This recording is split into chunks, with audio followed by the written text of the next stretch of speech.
Damn you fickle heavens. Of all things I could have become, you turned me into a foolish roe deer. On the Lingwu continent in Bai behind the mountain of the Qian sect, a young fawn, no to be precise a silly roe deer, was sprawled on its back in the bushes, all four legs flung wide, a tuft of tinder grass clamped between its teeth as it muttered curses under its breath. It was one thing not to be human, and becoming an ordinary deer would have been acceptable. But in the end the entire herd were proper deer, while only he became a foolish roe deer, and even a strange white variant at that, driven out by his own kind.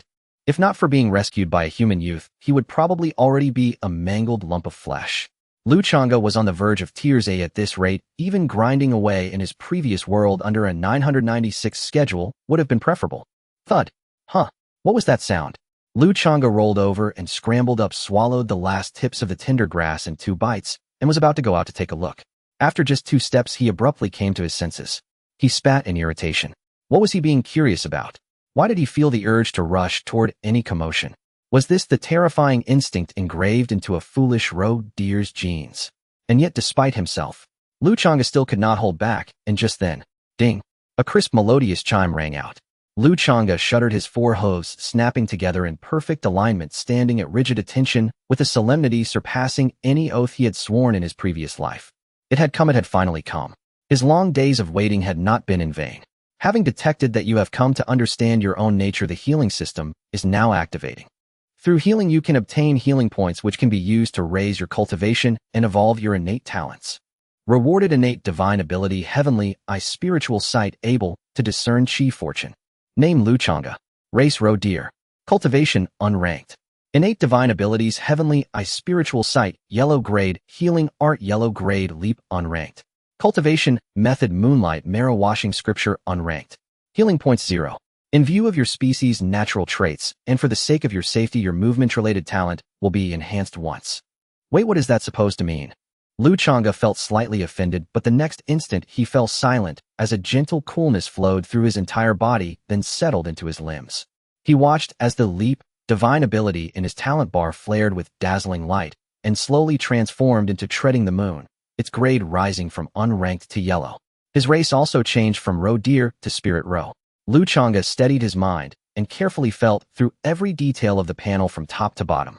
The functions were straightforward. By healing others, he could earn healing points, and those points could elevate his cultivation bloodline and divine abilities, and even allow him to deduce and advance his cultivation methods. Yes, by treating others, he himself could grow stronger. Not bad, I suppose. Passable, more or less. Tilting his head back at a 45-degree angle to gaze at the sky, Lu Changge let out a deep sigh. For now, all he could do in this strange world was cure ailments, play the role of a sacred beast, and scrape together a basic living. He could feel the corners of his mouth refusing to stay down, slowly creeping toward his ears. Suddenly, another booming sound. Bang! What is going on now? The noise still hasn't stopped. Lu Changge crept forward on cautious hooves, moving toward the source of the sound. He told himself he would only take a look, just a quick secret glance. Moments later, Lu Changge carefully poked his head out from behind a thick ancient tree, his eyes instantly freezing in astonishment. Whoa! Zhu Ganglai battling a golden leopard. In the small open space ahead, a massive wild boar, its savage tusks bared, suddenly launched into a rapid charge, ramming a golden leopard and sending it flying.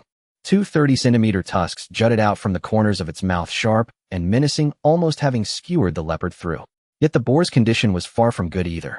Its 3-meter-long body was a mess of torn flesh and exposed muscle. That last strike had been akin to a final flare of dying strength. Now it lay collapsed on the ground, panting in ragged gasps. Heavenly eye spiritual sight. Lu Changge activated his divine ability, and his eyes suddenly grew hazy with a faint glow of rosy light. With a single glance, he saw above the heads of the 2 beasts a small circular halo, each, one black, one white, both emitting a gentle radiance. The halo above the wild boar's head was pitch black, carrying a subtle sense of ominous doom. By rough calculation, that boar's brow is dark with misfortune. It looks like it's about to die.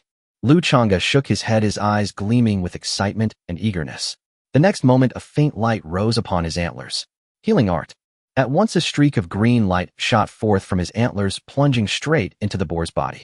In just a few breaths, the half-dead wild boar suddenly rolled over and sprang to its feet.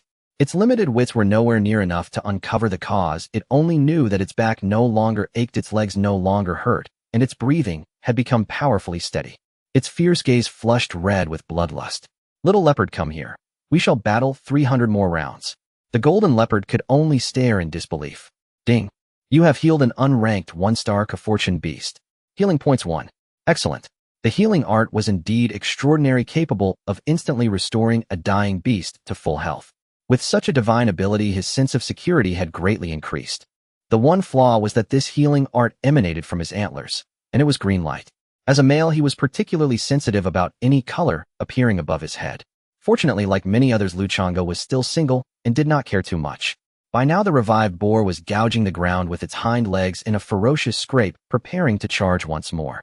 The golden leopard, in poor condition, had already grown wary. Something was off about this wild boar. However, before it could move, a green ray of light fell straight into its body.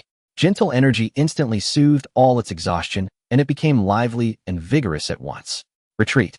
Retreat from what? The golden leopard's eyes suddenly bulged, locking onto the charging boar. Come, my destined opponent. Let us not only decide victory and defeat, but also life and death. You have healed an unranked 5-star fortune beast.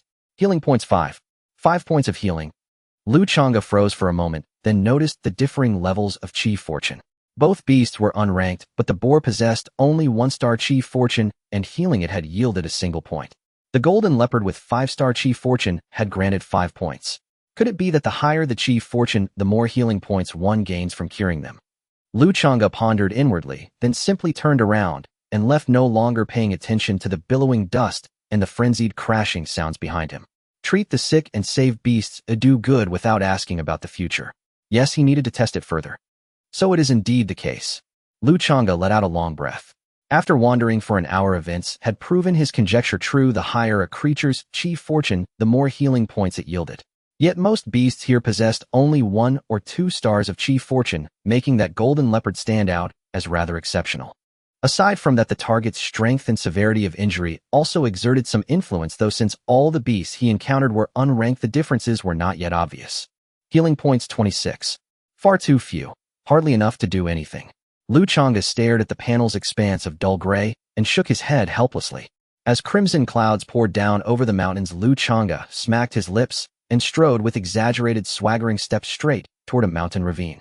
There the youth who had saved him kept his secret base. Previously, when he had just awakened to find himself in ordinary foolish road, dear Lu Changge had been too dazed to pay much attention to his life-saving benefactor. However, through the boy's confessions, he had learned a few things. As it turned out, the youth's circumstances were truly tragic. He had been the heir of the town West Prince's residence in the Dongwang Empire, born with an innate imperial bone. His birth had been accompanied by heaven and earth phenomena. He became a spirit master at 5, a spirit lord at 8, astonishing the entire Eastern wilderness. Though Lu Changge did not yet fully understand the cultivation realms of this world, the spirit lord realm sounded rather formidable. But his brilliance was short-lived. At the age of 10, his clan was annihilated, and his imperial bone was dug out.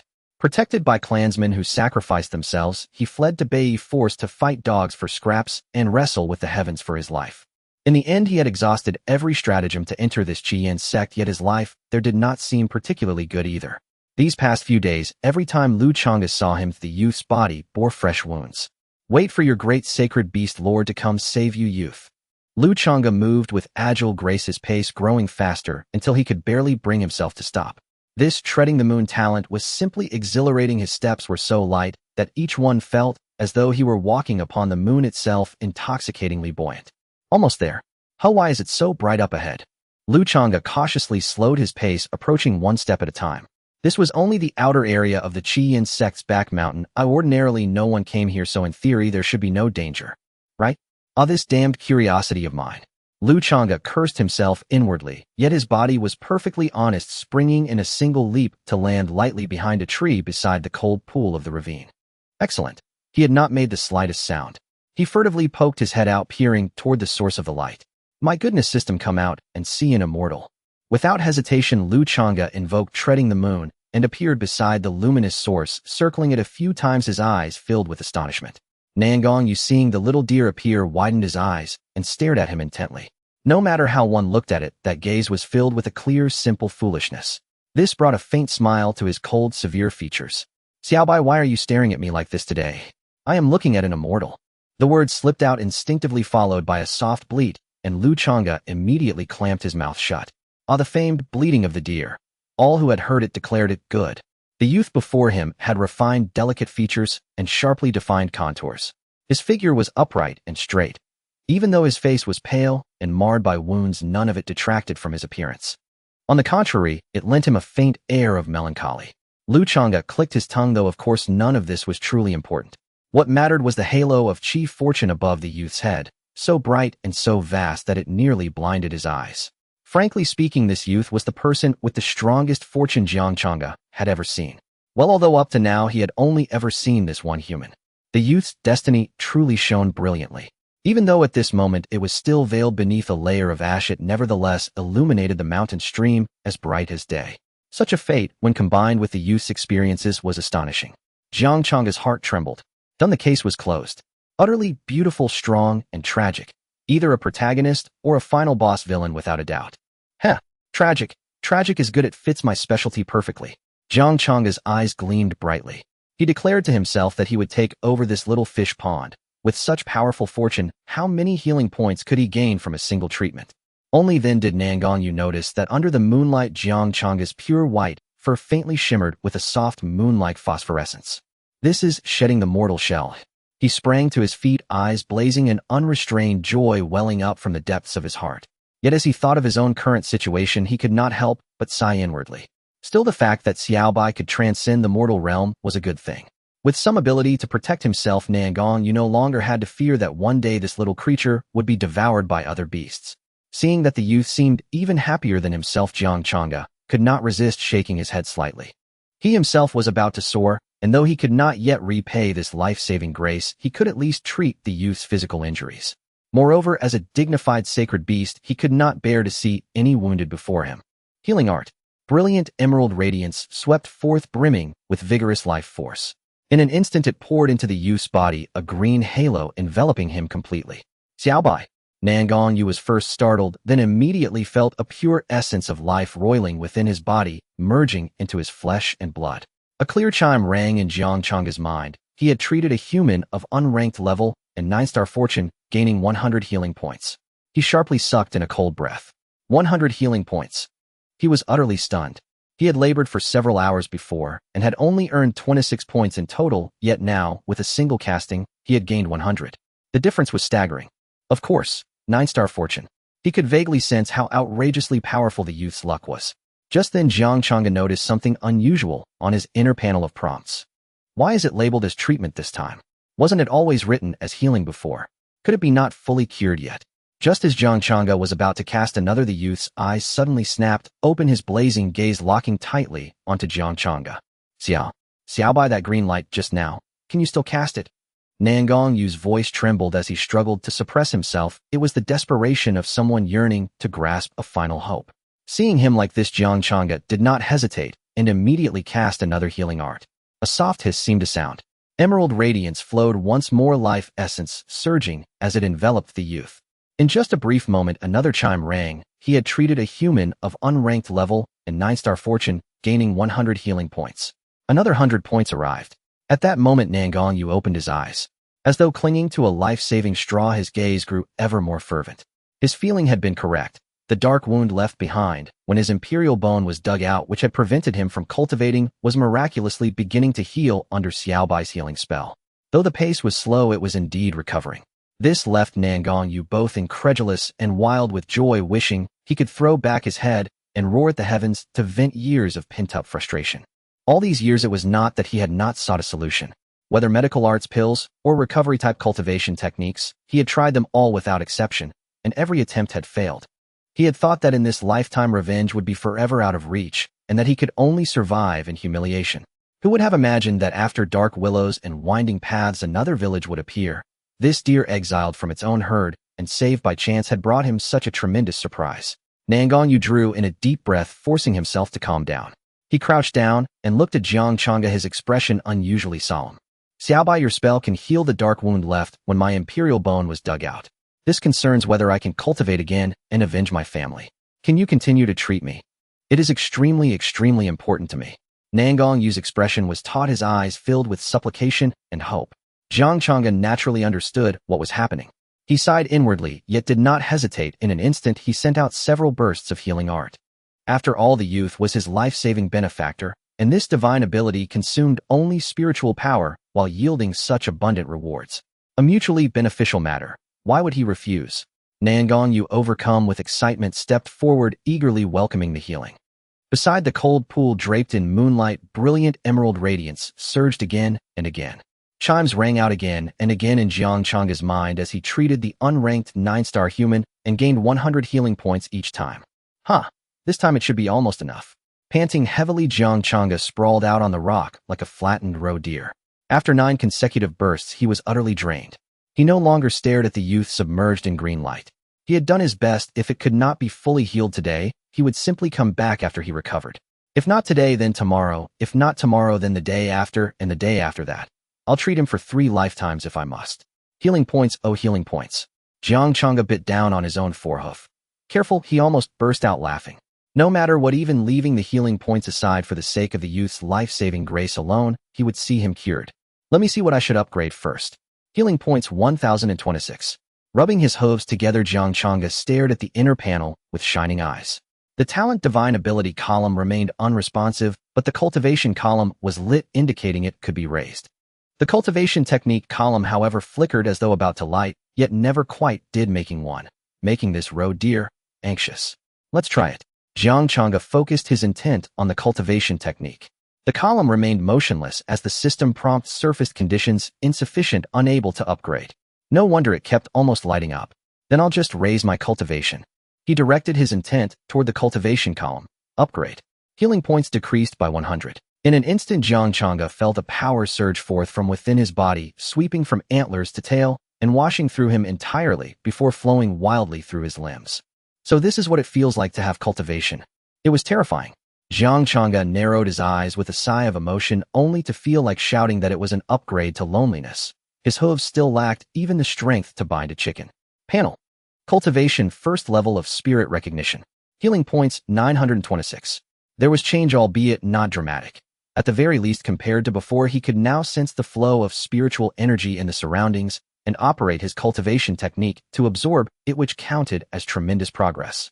Looking again at the panel, he saw the cultivation column still glowing, while the talent divine ability column's radiance had vanished. Does this talent divine ability require 1,000 points just to begin upgrading?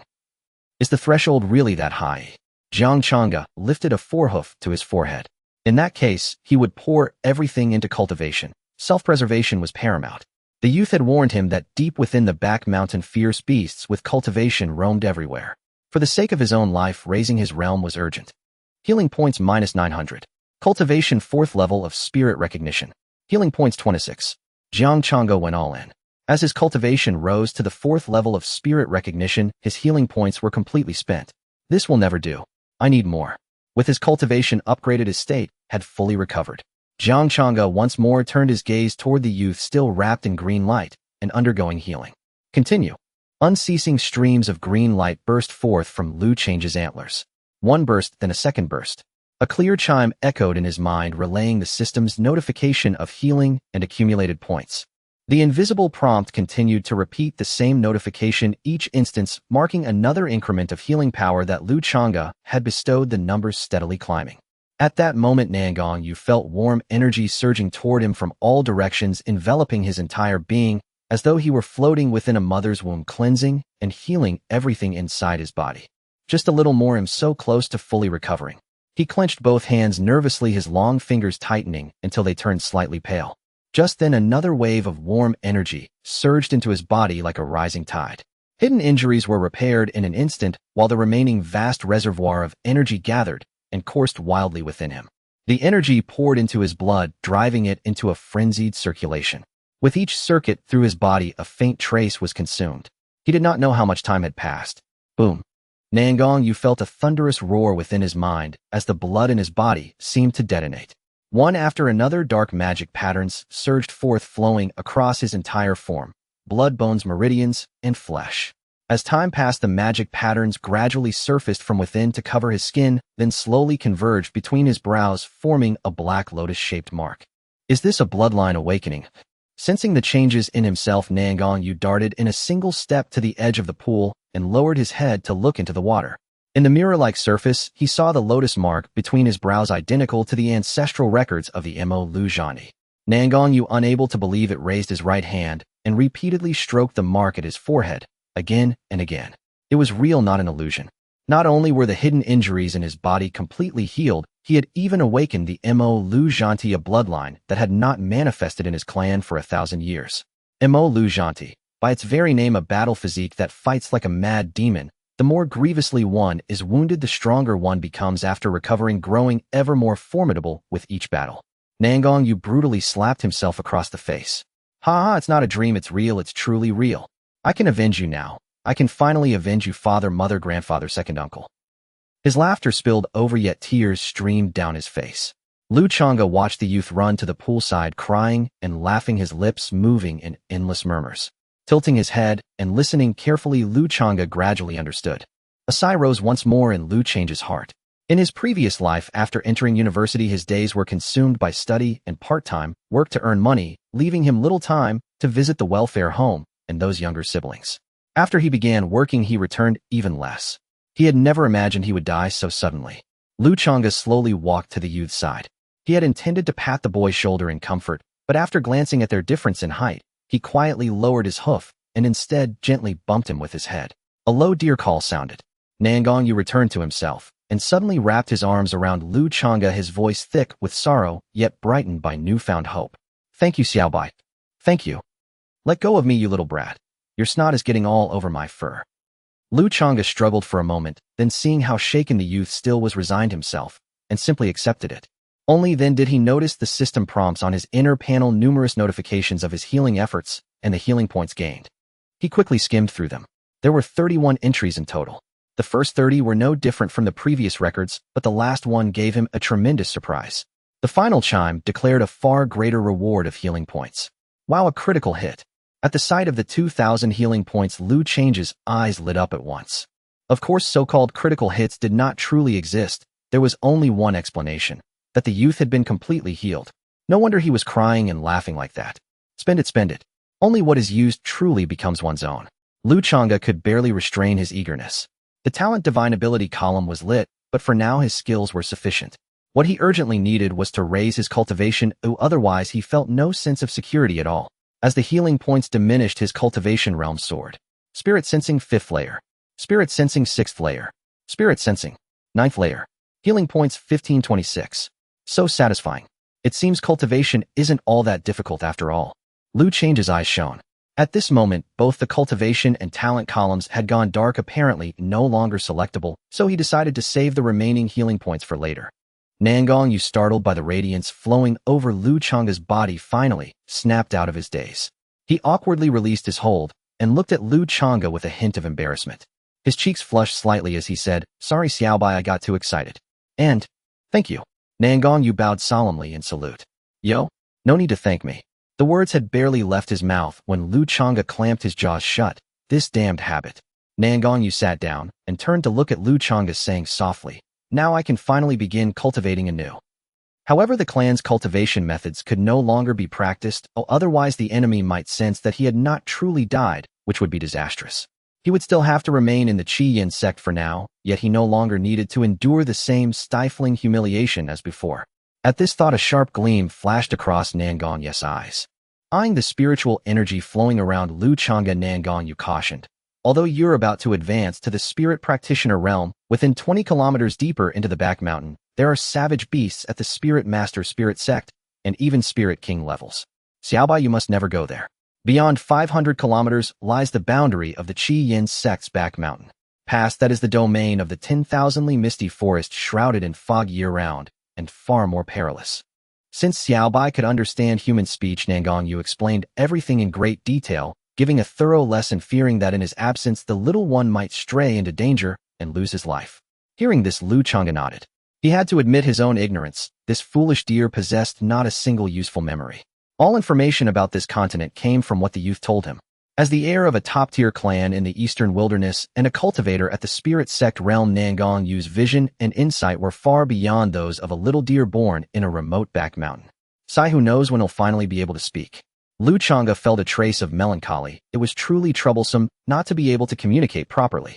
Seeing the little deer nod, Nangong Yu silently breathed out in relief. He had wanted to keep Xiaobai by his side, after all many cultivators on this continent contracted spirit beasts. Yet when he thought of his own awkward circumstances within the Qi Yin sect, he could only abandon the idea. Forget it. The monthly examination is coming soon. This time I will definitely enter the inner sect, then I'll be able to bring Xiaobai with me. These thoughts moved quietly through Nangong Yu's heart. He had no intention of contracting Lu Changge. It was simply that the forest was far too dangerous. Beyond the beasts and monsters that naturally dwelled there, if they encountered human cultivators, Xiaobai's naive, curious temperament would surely lead to his capture and almost certain death.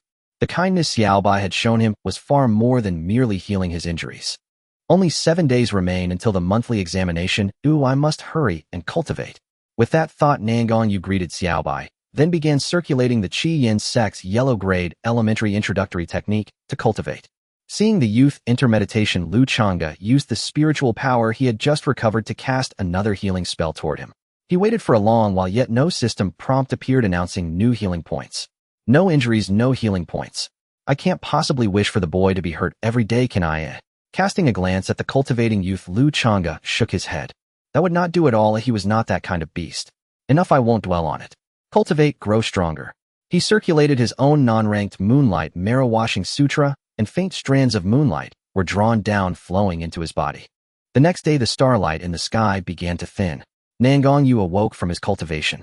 After training throughout the night, even though he had only used a low-ranked yellow-grade technique, his cultivation still soared straight to the 5th level of the spirit perception realm.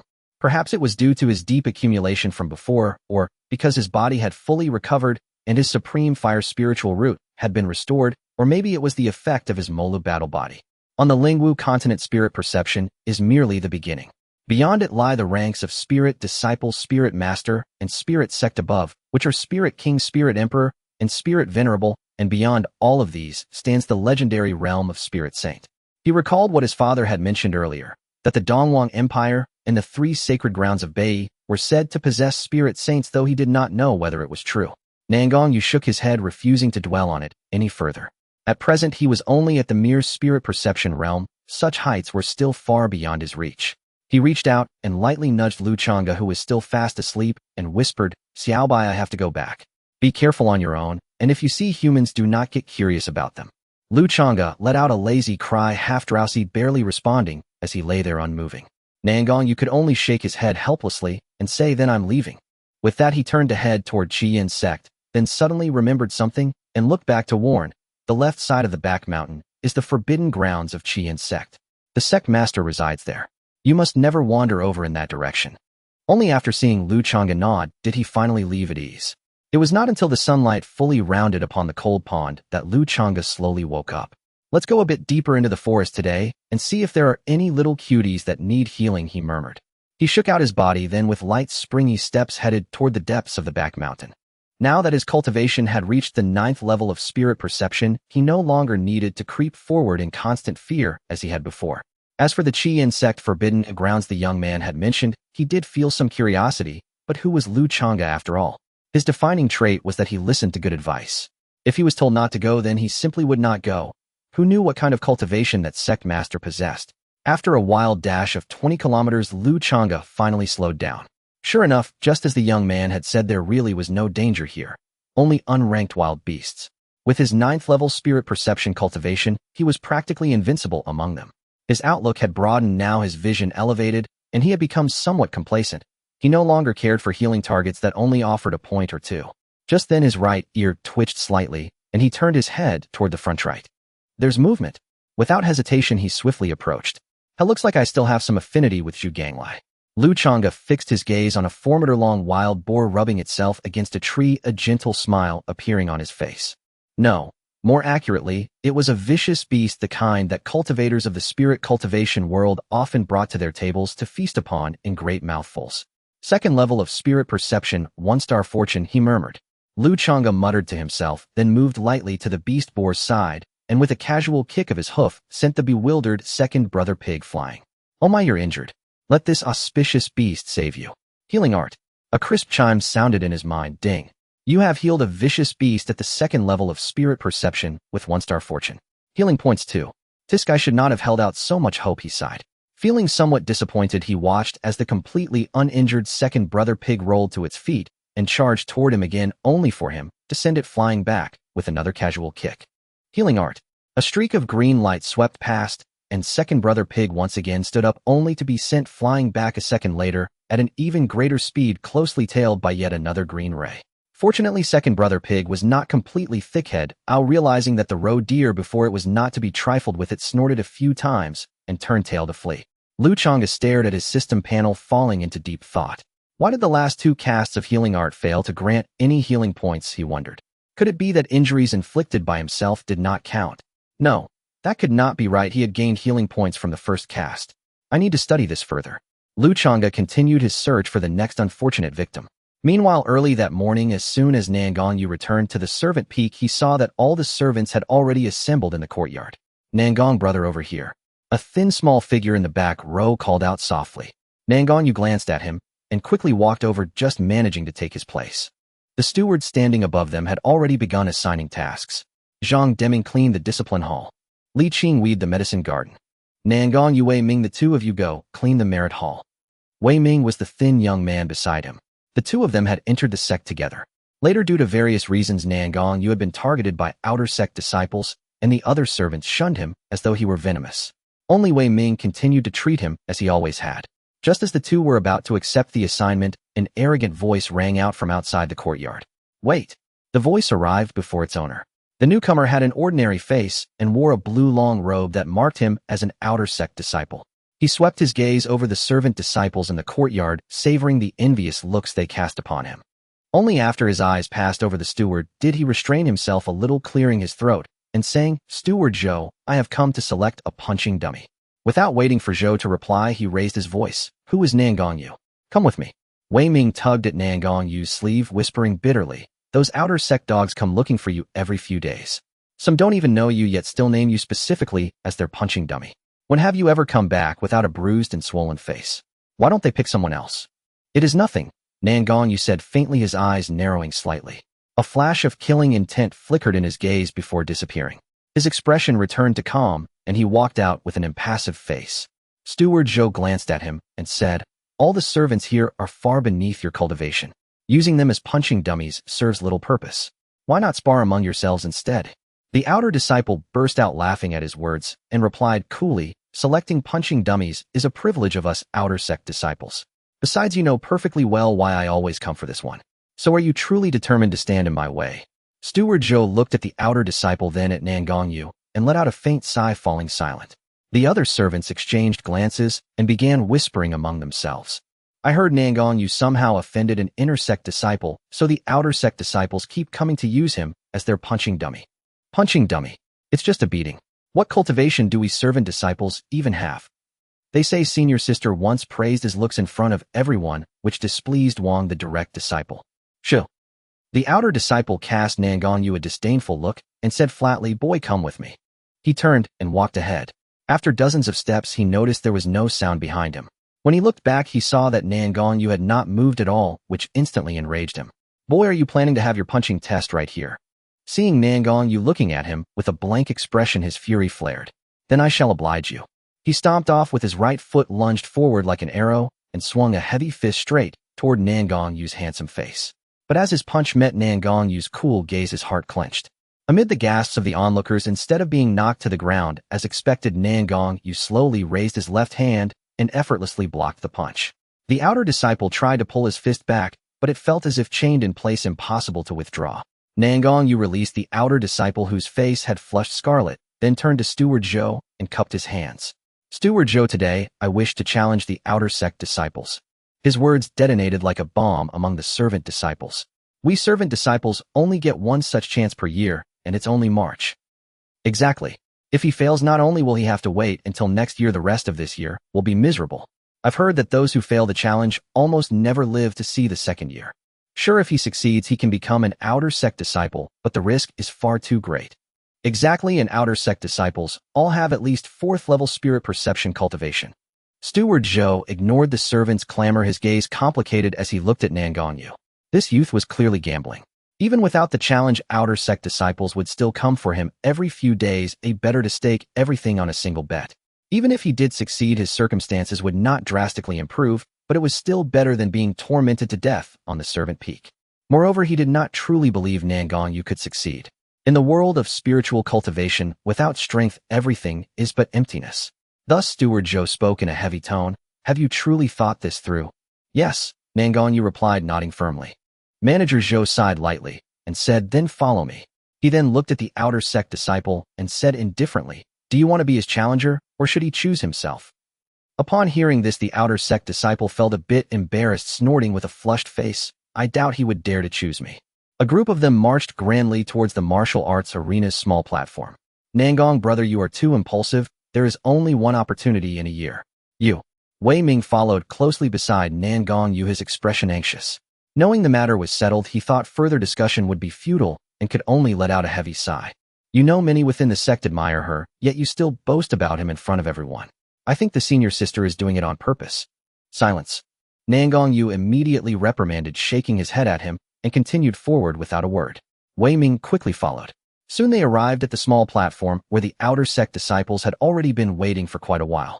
Looking at the group of miscellaneous workers, the outer sect disciples scoffed, clearly filled with disdain. This bunch of useless trash thinks they can challenge us. I really don't understand what they are thinking. What else could they be thinking? It's just to attract attention. I heard it's that miscellaneous worker who brotherly dislikes who is challenging the one you practice punches with every day. Yes, Chi, brother, you might be the one challenged later. After all, you're the one who has sparred with him the most, ha. Seeing that everyone had arrived, Elder Jiang Sun of the outer sect spoke calmly. Miscellaneous disciple Nangong, do you have a target you wish to challenge? If not, this elder will choose randomly for you. Nangong Yu clasped his fists and replied, I wish to challenge senior brother Qi Lin. As soon as he finished speaking, laughter erupted among the outer sect disciples, especially from those around Qi Lin, who laughed uncontrollably. Ha ha ha, Qi brother, I guessed it was you. How about it feeling some affection now? If I see this kid is seeking death. In a challenge match, there's no rule against using heavy strikes. Oh, let's see if I don't cripple him. Qi Lin's expression stiffened, furious and ashamed as he stepped onto the platform. Looking at Nangong Yu, his gaze was like that of a predator eyeing its prey. He coldly said, Kid, come up and die. Nangong Yu's eyes were as cold as winter. He didn't speak threats, but stepped onto the platform one step at a time, stopping 10 meters in front of Qi Lin. Elder Jiang Sun of the outer sect didn't waste words and directly said, begin. Kid, I see you don't know how to write the word death. Qi Lin said maliciously with a sinister grin. Nangong Yu remained unfazed and said, oh, is it based on your superficial and weak fifth-layer spirit understanding? Seeking death.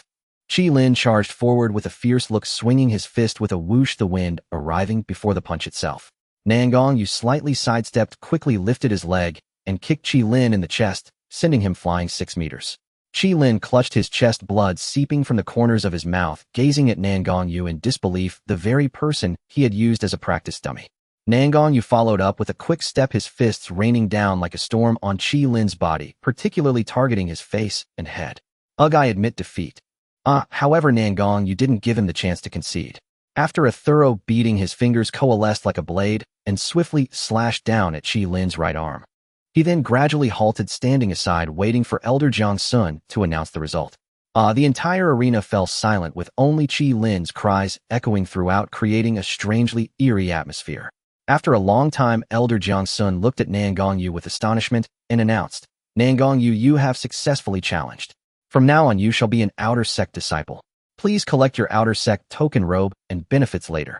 Thank you, Elder. Nangong Yu breathed a sigh of relief. He now had more time to cultivate. After being promoted to the outer sect, the sect only mandated a monthly exam and quarterly trial tasks, leaving other times for self-arrangement. Elder Jiang Sun finished speaking and left while everyone present remained with their mouths agape. Besides their astonishment at Nangong Yu's strength, they were more shocked by his ruthless methods. Although there are instances of crippling fellow disciples in friendly competitions, witnessing such a visceral scene was still unsettling for them. The miscellaneous disciples were more excited and encouraged. With a successful precedent, they felt more hopeful. If he could succeed, perhaps they could too. Nangong Yu did not step down from the platform, his gaze coldly sweeping over the outer sect disciples who had previously sought him for sparring, stating icily, just becoming an outer sect disciple, feeling a bit apprehensive. I would like to ask all you senior brothers to provide some guidance. Seeing the others exchanging glances with no one stepping forward, Nangong Yu feigned arrogance and casually said, oh, if no one dares to come up, it's fine to come together. Damn, this kid is too arrogant. Let's all take him down. Get him together. Nangong Yu's expression tightened. He showed no signs of carelessness.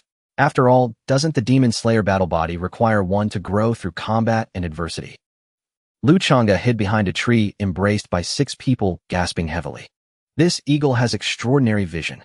It just witnessed him about to kill its opponent, yet it pursued him relentlessly for half a day. Lu Changge was certain that this eagle was definitely a Spirit Master level, or on the verge of breaking through to Spirit Master, as that dying giant snake was at the peak of Spirit Soldier level. Ding! You healed a 9th layer Spirit Soldier 3-star luck fierce beast, healing points 40. For these 40 healing points, I was chased for so long. Looking at the panel, 79 healing points were the result of half a day's effort. Healing points 1592. Lu Changge felt like crying, without tears, finally understanding how precious the boy's 9-star luck was. I'm missing the young man on the first day thinking of him. He summarized that overall he was still too weak. If only his cultivation were sufficient, obtaining healing points wouldn't be a challenge. With this thought, Lu Changge felt a bit restless. I wonder if the young man got hurt today. So worried, I should go check. On the way, he encountered some cute creatures fighting, and with a heart of an auspicious beast rewarded each with a green light, expecting nothing in return. Today he fully understood that the lower the luck, the fewer times he could obtain healing points after a day of healing.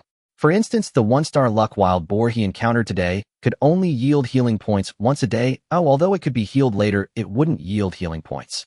Lu Changge referred to the healing that could yield healing points as effective healing. While pondering, he had already arrived at the cold pool, and seeing that it was not yet completely dark, found a secluded corner to rest. Unaware of how much time had passed. Is it dawn? Lu Changge shielded his eyes from the glaring light with his foreleg, then suddenly jolted awake. What dawn? It was my dazzling young man who had arrived. Fully awakened, Lu Changge approached gracefully, as if walking on the moon. Ding! You have healed to the 6th level of spiritual awareness with a 9-star fortune healing points 6. Oh, did you really get hurt? It was Nangong Yu who had battled with the outer disciples for an entire afternoon. Despite possessing the insight and experience of a spiritual sect realm, he was only at the 5th level of spiritual awareness and inevitably sustained severe injuries. Before the words could finish, a warm current flowed through him, instantly sweeping away his fatigue, and his cultivation level rose once again, reaching the 7th level of spiritual awareness. Nangong Yu could not help but exclaim, my father was right, the demon-slaughtering battle body truly deserves to be called the strongest battle body of the continent. Staring blankly at the youth before him, who was leveling up, Lu Changge felt speechless. He had healed to the 6th level, but now he was at the 7th level. Who exactly had the cheat? Looking at the healed points that had increased by 600, both his cultivation and talent abilities lit up. This feels great, truly delightful. If he stayed by the youth's side, how fast would he grow? After expressing his thoughts, Lu Changge decided to break through first. The strength of being at the 9th level of spiritual awareness left him feeling extremely insecure. Elevate. Healing points 2000. Cultivation spiritual scholar level 1 healing points 198. Instantly brilliant radiance enveloped him, his body transformed, becoming larger and more elegantly shaped, about 2 meters tall. His white fur began to shimmer with a faint spiritual light, smooth and delicate like satin. The antlers on his head grew larger, like coral, reaching around 50 centimeters in a beautiful wave-like pattern, both elegant and lethal. The originally short tail now extended to half a meter, hanging down like a white tassel, quite a sight to behold. Nangong Yu observed Lu Change's transformation, his shock evident in his eyes. Such a miraculous growth rate was something he had never seen, even as the heir of the Western King's mansion in the Eastern Wilderness. Little White, aren't you breaking through too quickly? Those spirit beasts and demon races can overpower human cultivators of the same realm once they grow. The speed of cultivation on the Lingwu continent is notoriously slow, often taking decades or even centuries.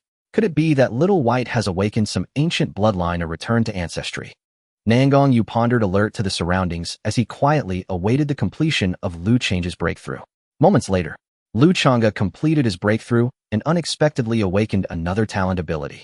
Illusion yellow level insights flashed through his mind. This ability could create multiple illusions of himself to confuse enemies, providing interference and attack.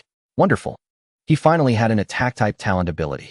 He had heard from the youth that only bloodlines above royal level could possibly possess talent abilities from birth, and even then those with astonishing talent were treated as key cultivators. To awaken a talent ability, one must have both favorable locations and opportunities. It is exceedingly rare. Of course, in the Lingwu continent, talent abilities also vary in strength, categorized into 4 levels: Heaven, Earth, Xian, and Huang. He already had 4, and although they were the weakest Huang level, they could be upgraded. When the time comes, all abilities would become Tian level. Oh, just thinking about it made him feel delighted. With this thought, Lu Changge glanced at the youth with a hint of pride. Young man, you may grow quickly, but I will always be a step ahead of you. Haha, wait, was that you talking just now, little white? Nangong Yu's face changed in surprise, then he looked at Lu Changge with delight. Lu Changge was still a bit dazed. What was going on? It was then that he realized he actually possessed spiritual sense, and that thought had been unintentionally transmitted to the youth's mind. Telepathy. Lu Changge was overjoyed. Regardless of whether it was telepathy or not, he could finally communicate. These days had almost suffocated him. But what should he say? Young man, how about you stick with me? Lu Changge shook his head. That was too direct. The youth was his great treasure for reaching the peak, and he couldn't make a bad first impression. Nangong Yu looked at the little white deer in confusion. What was going on? One moment nodding, the next shaking his head. Little white, you were just talking to me, right? Ahem, it's me, but I'm not called little white. My name is Lu Changge. You can call me brother Lu too, Lu Changge said with a thick skin. Only when Lu Change's clear voice resonated in his mind did Nangong Yu confirm that little white could really communicate with him. Nangong Yu felt an indescribable joy. Ever since his relatives risked their lives to rescue him from the eastern wilderness, he had wandered in the northern wilds for 6 years, suffering greatly. He could trust no one. Only that day when he encountered a mutated little deer driven out by its tribe, both being alone and at risk of losing their lives in this boundless continent, he had no place to belong. Thus, he did not hesitate to save the little deer that was on the verge of dying at the jaws of a tiger. Only in front of the little deer could he let down his guard, reminiscing about the past, and the little deer would only listen quietly. Now that they could communicate mind to mind, how could he not be overjoyed? So little white, have you awakened your bloodline? Your healing ability is impressive and your cultivation is rising so fast. Moreover, you have spiritual sense at just the level of a spiritual scholar. Nangong Yu exclaimed. As for the little deer saying to call him brother, he claimed not to have heard that. When he had encountered it, hadn't it just been born a few months? Though it was now so big, it was indeed only a few months old. Lu Changge felt a headache coming on. If it weren't for the fact that you were my savior, I'd give you a kick. Feeling frustrated, he pretended to be confused and said, I don't know, isn't cultivation supposed to increase? Nangong Yu was momentarily speechless, unsure of what to say. Seeing the youth at a loss for words, Lu Changge felt quite pleased and asked, you haven't told me your name yet. My name is Nangong Yu. I am 16 years old, currently an outer disciple of the Qian sect. Nangong Yu spoke quite formally, his expression earnest. Lu Changge found it rather amusing and pitiable. After all, he was still a child, a knowledgeable child with a troubled fate. Lu Changge did not want to rain on his parade, and also spoke earnestly through spiritual sense. I am Lu Changge, the Lu Changge, who sings loudly to the heavens currently, a loose cultivator. Upon hearing this, a smile spread across Nangong Yu's handsome face, though a fleeting look of regret passed. Upon waking up, Lu Changge felt a wave of refreshing comfort wash over him, a long-lost sense of relaxation. Xiao Nanzi, have you made your selection? He turned to the side. Indeed. The growth of the magic slaughter battle body is accompanied by endless bloodshed, only through which can one wash away the superficial and ascend to the dazzling pinnacle. Nangong Yu's eyes brimmed with longing as the beings of the spiritual martial continent all yearned to become those astonishing powerhouses shining above the 9 heavens. With the vendetta for his destroyed clan unresolved on the left and the peak yet to be reached on the right, his journey was still far and long, but one day he would surely shine upon this continent like a thunderbolt. Understood. Don't worry, with me around you can fight without restraint. Oh, as long as you don't die, you will surely be. His system combined with the boy's battle body was simply a match made in heaven. The boy could grow stronger without injury, and with self-healing enhancements, it would be hard not to become strong. A win-win. Thinking of this, Lu Changge could hardly contain his excitement. Can outer sect disciples not stay within the sect all day? Yes. Nangong Yu answered honestly, not understanding the implications. Lu Changge stomped his hoof and declared energetically, then starting tomorrow you will accompany me to train in the back mountain. Fight, grow stronger. All right, then tell me more about the spiritual martial continent. Nangong Yu found Lu Changge, who looked as blank as a white sheet, quite amusing, and began to explain. The vastness of the spiritual martial continent spans billions of miles. Even the holy level powerhouses have spent their lives exploring it.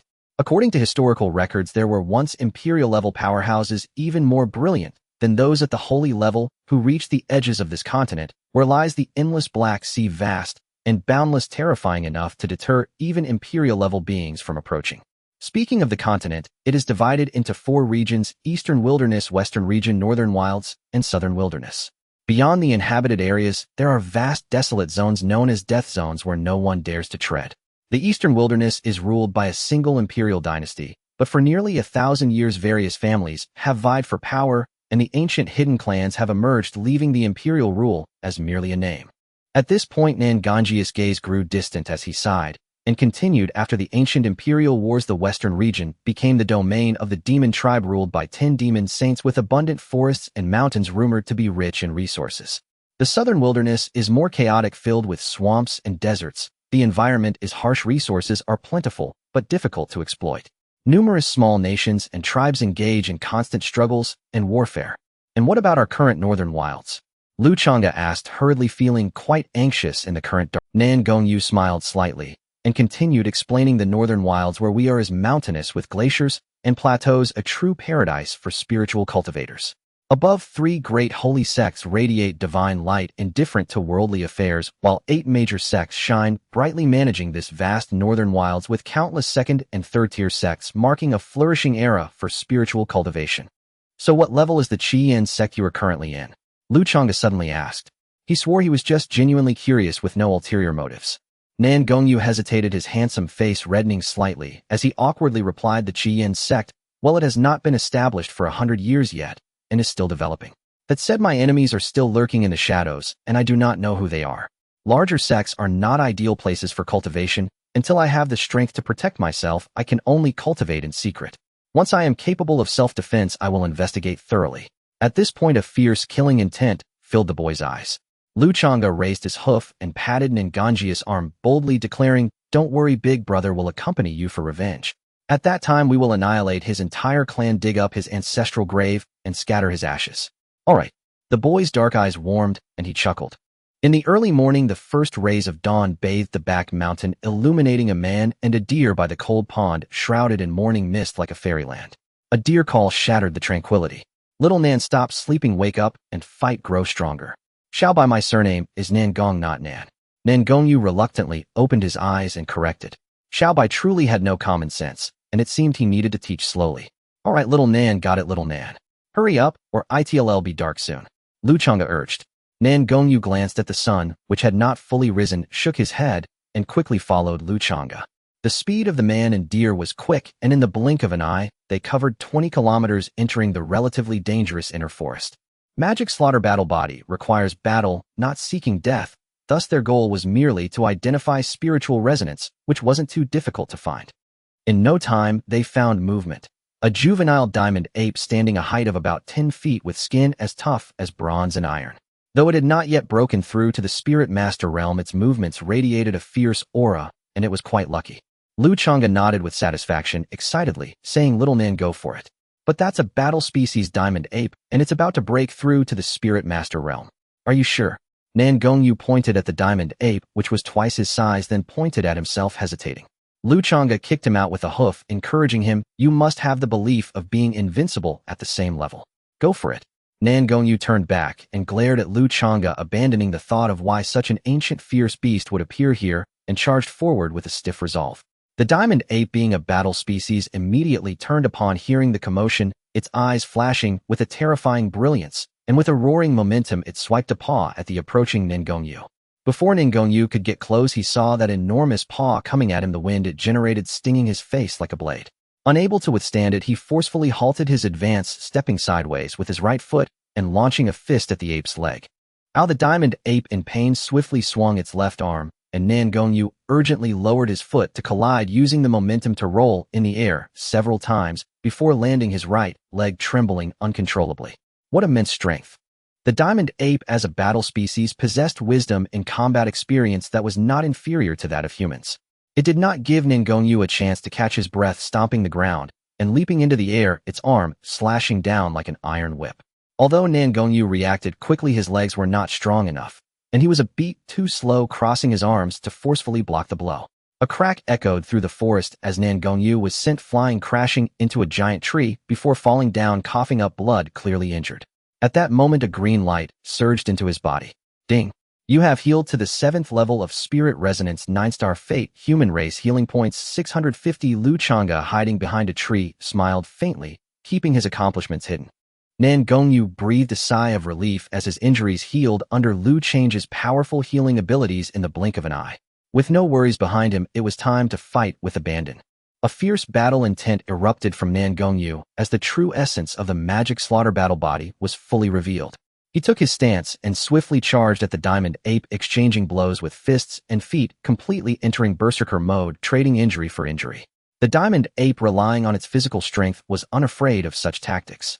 Nangong Yu's punches only caused it minor pain, provoking an even fiercer counterattack from the ape as the scene erupted into a flurry of punches and dust. Ding! You have healed to the 7th level of Spirit Resonance, 9-star Fate, Human Race Healing Points 658. If it weren't for Lu Changge occasionally providing healing to Nangong Yu, he would have likely been turned into a meat pie under the iron fist of the diamond ape. Nangong Yu moved from exchanging injuries to deftly avoiding its attacks, still as a maiden and swift as a startled rabbit, gracefully maneuvering around the diamond ape and seizing every opportunity to deliver fierce strikes. After several hours of battle between the man and the ape, Nangong Yu's cultivation at the 7th level of spiritual awareness had stabilized, and with Lu's healing support, he gained the upper hand, his attacks growing increasingly ferocious.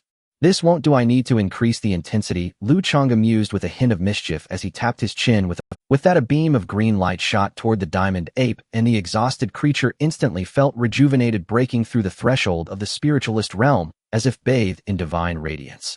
Its blood energy was overwhelming, and its palm struck its chest, producing thunderous roars. Ding! You healed a 9th level spiritual awareness, 5-star fortune, ancient ferocious beast, healing. Nangong Yu reacted, swiftly retreating to a safe distance and looking toward Lu Change's position, wondering if the divine ability had gone awry. What should we do now? This makes it even harder to win.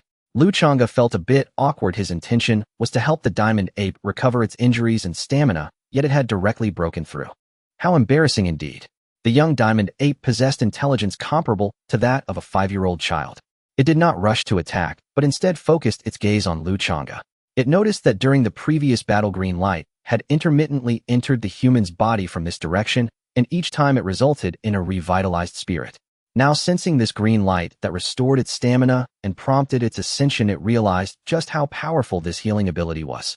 Seeing that it had been exposed, Lu Changge no longer hid, stepping out under the moonlight, with every step revealing a shadow of the moon beneath his feet, his pure white fur shimmering like starlight, and his antlers resembling coral, exuding an otherworldly charm.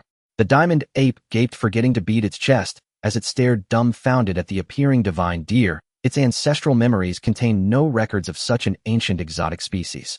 Seeing the diamond ape's reaction, Lu Changge felt utterly delighted. He gave himself full marks for this. Just as he was feeling smug, the diamond ape unleashed a thunderous roar toward the depths of the forest, sounding less like a threat and more like a summons. This is bad, we must flee.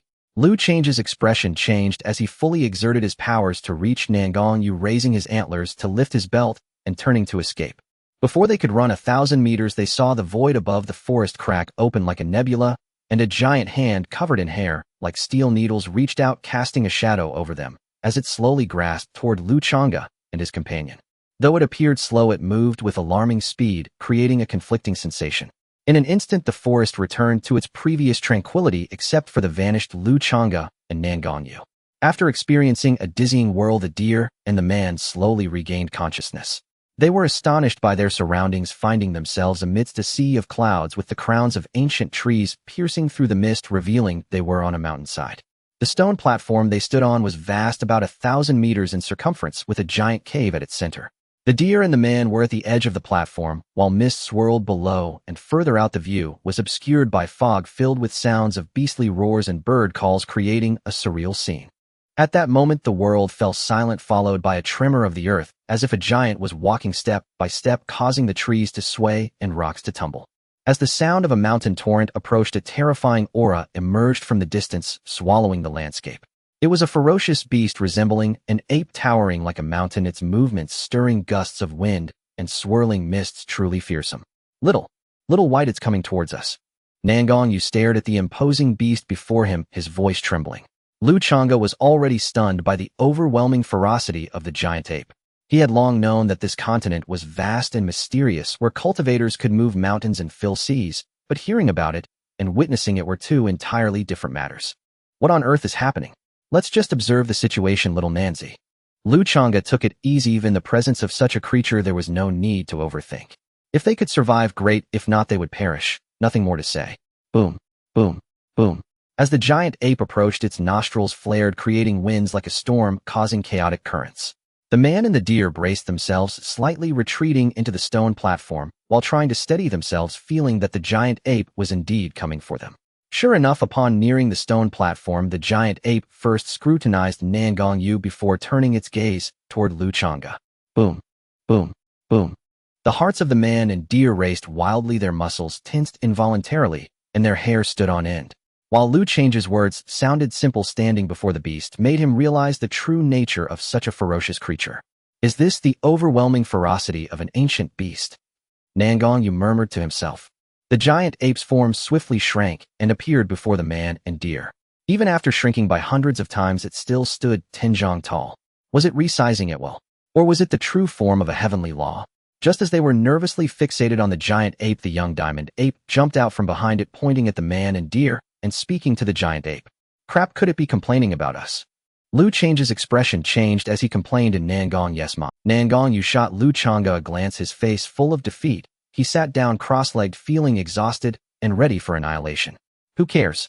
Little Nanzi, make an effort. Maybe the giant ape will notice your potential and want you to take care of this young diamond ape. Before Lu Changge could finish his sentence, the giant ape stared directly at him, causing him to leap and fright, his tail nearly standing on end. What a miraculous mutation. Little deer, use your green light now. The giant ape surprisingly spoke human language, its voice booming, echoing in the deer's ears. Lu Changge snapped back to reality from the shock of the giant ape speaking. If its words implied it was interested in his healing arts, then the healing art is only at the yellow level now. If the giant ape deems it insufficient, I might be doomed. Lu Changge pondered privately. He couldn't miss this chance for survival. He needed to up the ante. Ding. You have healed a respected level 9 6-star fortune ancient fierce beast healing points for. You have healed a respected level 9 6-star fortune ancient fierce beast healing points 4,500. Lu Changge was astonished, his mouth agape, unsure of how to react. There was the surprise of gaining a massive number of healing points, as well as shock at the formidable cultivation of the giant ape. Two thoughts raced through his mind. 8,500 healing points. Respected level 9. 8,500 healing points. Respected level 9. This is 8,500 healing points more than what he gained from healing the youth, who possessed a 9-star fortune. That is a respected level 9. One more step, and it will be a holy level powerhouse standing at the peak of the Lingwu continent. One can only imagine how shocked Lu Changge was at this moment. At that moment, the giant ape, with its eyes closed, suddenly opened its enormous eyes, its lantern-like pupils shooting out beams of red light, intimidating. Then it stared at Lu Changge with shining eyes and spoke softly. My son was born prematurely, lacking in innate talent. Your magical abilities will greatly assist him. As Lu Changge was about to breathe a sigh of relief, he heard the giant ape continue, from now on you shall stay here to cultivate. Just treat my son as needed and tell me what resources you require. This. Lu Changge wished he could scream to the heavens, his life was spared, but what he needed were healing. He had just dealt 3 treatments to the giant ape. Only the first 2 gained him healing points, while the third was wasted, indicating the giant ape was merely lightly wounded, yet had already healed with 2 treatments. As an ancient fierce beast on the verge of breaking through to the holy level, the existence that could injure it must be rare, otherwise staying beside the giant ape wouldn't be too bad. Oh, he could let Nangong Yu stay here too, wouldn't that be perfect? A training partner and his cultivation would run. With these thoughts racing, just a moment passed in the outside world. Lu Changge glanced at Nangong Yu and communicated with the giant ape through his spiritual sense. Thank you, senior. I will unconditionally treat your son. As for resources, please just provide what the human race can use. He then pointed at Nangong Yu and continued, I hope you allow him to stay here as well as he can serve as a training partner. Lu Changge understood well that as a respected ancient fierce beast, it would not lack for spirit beasts or demon clans possessing healing abilities. Since the little golden ape hasn't healed, yet it only indicates that ordinary healing abilities are utterly useless to it. This gave him the confidence to make his request. After all, a mere human child would surely not trouble the giant ape. That's fine.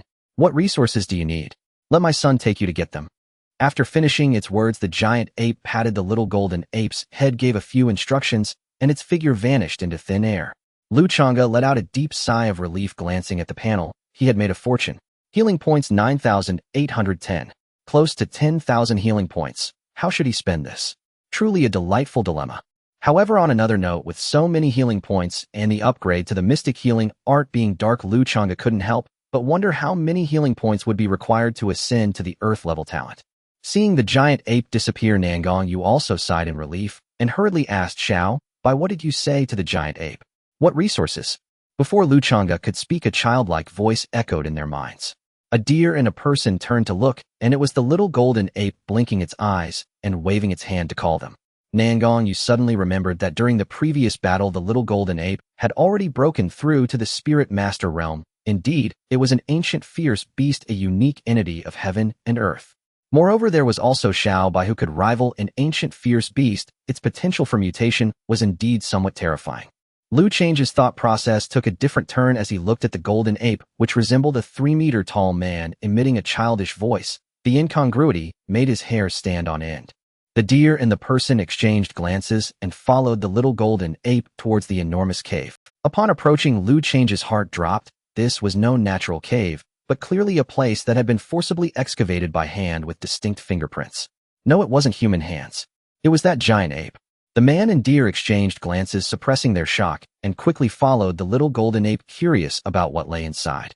The mountain was shrouded in mist. They had no idea of its vastness, only knowing they had delved nearly 1,000 meters before reaching a spacious area, presumably where the giant ape usually rested. Just as they speculated about the grandeur of the mountain peak, the little golden ape's call came again. They looked over to see it standing between two small hills, hands on its hips, proudly declaring, "My mother said, if you want something, just take it." As soon as the little golden ape finished speaking, 2 figures, one blue and one white, appeared beside it faster than lightning, with sounds of amazement and deer calls ringing in their ears. "Snow jade bone, ginseng, fire spirit leaf, and serpent scale fruit. Little Nancy, come look over here. So many weapons and armor."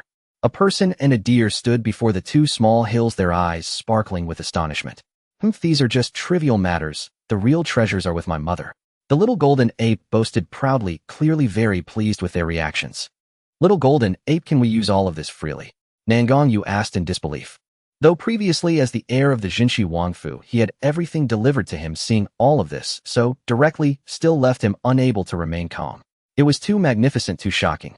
Lu Changge also looked at the little golden ape with uncertainty. Although he didn't recognize any of these items and wasn't sure if they would be useful to him, just looking at them was very pleasing. He felt a strong desire to collect them. The only regret was that he had no spirit stones. He had heard from little Nancy that they were needed outside.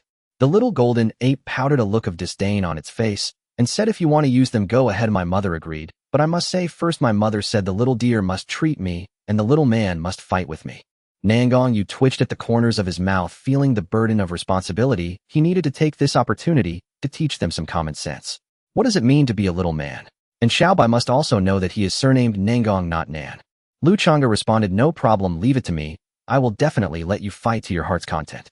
For healing, you can count on me. You go all out." With that said, the 2 small hills lost their allure for him.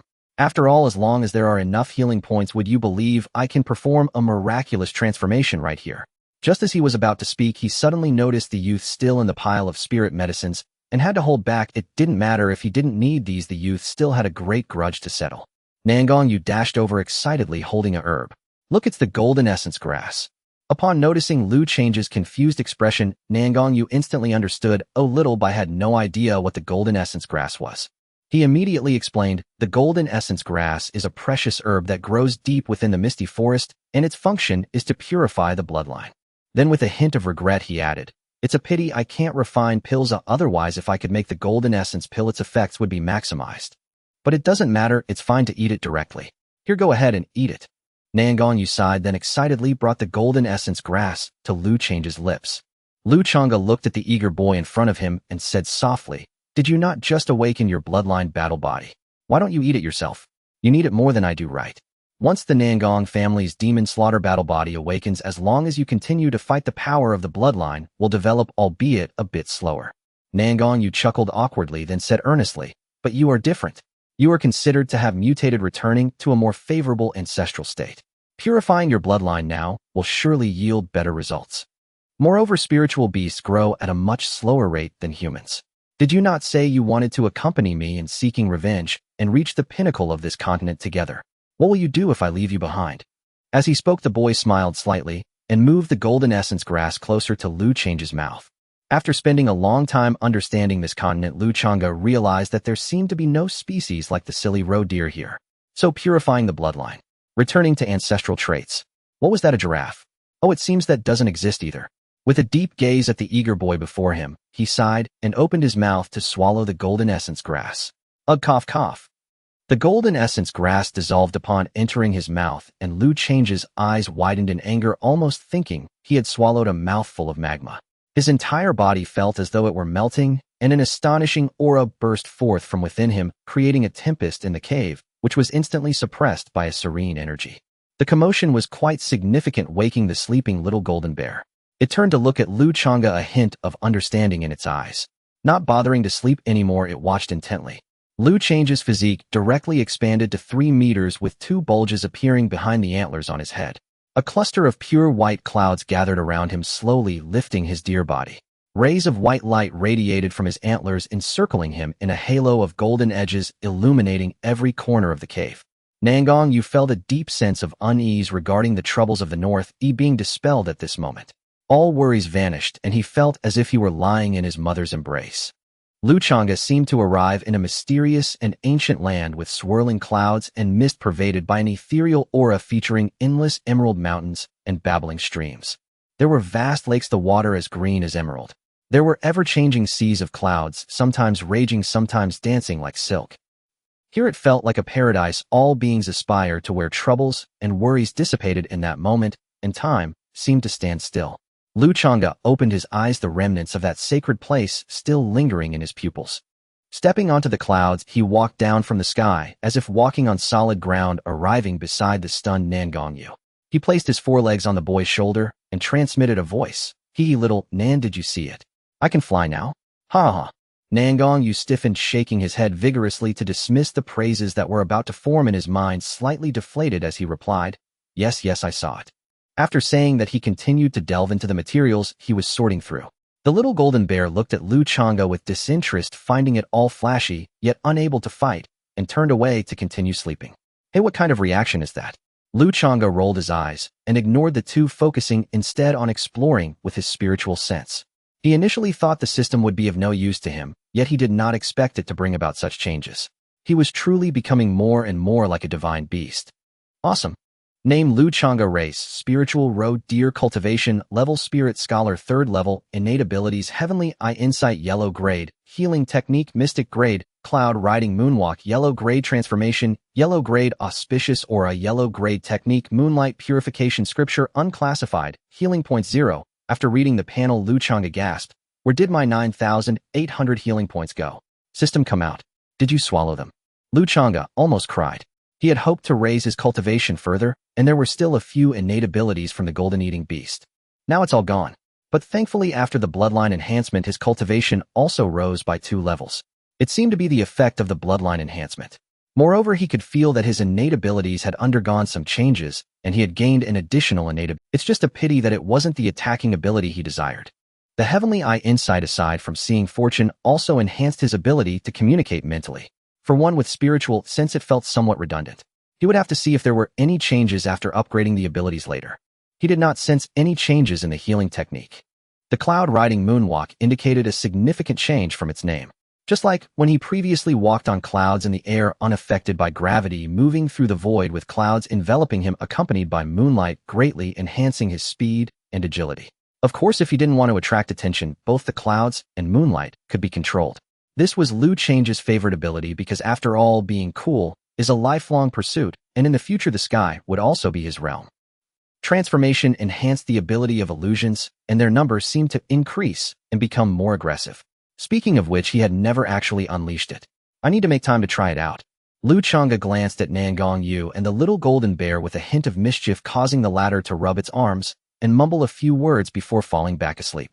Lastly, the newly awakened innate ability Auspicious Aura seemed to function more like a means to ward off cold and calm people's hearts, and also illumination. Ugh, this innate ability still needs to be developed through experimentation later. If only there were a manual or something. Lu Changge sighed. He looked at Nangong Yu, who was busy with the mountain of materials, and tilted his head, pondering that he wouldn't be recognized anyway, so it was better not to go and cause trouble. Listening to the little golden bear's snores, Lu Changge felt his eyelids growing heavier. Without any hesitation, he lay down and fell asleep. Nangong Yu sifted through the pile of equipment, selecting 2 spatial rings, packing all the materials that he and Lu Changge could use. He then approached another small mountain of equipment. Although there were many items upon closer inspection, most were damaged, leaving only a few usable. Oh, there are actually techniques. Nangong Yu quickly pulled out a technique that was only partially visible, his eyes sparkling. He was in desperate need of techniques right now. He dared not cultivate the family's techniques, and could only use basic martial arts in combat, which made it impossible for him to fully unleash his combat power. The demon spirit moon devouring technique. Is this a technique of the demon race? Nangong Yu's face fell in disappointment, but he quickly became happy again, wondering if Little Bai could use it. Little Bai was an anomalous spiritual beast and likely had no inherited memories, so it probably did not have any cultivation techniques now. Upon waking up, Lu Changge felt a wave of refreshing comfort wash over him, a long-lost sense of relaxation. Upon waking up, Lu Changge felt a wave of refreshing comfort wash over him, a long-lost sense of relaxation. Xiaonanzi, have you made your selection? He turned to the side to look at Nangong Yu, who was cultivating, and directly used his telepathic communication ability. Nangong Yu slowly ceased his cultivation, looking at Lu Changge in surprise. This was not the ability of spiritual transmission, however it was quite normal to have some new abilities after enhancing one's bloodline. Thus he did not inquire further, picking up two cultivation techniques placed beside him, and sitting down next, he flipped through the texts and said, "Xiao Bai, these are two demon clan techniques I just found. See if you can cultivate them. I think this one, the demon spirit moon devouring technique, might suit you better." Technique. Demon clan technique. Let me see. Lu Change's eyes sparkled with a hint of excitement as he hurriedly leaned closer. Nangong Yu chuckled softly, helplessly saying, "What are you in a rush for? Can you read? I'll read it to you first. Now that you possess spiritual awareness, reading should be quite simple for you." All right. Lu Changge looked at the characters on the technique, which resembled Oracle Bone script, and realized he was not quite up to par.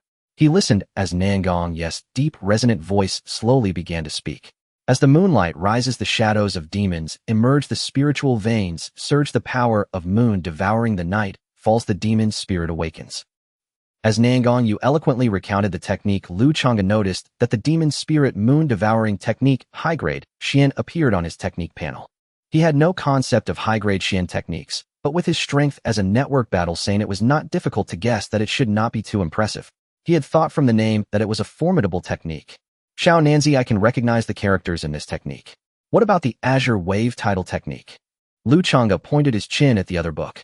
Nangong Yu listened to his words, clearly taking them in. Otherwise, he wouldn't have recognized the 5 characters of the Azure Wave Title technique, which had clearly appeared in the previous technique. He patiently read the Azure Wave Title technique again. Techniques: Moonlight Cleansing Sutra, Unranked Demon Spirit Moon Devouring Technique, High Grade, Xian. Azure Wave Title Technique, Low Grade Earth. Xiaonanzi techniques should be categorized by rank, right? Lu Changge asked, not understanding. Nangong Yu immediately transformed into a popular science textbook, saying, "In the Lingwu continent, techniques are categorized from low to high as yellow, Xian, Earth, and heaven grades, each grade further divided into upper, middle, and lower ranks. Techniques are similarly classified by power. Take the sects of the Northern Barbarians as an example. Second-rate and third-rate sects are fortunate to have a low-grade Earth technique as their foundational skill. Sects with opportunities that possess a mid-grade Earth technique as their foundational skill can attract many spirit cultivators to join. It is said that the 8 major sects all possess heaven-grade techniques, but whether they are of lower or middle grade is unknown. The upper-grade heaven techniques are also known as imperial techniques, rumored to directly allow one to cultivate beyond the holy realm into the imperial realm. As for the 3 great sacred lands, what techniques do the 3 great sacred lands cultivate? Why did you stop? Lu Changge was listening intently, but upon seeing Nangong Yu pause, he curiously urged. Nangong Yu hesitated uncertainly, saying, "I heard from my grandfather that the 3 great sacred lands of the Northern Barbarians cultivate imperial laws, but they seem to be incomplete, and I'm unsure if it's true. However, even if the imperial laws are incomplete, they far exceed the middle-grade heaven techniques. It makes sense to categorize upper-grade heaven techniques as a separate rank." Lu Changge nodded, half understanding. If that's the case, are these 2 techniques still decent? Nangong Yu, upon hearing his unintentional remark, was taken aback and replied irritably, "Are they not? You should know that the foundational technique of the Qian sect is only a high-grade Qian technique, and yet it is hidden like this." Upon saying this, Nangong Yu felt quite speechless. His feelings towards Qian sect were more about his concern for Lu Changge. To him, the high-grade Qian and low-grade Earth techniques had turned into something merely decent. What a carefree attitude. "What techniques did you find? Tell me," Lu Changge asked curiously. Partly out of curiosity, and partly to see if the system could deduce human techniques. Nangong Yu raised an eyebrow and smiled, holding up the techniques he had selected in front of Lu Changge, joyfully saying, "Here there are more human techniques. I picked a fire attribute low-grade earth technique and a low-grade earth technique. In the Lingwu continent, every technique contains its battle techniques. Even yellow-grade techniques have their moves, and most techniques are differentiated by attributes. One technique is not suitable for everyone. For example, I have a supreme fire spiritual root. If I were to learn techniques of other attributes, I might fail outright, or worse, my spiritual root could be destroyed. But techniques are different. Anyone can practice techniques. It all depends on one's comprehension. And this one fiery cloud-piercing spear is a technique." Seeing Lu Changge lean in with great curiosity, he helplessly said, "I'll read it to you. Just think of it as learning to read." Speaking of which, this technique and spear technique come from the same individual, a famous rogue cultivator in the northern barbarians from many years ago, possessing supreme level cultivation, truly unparalleled. He mysteriously vanished later, and it turned out he was taken by a giant ape. Nangong Yu shook his head, choosing not to say more, and then read through the fiery world-devouring technique and fiery cloud-piercing spear thoroughly. He seemed to have gained some insight, and closed his eyes, entering a state of enlightenment. Lu Changge, is this the world of geniuses? At this moment, all he wanted to do was breathe in sharply and shout, "This person is terrifying." Lu Changge silently moved further away, afraid of disturbing the young man's cultivation. What if he was dull-witted? I have a system, right system. Looking at the three techniques in the technique panel, Lu Changge fell into thought. The human techniques couldn't be recorded, and he had no idea how the demon clan techniques could be deduced. Was it fusion or something else? First gather some healing points, then try again. With a plan in mind, Lu Changge couldn't hold back any longer. Nangong Yu was still in deep comprehension. Wasn't there a little golden man? Healing spells flowed toward the sleeping little golden man as if they were free of charge. Ding. You healed a level 1 spirit master with 6-star luck. Healing points 71 shot, 2 shots, 3 shots. Until no healing points were generated anymore. 6-star luck can only be refreshed 20 times a day. Healing points 1400. The little golden man's luck actually rose to 6 stars. Wasn't luck supposed to be unchanging? Lu Changge pondered thoughtfully. It seems that even though Xiao Nanzi's family was destroyed, and he was left wandering in the northern barbarians, and even had his imperial bones dug out, his luck had not diminished. It was merely covered in a layer of dust. Just how powerful was his luck? Forget it. I won't think about it. Let's try deducing the technique. Lu Changge confirmed the deduction in the technique panel, and in an instant it felt as though he was pulled into the heavens. A round silver moon slowly enlarged in his eyes, and a vast amount of moonlight surged forth, entering his body with his breath. In the blink of an eye, a torrent of tidal power surged towards the earth ahead, vast and boundless, resembling a tsunami. However, at this moment, the deduction abruptly stopped. Darn, healing points are used up. Healing points 0. Technique deducing. Lu Changge was at a loss whether to laugh or cry. It can work this way. There's no other choice. It seems I can only wait for Xiao Nanzi and the little golden man to wake up. The next day, the sunlight poured down like countless golden rays, casting a hazy mist that was breathtakingly beautiful. However, Lu Changge was completely unable to appreciate this beauty. Xiao Nanzi, did you draw your weapon too slowly? Xiao Jinga, put some strength into it. Don't worry about Xiao Nanzi getting hurt. With my divine healing, as long as he isn't killed, hit him as hard as you can. Xiao Nanzi, stand your ground. Early in the morning, on the large stone platform halfway up the mountain, only Lu Change's shouts and the roaring sounds of collisions echoed. Lu Changge stood in the sky on a pure white cloud, a scene reminiscent of auspicious beasts, yet it was completely marred by his occasional stomping and scraping. In the arena, Nangong Yu wielded a long spear, his hands moving gracefully, forcing back Xiao Jinga. With a quick leap, he aimed the tip of his spear at Xiao Jinga's thigh. Unfortunately, Xiao Jinga experienced as he was saw through it at a glance, leaping up with great force, and then came crashing down like a mountain. Nangong Yu was quick-witted, maintaining his momentum as he accelerated out of the stomp zone. Boom! The stone platform erupted in dust, and he swiftly turned to thrust again, the spear's tip gleaming menacingly. Even a creature with iron skin like Xiao Jinga couldn't withstand its edge. The sound of the spear whirling filled the air. Xiao Jinga's ears twitched, his gaze sharp as a blade. With lightning speed, he reached out and accurately grabbed the spear shaft, pulling it towards him with brute force, his right fist striking like thunder, utterly unstoppable. Nangong Yu never expected Xiao Jinga to suddenly seize the spear. He stumbled back from the pull, and seeing the massive fist coming at him like a giant bull, he had no choice but to brace himself. A cracking sound echoed as he was sent flying several dozen meters. Xiao Jinga excitedly pounded his chest with his fists. Well done, Xiao Jinga, you get a point. Lu Change's voice rang out in real time. Suddenly a figure sprang up like thunder from the dust, the right leg straightened, sweeping horizontally through the air. This strike was as fast as lightning, and caught up in excitement, Lu Changge was unprepared and was swept in the face, crashing down to the ground. Nice, Xiao Nanzi gets another point. Lu Changge was as exhilarated as if he had won. After finishing, he added, "If either of you can't hold on anymore, feel free to pause and come over to me for healing." Lu Changge rubbed his face and got up from the ground, giving Lu Changge the middle finger, a move he accidentally blurted out during one of Lu Change's boastful moments. Upon first hearing of this move, Lu Changge was astounded. Oh, was there really such a terrifying move in the world? It clearly had no fluctuation of power, yet after seeing it one felt as if they were losing their mind. Thus Lu Changge learned it. Lu Changge quietly glanced at his hooves, wishing he could give himself a good shake for his own rashness. In the blink of an eye, 10 days had passed. Perhaps due to the presence of the giant ape's aura, this stone platform halfway up the mountain felt like a paradise. After all, there were auspicious beasts frequenting this area. At this moment, the sounds of roaring continued from the stone platform, with flashes of fire erupting here and there. Xiao Nanzi has made rapid progress recently. Lu Changge, what's wrong with you? You're a second-level spiritualist fighting against a 9th-level spiritualist, yet you're still hesitant. Show me your spirit. Lu Changge, munching on a spirit fruit, occasionally muttered a few words, clearly struggling. After 7 days of intense battles, both Nangong Yu and Lu Changge had made remarkable progress. Nangong Yu had just completed his demonic combat body. After throwing aside life-and-death battles, his cultivation surged rapidly, and he was on the verge of breaking through to the spiritualist realm. This speed was nothing short of astonishing, especially since it had been less than half a month since his injuries healed. Moreover, he was exceptionally talented with an outrageous level of comprehension. The Crimson Flame Devouring World technique was being cultivated smoothly, and even the battle technique Crimson Flame Breaking Cloud Spear had reached a small success.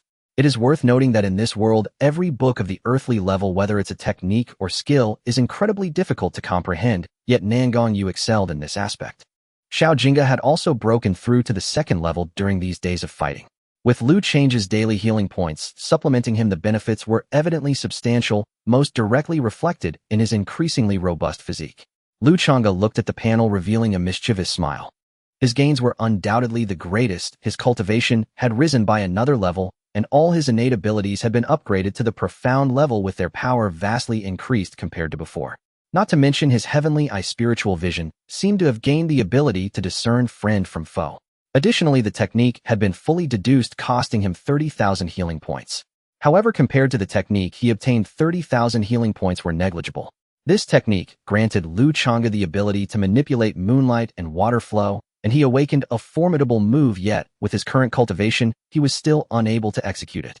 He estimated that he would barely be able to perform it at the spiritual master realm. In the course of deducing, Lu Changge witnessed various extraordinary ways to wield the abilities of moonlight and water manipulation, each one a breathtaking killing move, but in light of this particular move they seemed trivial. Whoever told him this was a heavenly level technique, he would believe it without a doubt. Suddenly a chill ran down his spine, and Lu Changge reacted quickly, unleashing the power of moonlight from his body, instantly forming a protective shield around him. Boom! The moonlight shield trembled, slightly divine radiance swirling, blocking this terrifying attack entirely. How bold! Do you two dare to sneak attack me?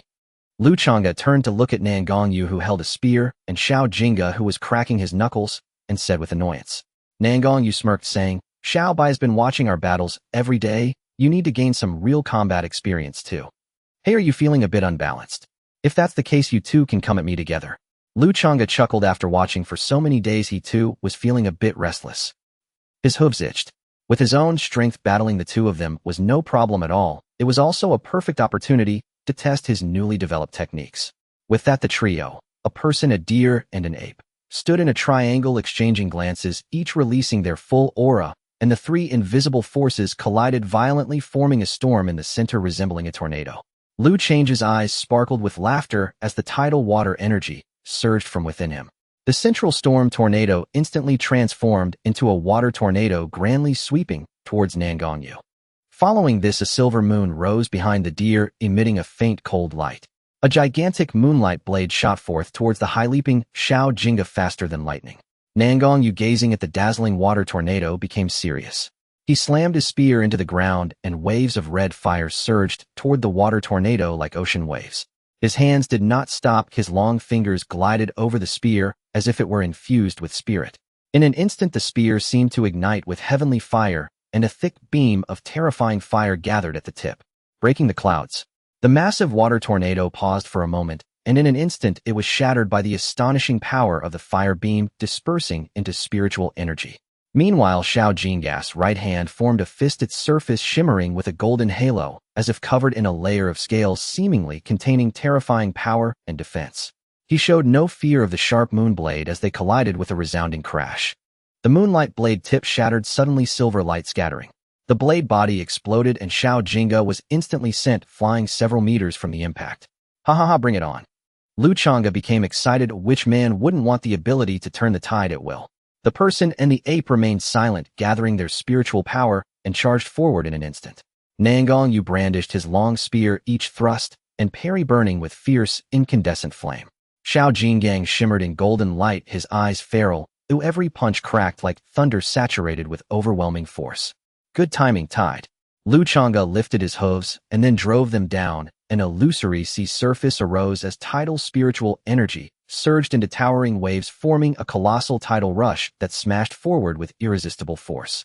The man and the ape reacted with lightning speed. The ape bounded like a tiger into the air, bearing an edge that could pierce stone and cleave metal, crashing toward Lu Changge. How you have fallen for it. At Lu Change's words, the man and the ape were seized by alarm, but there was no turning back. They could only descend from the sky with even greater swiftness. Lu Changge stamped again. The tidal waves rose like a celestial net drawn from all directions, like a mountain flood, overturning, sweeping the two of them and slamming them onto the stone platform.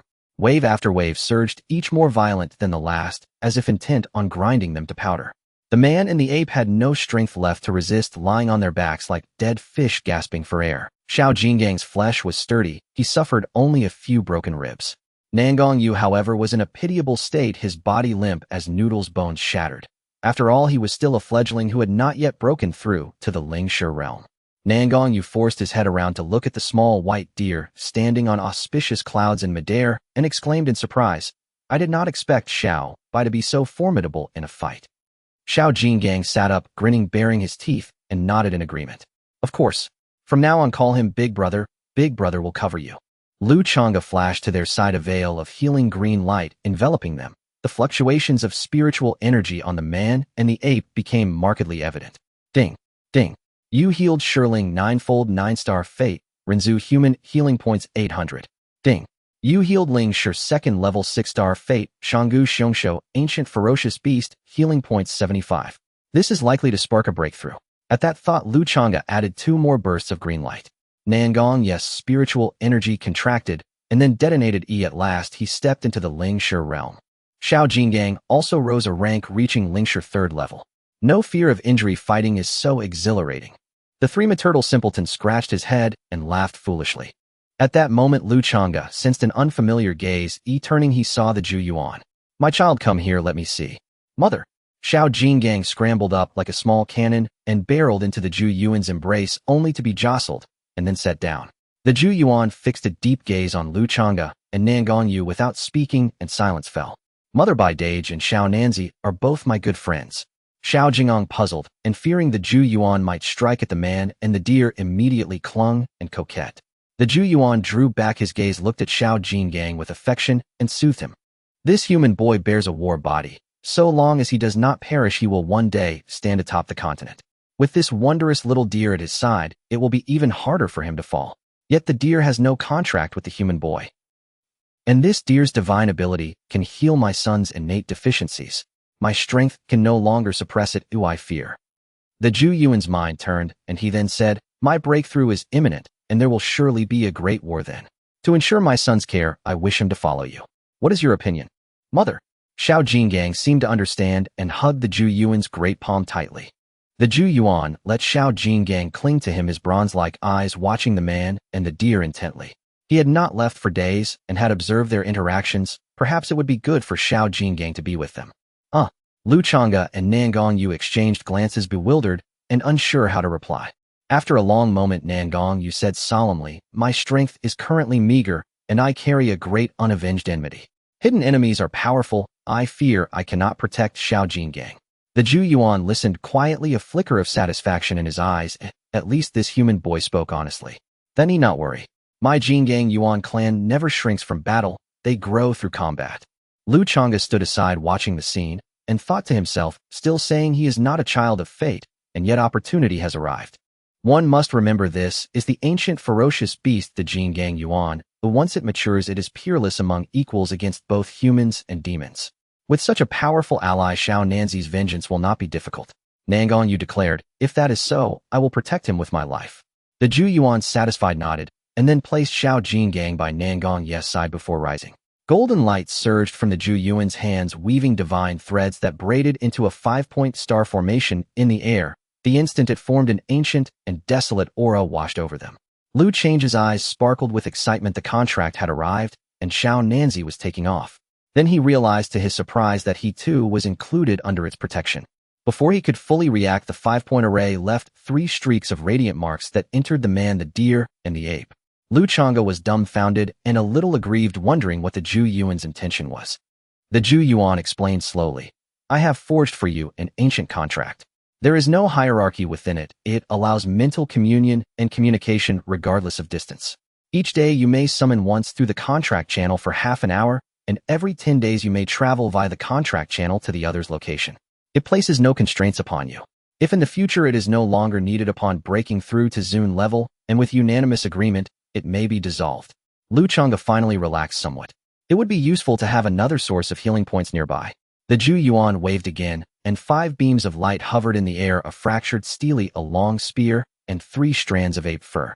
The steel flew to Lu Changge while the spear and the 3 strands of ape fur flew to Nangong. This steel is a rubbing of my clan's ancestral monument. Regrettably, it survives only in fragments. You are rather mysterious, perhaps you will gain some insight from it. He then looked at Nangong Yu and said, if danger comes, each of these 3 hairs can unleash a peak imperial grade strike. You have the most experience, so watch over them and keep these for use. This spear is a Huang artifact of notable power. I have sealed it. As your strength increases, it will gradually unseal. Lu Changge used his spiritual power to command the spatial ring Xiao Nanzi had handed him. Once it accepted him as master, he stored the steel and hung it from his antlers. He then felt the world spin. When he opened his eyes, they were within the rear mountains of the Qian sect. Lu Changge steadied himself and asked, Xiao Nanzi, now that you have a gongfa, do you still wish to return to that shabby little sect? Nangong Yu fell into thought. Before he could answer, a thunderous, beastly roar erupted from the direction of the Miwu forest. Looking up, they saw the sound wave pierce the heavens, scattering the clouds. Crimson gold radiance spilled across the sky as the aura of an ancient ferocious beast burst forth and spread across the 10th Sanli Miwu forest. Across the fields, birds trembled and beasts bowed. Then another piercing avian cry rang out. From the deepest reaches of the Miwu forest, another shadow shot skyward, its bulk sufficient to blot out sun and moon. As it beat its wings, the storm heavens raged across the 9 skies, drawing successive thunderclaps as if the firmament itself were being torn. It was utterly terrifying.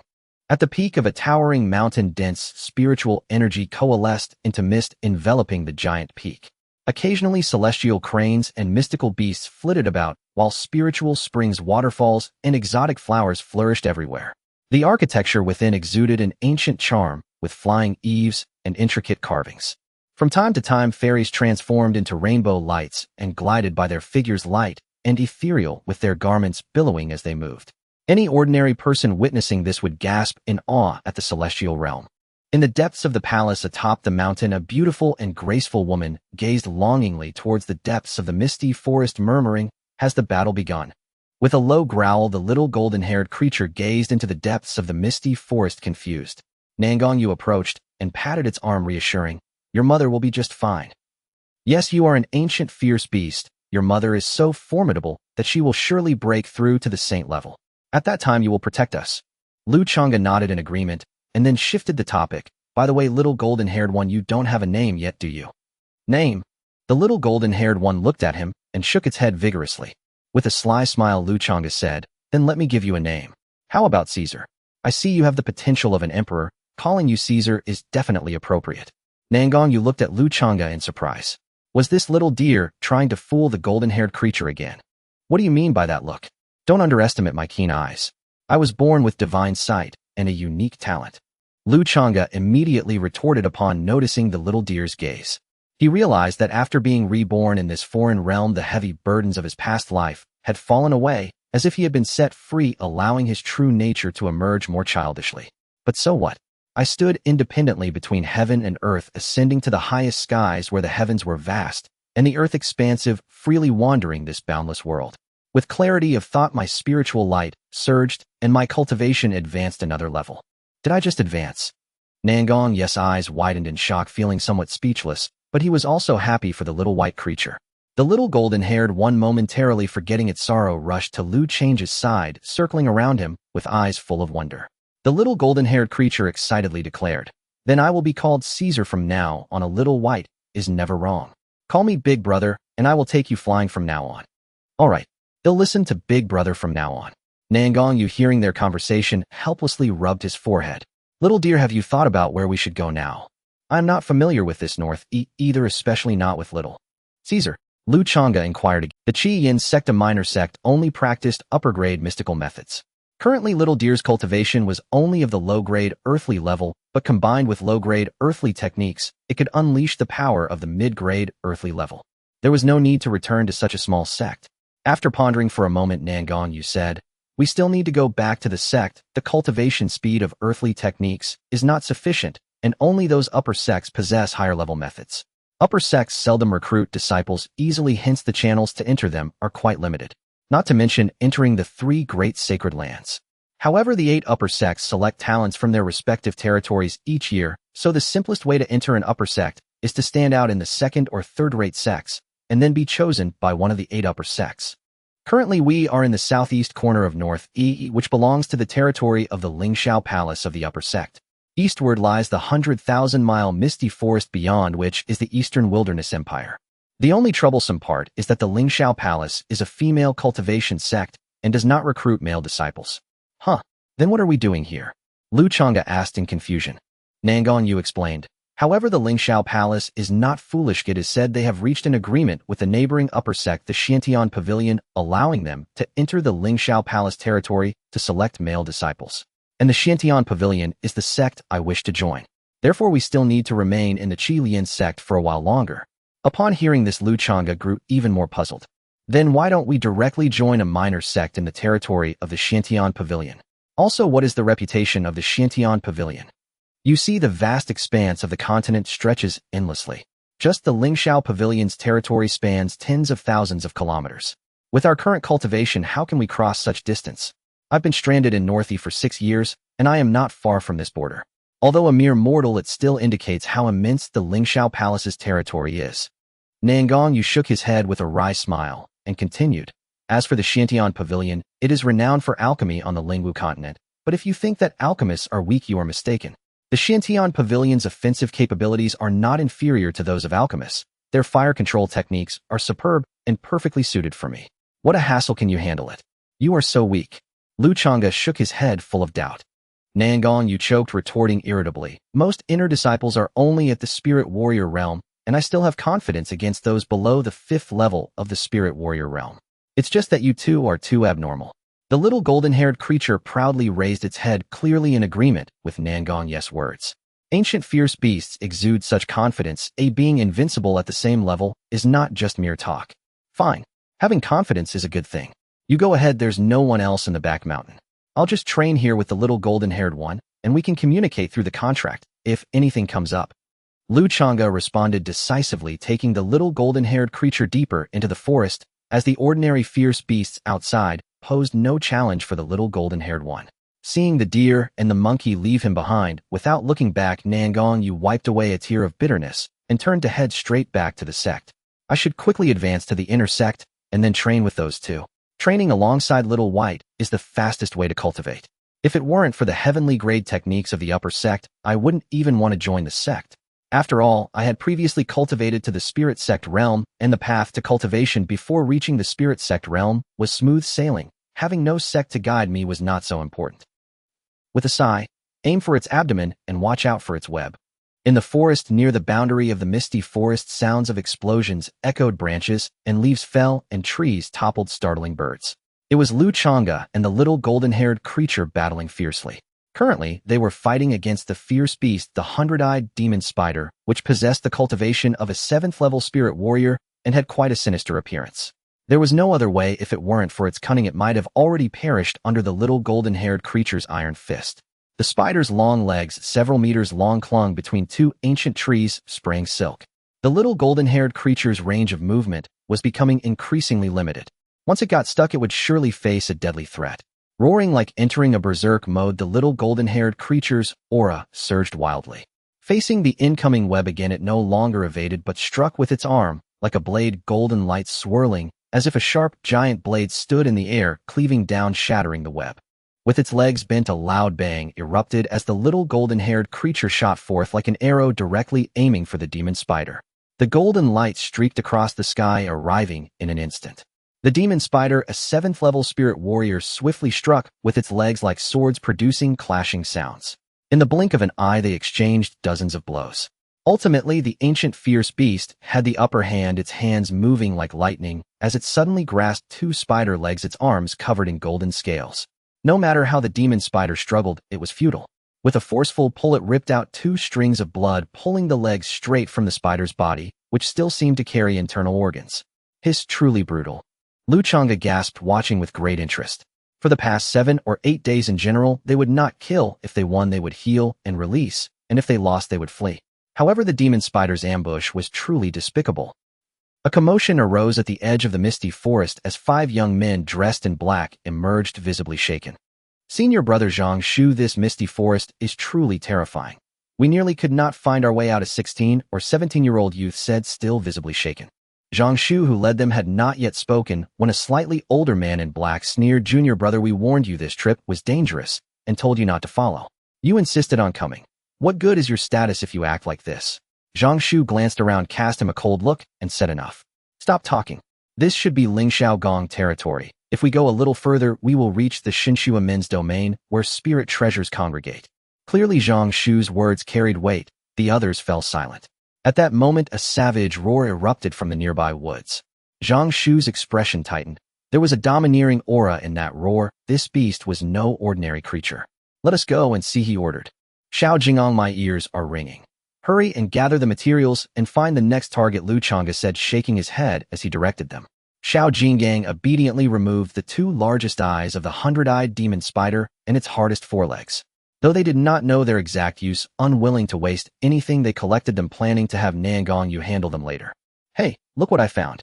An ancient ferocious beast's cub. After relentless searching, fortune yields it without wasted effort. Indeed, who would have guessed the beasts in the misty forest had gone mad? Fate has smiled upon us here. Ha ha. Truly, following senior brother Zhang Shu was the right choice. As the words fell, 5 figures closed in and surrounded Xiao Jinggang and Lu Changge. Lu Changge flashed to Xiao Jingong's side and tossed a healing spell to restore its strength, then watched the 5 youths before him with wary eyes. They were called youths, yet one of them was about Nangong Yu's age and, by spiritual sensing, possessed the terrifying cultivation of Lingxia level 8. When the leader Zhang Shu saw Lu Changge display his divine art, his usually impassive face unexpectedly brightened. He stared at Lu Changge with burning interest, even ignoring the ancient cub beside him. "I do not want the blood of that ancient beast. I only want this little deer," he declared. They cultivated the blood arts of the Xinshua men and were unusually sensitive to blood. From such a distance, he could scent the fragrant aura exuding from the little deer, perfect for refining secret techniques. Lu Changge's face grew grave. Aside from the youngest and the strange-tempered one who were Lingwu Realm, the others were all Lingwu Realm cultivators and likely formidable even among their peers. He could leap away by moonstep, but Xiao Jinggang could not. "Which sect are you disciples of? Can't you see we already bear a contract?" Lu Changge tried to stall while devising a plan. At his words, Zhang Shu's hazy gaze sharpened. This little deer truly was extraordinary if it could communicate with them. "Senior brother Zhang Shu, this," the junior brother fretted. They were outer disciples of the Xinshua men with modest cultivation. If a Lingzong Realm cultivator appeared, even their elders might be helpless, and he feared escape was impossible. Zhang Shu's thoughts churned. He paid no heed to the junior brother and sneered, "Your Lingxa level cultivation. What power is that even if you have a master? If he doesn't come, it's fine, but if he does, I'll kill him to show you. Xiao Jingong, can you still shrink your body?" Lu Changge transmitted through their contract. Xiao Jinggang did not reply, only nodded slightly. "Good. When I initiate the attack, shrink immediately and grasp my horn." If we cannot overpower them, I will carry you and fly. After issuing the order, Lu Changge glanced at his status panel. Healing points 16950. He had not been idle these days. Every night, he tended Xiao Jingang's congenital deficiencies, and with healing points earned in combat, he had accumulated this sum. He had meant to see how many points were required before an innate skill slot would light up.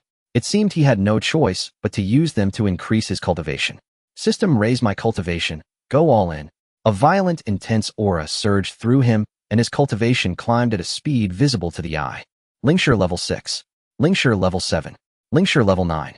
There was no discomfort from the sudden leap in power. It felt natural and precise, as if this strength had been earned through his own arduous effort.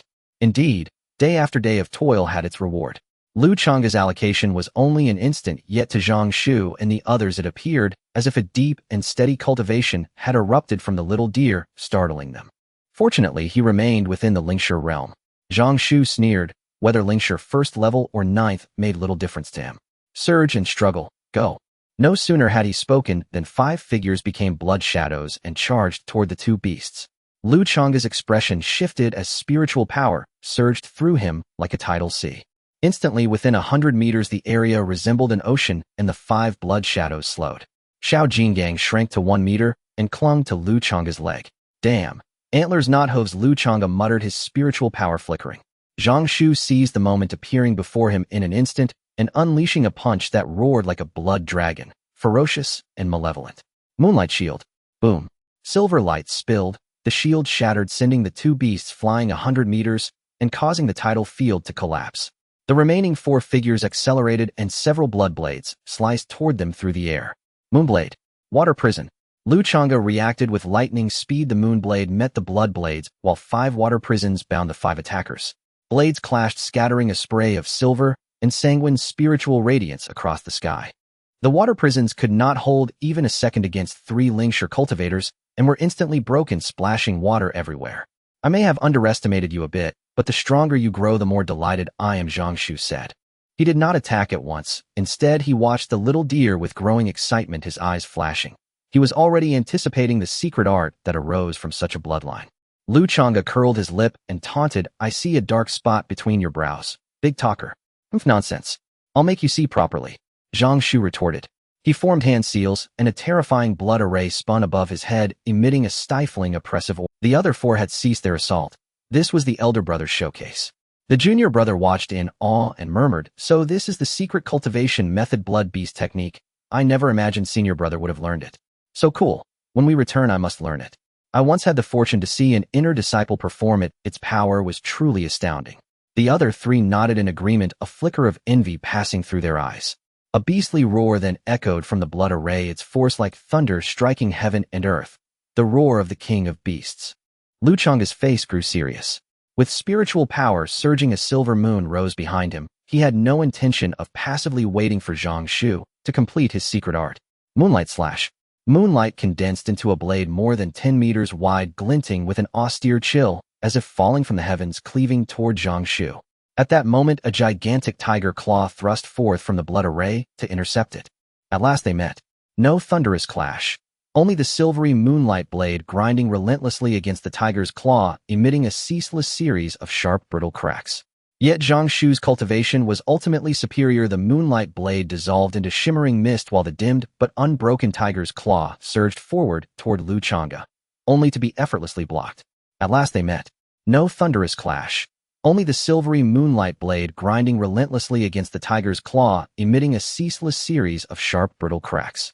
Yet Zhang Shu's cultivation, moreover, it commands both lunar radiance and aqueous energy.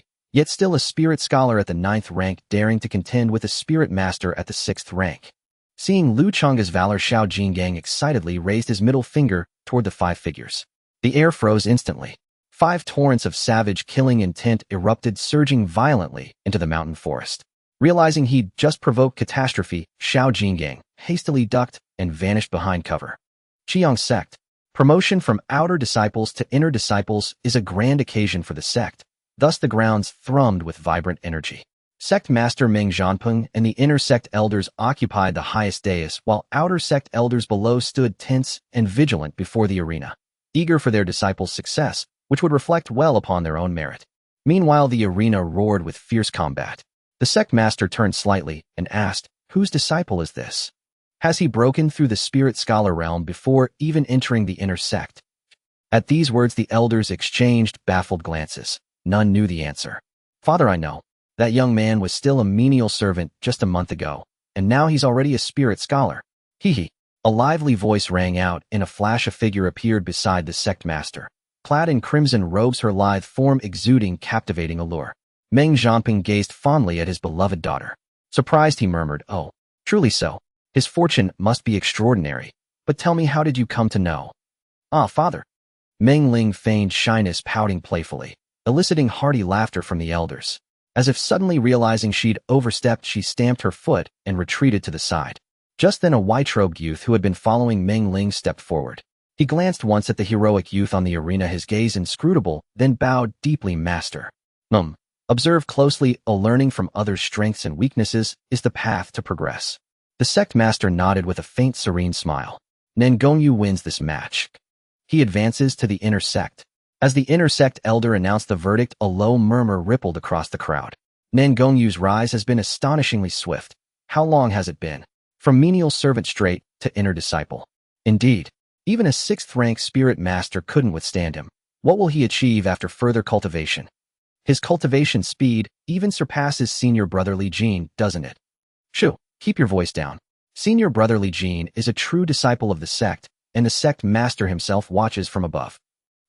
Sect master Meng Zhanping smiled faintly as he observed the aloof, handsome youth upon the arena. This year's quota for selection by the upper sect might well include him. Though not directly overseen by Lingshao sect, the rewards from Xiandan Pavilion were precisely what he needed. Should Xiandan Pavilion take notice and bestow breakthrough elixirs, ascension to Spirit King would be imminent. A fleeting haze crossed Meng Zhanping's eyes. He had dwelled here for so many years, yet where was that artifact? "Master! Master!" Li Jin watched Meng Zhanping, lost in thought, staring at the youth on the arena, and a flash of cold ruthlessness flickered deep within his heart. Meng Zhanping snapped back to awareness and rose, declaring in a clear, resonant voice, "All inner disciples, prepare yourselves. The upper sect arrives in 1 month. Seize this opportunity. Train without respite." With that he led the elders away. Nangong Yu responded coolly to the crowd's flattery, growing increasingly weary, until suddenly a ripple of covenant resonance stirred within his core. "Xiao Nanzi, how's your cultivation progressing?" It was Lu Changge's voice. Nangong Yu blinked in confusion, then replied promptly, "3rd rank of the spirit scholar realm. What's wrong?" "Huh, can't rely on you. I've got to flee with Xiao Jinggang." "What's happened? Who are you facing?" Nangong Yu's expression darkened. He pushed aside the throng of admirers and hurried toward his residence. Li Jin stood motionless among the crowd, watching the youth recede into the distance, then slowly withdrew his gaze. "Huh, no time to explain. 5 brats have set their sights on Xiao Jinggang and me. They're no pushovers." Lu Changge erected a curtain of aqueous radiance to deflect the assault, all the while muttering inwardly. Truth be told, he faced a dilemma: to kill them outright. Impossible. He could never eliminate all 5 cleanly. Such youthful mastery signaled elite lineage. Retribution would surely follow. He could simply depart with Xiao Jinggang atop auspicious clouds and moonlight, yet doing so would leave his Dao heart unsettled. Plainly put, he simply could not swallow this indignity. To retreat would only stoke his fury. If he fled now, what then? Next time, these brats would inevitably covet their blood again. One may steal for 1,000 days, but none can guard vigilantly for 1,000 days. So, best to end them. Meanwhile, Nangong Yu's anxious voice kept echoing across the covenant link, yet no reply came. His face hardened, resolve crystallized. "No answer. Then I'll go myself." Securing the door behind him, he activated the covenant channel. Instantly, a vertical spatial vortex materialized, a vivid, lucid window into Baijiao's realm. A spear manifested in his hand. He stepped forward and stood upon the battlefield. Lu Changge sensed Nangong Yu's activation of the covenant channel and made no move to stop him. Since annihilation was decided, Nangong Yu's arrival simplified everything. In his eyes, Xiao Nanzi was nothing less than an experience cache, one capable of leveling him up. The battlefield fell silent. Every eye turned toward the sudden arrival of Nangong Yu. Zhang Shu swept his spiritual sense across the newcomer and froze, brows knitting in utter bewilderment. "Wait, you waited this long for backup, and this is what you got?" Meeting Zhang Shu's incredulous stare, Nangong Yu's fury ignited like wildfire. "Doubting my strength, thinking I can't defeat you. You guessed right. I can't beat you. Ha ha ha, killed me. 3rd rank spirit scholar. What on earth is he doing here? If he survives a single strike from me, consider my training incomplete. Junior brother, though you two seem of similar age, he falls far short of you. Don't speak so harshly. Perhaps he holds hidden trump cards. He. Out of the corner of his eye, Zhang Shu glanced at his sycophantic junior brothers, then resumed his icy, disdainful smirk, preserving his aura of invincibility. Is this your covenant partner? He looks rather feeble. Lu Changge scorned verbal sparring, instead unleashing his ultimate technique, Xiao Jinggang. At the signal, Xiao Jingyang's eyes blazed with unrestrained exhilaration. Instantly, he reverted to his true form, towering proud and indomitable. Slowly, he raised his right arm, fingers splayed wide palm, facing upward. In an instant, 4 fingers snapped inward, leaving only the middle finger erect in midair, like a celestial steel plummeting from the 9th heaven, crushing downward with apocalyptic force. Mountains trembled. Earth quaked. Killing intent pierced the air, shaking loose every withered leaf and broken branch from the surrounding forest. Oh, senior brother, let me go. I want to kill that despicable monkey. The young disciple's eyes were bloodshot, his black hair flowing wildly as he fixed his gaze on the little golden monkey, gritting his teeth. The slightly older one urged for calm, his voice as cold as the depths of the abyss. Let me take care of it. I don't want a single drop of its blood. Zhang Shu glanced at the little golden monkey as if he were looking at a corpse, then directed his gaze towards Lu Changge, waving his long sleeves. Kill. Lu Change's expression turned serious as spiritual energy surged, covering the tidal sea surface for hundreds of meters. He quickly transmitted a message: you two find your own opponents. With that, a massive water tornado rose from the ground, charging towards the opposite side.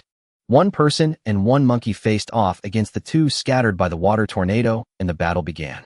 Lu Changge did not engage Zhang Shu heat-in. Instead, he focused on stalling his attacks, while occasionally supporting the badly beaten pair. If you have the guts, fight me face to face. Don't make me look down on you. Zhang Shu, clearly enraged, shouted. Lu Changge cast him a sidelong glance, his expression akin to looking at a fool, casually launching 2 healing spells. Ding. You healed a 3rd-level spiritualist, 9-star luck, human race, healing points 900. Ding. You healed a 3rd-level spiritualist, 6-star luck, ancient fierce beast, healing points 80. The severely injured Nangong Yu immediately sprang back to life, wielding a spear in a flurry of strikes, flames seeming to ignite the forest, and his offensive grew increasingly fierce. With Lu Changge present, the two were engaged in a desperate battle, trading injuries for injuries, which made the disciples of the Divine Blood sect feel somewhat restrained. However, they ultimately had an overwhelming advantage in cultivation. The blood blade swiftly pierced through the fire barrier, pinning Nangong Yu to the ground. Fixing his gaze on the opponent, Nangong Yu was suddenly transported back to the night his family was slaughtered. His grandfather had died, his uncles and parents had all met the same fate. That sense of powerlessness ignited a fiery rage within him. He fiercely withdrew the blood blade, staggering to his feet, his eyes gleaming with a red light, his entire body seemingly losing consciousness as he murmured to himself. You all should die, you should die.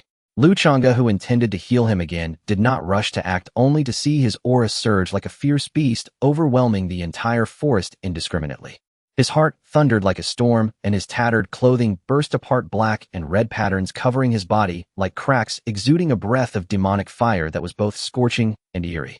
Pretending to be divine, the young disciple suppressed his inner fear, snorting coldly, his right hand claw-like as he transformed into a blood shadow, lunging for Nangong Yu's heart. However, to his disappointment, in the instant he got close, his right hand was seized tightly by Nangong Yu. In return, he swiftly plunged into the young disciple's heart. Little junior brother. The other disciples exclaimed in shock, causing everyone to turn their attention. This scene unfolded too quickly for anyone to react. Zhang Shu's pupils contracted, and he immediately shouted, "Stop! Do you know his identity?" Nangong Yu had regained his consciousness by then, but the demonic patterns on his body had yet to dissipate. He turned his gaze towards the speaker, his eyes filled with a sinister and unparalleled dominance. Casually he replied, "Oh, what identity could be more precious than my life?" With that, he squeezed his right hand that grasped the heart. The 16 or 17-year-old youth let out a heartbreaking wail, his previously handsome face now twisted in agony. "No, please stop. Little junior brother is the only son of the outer sect elder of the Divine Blood sect. If you kill him, you will be doomed. Let's talk this over. Please don't act impulsively." Zhang Shu was no longer calm and collected, his expression turned frantic as he desperately tried. The outer sect elder had a son late in life, and he spoiled him like a treasure. Little junior brother had left the sect before breaking through to the spirit realm, but this time, he secretly followed Zhang Shu and ended up in the misty forest without anyone noticing. If little junior brother dies, we probably won't survive either. Zhang Shu thought bitterly. These privileged second-generation disciples were truly infuriating. Oh, the divine blood sect, a prestigious sect indeed, quite remarkable. Nangong Yu felt a slight shock. Given his current cultivation, provoking a sect was indeed unwise, but the young disciple saw the boy before him stop his movements and quickly said, "As long as you let me go, I will give you anything you want, anything I possess." He looked at Nangong Yu with a pleading expression, the resentment in his eyes fleeting. Once he returned, he would definitely have his father capture these two beings, skin them alive, and torment them day and night, making them wish for death. Lu Change's heavenly, I sensed a trace of resentment and hatred from the young disciple. He smiled slightly. "Oh, very good, young man, you have already paved your path to death." Just as he was about to remind him, the young disciple suddenly widened his eyes in fury, staring at Nangong Yu in disbelief, his lips moving, but no sound escaping. A faint red mark instantly embedded itself into Nangong Yu's right hand, still lodged in his chest. The young disciple perished at 16 years of age, a tragic fate. In the moment that his heart was crushed, all the strength drained from Zhang Shu's body, his eyes glazed over in despair. It's over. Now it's completely over. There was no returning to the sect, no future left. Zhang Shu's eyes opened wide in anger as he almost caught up to the young disciple, glaring at the true culprit and enunciating each word, "You. I want you dead." With that, the blood array re-emerged, the terrifying fluctuations even more intense than before. The roar of beasts echoed through the mountains as if all the kings of beasts were about to break free. Lu Change's figure flickered, leaving a moonlit shadow in place as he appeared in front of Nangong Yu. "I know you're very angry, but please don't lose your temper just yet." He casually tossed a healing spell back to Nangong Yu, who was on the verge of exploding due to the sudden outburst, his insides already riddled with holes. Ding. You healed a 4th-level spiritualist, 9-star luck, human race, healing points 1,000. Healing points 3,630. Finally enough. Little Nancy truly is my lucky charm. Lu Changge no longer hesitated, and his cultivation healing points 3,000. Cultivation Spirit Master, 1st level. Only upon breaking through to Spirit Master did Lu Changge feel the difference. His spiritual energy was over 20 times denser, and his control over it surpassed that of a spiritualist by more than a little. However, the Spirit Master of the Divine Blood Sect did not seem particularly impressive. Setting aside his doubts, at that moment Zhang Shu's ultimate move had fully erupted. From within the blood array, a massive creature emerged, its entire body crimson as blood. No, it was blood, the Divine Blood Sect's secret technique, the Blood Beast. The Blood Beast howled at the skies, its enormous mouth opening wide, a wave of bloody stench assaulting the senses, extraordinarily ominous. Zhang Shu stood beneath the Blood Beast, his face filled with madness. "I will make you regret ever living in this world. Enjoy your last moments." With that, the colossal Blood Beast lunged towards Lu Changge and Nangong Yu. The other 3 stunned disciples finally snapped back to their senses, abandoning Xiao Jinggang and frantically charging toward the man and the deer. Nangong Yu recovered under the healing art. Facing the overwhelming onslaught, he stepped before Lu Changge and drew a monkey hair from his space ring. Though wasteful, he could not afford caution. Just as he prepared to use it, a deer's hoof rested on his arm. Lu Changge closed his eyes as the vast spiritual power of his newly ascended status as Spirit Master surged out, sweeping everyone present as if they had been drawn into another realm. It was like standing upon an endless sea, an emerald expanse, without waves, dim and boundless. Everything around seemed to vanish. No beast cries, no bird song. At that moment, a colossal bright moon rose from the sea, hanging high in the heavens. A sudden clarity filled their hearts. Hai Shang, Sheng Mingyue, Hai Shang, Sheng Mingyue, sea rising bright moon. The sea began to swell, its momentum growing until it became a towering tsunami, hundreds of zhang high, rolling like a mountain flood and crashing down. Except for Zhang Shu, the other 3 Shinshu disciples instantly dissolved into a mist of blood. Zhang Shu, however, recovered his wits at the crucial moment, veins bulging as he forced his will to drive the blood beast straight into that terrible tsunami. Boom. The force was so great it shattered the conceptual domain. The moment the tsunami was struck, it transformed into torrential water blades spinning at high speed to form a water tornado tens of meters wide that swept them in, not a single cry escaping. The blade-laced vortex of water began to show faint threads of crimson within its swirl. A popping sound as if space had torn echoed through the air. Nangong Yu and Xiao Jinggang found themselves back on the battlefield. The 4 Shinshu disciples had vanished, leaving only spots of blood. They looked at Lu Changge, who had manifested a divine sign, stunned and bewildered. The deer's body was streaked red.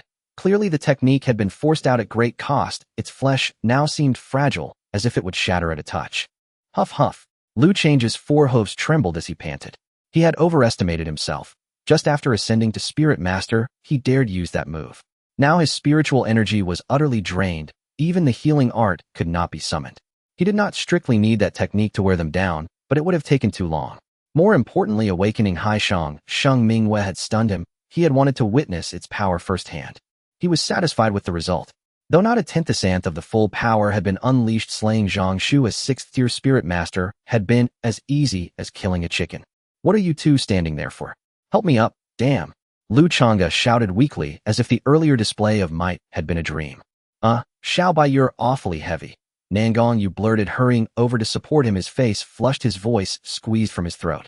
Since ascending to Spirit Master, Lu Change's body had grown to 5 meters in length and over 3 meters in height, considerably larger than Xiao Jinggang. Notably, the bulges behind his 2 horns had become a pair of small, delicate antlers. A deer clad in snow-white fur with spiritual light flowing and 4 horns upon its head. Neither Nangong Yu nor even Xiao Jingong, who held memories of ancient feral beast inheritances, had ever heard of such a creature. Xiao Jingong, badly wounded, dragged his scarred body to Lu Change's side. His eyes shone like stars as he worshipped. Big brother, you're truly amazing. Such a great moon, such a vast sea, and that tsunami. I thought I was about to be smashed to death, yet I'm perfectly fine. Right, Xiao Nanzi? After speaking, he prodded Nangong Yu. Nangong Yu swayed and nearly toppled, gritting his teeth to steady himself, and shot Xiao Jinggang a furious glare. I've leaned on you long enough. Lu Changge glanced at the panting Nangong Yu, smiling despite his weakness. He cleared his throat and, feigning frailty, said, Xiao Nanzi, I'm fine now. You should rest a while. I am fine, I can still hold on. Nangong Yu ignored the sweat dripping from his brow and gritted his teeth. It was almost comical that he seemed to think he was the one gravely wounded. Xiao Nanzi, you're too weak. Big brother, let me. Just lean on me. Can I learn your big sea moon? Xiao Jinggang pushed Nangong Yu aside, disdainfully sat down, and looked at Lu Changge with bright eyes. Idiot, it's called Sheng Mingwei, not Big Sea Moon. I'm recovering, move aside. Lu Changge, mildly disgusted at Xiao Jinggang's ignorance, was enveloped by a green glow from his antlers. A warm power coursed through him, slowly mending the flesh that had seemed about to rupture. Another surge followed, and he was able to move freely. He casually sent a healing wave towards Xiao Jinggang. Ding. You healed a 3rd-tier Spirit Cultivator 6-star Fortune Ancient Feral Beast, healing points 85. Unfortunately, healing himself granted no healing points. Xiao Jinggang showed no sense of being scorned. He stretched out his arms, happily basking in the green light's restoration.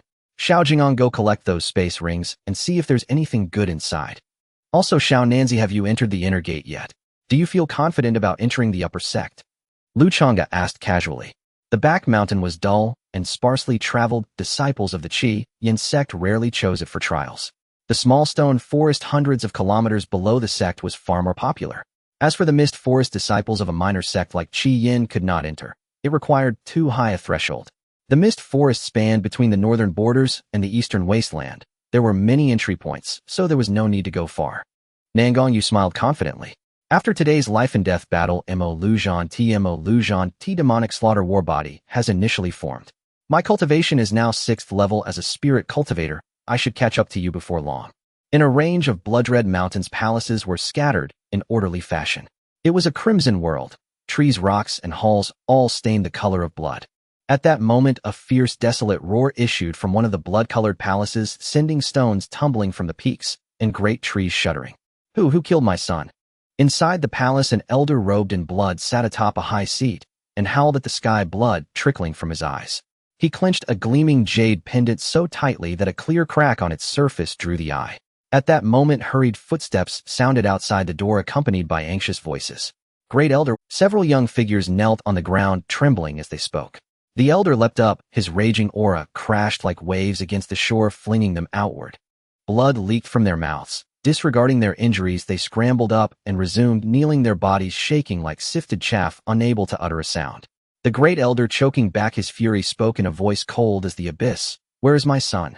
The youths exchanged bewildered looks and replied in panic. We only heard he followed junior brother Zhang Shu into the mist forest. Elder. I will go and investigate at once, one stammered. Useless. Couldn't even keep an eye on one person.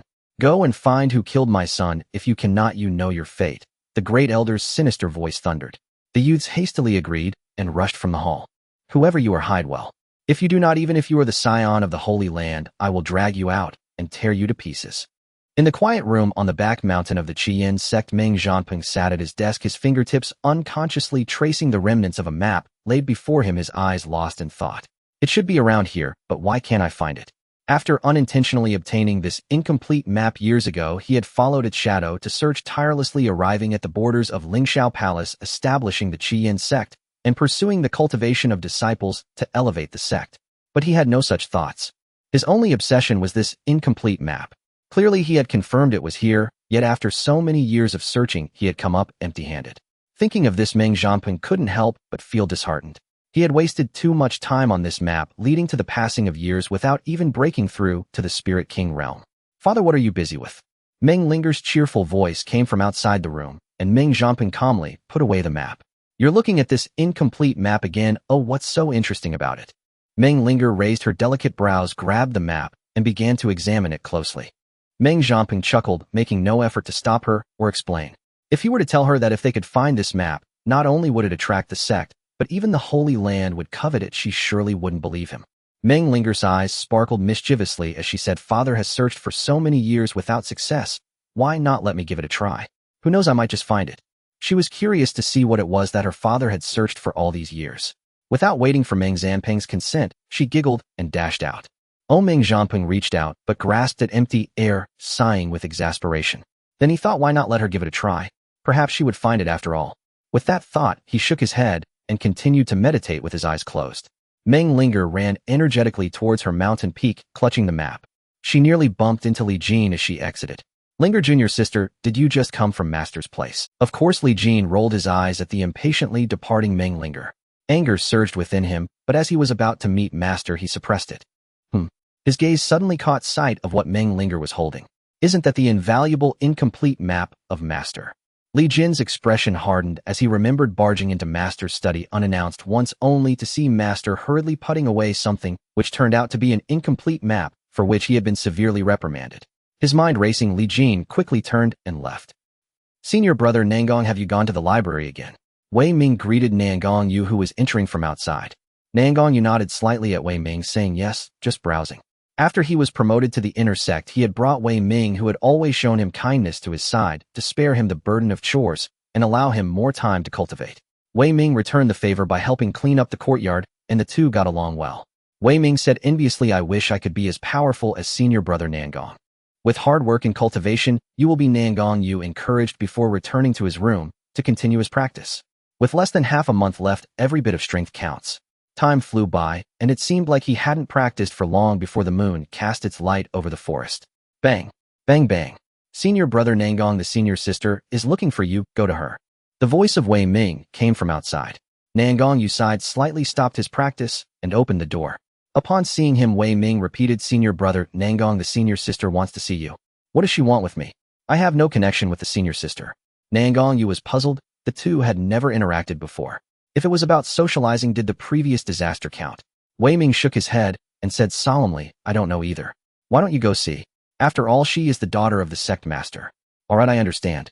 Seeing that he did not immediately set off, Wei Ming urged, they said to go right now. Nangong Yu sighed slightly, feeling resigned. With less than half a month left, he thought he might as well endure and see what this senior sister was up to. With this thought, he headed directly to the Holing Peak where Meng Linger resided. Perhaps because the majority of the sect was fire attribute, the trees of the Qian sect were not particularly lush. On the way, he encountered disciples greeting him. Nangong Yu merely nodded slightly, resembling a flower on a high peak, beautiful yet cold. In no time, he arrived at the courtyard where Meng Linger stayed. Senior Sister Meng, may I ask why you called me here? Nangong Yu raised his voice and called out Senior Sister Meng. After a long silence without response, he turned to leave, thinking that he might as well return to his room to cultivate. He quickened his pace, and in no time he was back in his own yard. He wanted to ask Wei Ming what was going on, but Wei Ming was not in the yard at the moment. Cultivate, cultivate. Strive to surpass Xiaobai as soon as possible. The night passed without incident. In the morning, the east began to brighten.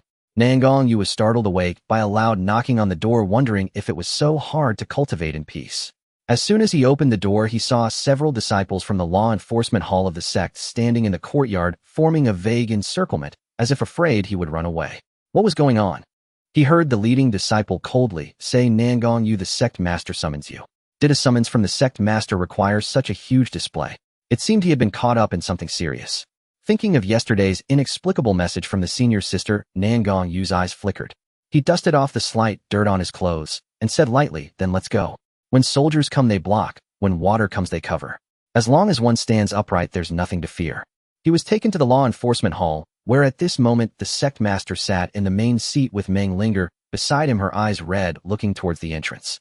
Li Jin was softly comforting her, and an elder of the law enforcement hall stood nearby. Several disciples were standing nervously on the platform, and Wei Ming was among them.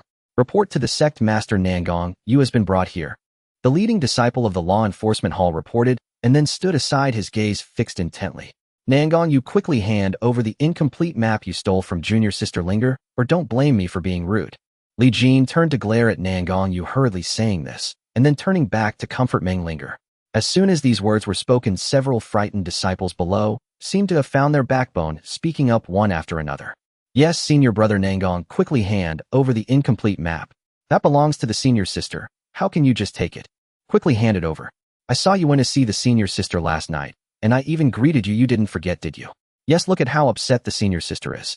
She is kind-hearted and probably won't blame you.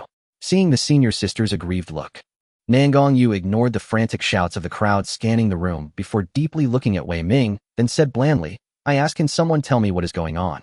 Stop pretending no one will believe you. If it wasn't you who took it, then who could it be? Indeed, for no reason at all, why did you go to the place where the senior sister resides?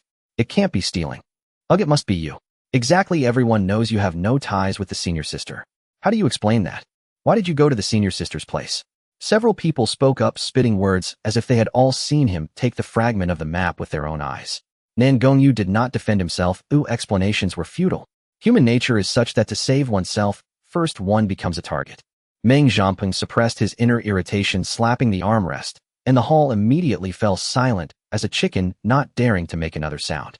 Nangong Yu, let me ask you, did you take the fragment of the map? Meng Zhamping suppressed his inner irritation, slapping the armrest, and the hall immediately fell silent as a chicken, not daring to make another sound. Nangong Yu, let me ask you, did you take the fragment of the map? No. As soon as Li Jin heard this, he immediately flew into a rage. Even at this point, you still dare to argue. Do you think these juniors are blind? Someone cripple his cultivation. As the sect master's direct disciple, his words held some weight in the ears of these disciples, and after a moment's hesitation, they were about to act. Stop! The sect master's reprimand startled the law enforcement disciples, who quickly retreated. Just as they were about to speak, Meng Linger with a choked voice said, Nangong Yu, right. Let me ask you, since you say you didn't take the fragment of the map, could you explain why you were at my place last night? Not responding immediately, Nangong Yu turned to look at Wei Ming, who had been silent since he entered. At this moment, he still kept his head down, his expression unclear. Wei Ming told me that you were looking for me. When I went there, I called you several times, but received no answer, so I came back. As soon as this was said, everyone looked at Wei Ming, who was still with his head down. So you indeed entered junior sister Linger's residence last night. Li Jin's voice resonated at the right moment, and several disciples in the hall seemed to wake up immediately, becoming energized. Yes, after all this time, didn't you indeed go to the senior sister's place? What else can you argue about? It must be you. Hand over the fragment of the map. The sect master might spare your life. It wasn't you. I was just standing upside down eating. Enough. The sect master's anger was overt, and several people instantly fell silent, glaring fiercely at Nangong Yu. They all blamed this kid for not admitting it, otherwise they wouldn't be in such trouble. Wei Ming, what do you have to say? The sect master's words thundered into Wei Ming's ears, causing him to tremble all over, as if he were a sieve. Replying to the sect master, I did not pass on such words. What Nangong Yu said is completely unfounded. Please see clearly, sect master. Wei Ming became more fluent as he spoke, denying everything. After finishing, he cast a glance at Li Jin and quickly lowered his head. The elder of the law enforcement hall looked at Li Jin with suspicion, a glint of darkness crossing his eyes, but he did not speak. This Nangong Yu probably really knows nothing. There must be a scheme from Li Jin behind this, but what does it have to do with him? The sect master is so concerned about the fragment of the map, there must be some hidden secret. Perhaps he could plan something later. I didn't expect it to really be you. You might as well hand it over. I can ask my father to only cripple your cultivation and spare your life. Meng Linger cried, looking pitiful, her tear-filled eyes gazing at him as she spoke her self-righteous words. Nangong Yu completely broke his composure, nearly laughing with anger. Was there a pig's brain on his shoulder? Oh, sorry. Apologies to the pig, that was an insult.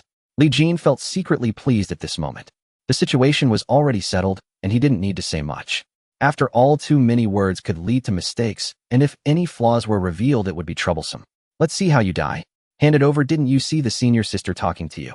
The barking of a dog sounded beside him, and Nangong Yu's patience was completely worn out. He slapped out a palm, sending the disciple flying 4 to 5 meters, teeth scattering all over the ground. No, how dare he act in front of the sect master and the elders of the law enforcement hall. Seeing Nangong Yu take action, the disciples of the law enforcement hall immediately tensed their bodies, spiritual energy swirling around them, waiting for the sect master's order to capture this little thief. The sect master frowned deeply, just about to speak, but unexpectedly his precious daughter spoke first. It seemed she was afraid that if her father acted immediately, the handsome young man would lose his life, so she said, "If it really wasn't you, could you hand over your spatial ring for my father to inspect? If the fragment isn't found, then I will believe you." Quickly finishing her words, she looked at Nangong Yu eagerly, hoping he would listen to her. Nangong Yu was stingy with even a glance at her.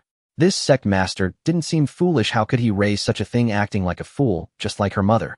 Who in their right mind would let someone else inspect such an important item like a spatial ring?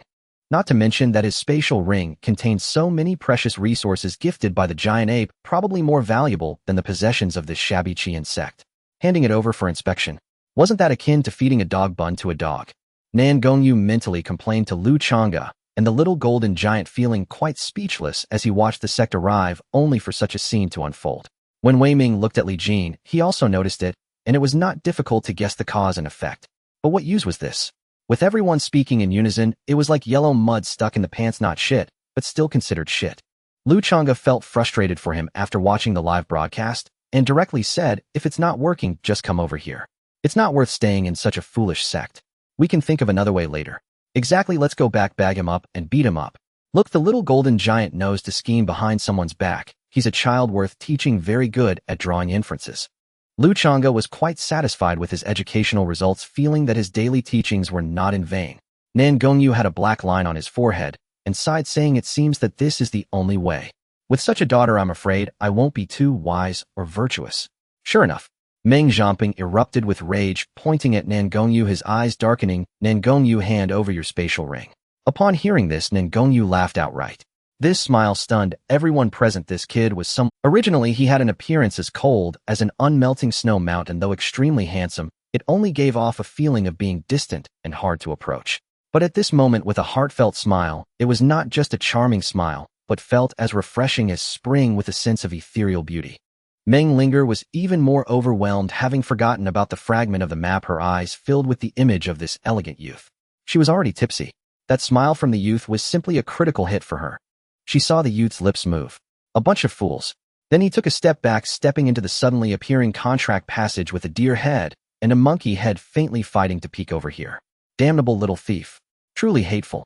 When Meng Zhamping came to his senses, the contract channel had already vanished. His face turned as black as the bottom of a cauldron.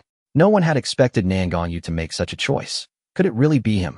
I only meant to use this youth's sudden rise as an opportunity to probe what fortune had favored him, yet he proved so resolute.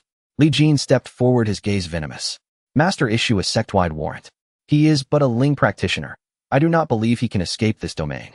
Inwardly, he gave a silent thumbs up to junior sister Meng Linger. Whether they caught him now mattered little. Once the warrant was issued, the matter would be settled. With such a stain on his name, what sect would accept him? What sect would dare to keep such a man?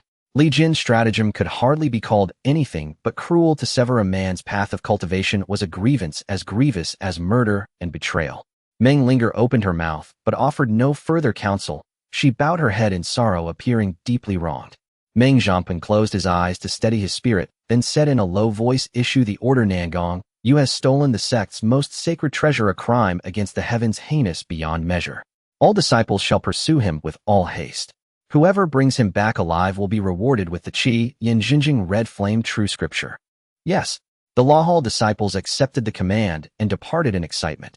Qi Yin Jinjing was the sect leader's cultivated scripture handed directly to disciples. Now they had a chance. Li Jin sneered inwardly. "Just an esoteric scripture. After a few days the upper sect will send invoice, and when I go to the upper sect." Esoteric level. Not worth a dog learning. After the others dispersed, Wei Ming slipped to the edge of the back mountain, and before long a streak of light landed. Wei Ming hurried over, flattering, "Senior, Brother Li Jin, I have done as you said. Look at this scripture." "You did well. The scripture can wait." Tell me, where does Nangong Yu often go? You are not the only one anxious, selling out a friend against my conscience, and yet the man is not dead and the scripture is still not in hand. But faced with the ferocity in Li Jin's eyes, he dared not conceal the truth. Having come this far, there was no turning back. He would betray completely. Only the man's death would bring him peace. Nangong Yu often goes to the back mountain, deep within. His sudden rise happened after he returned from there. My strength is weak. I dared not follow him, so I do not know the particulars. Hearing this, Li Jin said coolly, that is all. Truly, that is all. After his swift improvement, he did not stay within the sect often. He must have gained a chance and did not dare tell me sneaking about alone. Before Wei Ming could finish his complaints, a flash of Li Jin's sword. His head fell to the ground. Li Jin smiled with scorn. A toad dares to ascend the heavenly path. A ridiculous clown. His eyes turned toward the back mountain from which beastly roars and bird calls issued, while a cold light glittered in them. On reflection, it was safest to kill a genius like Nangong Yu. In a short time, he had outstripped 5th-stage Ling practitioners. If he continued to cultivate, who could foresee the result? When you cut the grass, you must remove the roots, otherwise better not be tempted to act. I examine myself thrice daily. How could I not rise? Among heaven's favored, I, Li Jin, shall be one. Little Nin, do not brood. Have a spirit fruit to calm your temper. Lu Changge lay on the ground, all 4 hooves in the air, using spiritual power to guide a spirit fruit into his mouth. Juice splattered as he chewed. He turned to Nangong Yu and slurred his words. Nangong Yu gave a sharp flick of his sleeve, picked up a spirit fruit, and sat down on the ground. He could not be as unrestrained as Lu Changge, well bold in his own way. He bit the fruit hard, but still felt stifled. What to do? He could not swallow this humiliation. The more you think, the angrier you grow, the less you accept it right. A small matter. Xiao Jingong, come help little Nan with an idea. Lu Changge tapped Xiao Jingong's brow with a ripple of spiritual power. The little Jingong paused mid-feast, scratched his head, then hugged a pile of spirit fruits, and flopped beside Lu Changge. Sneaked back, then put a sack on him, and beat him to death. After saying it, he imitated Lu Changge sprawling on his back, and playing happily. Xiao Jingong is good. Little Nan learned from him. That will steady your Dao heart. If anyone dares destroy your Dao heart, take them out. For example, those 5 brats from Shinshua Gate. If I take Xiao Jingong and leave, can they stop me? Could I just endure that? Certainly not. See. Kill them, and my Dao heart instantly steadies. My cultivation will rise mightily. Nangong Yu, having listened to the astonishing proclamations of a monkey and a stag, fell into thought. He imagined kill Li Jin, then slap Meng Linger, and Meng jumping soundly. Hiss. Indeed, that would ease his heart. He then considered his operations soberly. First, do not attract the Ling sect's attention, or escape will be difficult. But no, he himself could not defeat Li Jin. Better to bring Xiao Bai. With Xiao Bai they might manage, and if the Ling sect arrived, they could still flee. Cultivators lacking the Ling King realm cannot fly. Little Nan, are you even capable? We've been staking out for 2 days and haven't caught anyone. Lu Changge chewed a mouthful of grass in boredom. Indeed, he conceded it tasted quite pleasant with a faint grassy fragrance. Even a foolish roe would praise it. Nangong Yu glanced back and said helplessly, Wei Ming, that backbiter surely told Li Jin I often come to the back mountain, so a stakeout will surely catch someone. Do not rush. He looked at the bored Xiao Jingong playing in the dirt, pondered, and continued, either you two go play for now. When someone appears, I will contact you by contract, and you can transmit them over. The words backbiter and stakeout came from Xiao Bai, but they fit so well that he had to admit it. Lu Changge chewed his grass listlessly and muttered, then forget it. I do not much want to move. Xiao Jingong, do you want to move? Xiao Jingong looked at him in confusion, then understood and nodded fiercely. Lu Changge rolled his eyes and explained to Nangong Yu, I have largely remedied Xiao Jingong's congenital shortcomings. Now he is full of energy each day. Wait, there is movement. Lu Changge, the strongest among them and the first to notice, whispered. The man, the stag, and the monkey hid behind a forest boulder. Eyes narrowed as they watched ahead. Listen, there are 2 plans. Plan A, when the person approaches, I will pull you into the intention realm. Inside, you strike him thoroughly. I guarantee not a sound will leak outside. Plan B, a him. If it is the Ling sect, cancel the action. Lu Changge hurriedly sketched the operation. Nangong Yu looked puzzled and wondered inwardly and beat him to a pulp. Is that your rising moon over the sea tactic? Lu Changge understood what Nangong Yu was worried about and explained, it's fine. As long as you don't exert yourself fully, the burden on your body isn't that heavy. Besides, that little Karami you mentioned, Li Jin, could be easily dealt with. The main purpose is to let you and the little golden man train a bit. Lu Change's eyes gleamed mischievously. Relying solely on the little golden man every day was a bit slow for healing. After all, Li Jin was a spiritual master. He should have some effect, right? For the growth of both of you, I'm truly putting in a lot of thought. This team can't do without me. Fight the little Karami. The little golden man, upon hearing that there was a battle, didn't care about any Pulin or Palandi as long as there was a fight. Sure, they're coming. A figure was seen rushing from a distance in their 20s with a fierce glint in their eyes that marred their otherwise handsome features. As they advanced rapidly, they looked around, seemingly searching for something. Is that your senior brother Li Jin? Lu Changge wondered to himself. This kid clearly didn't look like a good person. Oh, what kind of judgment did the lord of the Qian sect have to take someone like this as a disciple? Indeed, he wasn't picky at all. Noticing the disdain in his eyes, Nangong Yu smiled faintly and nodded. Good, as long as it's him. Let's see how I can take this kid in. Li Jin felt a flutter in his heart and quickly stopped glancing around. Seeing that there was nothing unusual in the forest, he let out a slight sigh of relief. Perhaps it was due to a few days of exhausting company with the other junior sisters.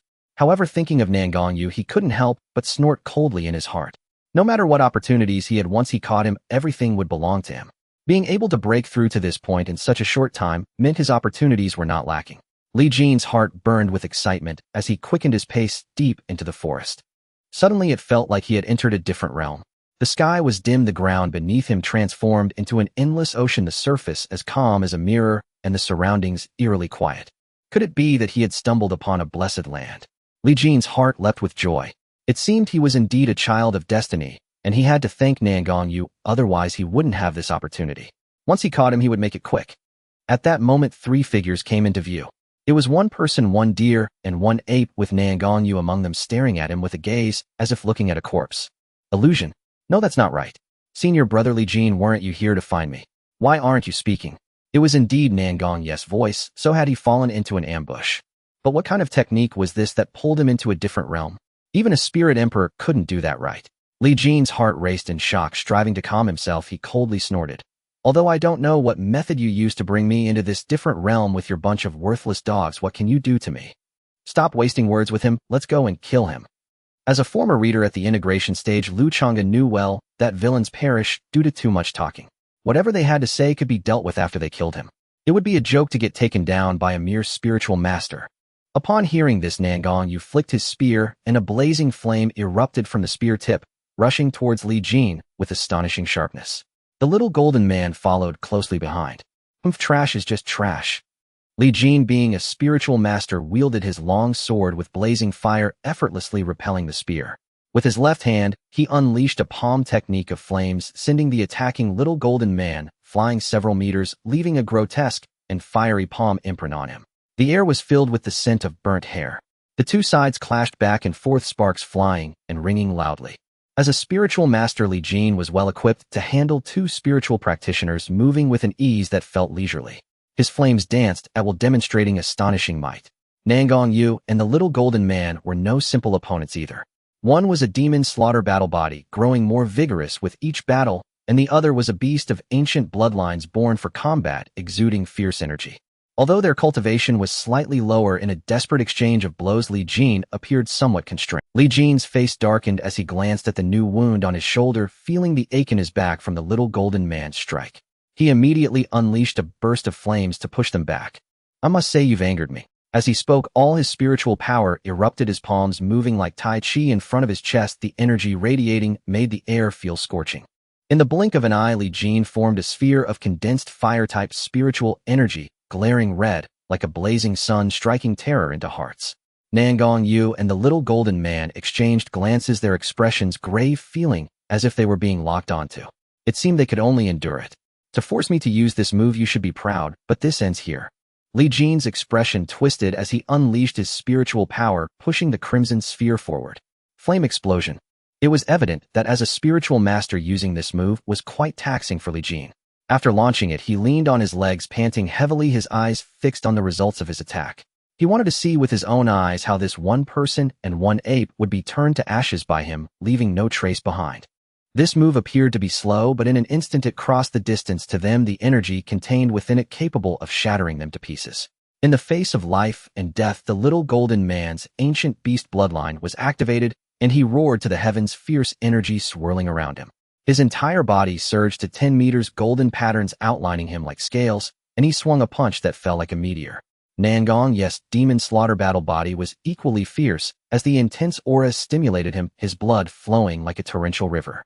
Amidst the intertwining demonic patterns, divine light burst forth, and his spear seemed to be unsealed in advance, radiating even more golden light as it transformed into a brilliant red streak aimed at the flame explosion. Boom, boom, boom. Lu Change's realm of intent could no longer be maintained, and the figures of the two men and one beast appeared in the forest. At this moment, the two men and one beast engaged in a fierce clash were all heavily injured, too weak to continue fighting. Lu Changge glanced in the direction of the sect. Such a commotion would surely attract. At this moment, the two men and one beast engaged in a fierce clash were all heavily injured, too weak to continue fighting. Lu Changge glanced in the direction of the sect. Such a commotion would surely attract experts to inspect it. It was not wise to stay longer, so it was time to flee. He tossed 2 healing points over, gaining another 1,000 healing points. Then he flickered and appeared beside Li Jin, now glaring at him with a fierce expression. Looking somewhat stubborn. "My master will arrive soon, you beasts, just wait to die." Lu Changge was taken aback by these words. Beasts? Was he insulting me? Never mind, it doesn't matter. After all, I'm not human, so why bother with human matters? He flashed a grin at Li Jin. He transmitted a message. Rest assured, I'm a vegetarian, don't be afraid. Li Jin lacked the strength to rise, struggling backward, instead as his legs scraped desperately against the ground, terror stark upon his face. Before him, a massive hoof loomed ever larger in his pupils. Then darkness swallowed his vision, and he slipped instantly into unconsciousness. Brat, you dare call a sacred beast livestock? Watch how I deal with you. Without further delay, Lu Changge gathered Li Jin in a surge of spiritual energy and fled toward the Mist Veil forest, accompanied by the recovering man and the ape. Moments later, several figures appeared amid the ravaged battlefield. Master Ming Zhanping, sect master of the Qiyang sect, and the other elders. This sight bears the scars of fierce combat. The sheer force suggests peak spirit teacher realm cultivation. Indeed, the air thrums with dense, fire-elemental spiritual energy. It must be that young Li Jin. Congratulations, sect master. Li Jin has broken through again. Surely he'll soon ascend to Spirit Lord realm and rival our own cultivation levels. Ha ha ha, indeed. He must have tracked down that wanted fugitive. To escape Li Jin's grasp is itself a feat of no small merit. The inter-sect elders exchanged remarks, dissecting the battlefield with practiced precision, their congratulations flowing endlessly toward the sect master. Internally he scoffed, a meager stipend of spirit stones each month. Let others expend the effort. Capture him if you can, fail, and it matters not at all. What business is it of mine? The law enforcement hall elder narrowed his eyes, then suddenly spoke. Sect master, with Li Jin's cultivation level, apprehending a mere spirit apprentice realm trader is effortless. We need only return and await his triumphant report. Upon hearing this, Ming Zhanping nodded. Truly there was little cause for concern. A spirit teacher capturing a spirit apprentice. What mishap could possibly arise? He sensed instinctively that the fragmented map was unlikely to be in Nangong Yu's possession. Someone else must have stolen it. He resolved to return and question Linger more closely about peripheral details. Perhaps clues would emerge.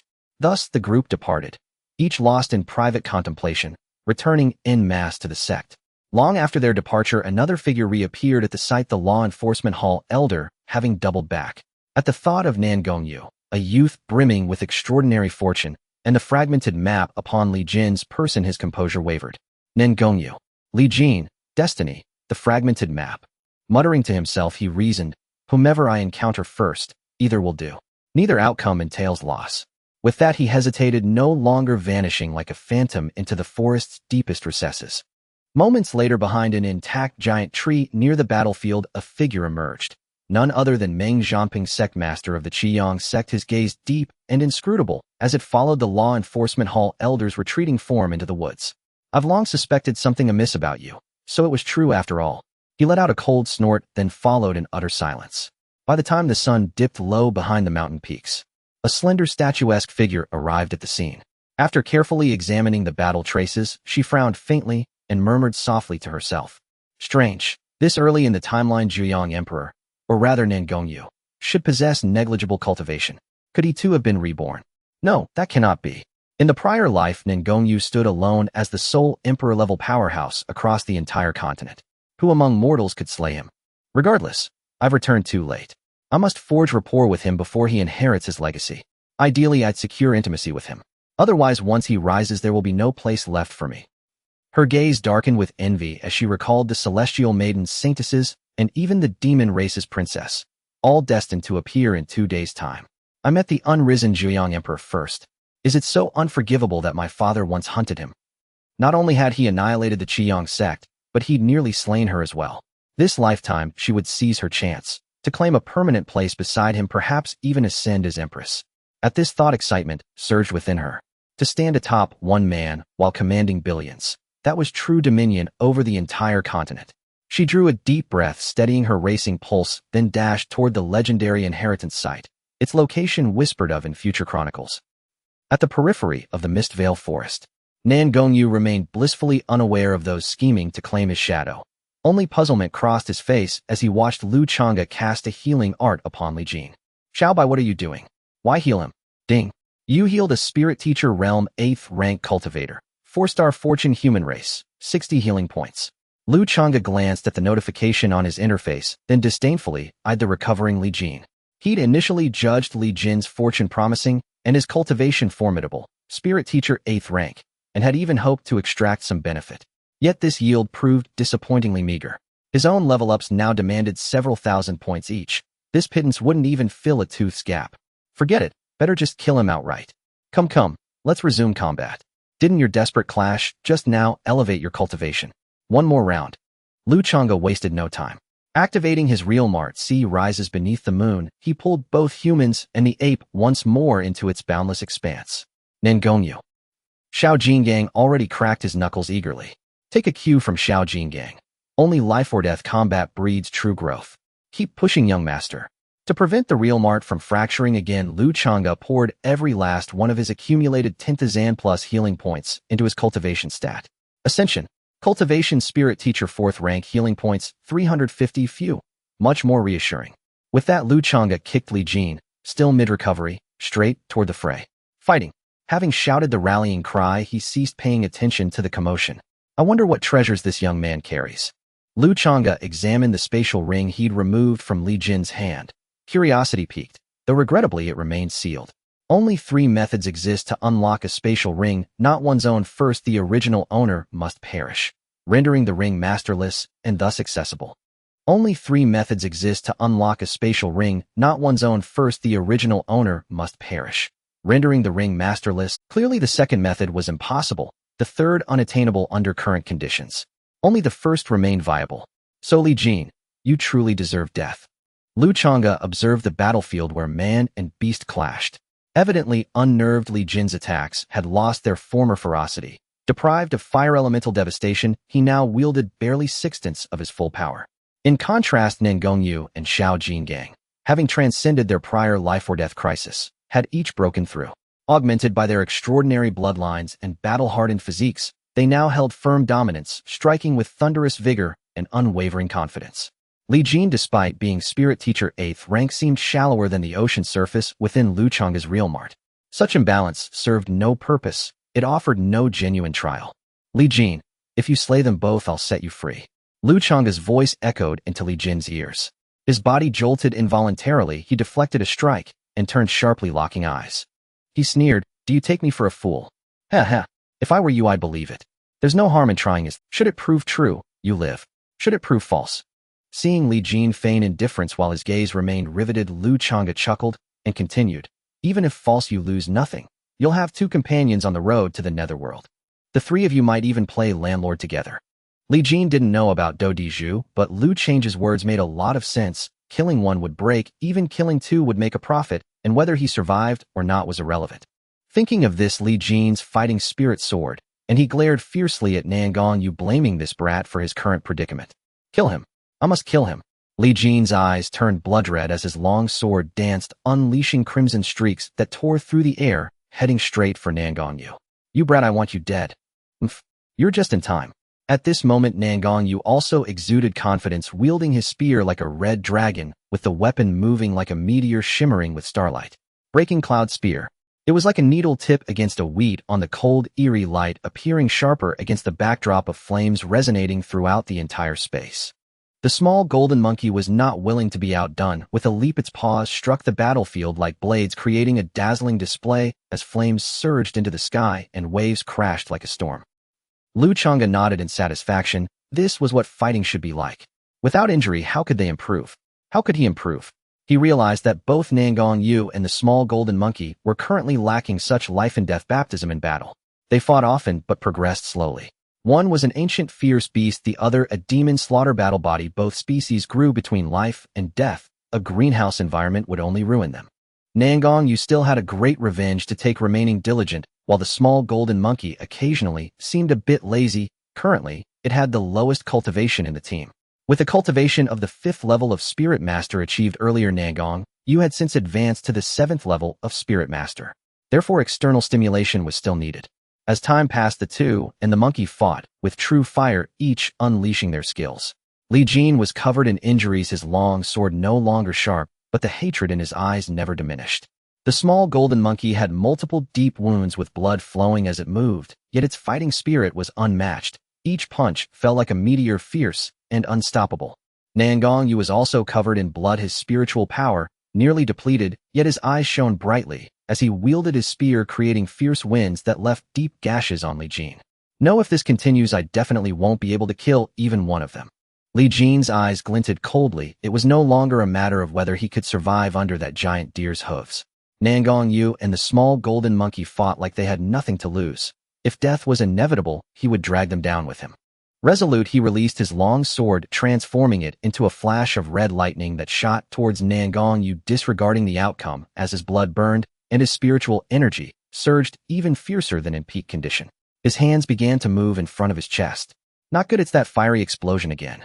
Nangong Yu deflected the long sword with his spear, immediately observing Li Jin's movements and looking towards the small golden monkey. The small golden monkey also had a serious expression, instantly understanding, and with a thunderous roar transformed into a 3-zhong giant beast, its golden-scaled arms grabbing Nangong Yu's legs and spinning him around with all its might, throwing him away. As Nangong Yu's demonic patterns flared, his spear seemed to merge with him, enveloped in crimson flames, transforming into a flame dragon at the moment it was thrown. Flame dragon break. They knew they must not let Li Jin complete the fiery explosion, otherwise the best outcome would be like before, and the worst was unimaginable. In the air, the thrown Nangong Yu resembled an agile flame dragon soaring through the sky towards Li Jin, who was executing his combat technique. Li Jin glared hatefully at the flame dragon rushing towards him, his mind turbulent, and had no choice but to unleash the not fully refined fiery explosion. Boom! A tremendous wave of energy swept through the entire realm, causing it to tremble as if facing an apocalypse.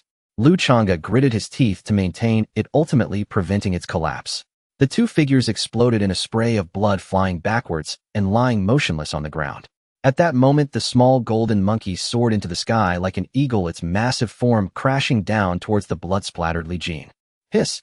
Lu Changge couldn't bear to watch as he saw Li Jin's pupils explode, instantly rising to the path of heaven. The killer is always killed. This was his best ending. 3 healing spells were cast. The small golden monkey received 1, and Nangong Yu received 2. This time he was nearly mortally wounded, but under the influence of the demon slaughter battle body and healing techniques, he quickly began to recover.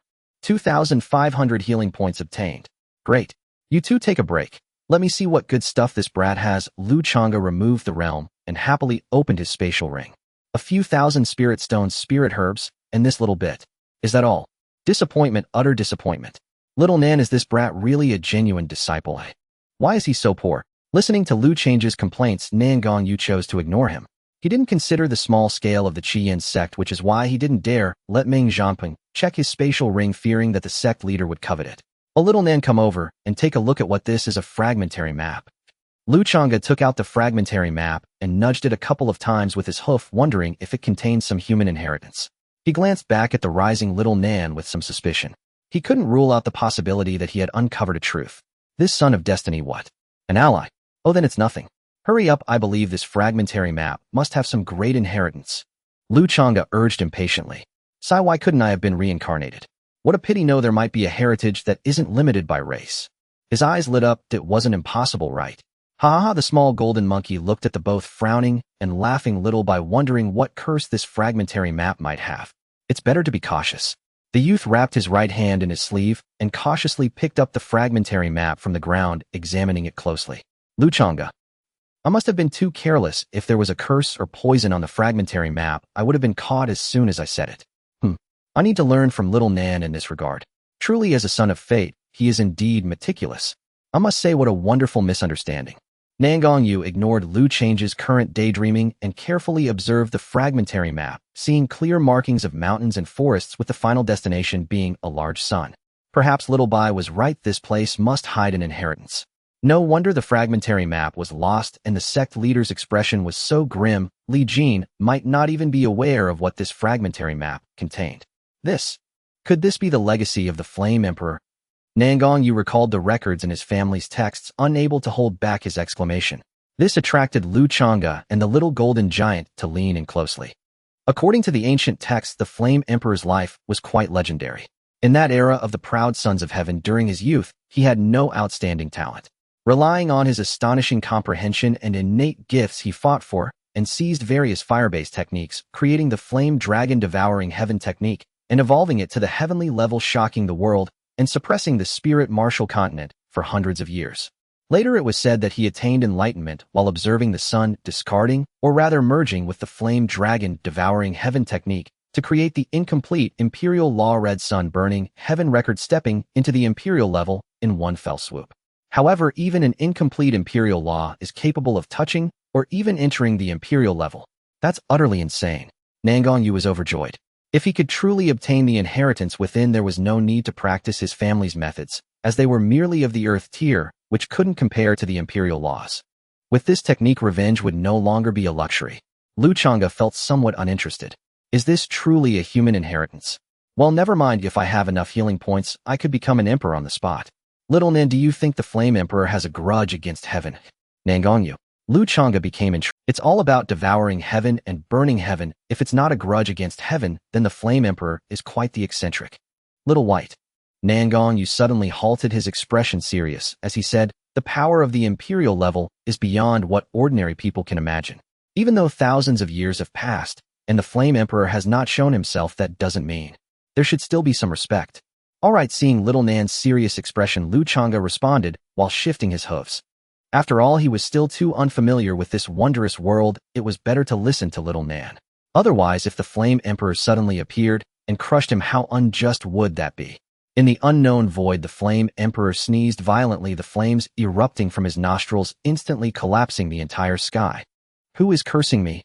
The incomplete map is indeed in your hands. The sudden voice startled a person, a deer, and a monkey, their muscles tensing as they warily looked at the newcomer. The Grand Elder of the Law Enforcement Hall. Nangong Yu's expression grew serious. As the Grand Elder of the Qian sect's Law Enforcement Hall, his strength had reached the late stage of the Spirit sect, far beyond what they could resist. If I say the incomplete map was originally with Li Jin and it was all a frame-up against me, I wonder if the Elder would believe it. Little White prepared to escape. Upon receiving Little Nan's telepathic message, Lu Changge narrowed his eyes. That Grand Elder's fortune was somewhat dark, and he glanced at the little golden giant. Big brother, I know, shrink down. A child is indeed teachable. You two hold on to my antlers tightly, their dear antlers. Big brother will take you flying. The Grand Elder of the Law Enforcement Hall laughed heartily, saying, I believe it, why wouldn't I? But now it's in your hands, isn't it? Hand over the incomplete map and your spatial ring. Considering our past kinship, I can spare your lives. He then glanced at Lu Changge and added, oh, and that spatial ring hanging from the deer antlers. Nangong Yu was speechless. He then looked behind the Grand Elder of the Law Enforcement Hall, his eyes brightening as he shouted, Sect Master, run! Taking advantage of the Grand Elder's shock, Lu Change's spiritual power surged as he stepped onto the clouds, entering the void. The massive deer antlers had one person and one beast hanging from each side, racing towards the left. Little Nan is quite good at intimidation, nice, showing progress. Lu Changge praised. One shouldn't be too honest, otherwise it's easy to suffer losses. Little Nan's performance like this brought him comfort. Nangong Yu's expression was strange, somewhat dazed as he said, no, I really seem to have seen the sect master. The Grand Elder of the Law Enforcement Hall was also somewhat stunned. The sect master really did come. Meng Zantang's face darkened as he coldly said, what? Can I come? No, the sect master can certainly come, I meant. The Grand Elder became flustered at a loss for words. What are you saying? Are you saying that you know that kid is innocent, that you know the incomplete map is with Li Jin, or are you saying you want my incomplete map? Meng Zantang was very angry. Had he known the incomplete map was with Li Jin, he would have killed Li Jin long ago, yet he was deceived by the little brat beside him, which was truly detestable. What was most detestable was that the Grand Elder knew the whereabouts of the incomplete map, but did not report it to him, and wanted to hoard it for himself. Haha, I also want to know what secrets this incomplete map hides. The Grand Elder sneered. He realized that for such a small sect it was not worth staying. A month's worth of spirit stones was not much to greed for compared to this incomplete map. Meng Jianting was at the pinnacle of the spirit sect, and he was also at the 8th level of the spirit sect. He wasn't afraid of him. The incomplete map is but one piece. Each relies on their own means. The Grand Elder's sudden boldness left the sect master momentarily stunned. Meng Jianting was not a fool. After a moment's thought he understood and snorted coldly. This was not the time to fight, it was better to find that kid first. The giant deer of an unknown breed could even fly, it was truly extraordinary. How infuriating. They exchanged glances and reached a consensus. They transformed into two residual shadows, swiftly shooting towards the direction Lu Changge was heading. Little White, they're catching up. It's not a good strategy to keep going like this, or we're too big a target in the air. Nangong Yu expressed his concern. He turned to look at the two figures on the ground, moving at incredible speed. Although they couldn't catch up immediately, they couldn't shake them off either. Lu Changge was also helpless. The key was that he was unfamiliar with this place. He wanted to use the dense fog in the depths of the misty forest to shake off the two, but it was even more dangerous inside than outside. The map, I know where that place is. The little golden giant suddenly spoke. What? Lu Changge momentarily didn't react. Nangong Yu's face lit up with joy as he hurriedly asked, Little golden giant, are you saying you know where the incomplete map is? The little golden giant blinked his dazed eyes and said, Yes, I used to swing there often. No way. This is acceptable. It's you, little golden giant, the golden finger of the lucky child. Lu Changge was utterly speechless, wanting to give up, and also wishing to throw the person and beast hanging from his antlers to the two mad dogs below. He weakly said, Lead the way. Little White, what's wrong with you? Did you consume too much spiritual energy? Nangong Yu fluttered his sincere long eyelashes, concern evident in his eyes, as he asked anxiously. All right, I owe you a life-saving grace. I'm fine, but if the little golden giant doesn't point the way soon, I might not be. The little golden giant didn't let him down, pointing the direction. Lu Changge made a swift turn and raced forward. This caused the two people on the ground to be momentarily stunned, quickly turning around. After flying through the air for several minutes, he was no longer at the outskirts of the misty forest. The mist thickened, visibility plummeted, and Lu Change's speed inevitably slowed slightly. At this moment, the sounds of beast roars echoed nearby, filled with ferocity and astonishing momentum as fierce birds swooped across the mountain forest. Lu Changge dared not fly carelessly in the high sky, swallowing hard as he asked, Xiao Jinding, are we there yet? Just ahead. That's a relief. If we don't get there soon, I fear I might perish before even starting my journey. Lu Changge soared over the treetops, turning towards the cliff behind where Xiao Jinding indicated.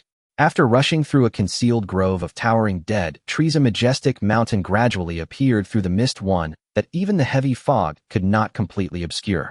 Nangong Yu's expression brightened. It must be the place. Xiao Bai, charge ahead. Lu Changge had of course already spotted it. He glanced back at Meng Jianting and the Grand Elder of the Enforcement Hall, who were hot on his heels.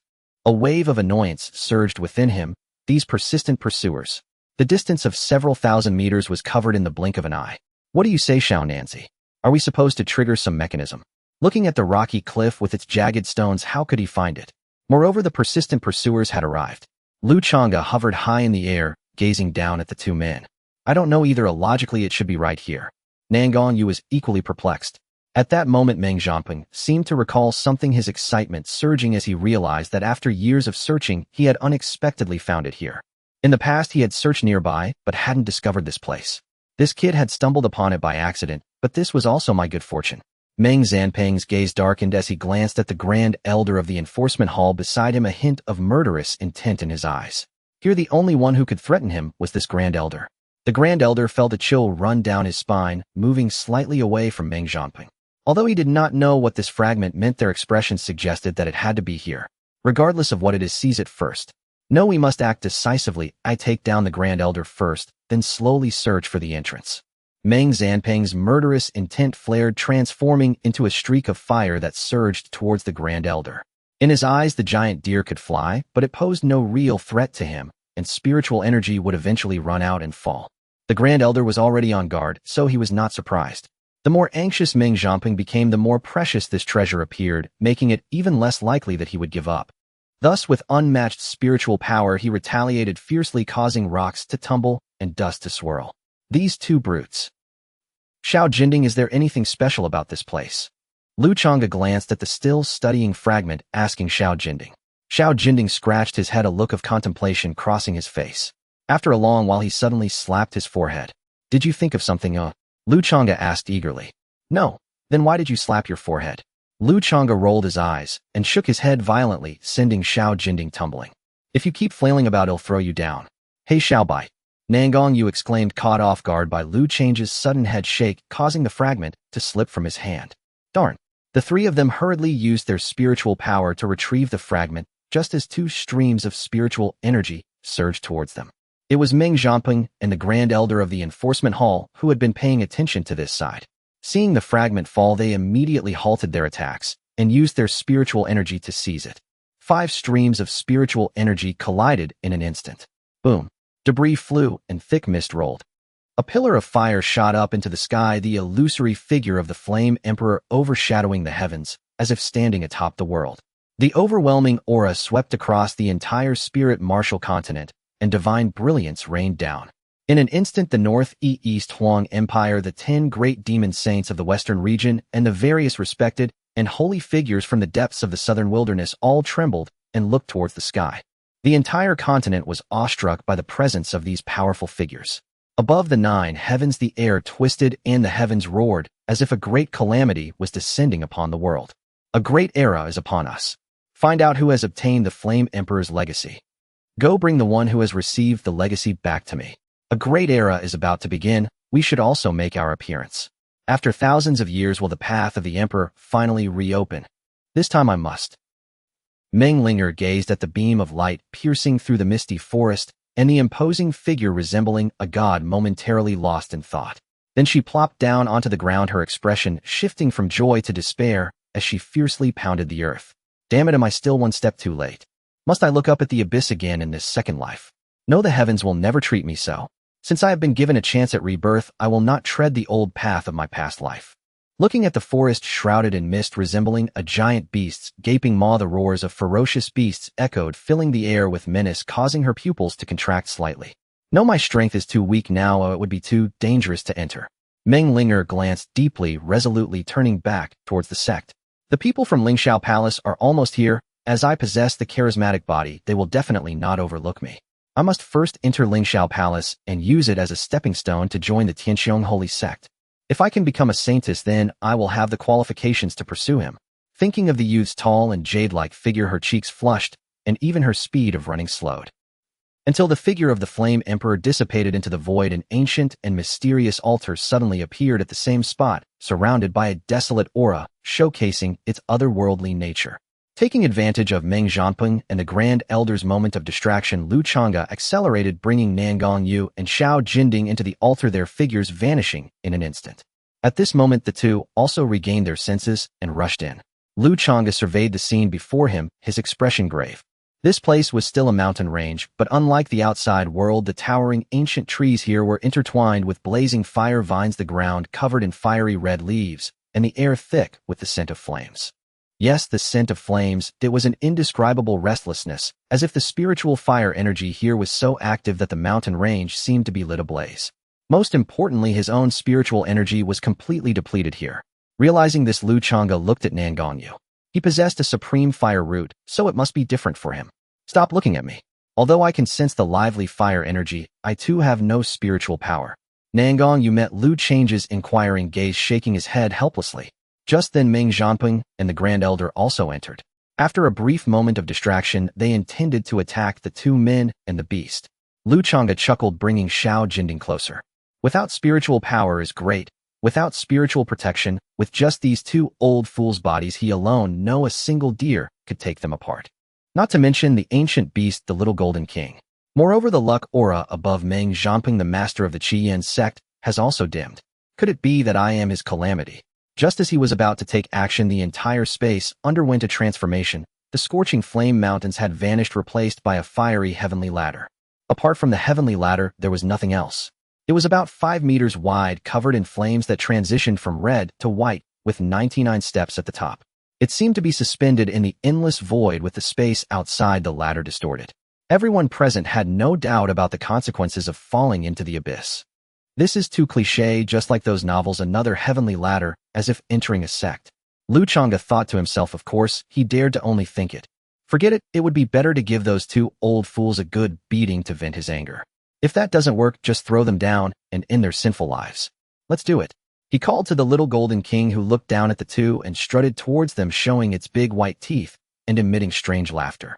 At the moment, the heavenly ladder formed, a voice echoed in everyone's minds. Attention, everyone, this is the first trial, the Heartfire trial, a test of the heart and will. Once you step in, you cannot exit. You will either advance to the next trial or perish. In this trial, no fighting is allowed. Violators will die. Nangong Yu felt a sense of calm. As long as fighting was prohibited, it was fine. However, when he turned to look, he was startled. He saw Little Bai and the little golden king walking towards Meng Zhanping and the Grand Elder as if they were about to strike. His heart skipped a beat, and he hurriedly shouted, "Little Bai, no. We cannot fight here." Lu Change's big hoof stopped in midair, turning to look at little Nanzi with confusion. "Did you not hear that voice just now? Those who fight here will die." Nangong's heart was still racing, and he quickly explained. No, there was no voice at all. Looking at the little golden king, it also had a dazed expression, clearly having not heard anything. This was odd. Little Nanzi, repeat the exact words of that voice for me to hear. The voice said, "Everyone pay attention." Nangong Yu suddenly stopped, realizing the reason. It couldn't be. Lu Changge noticed that Nangong Yu had not finished speaking, and with a look of discomfort urged, "What about everyone? Come on, say it."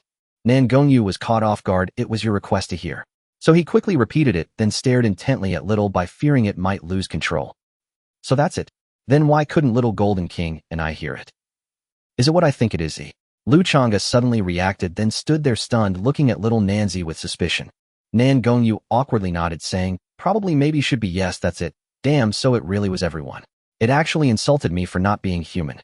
Lu Changge ground his teeth in frustration. Then he thought, hey, I'm technically not a human right now. If that's the case, can I ignore it?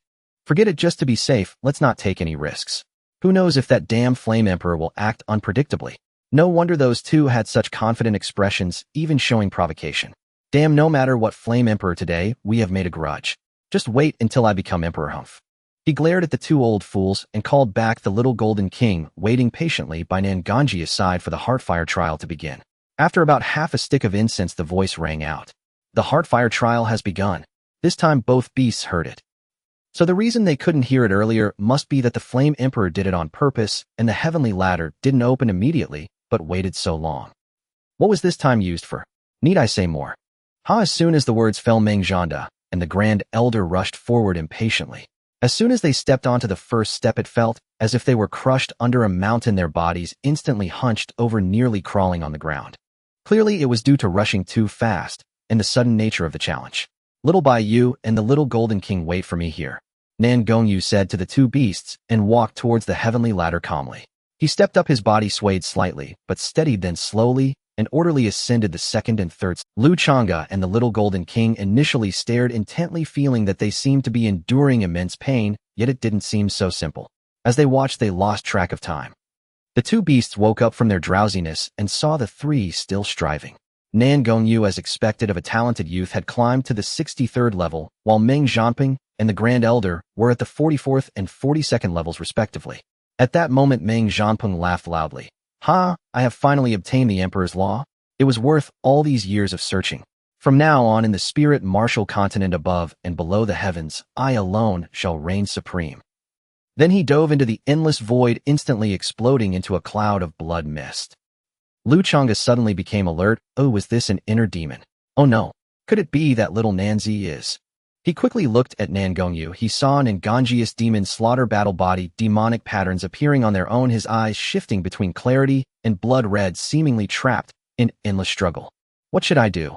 Lu Changge was at a loss, feeling anxious, his eyes fixed tightly on the changes in Nangong's luck. At this moment, the gray color was gradually deepening. He bore deep-seated blood vendettas that had yet to be avenged. This inner demon trial was like his Achilles heel. What to do? That's right, little golden king quickly used the contract to awaken little Nanzi. Don't let him fall into the inner demon. After saying that, he also transmitted through the contract. Little Nanzi, Nangong Yu, this is the inner demon. You are still undergoing the Flame Emperor trial. Little Nanzi, wake up quickly. If you wake up, I'll call you second brother. Big brother, is that okay? The little golden king turned to ask in confusion. Okay, whatever you say, just keep calling. At this moment, Nangong Yu seemed to return to that night, watching countless relatives perish before his eyes, those people brandishing knives, laughing as they struck towards women and children. In that moment, the fury in his heart erupted like a volcano. He only wanted to shred everyone to pieces. He would capture them all, and with a sharp blade slice off their flesh and drink their blood. He grinned wickedly as he approached the crowd who trembled all over so weak and helpless. The more they begged for mercy, the more exhilarated he became. Kill, kill, kill. 1, 2, 3. There were old people, women, babies. He lost track of how long he had been killing until the last enemy fell dead at his feet, eyes wide open. Looking around, the entire world was devoid of life except for him. He was filled with confusion like a soulless husk. Then he slowly raised the knife to his own neck. Xiao Nanzi, you are still but a fledgling. Your clan's grievances, those against your parents and uncles, remain unavenged. Your foes still roam the outside world in carefree triumph. This is the voice of an inner demon. You must accept the inheritance. Xiao Nanzi, if you wake, Kaisa will call you second brother. Big brother says you are near death. Surely that can— It was the voices of Xiao Bai and Xiao Jinggang. Yes, I am in a trial. No, I have already taken my revenge and my enemies lie dead. I have avenged my family. No, not like that. Xiao Bai the trial. He came to with a sliver of consciousness and struggled to lower the long blade that had been poised at his throat. The outside world. Light flared, then darkness swallowed it again. Xiao Nanzi will not be stuck, will he? Lu Changge panicked inwardly. Xiao Jinggang, keep going. It is working, it is working. He hurried on. Xiao Nanzi, you have accepted Yanda's legacy and are already invincible across the continent. If you are trapped, tear open that space, cleave the sky. You can do it, cut through everything. You have that power.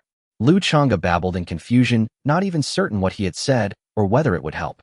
In the novels he had read, when one fell into an inner demon, it was often within some enclosed space. Just cleave it, and you would escape, right? Xiao Nanzi, Nangong Yu, in your hand you hold an imperial war spear. Your body is suffused with the imperial art. Words become law with a casual swing. The space shatters with a single kick. Would be. Damn, I cannot keep inventing this, so cleave it yourself. A fragmented cry echoed from the depths of his mind. Cleave, tear open the space. Nangong Yu stared at his left hand in a daze. The long blade was gone. In its place a spear flowed with imperial resonance. Can I break this space? I can break this space. His gaze steadied. He gripped the imperial spear and swept with all his might. Its keen radiance pierced heaven and earth. In that instant the world trembled. Cracks rang out, and the entire space shattered like a mirror with a thunderous crash. On the heavenly ladder, Nangong Yu's eyes cleared. He glanced down at Lu Changge and Xiao Jinggang with a faint smile, then faced forward and fixed his gaze upon the end ahead. I am not fighting alone. The burden on his back grew light, and the heart fire that had burned to his marrow now burned with a bearable pain. The inner demon was gone, but what could still stand in his way? In the eyes of Lu Changge and the two beasts, Xiao Nanzi smiled briefly at them, and then strode like a meteor straight to the summit. Wonderful, second brother has reached the top. Xiao Jinggang slapped his hands together in excitement. Lu Changge shot him a sidelong glance and thought, this little brat actually keeps his promises. A mark of flame drifted down from the void atop the mountain and sank into Nangong Yu's body. The heavens overturned, and a new scene unfolded. Perhaps because Lu Changge and Xiao Jinggang had a contract with Nangong Yu, the place of inheritance did not reject them. So many tricks, all flashy and ostentatious. Lu Changge surveyed their surroundings and scoffed. It was a vast ancient hall with 18 exquisitely carved coiling dragon pillars, and at its center floated a millstone roughly 100 zhang in diameter. The man and his two beasts stood upon that great millstone. A voice intoned, this is the second trial, testing innate talent and comprehension. The first to master the first layer of the imperial art may proceed to the next trial. The rest shall die, the mind voice continued. Lu Changge exhaled in relief. As long as it was not some chaotic puzzle, he could manage it. He had considerable faith in Xiao Nanzi's talent and comprehension. Yet Yindi was merciless, leaving only one survivor while the rest perished. If hundreds or thousands had entered this trial, then this world truly treated life as straw. Once one set foot on the path of cultivation, one had to vie and seize it. Beneath the feet of every exalted sage lay piled corpses. He and Xiao Jinggang need not fret.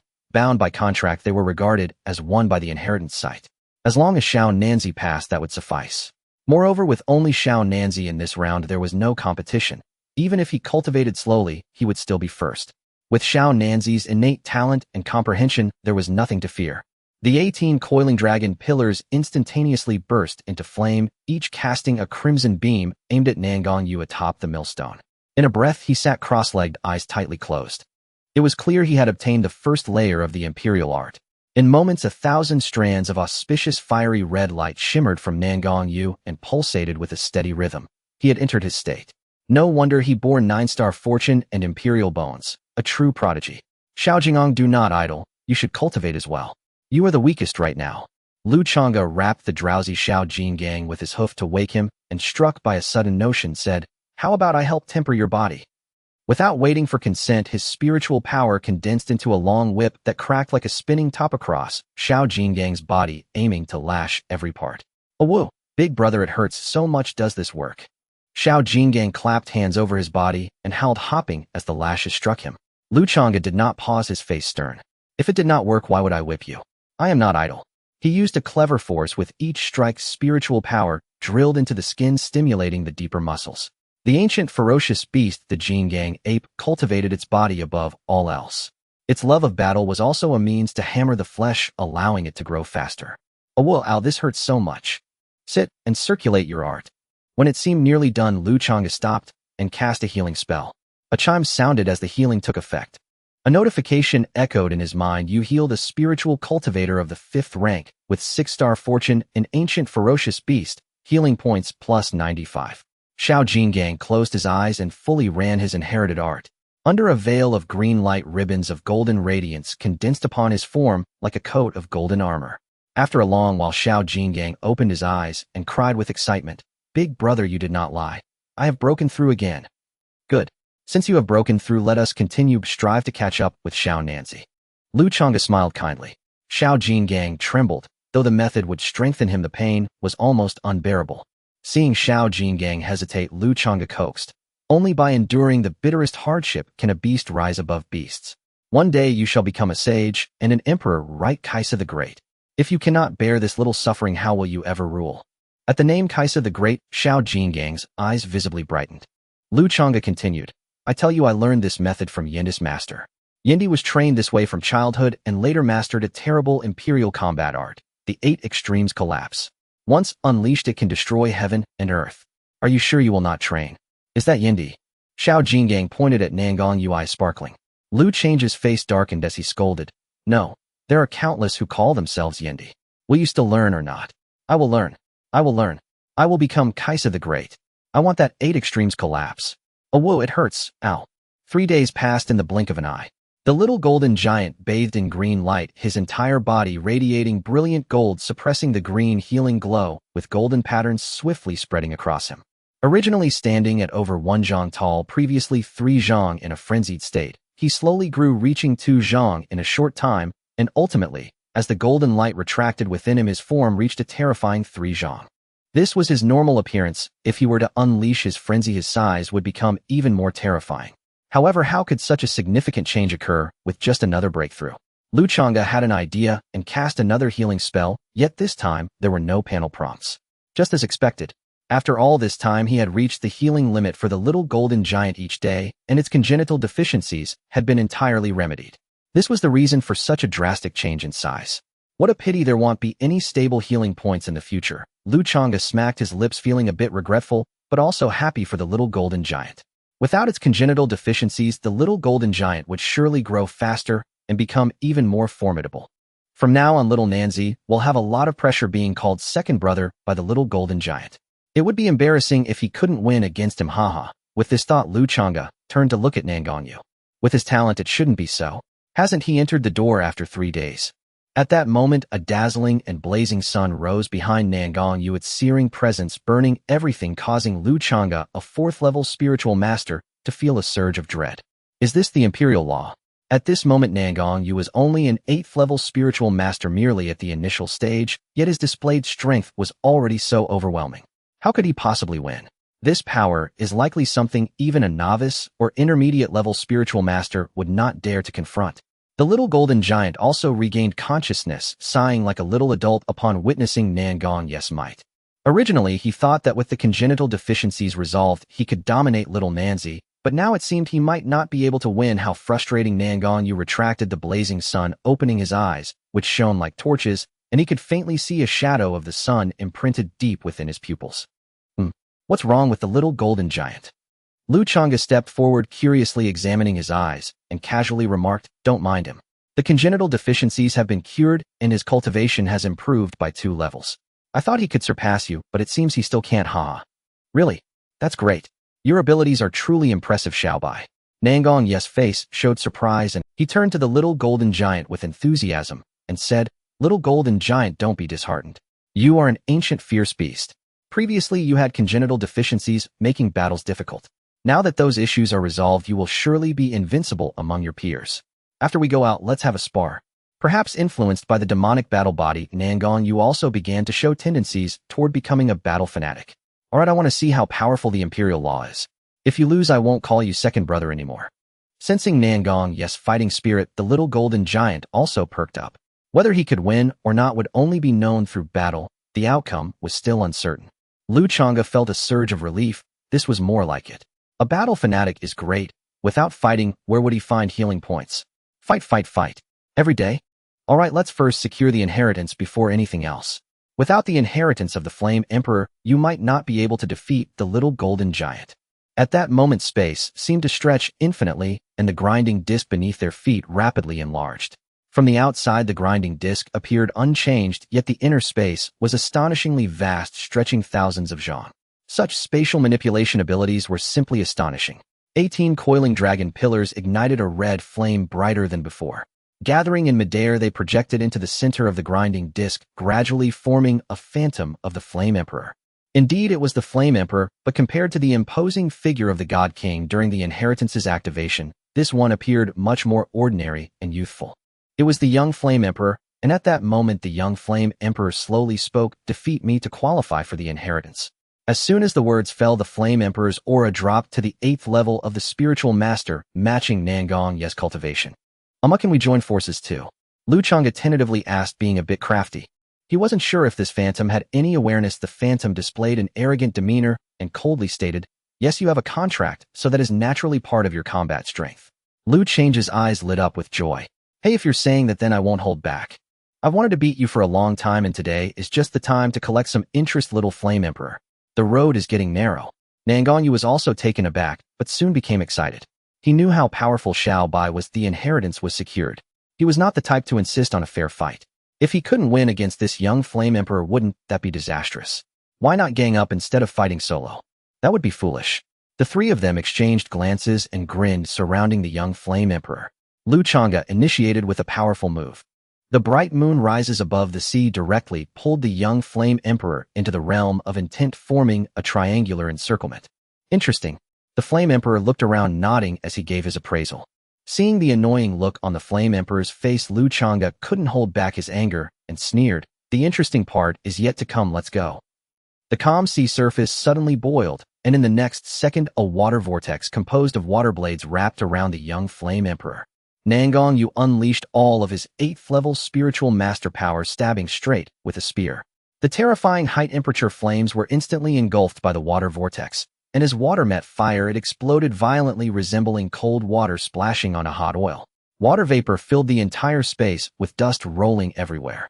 The little golden giant had yet to make a move. It can't end this easily, can it? Nangong Yu stared at the center of the explosion, muttering to himself. Then he glanced at Xiaobai, only to see his serious expression, and he suddenly understood that it probably wasn't that simple. He saw the young Flame Emperor slowly emerge from the water vapor, looking like an otherworldly deity amidst the mist, one hand resting behind him, a vague smile on his face, and a small sun hovering around him. Damn, that's incredibly showy. Lu Changge stared in shock, feeling awed to the core. How could he pull that off? So that's how you want to play, huh? I don't have the sun, but I still have the moon. Lu Changge glanced at his two companions and gritted his teeth, saying, "Continue." A massive silver moon rose above the sea, emitting a chilling glow, and the sharp power of moonlight coalesced into a crescent blade several dozen meters wide. Nangong Yu no longer tested. He directly unleashed the imperial law he had just learned. A massive sun rose behind him, far more magnificent than the sun wheel beside the young Yin Emperor, yet it appeared somewhat illusory, clearly a sign of insufficient control. However, its might was not to be underestimated, as countless heavenly flames surged from the great sun, heading straight for the young Yin Emperor. In the face of such a fierce attack from one person and two beasts, the young Yin Emperor merely smiled slightly. The sun wheel, no larger than a basin, rapidly rose above his head, and terrifying energy fluctuations brewed within it. Then, like crashing waves, layers upon layers spread outward endlessly. just like the waves one after another. They quickly extinguished the attacks of the three. As time passed, the fluctuations lessened, and just as the attacks were about to reach him, the young Yin Emperor's figure suddenly vanished. Instead, he appeared like a ghost behind Nangong Yu, delivering a punch that resembled a fire dragon breaking free, striking fiercely at the back of the young man. Nangong Yu was caught off guard, and the fire shield he hurriedly conjured scattered like flowers in the wind. A mouthful of blood spurted out, and he was sent flying several dozen meters in a dog-eat-dog manner. Damn, I was careless. He actually has a dodge. Lu Changge felt a bit embarrassed, forgetting that the young Yin Emperor was not just adept at defense. He quickly cast a healing spell on Nangong Yu, feeling quite pleased. Ding! You have healed a level 8 healing spirit 9-star luck human race, healing points 980. Then he shouted, "You dare to make Little South bleed? Try hitting him again. Let's see if I can cut you down." As soon as he finished speaking, the young Yin Emperor snorted coldly. He transformed into a ball of fire and floated over. In front of Nangong Yu, another punch was thrown. The young man, still recovering, stared at the large fist in front of him in daze, and with a fierce expression, he retaliated with a punch of his own. The two fists collided. Boom! A spray of blood blossomed in the air, tracing a graceful parabolic arc as a figure was sent flying backward, stumbling a dozen meters, blood at the corner of his mouth, his face a flush of red. Ding! You have healed a level 8 healing spirit 9-star luck human race, healing points 950. Lu Changge timely cast another healing spell, his expression fierce as he glared at the young Yin Emperor. Oh dear, you really are bold, daring to hit Little South. This Yin Emperor was a bit rebellious in his youth. His temper wasn't very good either. Little Golden King stopped, daydreaming. Hurry up, I'll support you. After saying that, the entire realm of the sea transformed into the power of tides, and the young Yin Emperor's figure suddenly slowed down. Nangong Yu, fully restored, felt a surge of anger. He had a solid backing, so if it came to a fight, he wasn't afraid. The gentle youth had now become fierce and domineering, ready for battle. Lu Changge remained inconspicuous, playing a supporting role. Battling such a prodigy would be immensely beneficial for both the young man and Little Golden King, serving as a trial for his own inheritance. If he could overcome this challenge by his own abilities, it would be true growth. Lu Changge had already reached the 4th level of spirit mastery. Going all out, even the young Yin Emperor would still kneel before him. After all, the young Yin Emperor's strength had already been suppressed to the 8th level of spirit mastery, leaving a significant gap in realms.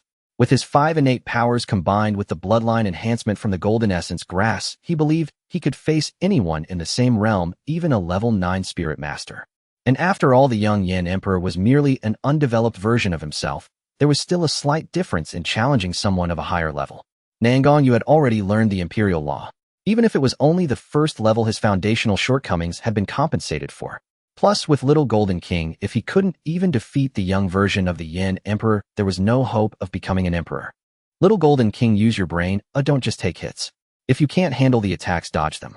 Ding! You have healed a level 7 healing spirit 6-star luck ancient fierce beast, healing points 85. Lu Changge cast a healing spell, speaking up.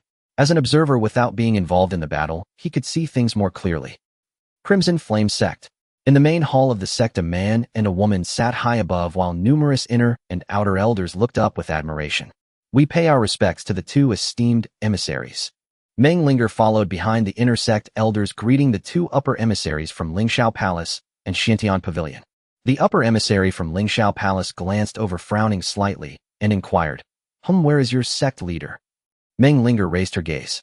The man appeared to be in his 40s, dressed in a blue robe that suppressed the flames with striking flame pattern. The woman, though no longer young, still had graceful features and wore purple attire that exuded nobility, looking more like a noblewoman than a cultivator.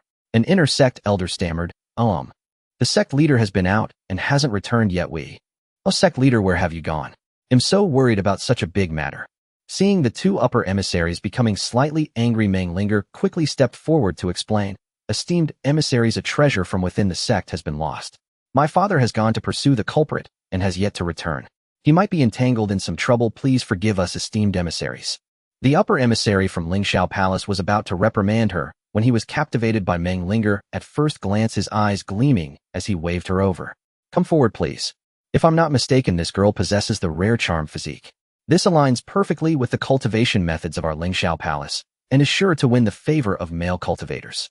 Lingshao Palace primarily focuses on sound and mental attacks and only accepts female spiritual cultivators. Bringing this girl back to the palace would be worth the trip." Meng Linger felt secretly pleased a sect like Lingshao Palace, which focused on marrying the continent's talents, would certainly not miss out on her charm physique. Swaying her figure, she walked in front of the woman, slightly bowing, exuding an innate charm. What a fine prospect, you'll follow me shortly. The woman seemed quite satisfied since this girl was chosen by her. The rewards upon entering the palace would undoubtedly be generous. The man from Xintian Pavilion flashed a hint of disdain in his eyes, but did not show any outward signs. Although Lingshao Palace focused on alliances, their mental attack capabilities should not be underestimated, especially given the complex and intertwined powers within the palace. Not only in the northern wilds, but even in the eastern wilderness and among the western region demon clans, they had established connections, leaving him to secretly scoff inwardly. All right, gather all the disciples from your sect. The man waved his hand impatiently, giving the order. A massive fireball descended from the sky like a meteor towards the young Yin Emperor. He tightened his expression and transformed both fists into a great sun, striking towards the fireball. As they collided, the entire 1,000-foot mill seemed to tremble slightly, and the Yin Emperor staggered back 2 steps from the impact, while the fireball formed from Nangong Yu himself only skimmed across the ground, sliding back 5 meters. As the battle continued, Nangong Yu became more and more absorbed, gaining better mastery over his strength. From initially having no ability to fight back to now being able to push back the young Yin Emperor, his progress was remarkable. Due to the enormous consumption of maintaining the realm, Lu Changge had long since withdrawn his spiritual power, as he still needed to heal 1 person and 1 beast. At this moment, he was both observing the battle and fully focusing on recovering his spiritual power. 3 days, a full 3 days. Lu Changge could no longer recall how many times he had treated Nangong Yu and the little golden giant. All he knew was that the healing points had accumulated to over 30,000. He wondered if they were tired, but he himself was already fatigued from watching. Notably, despite the over 30,000 healing points, the talent skill section remained unlit. He speculated that perhaps it required 50,000 to reach the earth level. It couldn't possibly be 100,000, right? Little Nancy, little golden giant, keep it up. He's on the verge of collapse, put in some extra effort. On the battlefield, the young Flame Emperor no longer exuded the same carefree demeanor as before. Although it was merely an illusion, his combat power remained at its peak, without a hint of weakening, yet Nangong Yu and the little golden giant were no pushovers. The might of his battle body had already manifested, having entered the minor completion stage, and the combat enhancement it provided had increased several times compared to before. Moreover, with Lu Changge constantly helping them recover, there was no need for the little golden giant to intervene. Nangong Yu alone could fight, evenly matched. With the addition of the little golden giant, the young Flame Emperor appeared increasingly outmatched. As they collided, both retreated once more, and the illusion of the young Flame Emperor ceased its attack. It cast a glance at 1 person and 2 beasts before dissipating into flames. Upon seeing the Flame Emperor's illusion vanish, not only Nangong Yu and the little golden giant, but even Lu Changge let out a deep sigh of relief. One could only say that the Flame Emperor truly lived up to his title. He was exceedingly difficult to deal with. Before they could even catch their breath, they witnessed 18 coiling dragon pillars within the great hall erupt explosively, with blazing fire energy converging from all directions. It transformed into a sun wheel with a diameter of 30 zhang, an irresistible force sending 1 person and 2 beasts into the sun wheel. This was a world of heavenly fire devoid of anything but flames. Lu Changge and the little golden giant were completely bewildered. Wait, little Nancy is accepting the inheritance. Why are we being sucked into? Ao, before he could finish, an excruciatingly intense heat surged through his body, causing him to howl. At that moment, he felt like an ordinary person tossed into boiling oil, or as if he had been shoved into a crematorium, his entire being on the verge of melting away. Not just him, but Nangong Yu and the little golden giant were also suffering equally, though Nangong Yu bore the added brilliance of the Emperor's law. Damn, is this revenge? Be careful, it might get in your eyes. I hate you, you better watch out. A quarter of an hour later, the sun wheel disappeared. With a loud thud, 3 figures fell from the grinding disc. Lu Change's eyes were vacant, as if he had been ravaged 100 times over.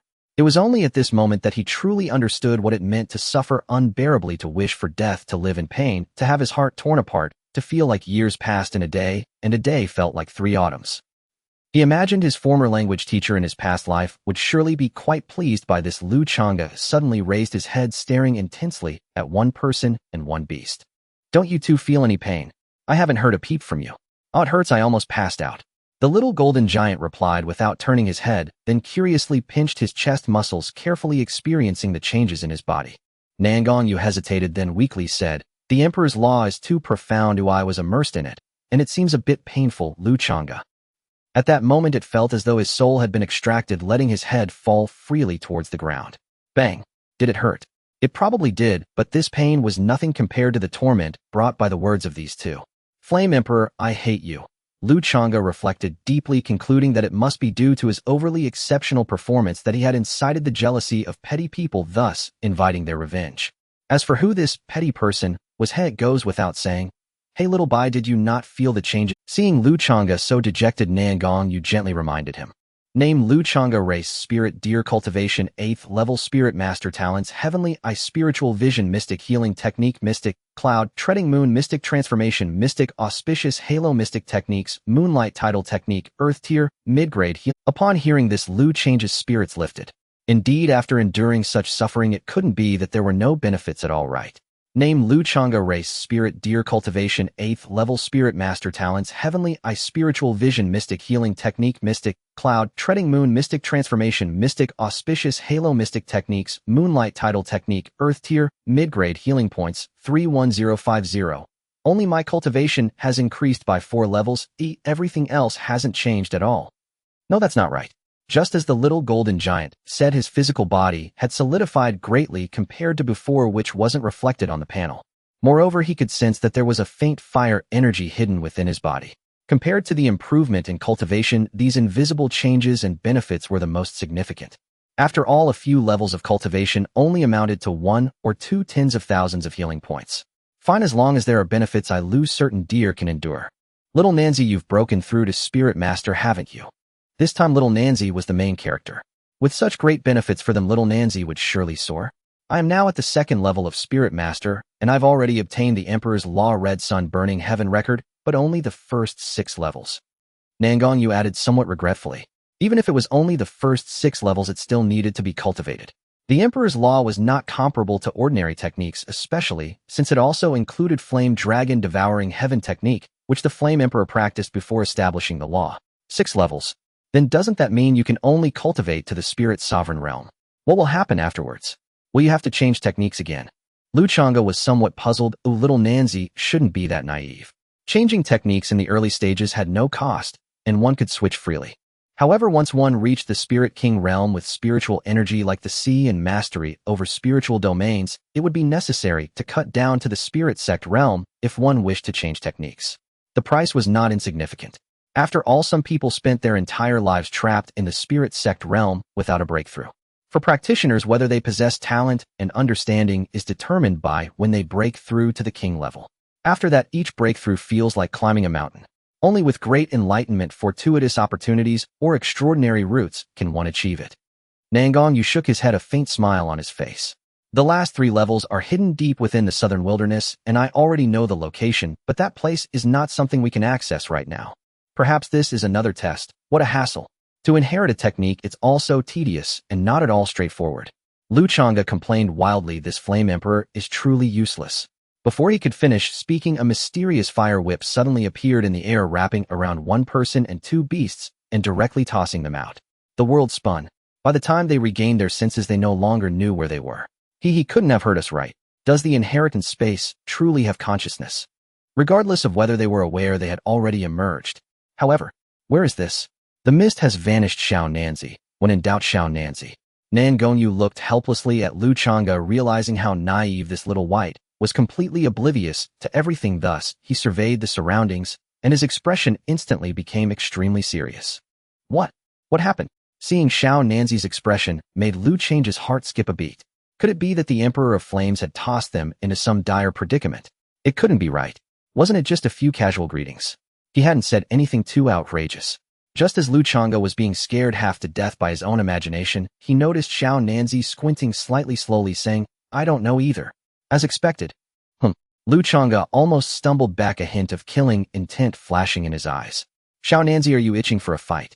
Nangong Yu immediately moved behind the little golden giant and awkwardly said, I don't know everything about every place you know.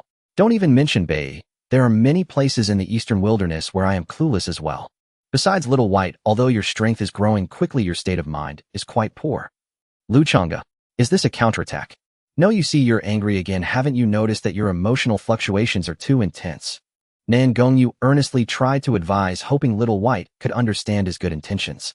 Upon hearing this, Lu Changge was taken aback and seriously began to recall. Was it true?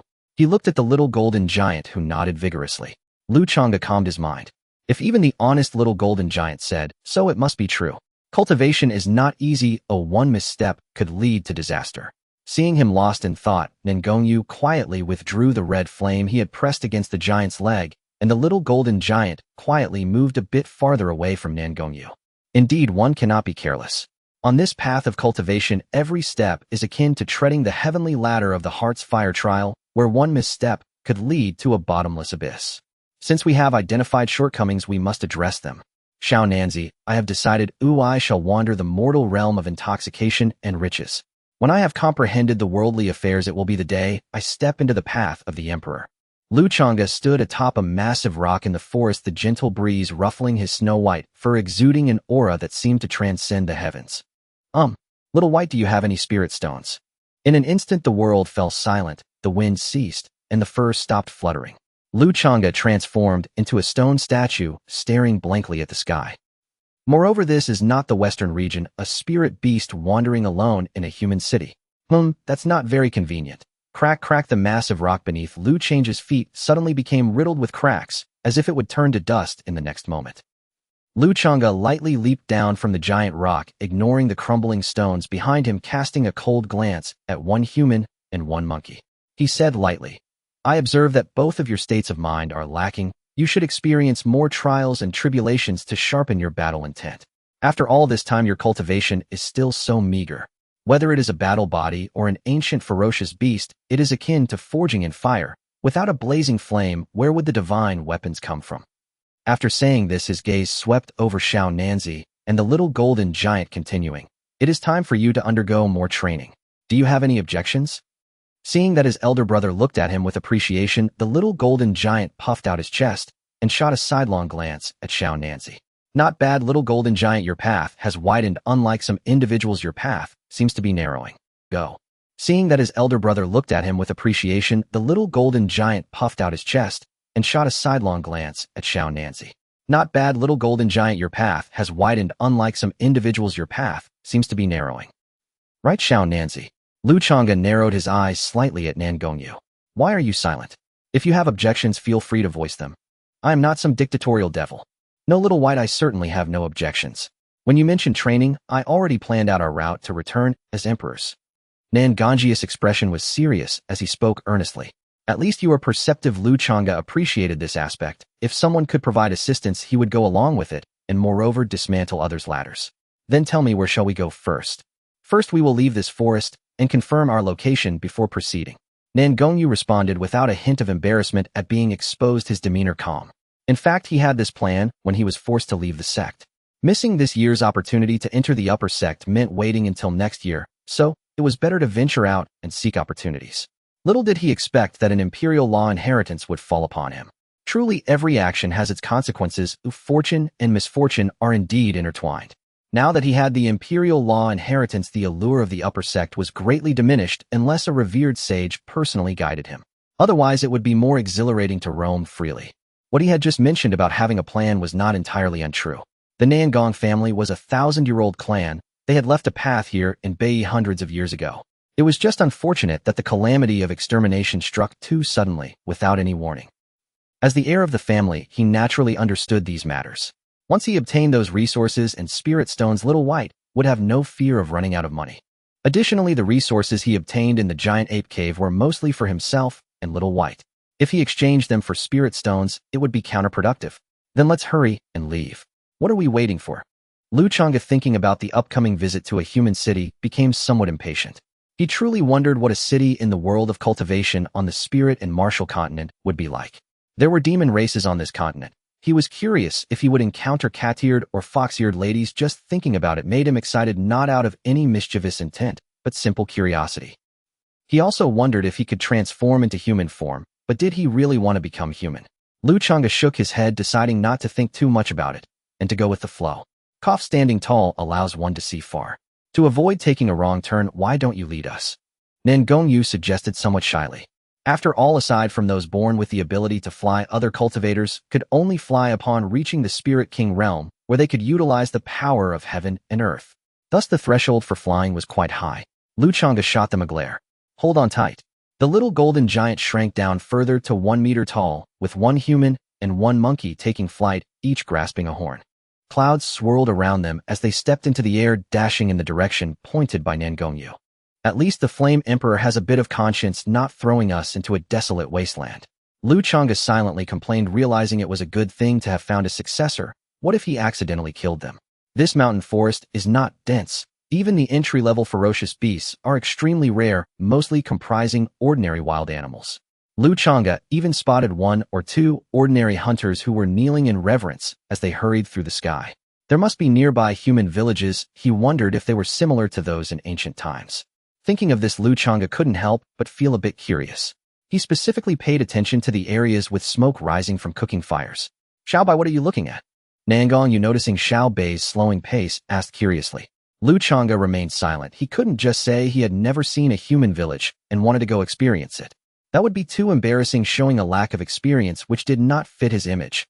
No, his dear persona. Suddenly his eyes lit up and he dashed towards the front right. Xiaobai, you went the wrong way, or it's not over there. Lu Changge pouted, thinking, can you even hear me with your hooves on my leg? In the blink of an eye, they had arrived above this village surrounded by mountains. Why are there still stone houses? Isn't that a bit too backward? Lu Changge observed for a while, feeling somewhat disappointed. For him, this village was not small, with perhaps hundreds of households and thousands of people. Nangong Yu quickly understood and explained, living here, though there aren't many ferocious beasts, there are plenty of wild animals, and stone houses are much safer. At this moment, the villagers working in the village also noticed the unusual sight in the sky, dropping their farming tools to the ground without realizing it. They looked up in terror, but as Lu Changge did nothing, they gradually relaxed a bit. I must say, Lu Change's appearance was quite impressive. He was 5 meters long, with antlers branching like crystal-clear twigs, and his white fur was as smooth as satin, radiating a faint glow. Not to mention, with his hooves treading on clouds under the sunlight, he looked like a celestial deer. Daddy, is that the legendary ferocious beast? A 3 or 4-year-old little girl innocently exclaimed. The middle-aged man quickly covered the little girl's mouth, looking terrified at the sky. Seeing nothing unusual, he said, No, it's not a ferocious beast that eats people. This is a celestial deer, which can bring good luck to people. Hearing this, the little girl immediately struggled to get down and ran into the house, shouting as she went, Mom, I saw a celestial deer. Come out and see the celestial deer. After seeing it, your illness will get better quickly. Seeing this scene, all the villagers in the fields nervously watched the celestial deer, fearing that the child's actions might provoke its displeasure. With Lu Change's current cultivation, he certainly heard their conversation, and a flash of inspiration struck him. Although these people had poor fortune, there were many of them, so he decided to do a good deed that day. Immediately, spiritual energy began to surge from his antlers, gathering into a green light. The villagers witnessing this scene thought that the deer was about to attack the village, and quickly knelt down in fear, trembling like leaves in the wind. Please spare us, great celestial deer. The child didn't mean it. Please be magnanimous, great celestial deer. We are willing to build a shrine for you and worship you for generations. Please spare us, great celestial deer. At this moment, the green light fell like clouds and mist from the celestial deer's antlers, resembling a gentle green rain that enveloped the entire village, entering the bodies of every villager. Those villagers suffering from illness and pain felt a warm force surging into their bodies under the illumination of this green divine light, causing their ailments to gradually dissipate. Daddy, it's the celestial deer. The celestial deer cured Mommy's illness. The celestial deer is amazing. The little girl's joyful shout awakened the stunned villagers, making them feel an unprecedented lightness throughout their bodies. The elderly village chief, who was about to pass on, dropped his cane and took several excited steps forward, unable to contain his emotions. He murmured, Is our holy soul village about to rise again? Unexpectedly, even my dad's worst habit of drinking has been cured. I won't have to learn blacksmithing anymore. A 5 or 6-year-old boy excitedly dashed out of the house, shouting. The villagers clasped their hands together in excitement, kneeling in worship, but when they looked up, the celestial deer was already gone. If it weren't for their invigorated bodies telling them this was all real, they might have thought it was just a dream. Lu Changge left, taking with him several clouds, unaware that the later Holy Soul Village, in gratitude to the celestial deer specially, had skilled villagers carve its image. Everything was perfect except the villagers who carved the statue were a bit conflicted. On one side of the deer's antlers hung a human, and on the other side a monkey. Should they carve it down or not? After much contemplation, they finally gritted their teeth and decided to carve it down honestly, but it needed to be presented in a miraculous way, otherwise they wouldn't know how to explain it when other villages asked. The celestial deer has 2 antlers, each bearing a fruit. One is a ginseng fruit, and the other is a monkey ginseng fruit. Consuming the ginseng fruit will allow one to ascend to sainthood and enjoy a long life. The monkey ginseng fruit is ineffective for humans, but if consumed by beastkind it can immediately elevate one to the realm of the demon saint, granting eternal life. Thus they left a record of this, and parents would gather around the campfire at night telling their children stories of the celestial deer. Ding! You have healed the villagers of a small human village, gaining scattered faith healing points. 6,000 Lu celestial deer. Auspicious Beast Changge, with a smile that could almost split his face, realized that this was the correct way to activate the healing system. Had he known earlier, why was he still hiding in the mountains? He should have come out to showcase his miraculous feats much sooner. Oh system, why didn't you tell me sooner? It really made me form such a significant karma with Xiao Nanzi. Lu Changge was just saying it was quite interesting to be with Xiao Nanzi and Xiao Jinggang. If he were alone in this vast Lingwu great martial world like in his previous life, it would be too dull. Thinking of the fear and anxiety of the villagers, Lu Changge couldn't help but sigh. In front of cultivators who could manipulate the elements and ferocious beasts, what did these mortals count for? Living in such a world, they were like candle flames swaying in the wind, ready to be swallowed by unknown forces at any moment, leaving no trace behind. Fortunately, although I have been reborn as a deer, I can still cultivate and possess a system. If I don't reach the pinnacle of the 9 heavens and achieve that immortal myth, wouldn't it be a waste of the opportunities this world has bestowed upon me? Thinking of this, a sense of ambition surged in his chest, and his momentum erupted, causing his speed to suddenly increase. Yo-yo-yo, deer calls treading the sky. Cultivation level Spirit Master 9th layer. Xiaobai, you've broken through again. Nangong Yu was stunned. Just what kind of prodigy was Xiaobai? Even spirit beasts couldn't advance this swiftly. Human geniuses certainly didn't cultivate at such a pace. How long had it been since Xiaobai began cultivation? And yet he'd already reached Spirit Master rank 9. Far too fast. Granted, Nangong Yu himself had also broken through to Spirit Master. But before his cultivation was severed, he'd already attained Spirit Ancestor rank. His meridians fully expanded. Resuming cultivation was merely pouring water back into an already dredged river. Yet Xiaobai's progress. Isn't that precisely the purpose of this trial? Didn't either of you glean even the slightest insight just now, eh? Lu Changge instantly reverted to his true nature, feigning nonchalance as he spoke. What's so impressive about that? Had I not needed to accumulate healing points to enhance my innate divine ability, I'd have broken through to Spirit Ancestor rank, just to show you. By the way, Xiaonan, do you recognize where we are? Nangong Yu fell momentarily silent, then murmured, we're likely still within the territory of the Lingshao Palace. Brilliant deduction. Your words enlighten me as much as silence would. Please spare us next time. Huh. Smoke from a cooking fire. A village then. Lu Changge broke into a gallop, bounding straight toward the rising plume. He'd finally unlocked the true potential of the healing system. Though mass healing consumed tremendous energy, its rewards were equally immense. Imagine a metropolis of millions, or even tens of millions. Hiss. No, drool. But for now, such fantasies must remain just that. At his current cultivation level, approaching a city of that scale would be perilous. Some elder expert might well seize him as nourishment, draining his blood and marrow. Not a village. There's spiritual energy fluctuation. In the blink of an eye they arrived. 2 factions were locked in fierce combat along a broad road. The smoke rose from trees on either side, ignited by fiery spirit energy. Upon the trio's arrival, both sides halted their clash, uncertain whether the newcomers were friend or foe, and fixed their wary gazes upon the sky. Surveying the battlefield, a young gentleman of noble bearing and upright demeanor held a sword in one hand. His spirit cloak was torn, his body crisscrossed with wounds. Yet he shielded the woman behind him with unwavering resolve. Clad entirely in white, the woman stood, trembling, tears streaming down her cheeks. A vision of fragile sorrow cowering like a startled hare behind the young man's sturdy frame, her demeanor timid and vulnerable. The 8 assailants exuded unmistakable villainy, robed head to toe in black. Though their eyes remained fixed on the sky, each fleeting glance toward the woman burned with murderous intent. Xiaonan, diplomacy time. Lu Changge narrowed his deer-like eyes, graciously yielding the spotlight, and deep within the flames of melodramatic intrigue roared fiercely. He could smell the drama. Xiaobai, might you lower me first? This pose hardly projects dignity. Nangong Yu's wry voice drifted down. Lu Changge froze. Clutching the antlers with one hand dangling midair, indeed not particularly imposing. Moments later, as the trio landed, both humans instinctively took several cautious steps backward. Ahem, greetings everyone. We're merely passing through. Might we ask, where exactly are we? And what is the nearest city called? Nangong Yu smoothed his sleeves and offered a courteous bow. His expression was serene and gentle, a true jade-like young master, refined and poised. The young gentleman exhaled softly in relief, finding immediate affinity with Nangong Yu. Lowering his sword, he returned the bow. I am by Zhengyang of the Heaven Sword Manor. Black Mountain City lies 300 kilometers northeast of here. Many thanks for your guidance, brother. With that, Nangong Yu gestured subtly for Lu Changge to prepare departure, clearly intending no involvement whatsoever.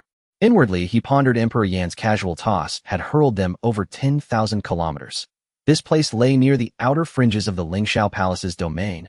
Moving westward would bring them into the territory of Shinshua's sect, one of the 8 supreme sects. That junior disciple they'd slain in the Mist Vale Mountains. Wasn't he the son of Shinshua's sect's outer sect Grand Elder? Best avoid the west altogether. Prudence demanded caution. Who knew whether the Grand Elder possessed means to trace the deed back to them? To march knowingly toward a tiger's lair wasn't courage. It was sheer folly.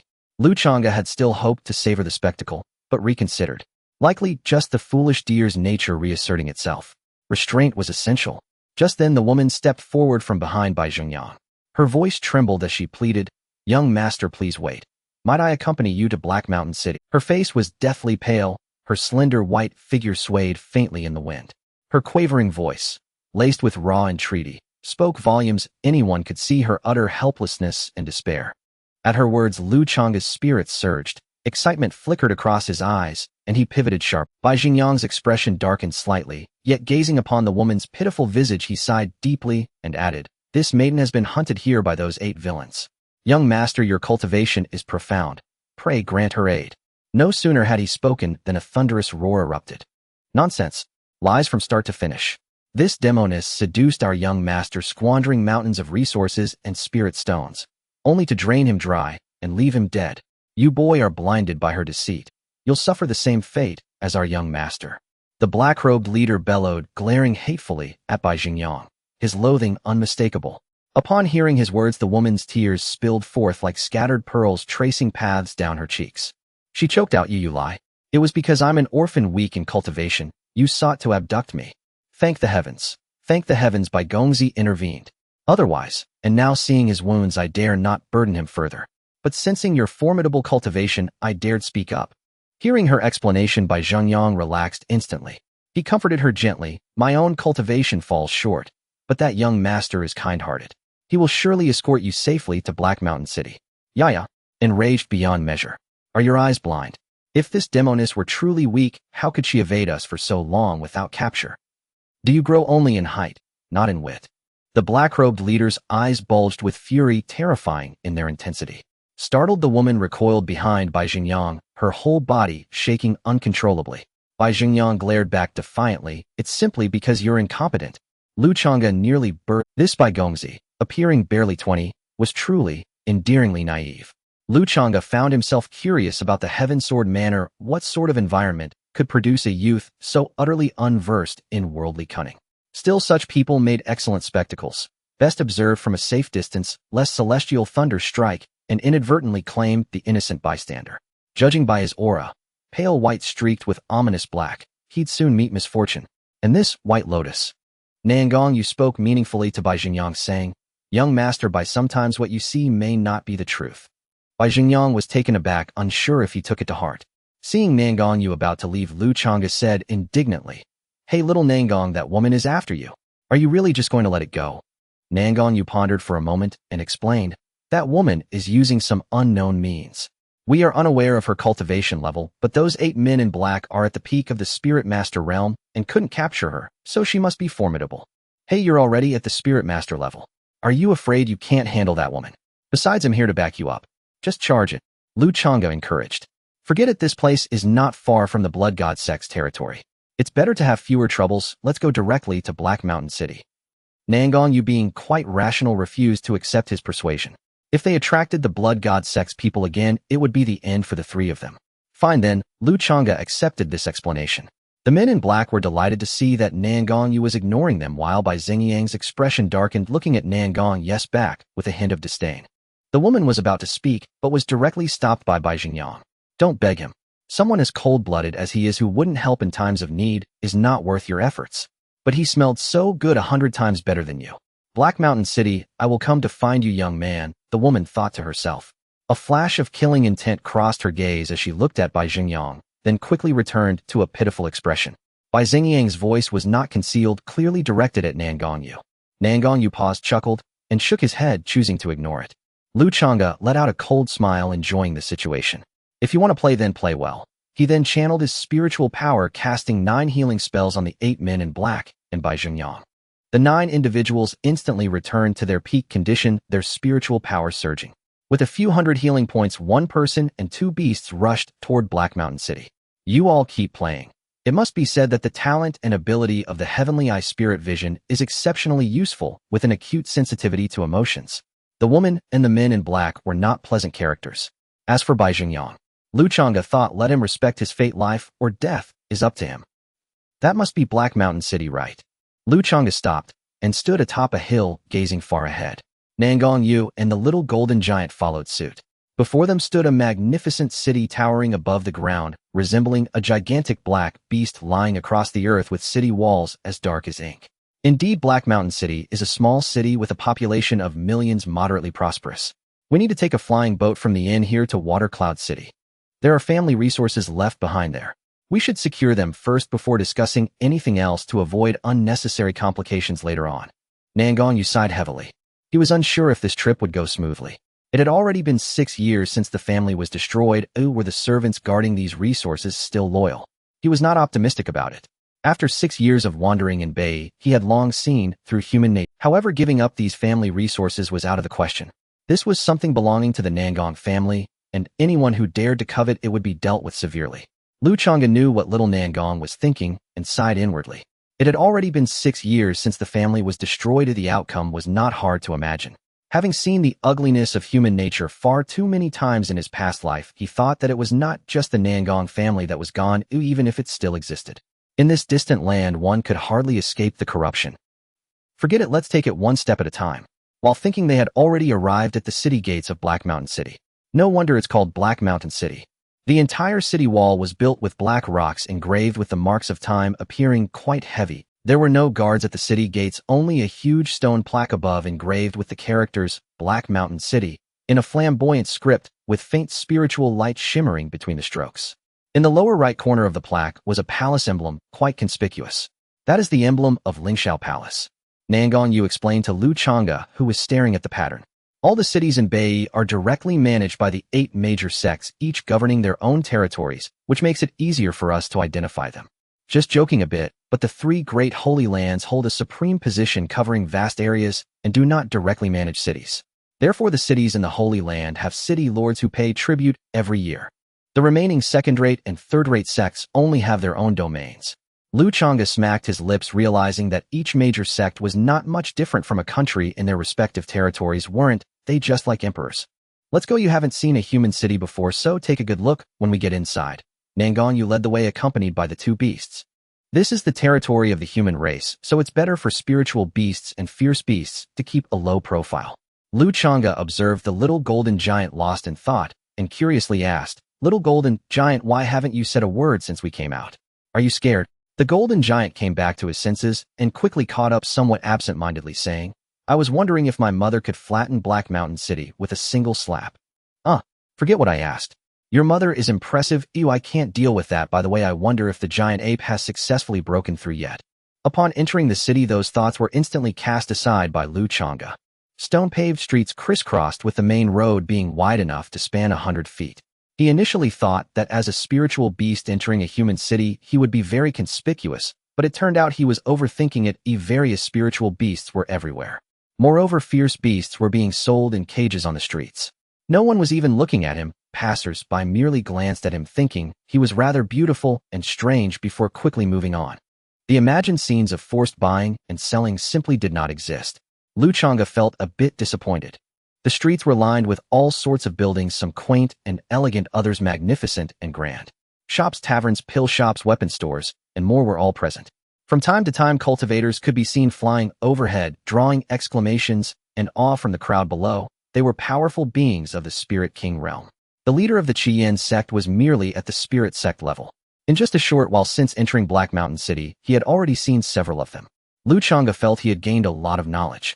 The little golden giant seemed a bit nervous, hanging directly on his antlers, its 1-meter-tall figure swaying as they moved, looking around. At that moment, the street erupted in excitement, with everyone rushing in one direction, their expressions filled with enthusiasm, seemingly quite excited. What happened?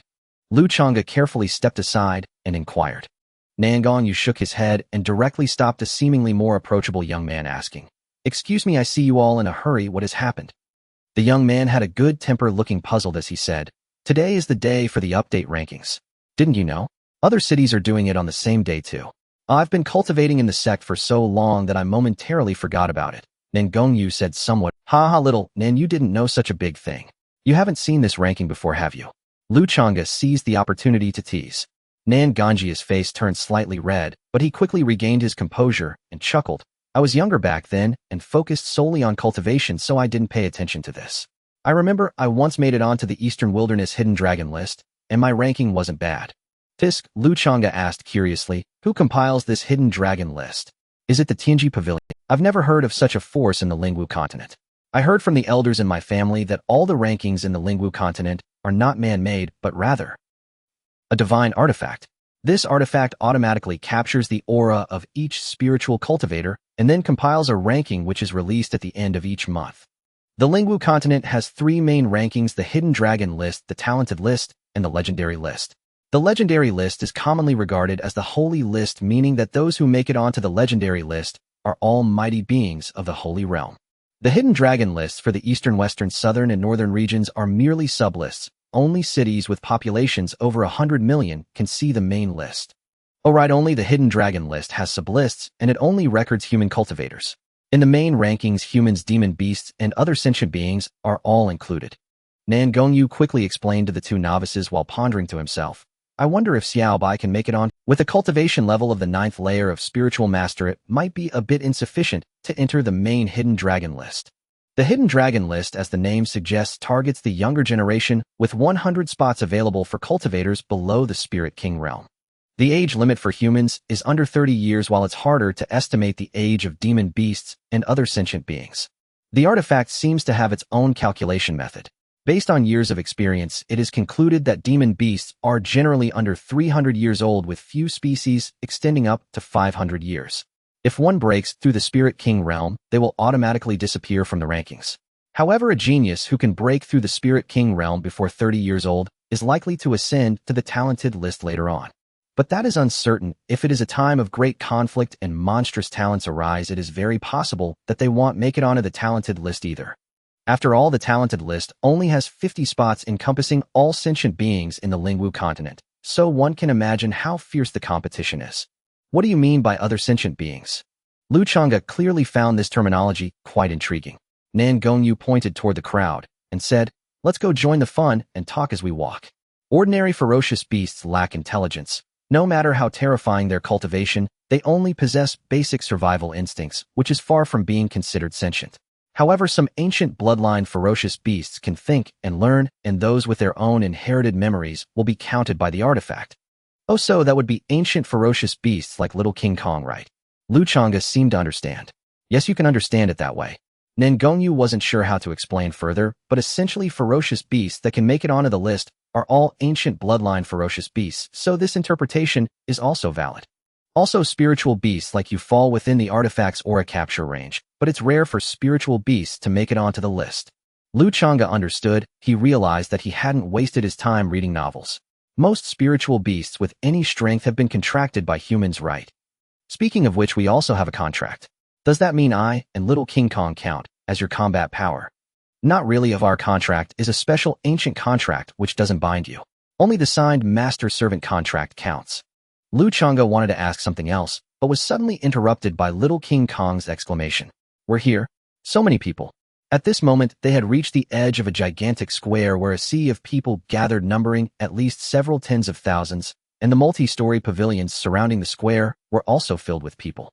The rankings would only be revealed for 2 hours before they would automatically disappear. Hence, many were anxiously waiting to see the results. This illustrates the influence of the rankings in the Lingwu continent. The square was bustling with voices with whispers and loud discussions echoing around. I wonder if the Qingxin fairy Xiao Yin can make it into the top 10 this time. I heard she made a breakthrough recently, but I'm not sure if it's true. As for the affairs of the sect, why should we worry? I'm more concerned about whether the loose cultivator Fang Zhiping can make it into the top 80 this time. Exactly. Fang Zhiping is the pride of us loose cultivators. Even without entering a sect, he can still make it onto the hidden dragon list. Don't think about it. I heard that Fang Zhiping offended the soul refining sect of the upper sect and is being hunted down. He won't have time to cultivate. If he doesn't drop in ranking, consider it a win. Sai, if it really doesn't work out, he should quickly join another upper sect otherwise. Sai, being a loose cultivator is too hard. Lu Changge listened with great interest and suddenly thought of a question. He looked down at Nangong Yu and asked, besides showing off, are there any other benefits to making it onto the rankings? Nangong Yu didn't quite understand what showing off meant, but he grasped the general idea and thought for a moment before saying, as for the benefits of making it onto the rankings, aside from increasing influence, the greatest benefit seems to be that it can help the ranked person's cultivation path become faster and smoother, similar to a boost in fortune. The higher the rank, the greater the enhancement one receives. The strong remain strong. Isn't that fortune then? Lu Changge was taken aback, pondering inwardly.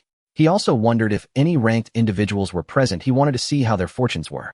At this moment, not far away on a 13-story pavilion, 2 disciples from the Xinshua sect around 30 years old were drinking and quietly awaiting the rankings. Senior brother Chun by the outer sect's elder asked us to come find the killer of the little junior brother, but we came to Heishan City to have fun. Isn't that inappropriate? What's inappropriate about it? It's not like it's my son who died. We're just here to lay low. Who knows where to find the killer? Isn't it known that they went to the Misty Mountain Range? Should we go look for them there? Chunbai glared at his junior brother and scoffed. The Misty Mountain Range is so vast. Besides, the killer isn't an idiot. Why would they just stand there waiting for us? It's better to enjoy ourselves. Who knows where they are? Before he could finish speaking, he saw his junior brother staring in horror at the back of his hand. Chunbai looked down and gasped in surprise. Gasp! The killer really came to our doorstep. He saw a bloody mark flickering on the tiger's mouth of his right hand with the arrowhead pointing toward the square below. The two instantly arrived at the window, looking down. Searching with their heads, they exclaimed, "Here it comes, here it comes." The crowd around them erupted into a commotion, and Lu Changge immediately came back to his senses. Suddenly, a colorful vortex appeared above the square, swirling amidst the clouds, releasing divine light that was even more dazzling than the brightest fireworks. Then a massive frame of a ranking list emerged from the divine light, with the words Qianlong List shining brightly at the top. As if a divine being were writing, characters began to appear one after another within the frame. First place, Li Shuechen, 20 years old, 9th level of Lingzong. Second place, Jian Wuhan, 21 years old, 9th level of Lingzong. Third place, Ji Liuyan, 21 years old, 9th level of Lingzong. Sighing, they remarked, the top 3 are unshakable. The 3 holy lands truly deserve their reputation, unmovable as thunder. Perhaps it won't be long before they break through. When that time comes, it will be a different story, haha. The top 10 are basically strong contenders for the outstanding talent list. Once they break through, they can compete for the outstanding talent list. What do you think of the outstanding talent list? Let's see if anyone can contend for the top 3. The rest probably have no chance. My Qingxin fairy is also at the 9th level of Lingzong and is currently ranked 11th. Ooh, what a pity. What a pity for what? Lingxiao Palace is not known for combat prowess. I've heard that several in the top 10 are vying for this Qingxin fairy. Those who understand get it. The Qianlong prodigies conquer the continent, while the maidens of Lingxiao Palace conquer the Qianlong prodigies. One must admit their combat power is quite formidable. Lu Changge stretched his neck, finally finishing the ranking list. He glanced sideways at Nangong Yu and said softly, the northeast sublist of the Qianlong list, 100th place, a 3rd level Lingzong and 1st level Ling Master. How do you see this? He deliberately emphasized the words northeast sublist, afraid that Xiananzi wouldn't understand. I'm standing beside you, ha. 6 years ago, I was already on the Qianlong list of the Eastern Wilderness. This year, I'm not even 17. In less than 2 years, I will definitely be on the list again. Nangong Yu's gaze was sharp and his words were undeniably domineering. Lu Changge was surprised. It was rare to see Xiananzi like this. Usually he was either a gentle nobleman or as aloof as an immortal, but his current demeanor was quite rare. However, it must be said that upon reflection, Xiananzi's talent was indeed terrifying. At the age of 10, he had already overshadowed numerous geniuses of the Eastern Wilderness, reaching the Qianlong list with his Lingzong cultivation. It's no wonder his family faced such difficulties. It seems not only the empire, but also other noble families were involved. They allow you to be talented, but will never permit you to be monstrous. The most crucial aspect is that this ranking list cannot be hidden. It is unknown who left this list, but for loose cultivators it is difficult. Just like Fong zipping, once you offend a major force without a backing, survival becomes nearly impossible. Lu Changge had noticed the exchanges among the cultivators around him. It seemed that Fong zipping had already joined the same upper sect, the 10,000 Beasts sect, but ultimately he remained alone. Thinking of this, his gaze inevitably shifted to Nangong Yu. Forget it, let's talk about it when that time comes. Let's go. If we want to see the overall ranking, we can only go to Shuiyan City. We need to head to the post station now. Nangong Yu, seeing that the ranking had concluded, immediately said. Lu Changge and Xiaojin Gang naturally had no objections. Shuiyan City was a large city with a population of over 100 million, certainly much more prosperous than Heishan City. At this moment on the upper floor, the disciples of the Shunyue sect were intently watching the blood-red arrow in their hands. He moved. Let's follow him. Once the crowd thins out, we can definitely catch him. Brother Chunbai, why are you so eager at this moment? The junior brother asked in confusion, wondering about his senior brother's dual nature. Chunbai rolled his eyes in response and said irritably, a chance that presents itself shouldn't be wasted. I must say this blood spirit contract given by the outer sect elder is truly effective. In the future when I have a son, I must get one for him. Ugh, what bad luck. Hurry up and follow. Post station. Oh no, this young man, you came too late. The flying boat to Shuiyan City left 3 days ago. The next one won't leave until the day after tomorrow. Nangong Yu, remaining expressionless, thanked them and led the two beasts outside. He shrugged and said helplessly, looks like we'll have to wait another 3 days. Do you and Xiaojin Gang have anywhere you want to go? Forget it, let's just find a place to rest. Hey, with my large size, is there anywhere to rest? Lu Changge suddenly realized a very serious issue. He was now 5 meters long and over 3 meters tall, without counting his antlers. With his antlers added. Is it really possible to rest in the wild? Nangong Yu couldn't help but chuckle, as Xiao Bai could be terrifyingly naive at times, but it was understandable as he had never witnessed human cities. Lacking this common sense was normal. Don't worry, even if you were 10 times larger, there would still be a place for you to stay, although the accommodations might be a bit rudimentary. Additionally, you may need to pay a bit more spirit stones. Let's go. At that moment, 2 young men dressed in red robes who had just passed by suddenly turned back and stared intently at Nangong Yu. Little brother, it was quite difficult to find you. Nangong Yu's expression changed. He scanned the marks on the 2 men's wrists and the insignia on their garments. A flash of sharpness crossed his gaze, and he said faintly, you have the wrong person. After saying this, he ignored them and left with Lu Changge and Xiaojin Gang. The 2 men watched Nangong Yu leave with smiles, but did not obstruct him. They were indeed the disciples of the Shunyue sect. Brother Chun, why didn't you just take him down? Letting him go like that. What are you talking about? This is the territory of Lingshao Palace. We are in the city. Are we allowed to use force? Is the enforcement team and the Spirit King just for show? Chunbai, furious, gave his junior brother a hard slap on the back of the head and continued, go ask the post station where that young man is heading. Tell the post station that it doesn't matter where that young man goes. They are all full. The junior brother covered his head and said, can they even listen to me? You fool, can't you expose your identity? This small matter, the management of Heishan City, will still give my Shunyue sect some face. I just sensed a bit. That taller one should be at the Ling Zone level, but I don't know how many levels. However, that shorter one is an 8th level Ling Master. Lu Changge clearly noticed the marks of the Shunyue sect and excitedly said to Nangong, have we finally reached this stage? He felt a strange thrill. At that moment, Nangong Yu decisively killed the self-exposed junior brother, and Lu Changge thought something like this would happen. Indeed, it's not that there is no retribution, just that the time is not right.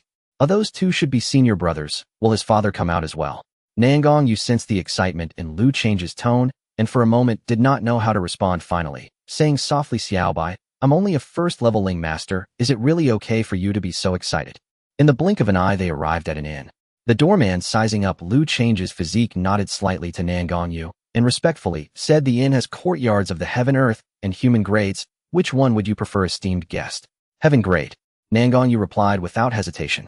Senior brother Li Jin had sponsored some spirit stones, which would be sufficient for the time being. He didn't want to save a few spirit stones at the expense of Xiao Bei's comfort. All right, the heaven grade courtyard is this way. Oh, please follow me. The doorman wore a broad smile as he led them around to the back of the inn, where a large cluster of courtyards came into view. It was no small feat for an inn in Heishan City to occupy such a vast area. There must be something substantial backing it. Following the attendant, they entered one of the courtyards, which surprisingly was not overly complex in design. It was spacious with exquisite stone slabs paved on the ground. There were lofts on both sides, while a delicate pavilion stood on one side, likely prepared for contract spirit beasts. The pavilion was surrounded by a stream on 3 sides with the water infused with rich spiritual energy, clearly indicating care and thoughtfulness in its design. Just for one night's stay, it would cost 30 spirit stones, which certainly justified its price. Lu Changge nodded in satisfaction. One must admit this inn was something special. After the attendant left, Nangong Yu expressed his concerns. It's not allowed to act in the city. I'm not worried about that, but I'm afraid there might be changes regarding the flying boat tomorrow morning. Isn't this the territory of Lingshao Palace? Can the Shenyue sect reach so far? Lu Changge asked. As a top sect, the name Shenyue sect hardly sounded like a righteous establishment. Could Lingshao Palace truly have dealings with Shenyue sect?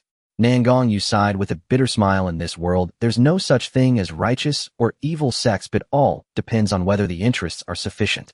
The one with the stronger fist is considered righteous. We're less than 1,000 miles from the Shenyue sect's territory, and the deacon of Lingshao Palace managing Heishan City, naturally, has to maintain some relations with Shenyue sect. As long as the surface looks good, they would surely help with small matters. Taking the flying boat to Shuiyun City is definitely not feasible. While compared to the world in his past life, this situation wasn't much different, perhaps even more direct. I say we should just take them out. Lu Change's eyes glimmered with a fierce killing intent. He had accumulated nearly 40,000 healing points. If necessary, he could pile up his cultivation and boost his innate abilities afterward. Although he wanted Xiao Nanzi to gain more experience, if the cultivation gap with the enemy was too vast, it would defeat the purpose of training. If it were just 2 spirit masters, he wouldn't care at all. No, first of all, it's not allowed to act in the city, and even if we could, our strength is still a bit lacking. Are you afraid of not being strong enough? Don't worry, I can break through to the spirit realm at any time. Once I do, I can easily take on the masters. Lu Changge spoke with great confidence, and he truly believed in it. Nangong Yu also trusted that Xiao Bai had that strength, but Xiao Bai, do you remember our agreement to ascend to the peak of the 9 heavens together? Oh, I remember, but why are you bringing this up all of a sudden? Lu Changge momentarily lost his train of thought. What was the situation? Nangong Yu's expression turned serious as he stared blankly into the sky, slowly, saying, thus I cannot, and will not hide behind you forever. If I cannot even face a bit of risk, how can I walk side by side with you? He has his own pride. Breaking through to the spirit realm at only 10 years old, who in the entire Lingwu continent can achieve that? Even if he has to start anew, he believes he won't be weaker than anyone else. His family was destroyed and his loved ones perished before his eyes. He had never forgotten these traumas. Until he avenged these wrongs, how could he find peace hiding behind others? Xiao Bai, throughout ancient history, no powerful cultivator has ever reached the pinnacle of the continent while being constantly sheltered by others. I too wish to become an unparalleled powerhouse. Nangong Yu's voice was light, yet it resonated deafeningly, echoing through the heavens. A sudden explosive sound erupted from within him as the battle body's magic patterns emerged. The spiritual power surged into Nangong Yu's body, seemingly on the verge of bursting him apart, while the magic patterns rapidly flowed. At that moment, he resembled a demon god from the 9 nether, radiating a fierce battle intent that stirred the winds and clouds around him. His cultivation soared straight up, reaching the 3rd level of Spirit Master, then the 4th level. Finally, he slowly broke into the 5th level of Spirit Master. Lu Changge and Xiao Jingang witnessed this scene firsthand, their hearts filled with astonishment. One could only say that Nangong Yu was truly impressive. With a single epiphany, his cultivation surged several levels. Lu Changge couldn't help but reflect, had he really only treated Nangong Yu as an experience package for healing points? No, that wasn't the case. First, it was for the abundant healing points, and then out of sympathy for his circumstances. When facing the 5 disciples of Shenyue sect, knowing he couldn't win, he had resolutely crossed the contract passage. As the first person I encountered after my transmigration, after this long time together, the identity of a lifesaver seemed to be the least significant aspect. A confidant, huh? Lu Changge chuckled lightly. In this vast, unfamiliar world, having such a confidant was quite nice. Recalling what Nangong Yu had just said, Lu Changge adjusted his mindset. It was time to change the habit of protecting his younger siblings like a guardian from his past life. Nangong Yu was never a weakling, but had the potential to grow into a figure that could look down upon the continent. Now that he understood Xiao Nanzi's thoughts, Lu Change's gaze instantly sharpened. Didn't he want to walk side by side with me? But this pace of cultivation was still far from enough. The Demon Slayer battle body needs to be refined and grown amidst the storms, and at the edge of life and death. Let me see where your limits lie. With that thought, he turned to glance at the little Jingang still playing in the water, instantly finding him displeasing to the eye. A flicker of spiritual power sent the little Jingang tumbling into the water. Playing. That's all you do. Look at Xiao Nanzi, who is already at the 5th level of Spirit Master. What about you? Still at the spirit apprentice stage, how dare you play? If only you had half of Xiao Nanzi's talent. Little Jingong, hey, what's wrong? Are you not convinced? Who do you think I am doing this for? What's wrong with saying a few words to you? Dare to talk back. Little Jingong looked confused. Big brother, if you keep scolding me, I'll have my mother. Little Jingong refused to accept Lu Change's admonitions and threw a giant ape at him. Lu Changge was momentarily taken aback and shot Little Jingong an annoyed glare. All right, you're no longer involved, go play. At that moment, Nangong Yu had already awakened from his epiphany and was about to speak when Lu Changge interrupted. I know what you're going to say. For this trip to Shuiyan City, I won't be going with you too. Don't worry, I'm quite curious about Shuiyan City. Once you both arrive, I'll open the contract passage and join you. Nangong Yu, wait, while I want to experience some adversity, I don't want to die yet. I'm not afraid of the 9th level of Spirit Master, but the Spirit Realm. I still don't even know what level the Spirit Realm is. Are you trying to get me killed? Lu Changge glanced at Xiao Nanzi's eyes and instantly understood what he was thinking. Look at any talented individual, they all kill enemies beyond their level. I believe in you and you can do it too. Nangong Yu was left speechless knowing that it was indeed beyond their level. Since Lu Changge had decided not to interfere this time, he simply chose not to join the two of them. The journey to Shuiyan City was over 6,000 kilometers. That should be enough for them to hone their skills. However, he was not a devil and comforted them, saying, if you encounter a life-and-death crisis, open the contract passage immediately.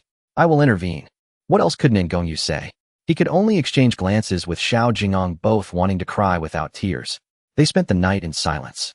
The next day, as Nangong Yu exited the tavern, he saw 2 disciples of the Divine Blood sect sitting in the pavilion across from him, leisurely sipping their morning tea and smiling at him. He merely glanced at them and withdrew his gaze, deliberately ignoring their sharp stares as he made his way to the post station. Kill them. Lost in thought, he returned to the courtyard. When Lu Changge saw his expression, he already knew that the flying boat plan was ruined, which did not surprise him. After all, he had been mentally prepared since yet. Kill them. Lost in thought, he returned to the courtyard. When Lu Changge saw his expression, he already knew that the flying boat plan was ruined, which did not surprise him. After all, he had been mentally prepared since yesterday, when he saw those 2. So are we leaving the city today? After leaving the city, I won't be going with you anymore. Nangong Yu glanced at Xiao Jingong, who was radiating a wave of spiritual energy and about to break through. He pondered, Xiao Jingong is about to break through, and once he does, well, leave the city. It seems my encouragement for Xiao Jingong yesterday was quite effective, Lu Changge thought to himself, wondering if he should spur him on from time to time in the future. Shaking his head, he concluded that he couldn't afford to provoke the beast's 2nd generation. The fluctuations continued until the afternoon, and with a pop, Xiao Jingong finally broke through to the Spirit Master realm. Outside Heishan City, Lu Changge glanced at the 2 disciples of the Divine Blood sect closely following him and said, Xiao Nanzi, Xiao Jingong, keep it up. If you really can't hold on, just open the contract passage. The mountains remain unchanged, the rivers flow on. We shall meet again, my friend. He made a strange gesture and then soared into the sky, leaving Nangong Yu and Xiao Jingong looking at each other, both instinctively sprinting towards the north. Senior brother Chun, by that deer has left. Could it be a trap? The junior brother asked with some confusion. Trap your mother. Hurry up and chase. With that, he immediately chased after the direction Nangong Yu had fled. No, that deer is quite strong. The junior brother scratched his head and mumbled. Seeing his senior brother's figure was about to disappear, he quickly followed. Lu Changge gazed into the distance for a long time and sighed. Xiao Nanzi, this is what you wished for. This tempering is as you wished. It was time for him to undergo some training as well, of being a deer had its inconveniences. Having tasted the sweetness when passing through a village last time, Lu Change's target this time was those villages and towns. As for the cities, he was a bit hesitant to venture there, fearing that if he got caught, he would end up in a pot. It's a pity I forgot to buy a map from Xiao Nanzi. I'm really foolish. Habits are indeed terrifying. He had always acted together with Xiao Nanzi and Xiao Jingong, and suddenly being alone felt quite uncomfortable. A deer moving around felt somewhat awkward. Xiao Nanzi, how's it going? Have you caught up? Lu Changge couldn't help but asked through the contract communication. After waiting for a while, Nangong Yu's hurried voice finally came through. Cough, it's going okay. I forgot you weren't here. I was too aggressive with Xiao Jingong, and for now we've managed to escape. Upon hearing this, Lu Changge felt a pang of heartache. Damn, at least over 1,000 healing points are gone. Oh, what a pity. Cough, how about I come over to heal you both a bit? And then leave. No need, we can still hold on. Big brother, I can't hold on anymore. You need to come quickly. Xiao Jingong, shut up and focus on recovering. Lu Changge. Okay. A village. Lu Changge instantly forgot about those healing points. At that moment, the sky suddenly brightened, causing the villagers in the fields to look up, while women and children in the houses rushed outside. They saw a celestial deer stepping on white clouds, landing atop the crown of a 1,000-year-old ancient tree. Before the villagers could come to their senses, the green radiance emitted from the deer's head enveloped the entire village. The light precisely entered the bodies of each villager, as if they were experiencing a long-awaited rain after a drought, and soon everyone looked revitalized. Quick, everyone, hurry and pay homage to the celestial deer. Heal our ailments. An elderly man nimbly jumped onto the platform used for village meetings, loudly reminding the villagers. Thus, everyone regained their senses and immediately knelt down in worship. Thank you, celestial deer, for healing our ailments. By the time they looked up again, the celestial deer had long since vanished. Lu Changge looked at the panel, seeing an increase of 5,000 healing points, feeling immensely satisfied. He only needed 8,000 more to break through 50,000 points. At that point, the talent divine ability column should light up. He just needed to find a large village, and he was sure he would have enough. Come out. What are you following me for? Lu Change's spiritual sense suddenly burst forth on the branch below, and a green figure gracefully stepped forward, standing elegantly atop the tree crown. Not bad looking. The woman had an ethereal appearance, with long hair cascading like a waterfall and a dress of emerald green swaying in the wind, exuding a somewhat cool aura. Her aura was not to be underestimated, likely possessing 6 or 7 stars. At this moment, her eyes fixed on Lu Changge sparkled like flowing clouds. Why are you following me? Although Lu Changge did not sense any malice from the woman, her constant presence was quite bothersome.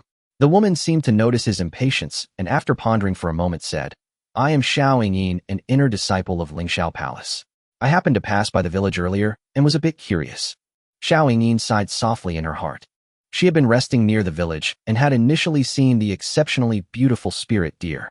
She wanted to see if it was a wild spirit beast, if she could take it back to Lingshao Palace as a mount that would be perfect. Unexpectedly, she witnessed the spirit deer healing the villagers. Upon approaching to sense it, she found it was already under a contract. Oh, are you the legendary Qinshin fairy? Lu Changge was taken aback, having just heard of her in Heishan City. He turned his head and encountered her. Is the Lingshao Palace's territory really this small? Xiao Yingyian's expression lit up unexpectedly, and she said happily, You know me. Not really. I just came out from Heishan City and heard others mention you. Xiao Yingyian's expression stiffened for a moment, but quickly returned to normal as she spoke. Recently, while I was out training, I passed through a town. The people there seemed unusually weak. I wonder if you could help treat them. After finishing, she added, I was in a hurry at the time and didn't pay much attention, but the more I thought about it, the more uneasy I felt. There might be some evil cultivator near that town. After all, it's within my Lingshao Palace's territory, and I intend to head back and check it out. Hearing her words, Lu Changge became interested. How far is it from here? How many people are in the town? The town is not very big, with just around 30 to 40,000 people. It's only about 1,000 kilometers away. Then what are we waiting for? Lead the way. If there are 30 to 40,000 people, then 1,000 kilometers wouldn't be too far. If there are villages and towns along the way, wouldn't it be a fortune? Lu Changge felt somewhat excited. No matter what this woman's intentions were with her cultivation at the 9th level of the spirit sect, she wouldn't be able to keep him here. Moreover, he was quite confident in his own innate abilities. So far, he had not sensed any ill intent from I have a flying magical treasure. Let's use this to get there, it will be faster. Upon seeing that the spirit deer agreed, Xiao Yingyin seemed a bit excited, looking anxious. She sighed slightly, realizing that even the spirit deer knew to worry about the safety of ordinary people, but most spiritual cultivators. He immediately took out a palm-sized small boat from his spatial ring and tossed it into the air, where it expanded in the wind. Instantly transforming into a boat-like magical treasure over 30 feet long and nearly 15 feet wide, its streamlined body was primarily a soft cloud white, reflecting a gentle sheen. The sails were woven from an unknown material embroidered with cloud patterns and phoenix designs, while the bow was intricately carved with an elegant phoenix poised to take flight. Wow, this looks so advanced. Let's get one for Xiao Nanzi in the future. Lu Change's eyes sparkled with excitement. With this thing, why would he need to take a shared flying boat to Shuiyan City? Moreover, just by looking at the complex formations engraved on the hull, it was clear that its speed would not be slow. This friendum. Dear Taoist. Please go ahead. Xiao Yingyin was momentarily unsure how to address him. Calling him spirit deer felt too formal, especially since this spirit deer's cultivation was also not to be underestimated. Lu Changge lightly tapped the void with his deer hooves and stepped onto the flying boat. Stable, truly stable. The more he looked, the more he wanted it. He glanced at the Qingqing fairy and thought, never mind, he couldn't beat her for now. Besides, she didn't have any ill intentions. If he acted directly, wouldn't that show he lacked refinement? Fairy Qingqing, how many spirit stones does this flying boat cost? Xiao Yingyin was momentarily stunned by his question, controlling the flying boat, as she replied, "This flying boat was given to me by my master, so I'm not sure, but the ones sold in the market typically range from 100,000 to several million spirit stones." It seemed she was worried she hadn't explained clearly, and added, "The spirit martial continent is vast, so all flying magical treasures are not cheap. The faster they are, and the stronger their defensive capabilities, the more expensive they become. Take my flying boat, for example. It can travel 1,000 kilometers in just 2 short hours, and can remain unharmed under the attacks of a peak spirit king. The benefits of a major sect are truly remarkable. Xiao Nanzi, this ungrateful one." Lu Changge sighed. People being compared to each other can be frustrating. He needed to find a way to obtain one himself. After all, he couldn't always let those two hang around on his head like a swing, could he? "Alright, if there are any villages or towns along the way, please stop for a moment." Lu Changge suddenly remembered it would be a pity to miss out. He had 5 innate abilities, and the healing points needed for upgrades were no small number, so he couldn't afford to miss any opportunity. "You still want to treat the villagers?" Lu Changge said with great sorrow. "In this vast continent, these mortals are like candles flickering in the wind, their lives short and fragile, lasting only a few decades. They have to struggle in this brutal world overrun by fierce beasts just for a glimmer of hope. I lose something, though compassionate, am well aware of my limitations, and cannot reverse this desolate world. Every time I step into these villages and see the faces etched by hardship, my heart aches like a knife. I can only do my best to lend a hand. In every village I pass, I can use some weak abilities to help alleviate some suffering, which is good." Xiao Yingyin was shocked. What kind of compassionate heart is this? Even a spirit beast could possess such a mindset. What have her kind done? Indifference, cold stares. What's even more heartbreaking is that this continent is not devoid of those wicked cultivators whose actions are utterly despicable. For their own strength, they spare no expense to sacrifice the innocent, offering countless vibrant lives. What you said, dear Taoist, truly shames us cultivators. Although I, Xiao Yingyin, lack healing abilities, I am quite familiar with the area of Lingshao Palace. Since you have this intention, I will certainly accompany you in guiding the way," Xiao Yingyin promised solemnly. Lu Changge was taken aback. Wow, such a good thing. He initially wanted to show off a bit, but unexpectedly gained an unexpected reward. This girl is not bad. It seems that not all women from Lingshao Palace are just temptresses. If this is the case, it might delay Fairy Kingston's cultivation. I feel bad about it. I see that Fairy Qingqing is injured. Oh, why not let me heal you? Lu Changge changed the subject, hoping to receive something in return first. After all, even the smallest thing is still meat. Having something is better than nothing, and little accumulations lead to greater things. Besides, it wouldn't hurt to earn some healing points. Without waiting for Xiao Yingyin to respond, he cast a healing ding. You have healed a spirit sect 9th level 7-star fate human race, healing points 200. Not bad, quite a lot. I didn't expect this little girl to have a 7-star fate, quite impressive. A melodious sound of singing came out halfway, but was stopped by her jade hand at her mouth. Xiao Yingyian's face turned slightly red. This healing felt a bit comfortable. The first time was a bit sudden, and she wasn't quite used to it. 2.5 hours later. Fairy Qingqing, is this the town you mentioned? Lu Changge was in an excellent mood, having been led around a big circle by Xiao Yingyin and had wildly gained 40,000 healing points. Currently, his healing points had reached 80,000. The innate ability section lit up when the healing points surpassed 50,000, and it seemed he was right. Unfortunately, they were all small villages with not many people. This was a big town. After finishing this wave, he could at least upgrade 2 abilities. Xiao Yingyin looked down at the town, her expression somewhat grim, murmuring, "These villagers are even worse than before. It's indeed the work of wicked cultivators." Lu Changge also noticed the abnormality among these villagers. Their skin was pale, as if drained of blood, their eyes sunken and dazed, and the entire small town resembled a dead zone devoid of any vitality. "I will now use my abilities," saying that he lightly stepped with his hooves to hover above the small town. "A dear Taoist truly cannot bear to see the suffering of mortals." Xiao Yingyin sighed slightly, releasing her spiritual sense to search inch by inch within the town. Since dear Taoist was so compassionate, if she did not root out these wicked cultivators, wouldn't that be a waste of her title as Fairy Qingqing? Lu Change's figure hovering in the air did not attract the attention of the townsfolk, who were like walking corpses. He did not care. All he wanted was healing points. As for the rest, who cares? Spiritual energy rapidly gathered at his antlers, transforming single-target healing into widespread area healing. Given the size of this place, he would need some time to gather strength. Soon a green energy ball condensed between Lu Change's antlers, flying straight towards the center of the town and then exploded like fireworks. Green healing light rained down from the sky. Ding! You have healed the villagers of a small human town, gained a few scattered beliefs, healing points 35,000. With the baptism of the healing light, the villagers' complexions visibly improved, but clearly, it was still not enough after just one time. Lu Change's complexion was somewhat pale, but his spirit was extraordinarily excited. It wasn't good enough. A few more of these, and he would be close to upgrading his abilities. Suddenly, a sword light, filled with killing intent, shot through the air from below, approaching Lu Changge in an instant. Lu Changge felt a surge of crisis within, instantly conjuring a moonlight shield. A sound of zither resonated. Boom! It was the timely attack of Xiao Yingyin colliding with him, causing Lu Changge to be propelled backward by the force of the energy. Damn it, that bastard ambushed me. A blood-colored figure slowly ascended into the air. Spirit King, Xiao Yingyin uttered softly, her expression grave as an ancient zither appeared in her hands, her right hand lightly resting on the strings, intently staring at the blood-colored figure. Lu Changge was speechless. Even as a Spirit King, they resorted to ambush.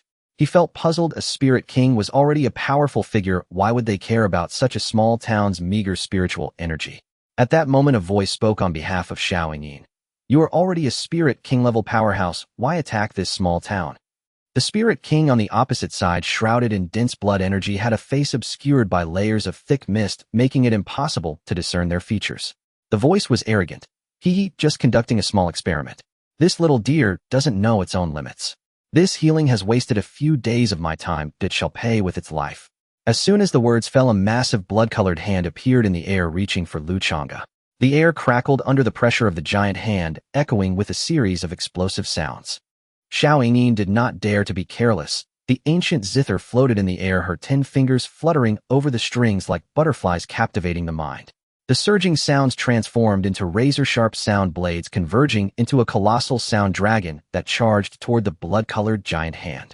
At the moment of collision, the heavens and earth roared, red clouds scattered across the sky, the blood-colored giant hand was shattered, and a trace of crimson blood spilled from the corner of Xiao Yingyin's mouth. As expected of the Zither Heart Fairy, I've changed my mind.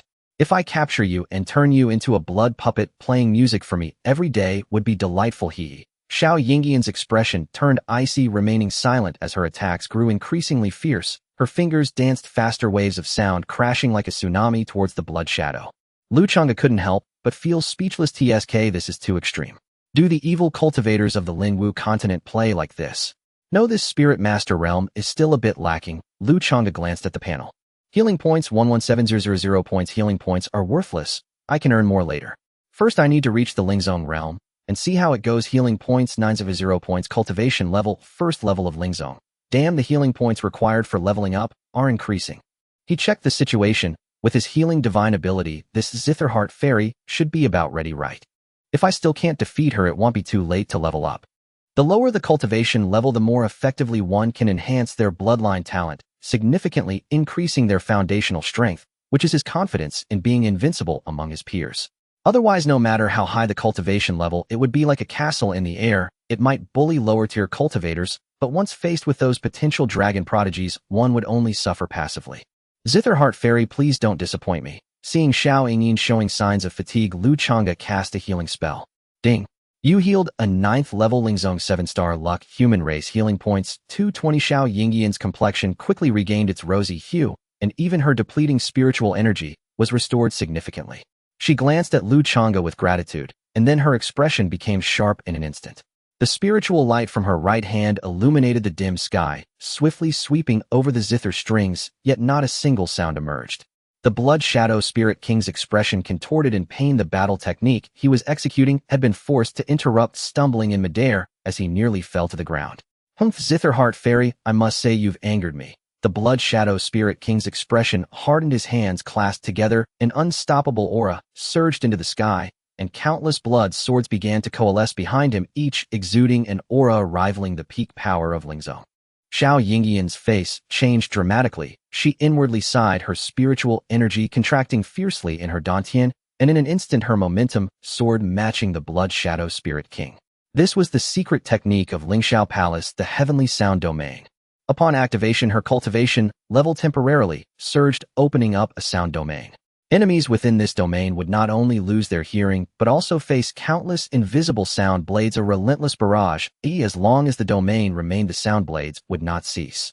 She initially did not want to use this secret technique. Once deployed, her 9th level Lingwu cultivation could no longer be suppressed, meaning her hopes of ranking in the potential dragon list would be completely dashed. Thinking of this, she directed all her pent-up rage towards the Blood Shadow Spirit King, enveloping him in the heavenly sound domain. At this moment, the Blood Shadow Spirit King's battle technique had also completed. Like 1,000 swords returning to their origin, the blood swords transformed into countless blood-colored ribbons, pouring down upon the Zitherheart Fairy like a torrential rain. The air crackled continuously, rumbling endlessly. Boom! In an instant, the void twisted to its limit, the heavens and earth roared, and it seemed as if the firmament itself would shatter. Down below in the town, whether low-level spiritual cultivators or ordinary villagers, with no cultivation, all scurried away in panic towards the distance. The blood swords shattered completely, turning into a sky full of blood, then being sliced into strips of residual clouds by invisible blades carrying a deadly beauty. 2 figures were sent flying out.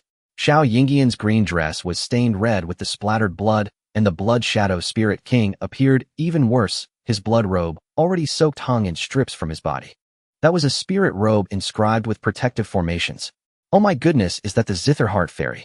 She can actually defeat a Spirit King. This. Could she have also broken through to Spirit King? No way. The geniuses on the potential dragon list can handle ordinary spiritual cultivators, isn't it common? Indeed, the top 10 on the potential dragon list seem to have records of battling Spirit Kings, and the top 3 even defeated Spirit Kings. It seems plausible. If that's the case, next month the Zitherheart Fairy's ranking is likely to rise. In the town, those who had seen the world, the spiritual cultivators, began to discuss among themselves, their voices unabated, infuriating the Blood Shadow Spirit King. Even worse, the Zitherheart Fairy, glowing with green light, had once again returned to her peak state. Damn! This damned spiritual deer! In a fit of rage, the void condensed into a sword, charging directly at Xiao Yingyan, but as it approached, it suddenly vanished, seemingly passing through her body, swiftly darting towards Lu Changge.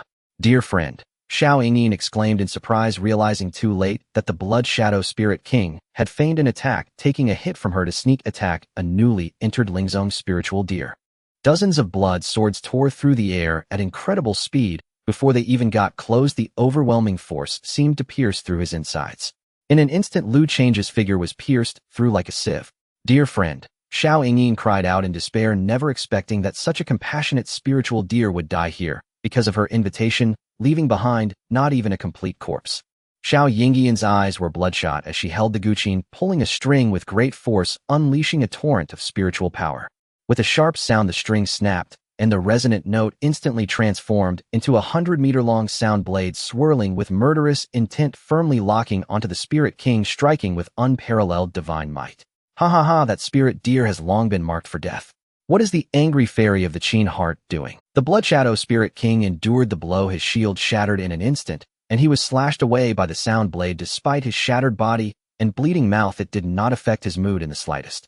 If it weren't for that damned spirit deer, a mere fairy of the Qin heart would have already been taken down by him. Gee, am I attracting this much hatred?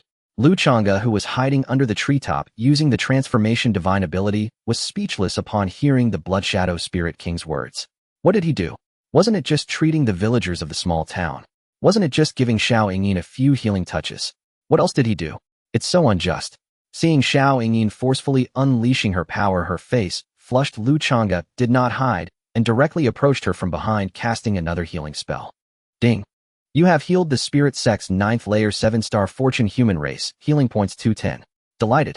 Xiao Yingyan's expression brightened. Friend dear, you're alright, that's truly wonderful. With the compassionate nature of friend dear, if he were to fall here inexplicably, it would be a loss for the entire northern, even for the entire spirit martial continent. The Blood Shadow Spirit King's expression darkened. Reflecting back, he realized that the blood sword had pierced through without leaving a trace of blood. He felt foolish, having not been out for many years. His brain seemed to have dulled considerably. It seems this matter is beyond resolution. The Blood Shadow Spirit King glared fiercely at Xiao Yingyan and Lu Changge, sweeping his gaze over the many mortals in the distant small town before transforming into bubbles that dissipated into the air. Wait, he just ran away like that. Was it all for nothing? Lu Changge stared blankly at the disappearing Blood Shadow Spirit King. Where the hell could he find him now? Xiao Yingyan's mood was quite heavy. After pondering for a moment, she said this matter is not simple. I will report it to the sect and see if there are any similar incidents in other villages. Then she frowned and continued. The battle method used by the Blood Shadow Spirit King seems to have some shadows of the Divine Blood sect, but it also doesn't quite match. The methods used in the small town resemble those of the soul refining sect. Lu Changge listened to her analysis, finding it quite coherent, yet in the end he did not arrive at any useful conclusion and couldn't help but roll his eyes. He didn't care about these things. All ghostly tricks were no match against absolute power. His current goal was to quickly level up all his divine abilities to the earth level, then break through to the Spirit King to gain some sense of security.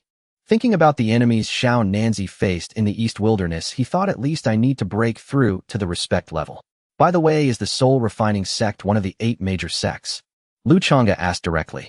After breaking through to the spirit sect, he no longer needed to use spiritual sense to convey messages. His throat bones refined, he could speak directly. Xiao Yingyin found it nothing strange. It was not uncommon for spirit beasts to speak. In response to Lu Change's question, she answered without reservation, yes, but the soul refining sect is very far from our Lingshao Palace, separated by the territory of the Divine Blood sect, which specializes in mental combat techniques and soul-searching arts.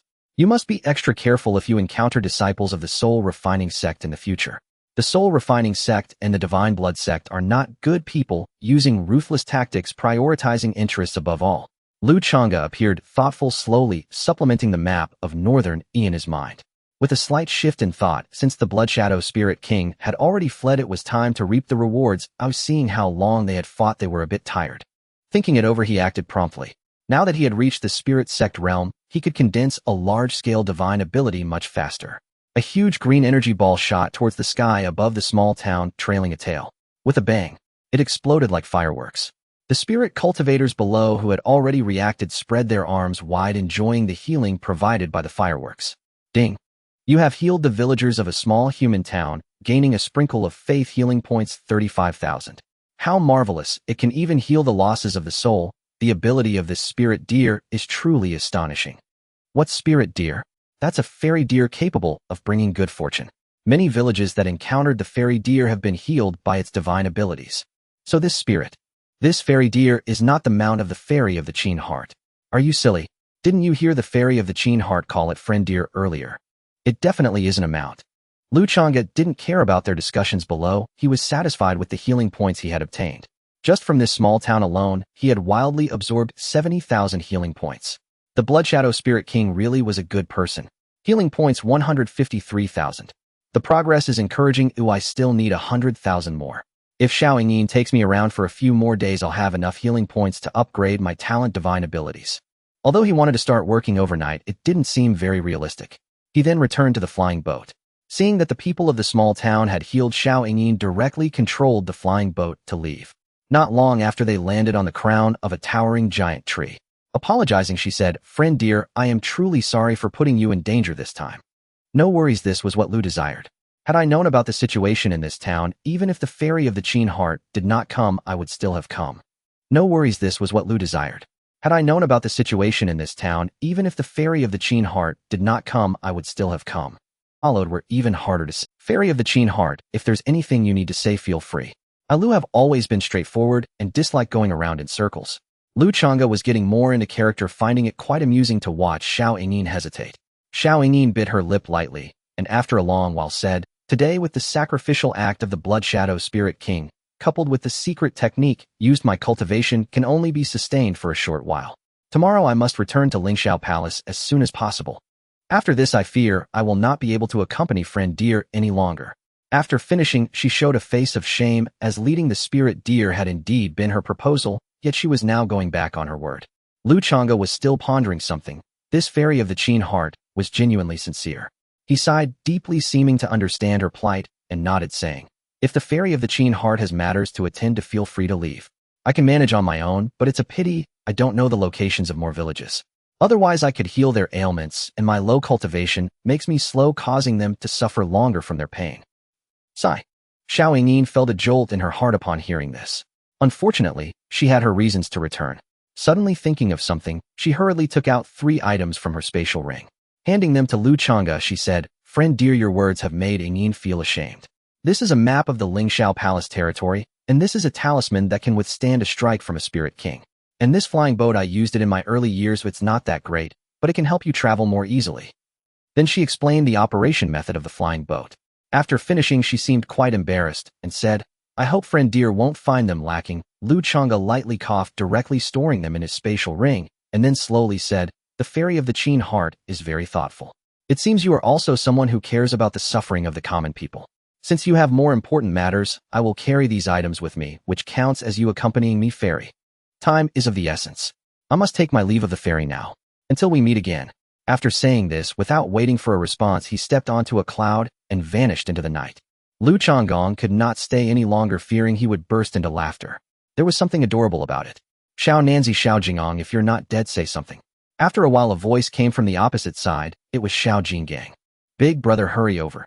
Second brother took a hit from me, and it looks like he's about to die. Xiao Jingong, shut up. I'm not dead yet.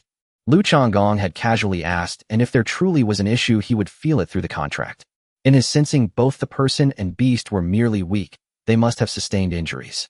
Where did you two escape to? I have a flying boat now, and do you want me to come pick you up?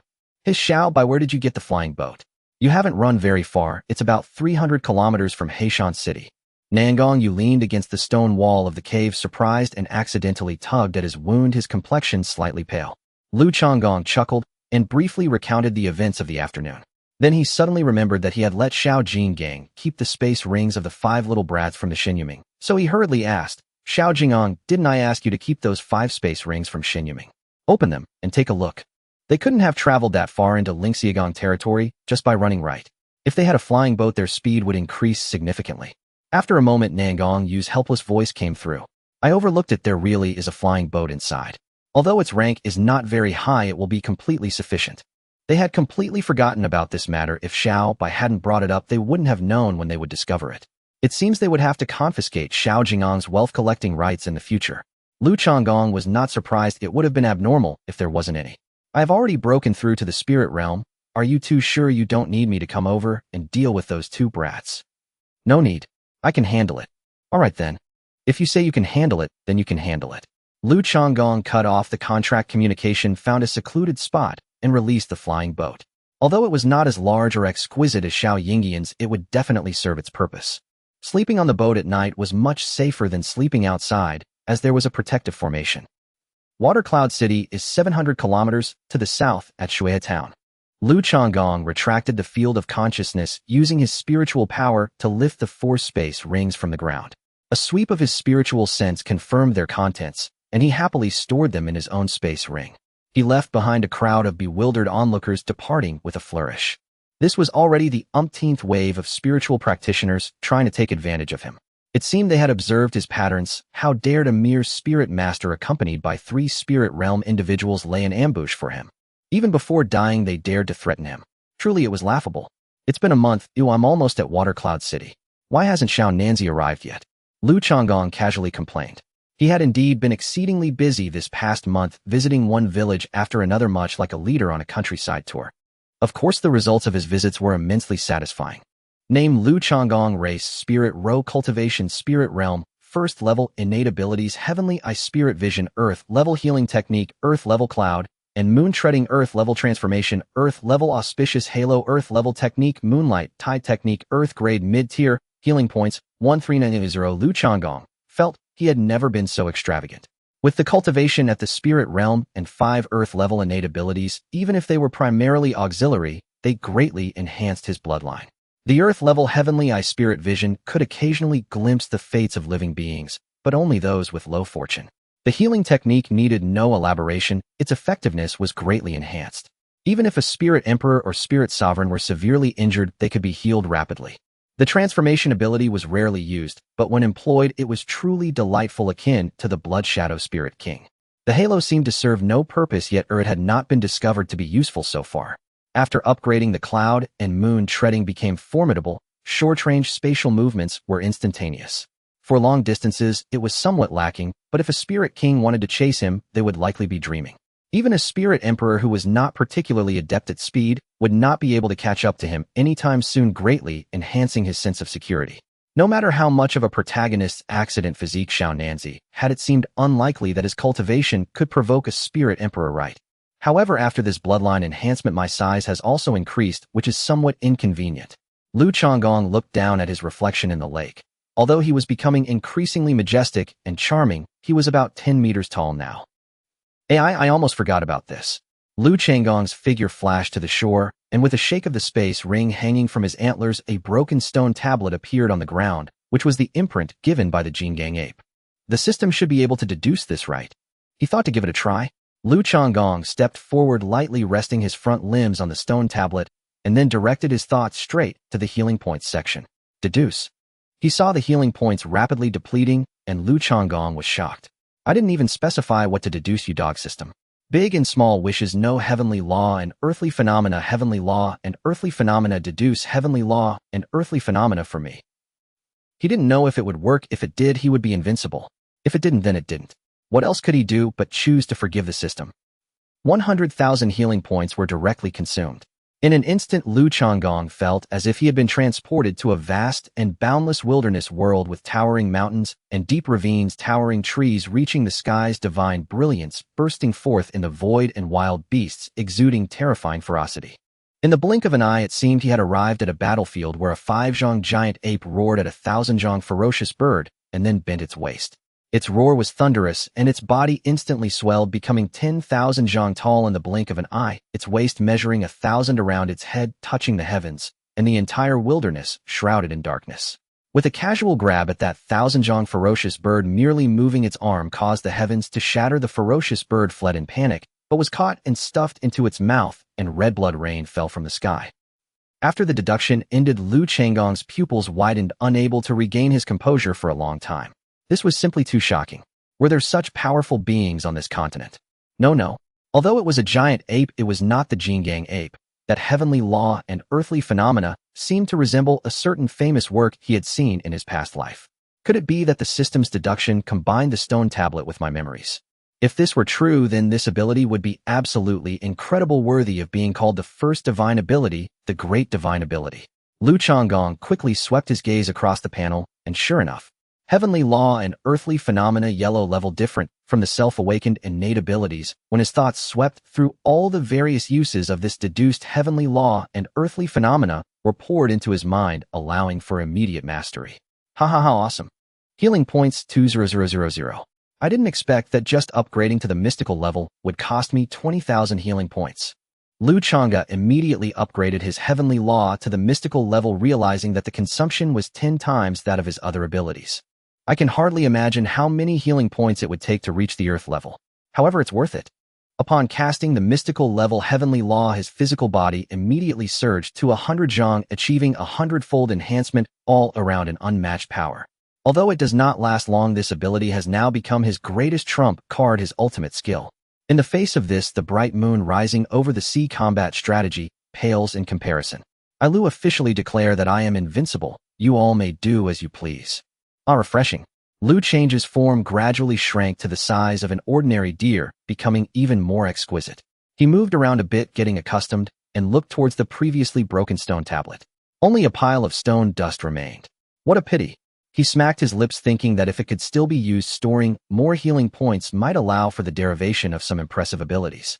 Beep beep, calling Xiao Nanzi, calling Xiao Nanzi, please respond. In an instant, a tense voice from Xiao Nanzi came through. Xiao Bai came through the contract passage with Xiao Jinggang. Nangong Yu protected Xiao Jinggang. Behind him, his gaze fixed tightly on the figures before him, exuding the aura of a peak spiritual master facing off with them. Lu Changge paused. Didn't they say they were nearing Shuiyan City? What do you mean? Did you encounter a strong enemy? Nangong Yu smiled wryly. A spiritual king has arrived on the other side. There's no time to explain. We're coming over right now. Wait, don't move. I'm coming over right now. Lu Changge was instantly excited. A spiritual king. He had just wanted to test his heavenly law ability, otherwise he would have been itching to do so. He wanted to see if this heavenly law was truly impressive. It should be no problem to crush a spiritual king, as this represents a 100-fold enhancement. Not just 100 versions of himself, which makes a significant difference. A 100-fold enhancement refers to a comprehensive boost in his own abilities, including physical strength skills and combat strategies. Whereas having 100 versions of himself means that individual capability remains unchanged. No matter how many there are, they are still weaklings, easily wiped out by a big shot with a wave of their hand. Lu Changge finished speaking and immediately activated the contract passage. Xiaobai, don't act rashly. If you come over, we'll be completely wiped out. Nangong Yu's expression changed as he hurried to stop him, but it was too late. At that moment, Lu Change's petite figure had already stepped out from the contract passage, tilting his head to look at Xiao Nanzi, asking curiously, "What did you just say?" Nangong Yu was momentarily speechless, wanting to ignore him. Exhausted, he thought, let it be destroyed. "Huh? Kid, is this your backup?" The spiritual king from the blood god sect laughed so hard, he couldn't stand upright, having been shocked when he first saw the contract passage form. He didn't expect that what came over was just an ordinary spiritual deer. Even if it had the realm of a spiritual sect, what could it do to turn the tide in his hands? The spiritual king couldn't help but chuckle, saying, "Kid, are you worried I might get hungry?" and sent me a snack. Xiao Jinggang couldn't hold back his laughter, quickly covering his mouth, with both hands looking innocently at Lu Changge. "Big brother, I just thought of something funny, but it's not you I'm laughing at. Are you hurt? Why are you so small?" Lu Changge kicked Xiao Jinggang lightly, feeling too lazy to engage with him. He cast a healing spell that enveloped Nangong Yu and Xiao Jinggang before turning to the obnoxiously laughing spiritual king. He saw that the spiritual king was dressed in the blood god sect's distinctive blood robe, but unlike before, the golden patterns on the robe accentuated his authority. Although he was laughing so hard, he couldn't stand his aura, clearly indicated that he had been in the spiritual king realm for quite some time. His presence was even more imposing than that of the blood shadow spiritual king he had encountered earlier. Beside him stood a spiritual sect expert who was none other than Chunbai from the previous encounter in Heishan City. The disciple of the spiritual master realm had likely been taken out by Nangong Yu. Lu Changge narrowed his eyes slightly and said calmly, "Fellow cultivators, I see that your luck is clouded and your brows are dark. You must be facing a calamity of bloodshed and peril to your lives. Have you not realized that you are about to be skinned and ripped apart, then devoured?" The spiritual king looked at the little deer with amusement, clearly unconcerned. Although Chunbai did not believe this group could escape from the spiritual king's grasp, he still decided to remind his outer sect steward during the safe period, saying, "Steward Zhang, this spiritual deer should possess flight capabilities and can walk on air." Before he could finish, he was interrupted by Steward Zhang waving his hand dismissively, saying, "Flight may be useful to your spiritual sect, but it's laughable to us spiritual kings. Enough, the outer sect's grand elder is already aware of this matter. I must quickly bring this kid back." The bounty issued by the grand elder inside the sect was just useful for him, and he couldn't allow others to snatch it. Thinking of this, Steward Zhang waved his sleeve, and spiritual energy transformed into a gigantic blood-colored net that enveloped them, obviously not taking the two beasts seriously. Lu Changge didn't want to delay, either telling the anxious Xiao Nanzi and Xiao Jingang, "You two step back a bit, I'm about to show off." He was already impatient watching the massive net descending. Lu Changge let out a long howl towards the sky, shaking the four corners. The heavenly law ability was directly unleashed. His body instantly swelled to 100 zhang, resembling a towering moving peak with divine radiance surrounding his entire body. His antlers were sharp and menacing, entwined with moonlight and water spirit as he stomped on the ground, causing it to tremble under his imposing aura that swept across the heavens and earth. His eyes shone like two brilliant silver moons, staring directly at the spiritual king, Steward Zhang. At this moment, many powerful beings above the spiritual king realm in Shuiyun City were stirred and looked towards the south. Moreover, some curious figures transformed into streaks of light, heading towards the direction of the trembling mountains and forests. Nangong Yu and Xiao Jinggang were completely dumbfounded, their mouths agape, unable to close them. Did they consume some kind of divine pill? Xiao Jinggang murmured unconsciously, "Big brother is impressive. What kind of monster is this?" Chunbai stared blankly, gaping at the giant beast, exuding an aura reminiscent of a natural disaster. Its invincible and domineering presence rendered him unable to entertain any thoughts of resistance. Stunned, he turned to the horrified Steward Zhang and stammered, "Steward Zhang, we should escape." "Escape, eh?" Steward Zhang's expression darkened, his voice fierce. "Even if a newly entered spiritual deer uses a divine ability, I don't believe it can be stronger than me. It's all just a facade." The more he spoke, the brighter his eyes shone. It must be that way. Did he think to scare me off? In his dreams. If he could slay this spiritual deer and refine this kind of divine ability from its essence blood, kill it. At that moment, he was like a madman, fixated on this single thought. Steward Zhang opened his arms, channeling spiritual energy from the heavens and earth, and with a thunderous roar, countless blood-colored runes flew from his body, instantly transforming into a blood-colored dragon, several dozen zhang long, coiling towards the giant deer. Lu Changge stomped fiercely, causing the mountains and rivers to quake beneath his hooves. The gale of spiritual energy surged upwards like a landslide, instantly shattering the blood-colored dragon. Steward Zhang's expression changed drastically, and then he saw the giant deer lift one front hoof and stomp down. As it moved, the sound of a divine drum echoed, resembling a collapsing mountain and a falling sky. The raging wind it created sealed off the surroundings, making it impossible to evade. They could only take it heeded. "Open for me." Steward Zhang's veins bulged as he slammed his palm against his chest, spitting out a mouthful of vital blood, which instantly transformed into a colossal hand reaching towards the heavens, striking out with a punch. Unfortunately, it merely caused the front hooves of the giant beast to falter slightly before it stomped down with even greater force. The mountains trembled, rocks flew, and the ground where it stepped sank deeply, raising clouds of dust. Lu Changge scanned the distant figures, watching the battle, letting out a howl that reverberated through the heavens, stirring the sea of clouds. In an instant, those figures disappeared. With a disdainful curl of his lip, Lu Change's body shrank instantly to the size of an ordinary deer. A faint sense of weakness washed over him as the healing spell fell into his body, but unfortunately it had little effect. It seemed he would have to recover on his own. Shaking his head, he was relieved that the duration of the spell hadn't been long, otherwise he would have suffered. What a waste of effort. The Spirit King fell, without even showing any means. Truly ridiculous. Lu Changge was quite dissatisfied. The heavenly law and earthly phenomena spell was supposed to enhance him in all aspects, yet he hadn't even utilized the power of the moonlight tidal force. At that moment, Nangong Yu and the little gold giant jumped over from a distance. "Big brother, you're incredible. From now on, you're my idol." The little gold giant exclaimed, his eyes sparkling as he stared at Lu Changge. Unfortunately, his massive frame of 3 zhang seemed a bit out of place. Nangong Yu added, "I truly don't know what bloodline you possess to awaken such a powerful lineage, or perhaps even the bloodlines of ancient ferocious beasts cannot compare to yours." The little gold giant was taken aback, but dared not voice his offense. Lu Changge pretended to be indifferent, casually saying, "I mentioned that the two of them would face calamity and peril, yet you didn't believe me. By the way, little gold giant, why don't you go check if those 2 spatial rings are still there? Searching corpses is a commendable virtue for any cultivator." The little gold giant immediately moved to go, but was stopped by Nangong Yu. "Don't move, or go. You've lost your right to loot." The little gold giant did not mind, and shrank his form to the same size as Lu Changge, bouncing around him. How impressive to grow so large. Though still not as big as his mother, who knows what the future holds.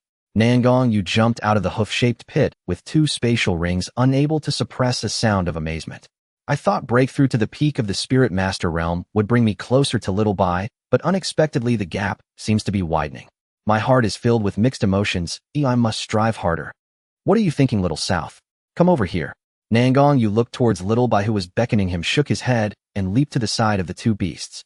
With a grave expression, he said, "It seems that Chun Bai has already informed the outer sect elder of the divine blood sect that we killed his son. With this failure of Elder Zhang, he surely won't let it go easily.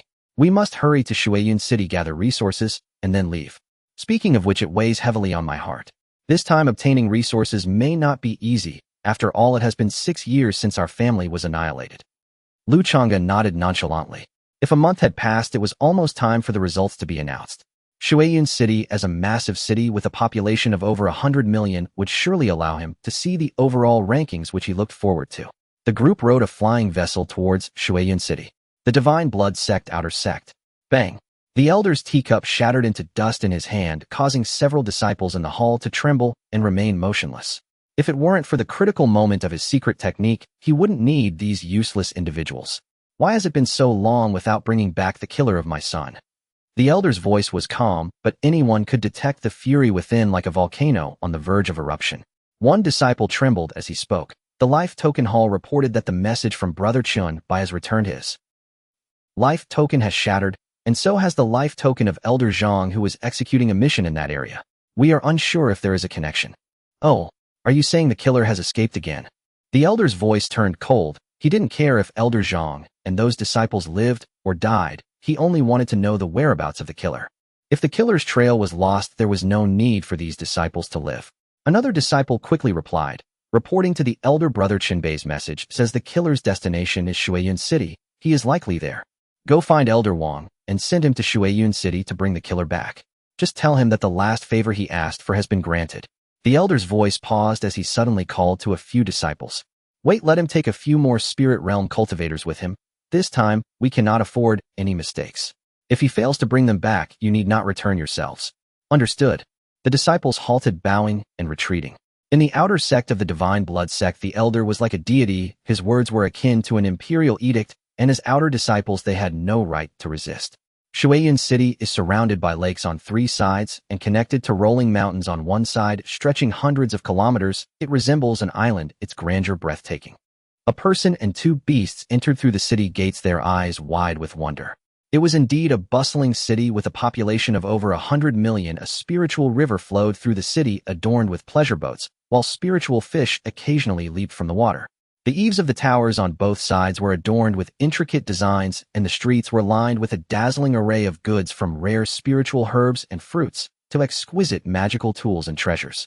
Cultivators moved among them, haggling and bartering.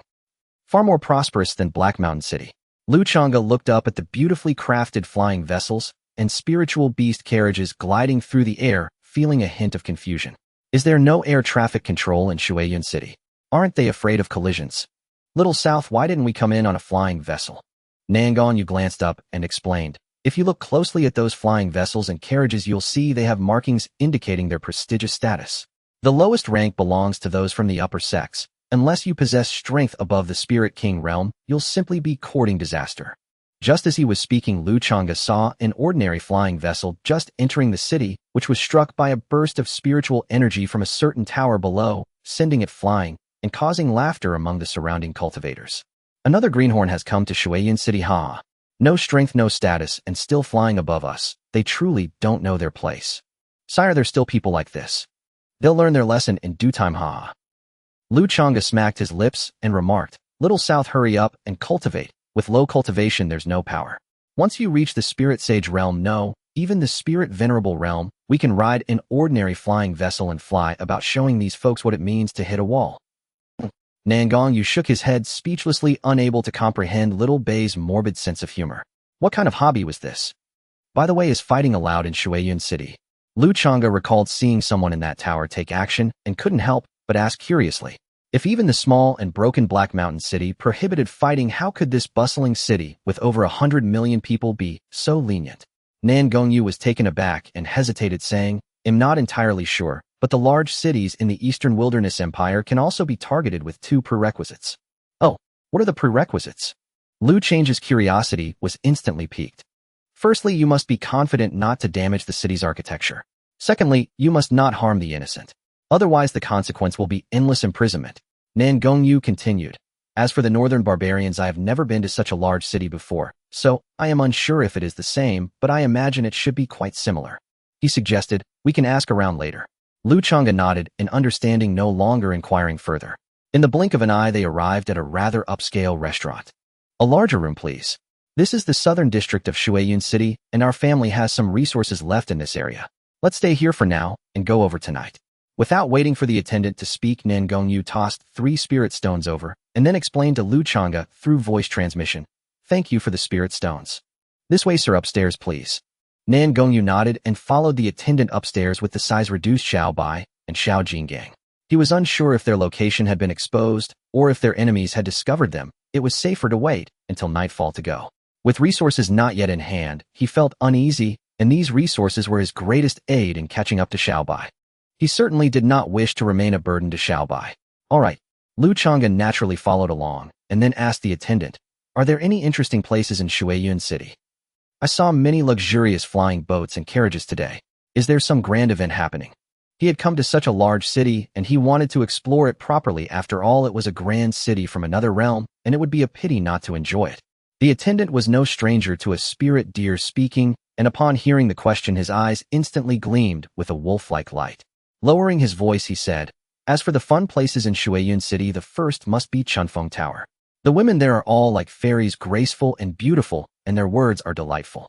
I was fortunate enough to visit once. Tisk tsk. After finishing, he turned to look at Nangong Yu, raising an eyebrow and smiling as if to say he understood. Clearly, he thought this young master was too shy to speak up and let the contracted spirit deer do the talking. Lu Changge, Nangong Yu, Xiao Bai wants to go to such a place. I haven't heard of spirit beasts having a mating season, right? Even if they did, shouldn't they look for other deer? Xiao Bai, you get lost. Lu Changge glared at the attendant with a dead fish eye and said coldly, I was asking a literal question. The attendant awkwardly smiled, realizing the misunderstanding, and quickly said, "If you just want to appreciate Shuiyun City, sir, why not rent a light boat and sail north along the Spirit River? You can see the most prosperous parts of Shuiyun City that way." As they spoke, they had already arrived, and the attendant opened the door, continuing, "As for the grand events, besides the upcoming ranking list, there is also the annual competition hosted by Lingsha Palace and Xintian Pavilion." After saying this, he was about to leave. Lu Changge held a spirit stone in front of the attendant. "Elaborate on it." The attendant's eyes lit up, and with quick hands he pocketed the spirit stone, smiling broadly and flattering. "You're too polite, sir. Speaking of this competition, mainly Lingsha Palace and Xintian Pavilion do not want to miss out on good talents among the scattered cultivators. After selecting from the sects below, they will hold a competition, which just happens to be in Shuiyun City this year. If disciples from the two major sects are noticed in the arena, it could truly lead to soaring to great heights. Moreover, the rewards for the champion are extremely precious: treasure herbs, techniques, spirit beasts, and so on. Therefore, every year many disciples from other sects come to compete. The attendant spoke eloquently, and Nangong Yu became interested, inquiring, "Don't the disciples from other sects get blocked from participating by Lingsha Palace and Xintian Pavilion? Once the disciples from those major sects participate, where is the place for scattered cultivators?" The attendant smiled lightly and said, "Being able to showcase one's strength in the arena and being noticed by the two major sects already fulfills the purpose. Once the disciples from those major sects participate, where is the place for scattered cultivators?" The attendant smiled lightly and said, "Being able to showcase one's strength in the arena and being noticed by the two major sects already fulfills. It is many times stronger than the spirit treasures, so it has attracted many disciples from other sects to travel here. This year will be lively again." Lu Change's eyes brightened. This was a great item, far superior to the flying boat given to him by Xiao Yingyan. Xiao Yingyan's flying boat took 2 hours for 1,000 kilometers, which calculates to 6,000 kilometers a day. This flying boat can travel 5,000 kilometers a day, which is already quite impressive. Moreover, compared to carriages, he preferred flying boats, since carriages required taming flying spirit beasts to pull them. 1, he found it troublesome, and 2, he might also be a spirit beast in this life. Speaking of which, these two sects are truly wealthy. They just give out Earth-grade flying treasures as rewards. Thinking of this, he cast a gleaming glance at Nangong Yu. With this item, wouldn't it be easy to roam the northern barbarians? He had long coveted the flying boat of the fairy Qin Xian Xiaoyingyan. It's troublesome. Help us get some spirit meat and spirit fruits. Nangong Yu waved the attendant away, having noticed Xiao Bei's gaze. He rubbed his forehead in annoyance and tentatively said, "Xiao Bei, you see, we are still being hunted by Shen Xuemin, and our family's resources haven't arrived yet. Shouldn't we keep a low profile?" He considered this thoroughly, but Lu Changge had already become a bit inflated. Ever since acquiring the divine ability Lu Changge, he had already looked down on ordinary spirit king realms. He hadn't seen a spirit emperor in action yet, but it shouldn't come to that, right? Xiao Nanzi, think bigger. Once we obtain that Earth-grade Luyan flying boat, what do we have to fear? We can just go to other regions.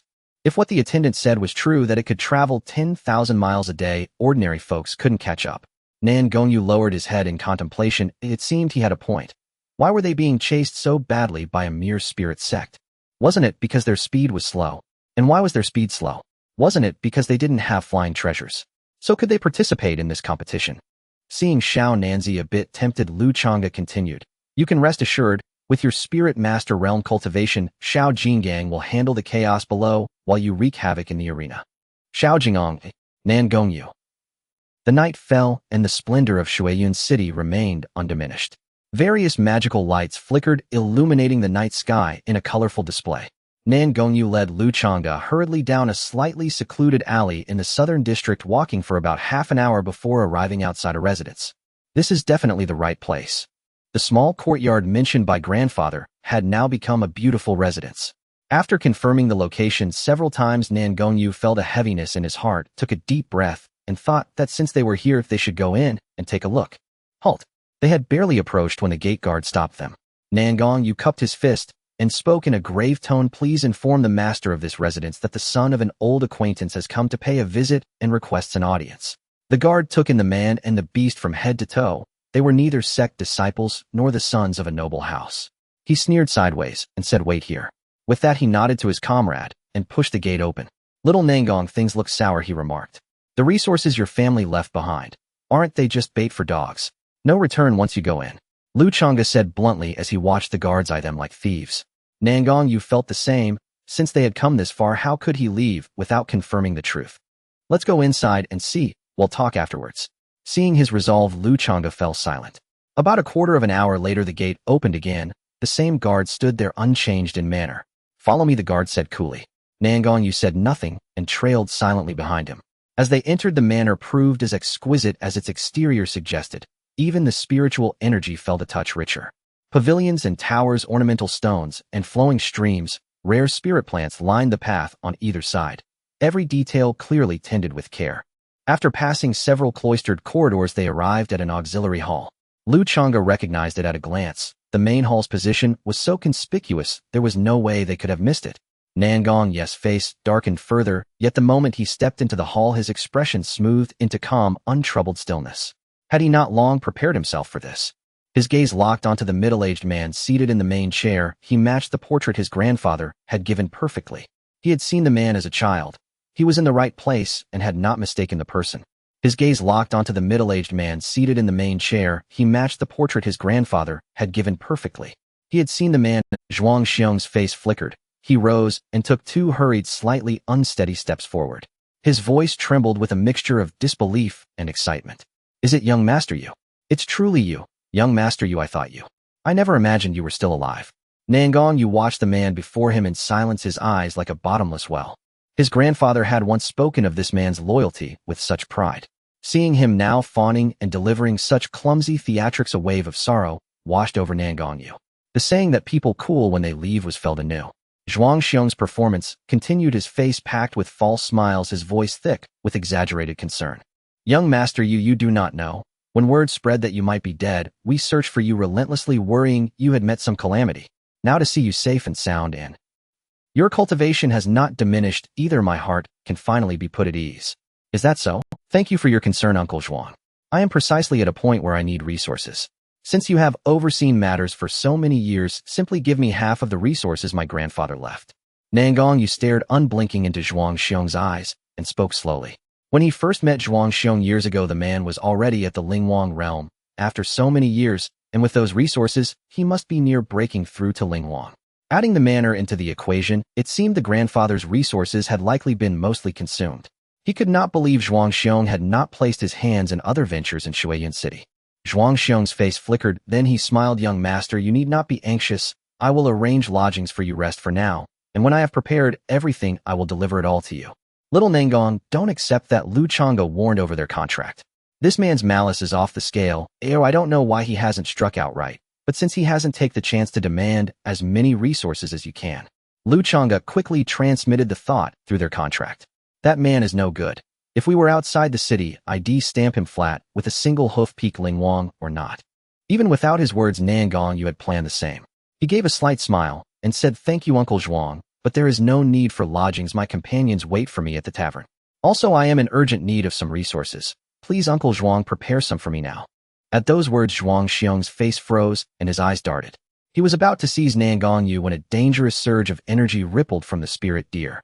He laughed heartily and said, young master, you seems more impatient than before. I will go and prepare them for you at once. With that, he moved to leave. At that moment, a boy of about 10 charged through the doorway, glancing disdainfully at Nangong Yu before looking up at Zhuang Xiong with displeasure. Father, the Nangong clan is wiped out. Why would you give him any resources? Weren't those meant for me? At that declaration, every face present changed. He had laid bare his thoughts. Shut your mouth, Shire, came Zhuang Xiong's sharp rebuke. Zhuang Xiong scolded him and then offered a stiff smile to Nangong Yu. My son is ignorant. Please forgive him, young Master Yu. Zhuang Shi sneered with contempt. Of course. There's only that orphan left. What good would those resources? Nangong Yu's face went ashen in an instant. The word orphan struck like a sword through his core. At that moment, Lu Changge appeared like a specter behind Zhuang, sure his spiritual power coalescing into a silver-white moonblade that traced over the boy's skin. He laughed and teased, look what a treasure. Such a mouth, so tempting, I could almost cut it off and keep it. What do you think? He spoke playfully, but his eyes were as cold as an abyss as they fixed on Zhuang Xiong. Should Zhuang Xiong make the slightest hostile move, Zhuang Shi would die in an instant. There had still been room for negotiation, but the boy's bluntness had spoiled it. Whatever schemes Zhuang Xiong had planned, it seemed he would have to act. After all, in his eyes, Nangong Yu and his companion were only at the Lingshi or Lingzong stages. Though earlier they had been cowed by the deliberately leaked aura, and aura was only an aura, it was worth taking a little risk. Zhuang Xiong's gaze turned cruel like a viper fixed upon Lu Changge. He forced a false smile and said, "I will go now to fetch the resources for young Master Yu." He deliberately emphasized the words young Master Yu as if to sneer. Indeed, it was mockery. Nangong Yu's eyes remained as calm as still water. He had long seen through Zhuang Xiong's intentions and paid little heed to such petty tricks. He smiled faintly and reminded, "Wait, how could you forget Uncle Zhuang? Isn't the space ring in your possession? Just hand that to me." Zhuang Xiong halted in the doorway, turned back with narrowed eyes and an inscrutable look. Young Master Yu is still young, and his cultivation shallow. If he takes too much, he may not be able to bear it. The threat woven into those words was felt even by Zhuang Shi, who had meant to speak, but the moonblade tracing his throat kept him from uttering a sound. "That damned wild deer." Nangong Yu smiled nonchalantly, his voice calm as he said, "Then there's no need for Uncle Zhuang to worry." Zhuang Xiong glanced at the moonblade circling around his son's neck and sighed, truly wanting to break it and start over, but unfortunately, he didn't know what was going on. He had grown increasingly powerless over the years. Reluctantly removing the spatial ring, he initially intended to play some tricks, but faced with the killing intent emanating from Lu Changge, he obediently handed it over. Nangong Yu stowed away the ring, his divine sense scanning over it, and slightly nodded at Lu Changge before turning to Zhuang Xiong and saying, "Thank you, Uncle Zhuang." Lu Change's figure flashed, enveloping Nangong Yu in spiritual power, and in an instant they appeared high in the sky, departing into the heavens. At that moment, the spiritual deer behind Zhuang Shi transformed into moonlight and dissipated. Zhuang Xiong looked at the departing figures of the man and the beast, a hint of ruthlessness flashing in his eyes. "Dad, I want to kill that wild deer and that kid too." Zhuang Shi clutched his neck, his face fierce as he said, "I will." He occasionally touched his neck as if the chilling aura still lingered. Zhuang Xiong glared at his son with disappointment, realizing this child had been spoiled by him. He scolded, "Get the hell back. I'm going." Zhuang Shi observed his father's furious expression, smirked, stomped his foot, and ran out. "Oh, it's hard to teach a single son, hard to teach indeed." Zhuang Xiong shook his head, then his expression turned serious as he lightly clapped his palms. A figure in black floated in like a ghost through the window, slightly bowing as he said, "Master, go inform the Ouyang family. The person they are waiting for has appeared." Zhuang Xiong lowered his voice and said in a deep tone, "Also investigate that kid's background." "Yes." After his subordinate left, Zhuang Xiong returned to his seat deep in thought. The Nangong family was wiped out and Nangong Yu's imperial bone had already been extracted. Oh, why was he still alive? Did this kid have some secret? Little Nanzi, with his peak spirit king realm strength, if he didn't take you down from the start, he must have some deep ulterior motive. Lu Changge lay lazily on the couch. "It's a pity we're in the city, making it inconvenient to act, otherwise it wouldn't be so troublesome." Nangong Yu knew this too, but at this moment there was no better way. He glanced at the little golden giant sleeping soundly on the table and hesitated, saying, "So are we still going to the arena?" "Of course, why not? Sharpening the knife doesn't delay chopping wood. If we don't run fast enough, how can we cause trouble? I mean, if you don't run fast enough, can you outrun those enemies? The arena hasn't ended yet. We can go tomorrow and take the opportunity to grab the flowing cloud flying boat and then leave." Lu Change's eyes sparkled, clearly excited. Life is becoming more interesting. Nangong Yu shook his head speechlessly, no longer paying attention to the wandering little wight, focusing on his cultivation. The next day, in the central district of Shuiyun City, the vast Shuiyun Square was packed with people, and in its center a massive arena now occupied the space. The arena itself was made of hard diamond rock with a smooth and flat surface surrounded by a transparent protective barrier to ensure that the intense battles would not affect the spectators. The four corners of the arena were engraved with exquisite runes which emitted a faint glow when the battle began, indicating that this arena was also a treasured artifact of considerable rank. In addition to the crowd surrounding the arena, the sky was filled with many flying boats, carriages, and other flying artifacts, showcasing the grandeur of the event. Among them, one luxurious carriage was pulled by 6 flowing cloud horses, their coats green as jade, hooves like clouds, exuding elegance and beauty. The carriage was large, crafted entirely from precious purple goldstone, adorned with exquisite patterns, and prominently displayed the insignia of the Lingshao Palace. At this moment, 2 spirit cultivators on the arena were exchanging blows, their strikes ringing out as a burly cultivator wielded a massive war hammer, each blow slicing through the air, while his opponent was a nimble sword cultivator, his sword light flashing like lightning, incredibly agile. For a time, the battle was fierce and colorful. This brute from the Li family is even more ferocious than last year. An informed cultivator watched the burly youth wielding the giant hammer and exclaimed, "So what? Just because he wasn't picked by the two major sects last year doesn't mean he will be this year, another cultivator beside him scoffed, clearly well informed.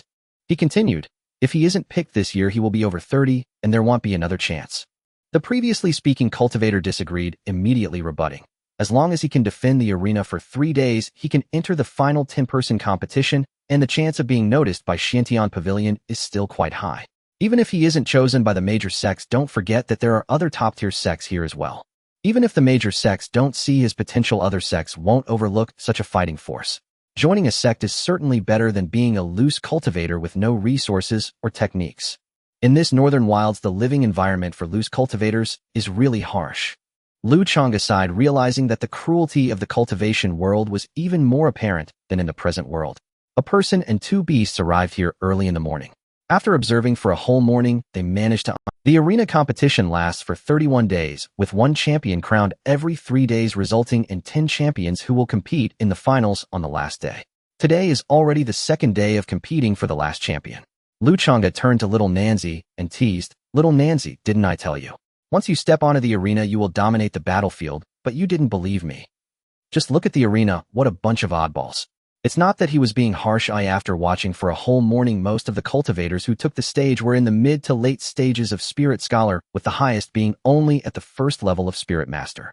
If little Nanzi goes up, it would be a massacre. It's not surprising that he thinks this way, though he has never known many people. Little Nanzi disciples of the Divine Blood sect Xiao Yingyin.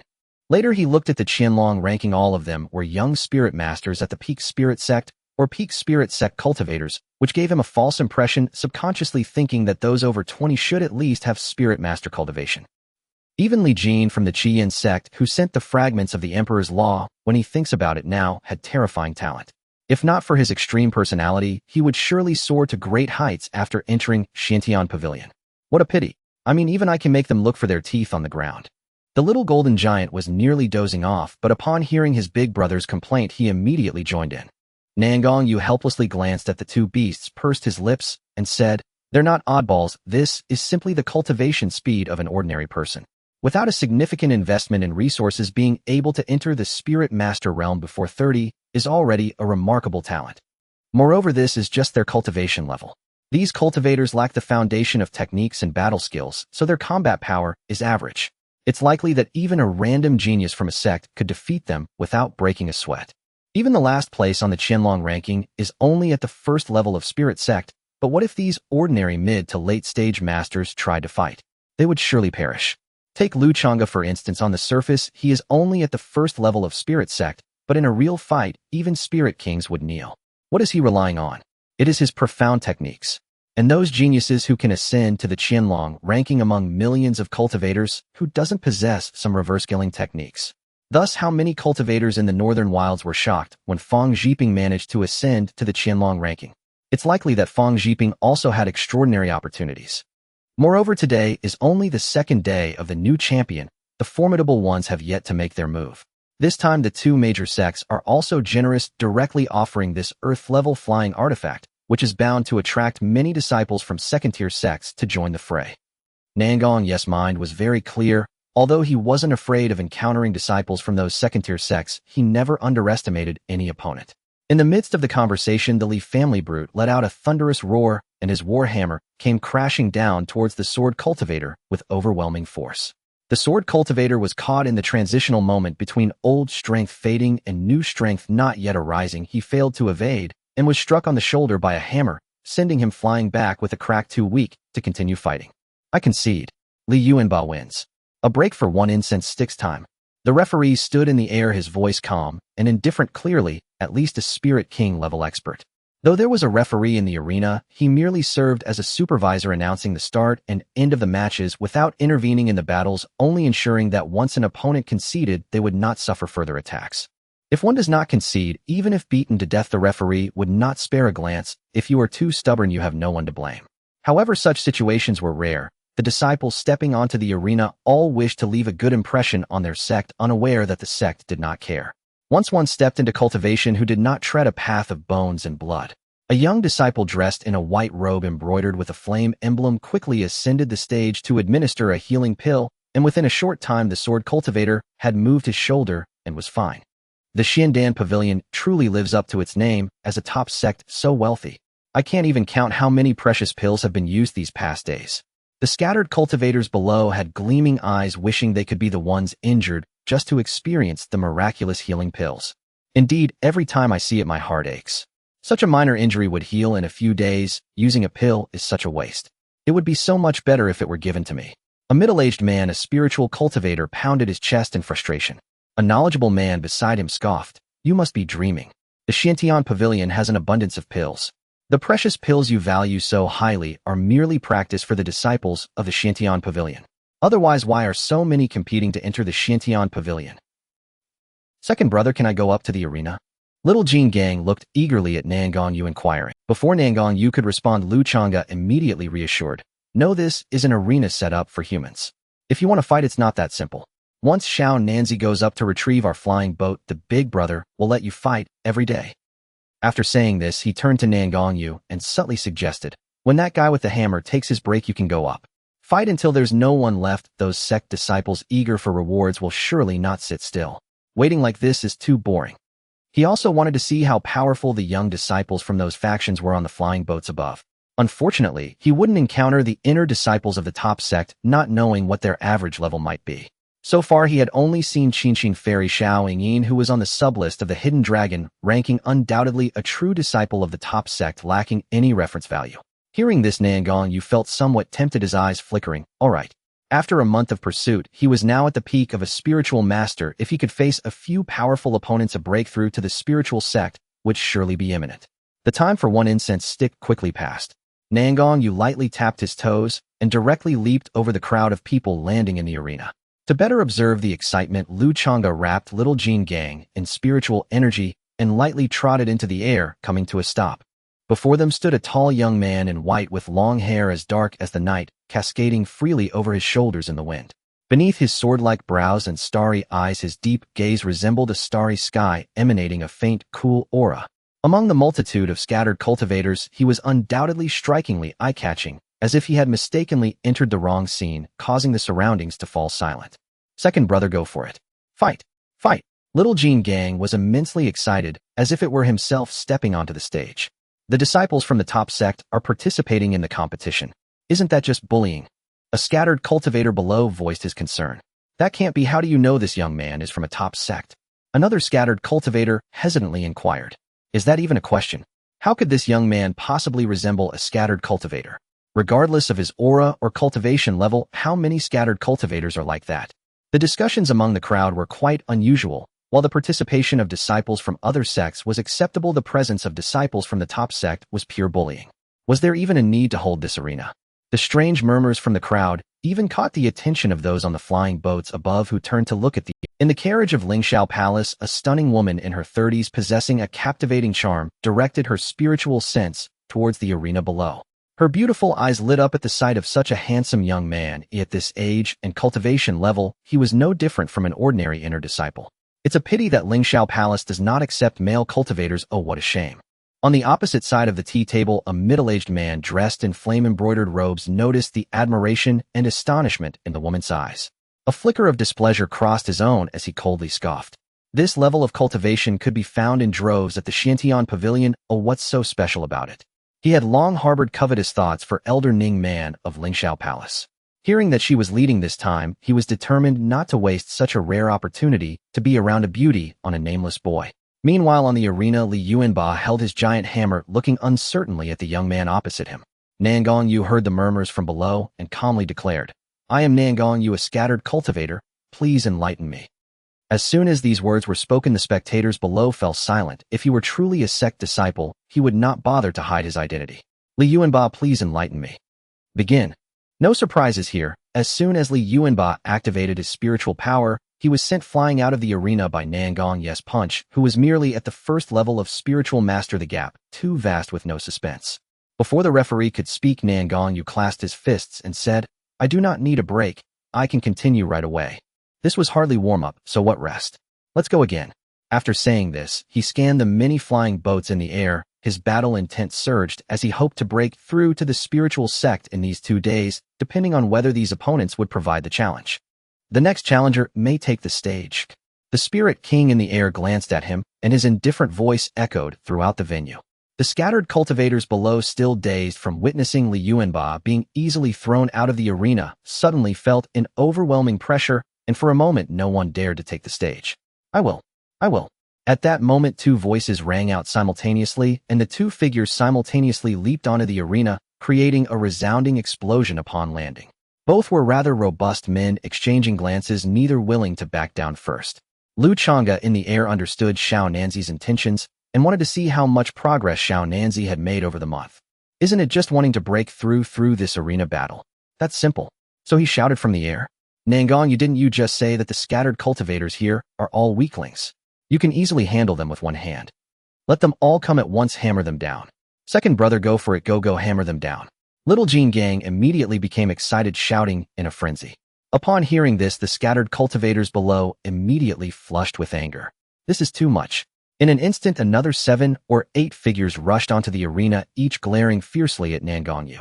The referee Spirit King watched with great interest and did not intervene. Regardless of whether the boy claimed it or his companion did, he would have to face the consequences.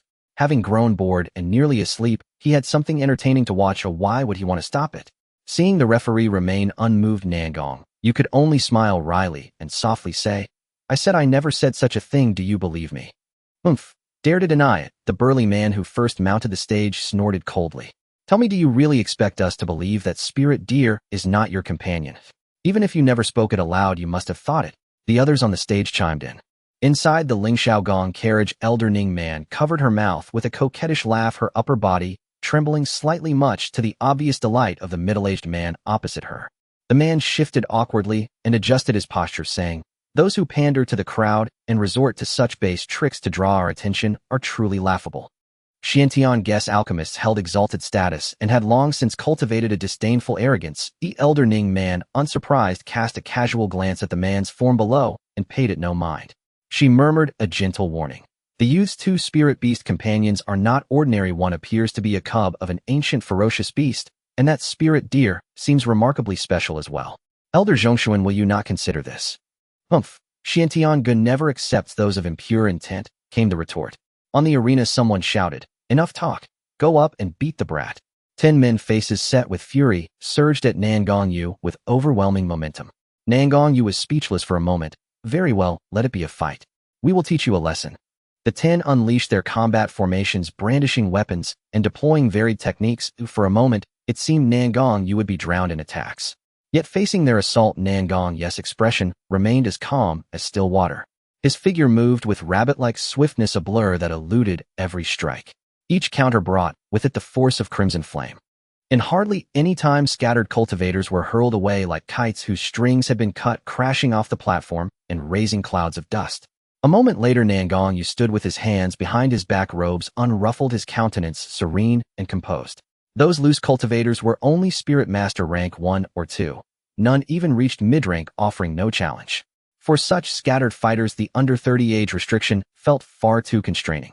Damn, we really are trashed. This youth has skill, a relaxed spectator below remarked with an odd grin. But many others wore unsettled expressions, unable to find a retort. If I were a few years younger, I'd beat this brat until he was toothless. A 30-something loose cultivator growled angrily, but those nearby paid him little heed. If you go up now, who knows who will end up toothless?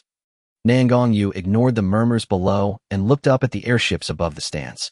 Could those disciples remain so calm? Is there any fellow cultivator willing to come down and duel? Raised to be modest, he could not speak provocatively. His words came out dry. No one answered, and the moment, Lu Changge was speechless. Of course, those on the airship would not come down. They were all scheming to swoop in tomorrow. He therefore spoke up, TSK, those brats in the sky won't dare fight. Surely they were not truly frightened by those 2 exchanges and dared not descend. With such paltry courage, they still covet the reward. Laughable. He gave Xiao Jinggang a nudge with his rump and sent a whispered instruction, make them laugh for big brother, the louder the better. Then he chuckled. Xiao Jinggang forced an awkward laugh and added, they're so timid. Have they already been scared off by second brother? He then whispered, Big brother, is that all right for me to say? Lu Changge watched the young disciples stepping down from the airship, each with a sullen face, and nodded with satisfaction. This was perfect. He wondered why they glared at him with eyes alight. Why are you all staring as if on fire? Go down and fight Xiao Nanzi. Even if you glare at me, I cannot fight you. Lu Changge raised his deer-like head high and cast a sidelong glance. What are you staring at? What an attitude! What sort of insolence is this? It was enough to infuriate him. A disciple on the airship finally could not contain himself. He leapt down and landed heavily on the arena, eyes blazing. Brat, that deer is your contracted spirit beast, right? Call it up. He'll tear its mouth apart. Lu Changge glanced and noted the man was Spirit Master 8th rank. Humph. Power not impressive, but temper explosive, not enough pressure yet. He raised a forehoof and traced arcs of spirit energy illusions through the air, pointing them at each young disciple on the airship. You, and you come down. Your cultivations are poor and your temper's worse. Today, Nangong Yu will properly teach you some manners. His voice carried contempt, his tone saturated with disdain. Stop gawking. I'm talking to that little Lingzong fellow hiding at the back. You come down, you look revolting. Lu Changge continued, his hoof pointing to a youth from Lingzong, who stood with arms crossed and a face enjoying the spectacle. The youth's expression turned instantly sour. Is that spirit deer insane? The grudge it holds. Dare to provoke even a Lingzong. That spirit deer must have a grudge against the youth. It's over, haha. I wonder how that youth will leave the stage. Truly, that deer's mouth is asking for trouble. The scattered cultivators below were utterly stunned. The young men on the airship, each having been named, went from flushed to ashen, anger welling within them. When had they suffered such humiliation? When had they been so scorned by a mere spirit beast? You damned spirit beast! How dare you demean us? Another disciple finally erupted, his body erupting with potent spiritual energy. To his credit, he did not strike Lu Changge directly, but became a streak of light hurtling toward the arena. He then, like the previous cultivator, pointed his sword at Lu Changge. Very well, 2 is 2. These disciples were unbearably proud, so angry, yet too disdainful to band together.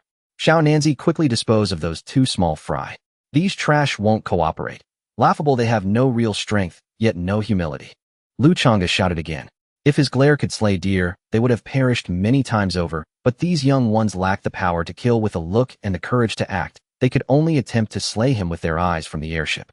This foul-mouthed spirit deer, don't give me the chance. Nangong Yu watched stunned as Xiao Bai fussed over him and touched his face. Since matters had come to this, let the storm rage even fiercer. Come fight.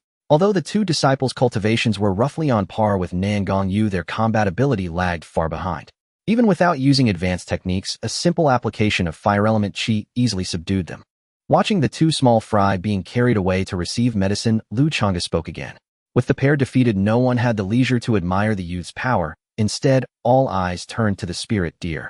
Damn, he was about to speak again. Hey, what was I saying? What was I saying? I said your cultivation is weak and you're angry. Admit your mistakes when wrong, accept punishment when beaten. You wasted so many resources to cultivate such a thing and still have the nerve to be angry. Say no more. Xiao Jingong, give them a gesture and let them ponder it for themselves. Xiao Jinggang obeyed his elder brother without question.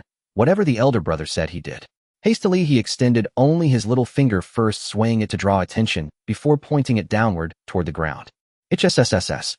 A collective gasp rippled through the arena. I don't understand its meaning, but the insult is blisteringly sharp. I'd snap that little monkey's finger clean off. A roaming cultivator in the audience gritted his teeth, clenching his fists as he spoke bitterly. Snap out of it. You can't even fly. Heh. Hear how those airborne cultivators are reacting. Far more entertaining than your outrage. The nearby cultivator shrugged indifferently.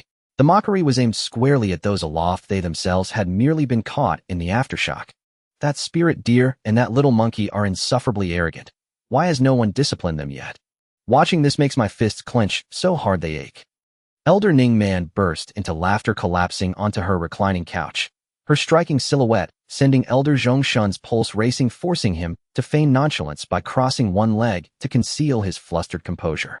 Though he'd just glimpsed a view he'd long coveted, it did not mean he admired the youth. Does this brat truly believe he stands a chance entering our Xiantian pavilion? Utter fantasy. Send someone. Revoke his competition eligibility, immediately expel him from the arena, and seize both beasts as well. Yes, sir. A disciple of the Xiantian pavilion standing guard beside the palanquin bowed sharply and departed. Wait. Elder Ning Man sat upright, her amusement soured by Zhongshan's interruption. So this is how you court me. You're the one dreaming. Then, with polished courtesy masking her disdain, she remarked coolly, this young man satisfies all entry criteria and has committed no violation. Even if Elder Zhongshan's Xiantian pavilion deems him unworthy, surely we cannot unilaterally disqualify him. To do so would undermine our own regulations and strike our own faces with shame. Elder Zhongshan's smile froze, sensing the beauty's growing coldness. Fury surged within him. That accursed boy. Lu Changge's sardonic taunt, paired with Xiao Jingang's mocking gesture, had ignited their wrath beyond restraint. Face no longer mattered. They would beat the youth into summoning that insolent spirit deer and that impudent little monkey. Nearly 20 figures leapt from their flying vessels onto the arena platform. Thunderous impacts shook the stage as their combined aura and fury warped the very air, making the platform shimmer like heat haze before the awestruck spectators' eyes. Things just escalated. This promises to be spectacular. HSS, my stomach churns watching this. These 19 cultivators were last year's top championship contenders. And now, all 19 versus one boy, TCH. Indeed, let's also summon that foul-mouthed spirit deer down. The image alone is exquisite. How eagerly I await it. Cultivators observing from the sky and ground watched with rapt intensity. Such a spectacle rarely occurred. Should the youth prevail here, the championship crown would be his. Yet few believed he could win. At merely Spirit Master rank 9, his cultivation fell short. Not least because these disciples were heirs to abundant resources, unlike destitute roaming cultivators. Nangong Yu gazed across the arena at the surging presence of 19 latest-stage Spirit Masters, including several at the pinnacle of that realm, and a surge of heroic resolve welled up within him. Today, this battle would mark his ascension to Spirit Sovereign. He would not betray Xiao Bai's profound, selfless intent.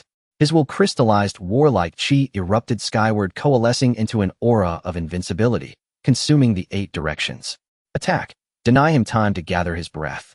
One cultivator's expression hardened as he lunged forward, launching his most devastating technique without hesitation. His long sword slashed, a whirlwind of falling leaves, shattering into countless bladiki fragments that streaked forward, determined to pierce him like a sieve. Others followed in lightning succession. Their assaults converged into an unstoppable torrent, slamming into Nangong Yu, causing the arena's artifact-bound protective barrier to shudder violently, prompting cries of alarm from the crowd below. The Arbiter, a spirit king, paled, immediately reinforcing the barrier with greater spiritual energy. Meanwhile, Nangong Yu crouched low, hands weaving seals as fire-type spiritual energy erupted from his body, coalescing instantly into a colossal bell around him. The bell glowed translucent crimson, its surface etched with golden runes. Bathed in radiant light from a sunlight crest at its apex, intricate flame motifs adorned its surface, each blossom rendered with breathtaking lifelike precision. Dong! The 19 attacks struck the fiery bell simultaneously.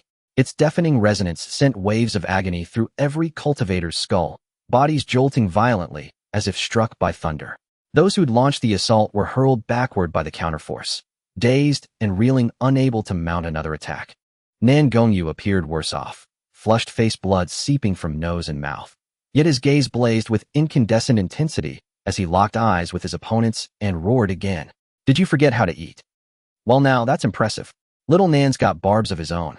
Lu Changge chuckled inwardly, knowing Nangong Yu was using these foes as whetstones for breakthrough, so wisely held his tongue. The 19 exchanged glances. No wonder that spirit deer speaks so vilely. It mirrors its master's nature. Did you forget how to eat? Then let us test whether you've truly eaten or merely pretended. Their second wave surpassed the first. Brilliant torrents of energy lashed forth like celestial chains, radiating razor-edged ferocity as they descended upon him. Dong! After the great bell's thunderous toll, a deep, resonant hum vibrated through the air, its exquisitely carved flame patterns fracturing visibly, as though a single touch would shatter it utterly. Nangong Yu now bled from ears as well, but his aura intensified, eyes blazing with foot-long tongues of flame. Fixing his opponents with a scathing gaze, he sneered, "Is that all?" Their blood surged hotly, though they grasped his purpose, to use them as catalysts for transcendence. These words were unbearable. "Insolent whelp. Arrogant fool. Cease your hubris."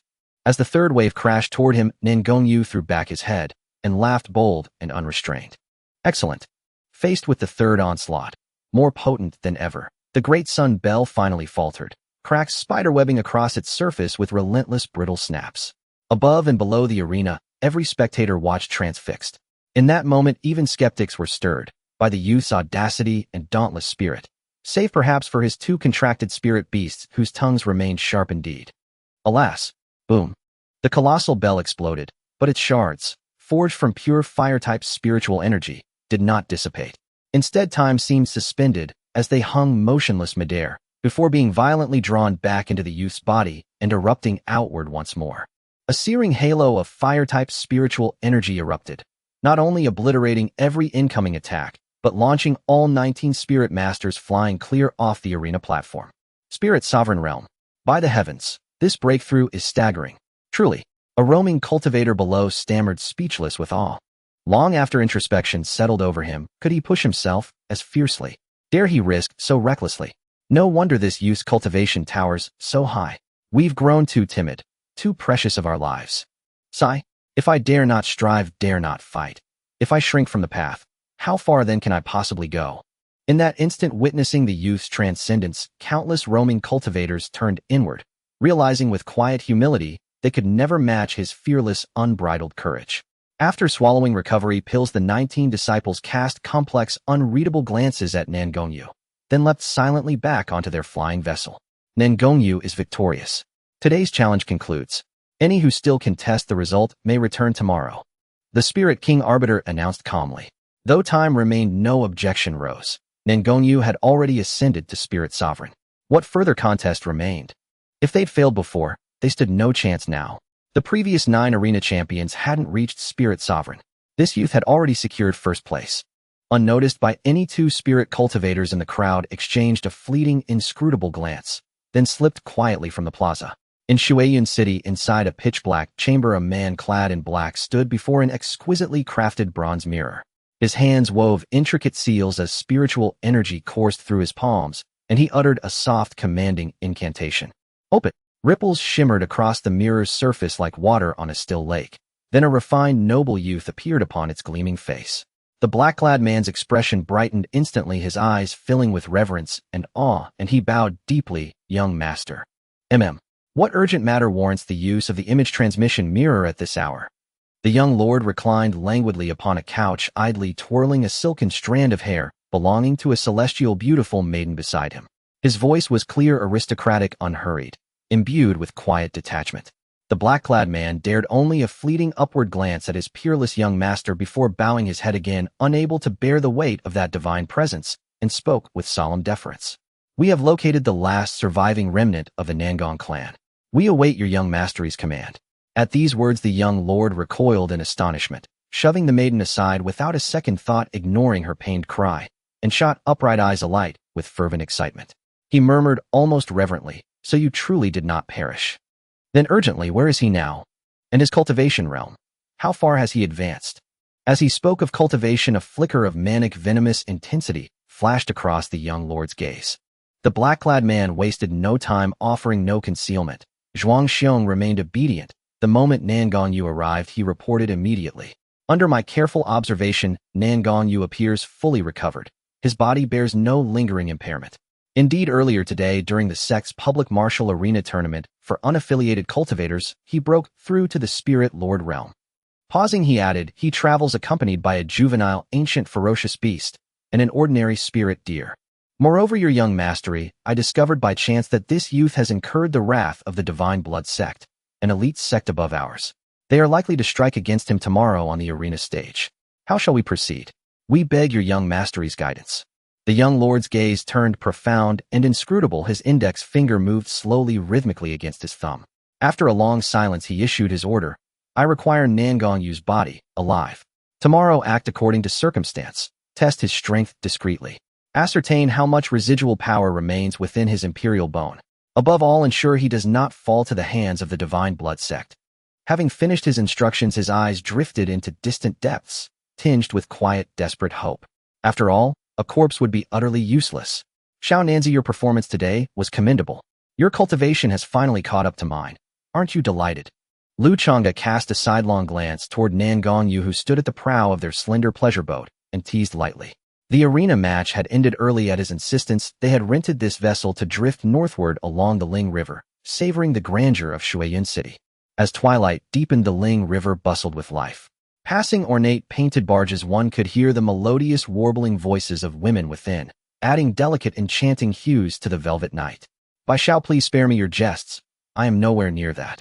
Before Nangong, you could finish a lavishly adorned barge bore down upon them, as though blind to their presence.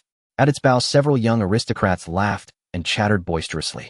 Zhuang Shi, Lu Changge instantly recognized Zhuang Xiong's son, the brash, contemptuous youth standing among the group, sneering openly in their direction and whispering something dismissive to his companions while nodding contemptuously toward their small boat. His eyes burned with a venomous malice far beyond his years. His entire family perished. What right does he have to live? To even dare request resources? And that accursed spirit deer. Sooner or later I'll flay its hide. Before him stood a cluster of 15 or 16-year-old scions, vibrant, arrogant, fiercely loyal to their peers, now glaring defiantly at the slender boat. Oh dear, what delightful little rascals.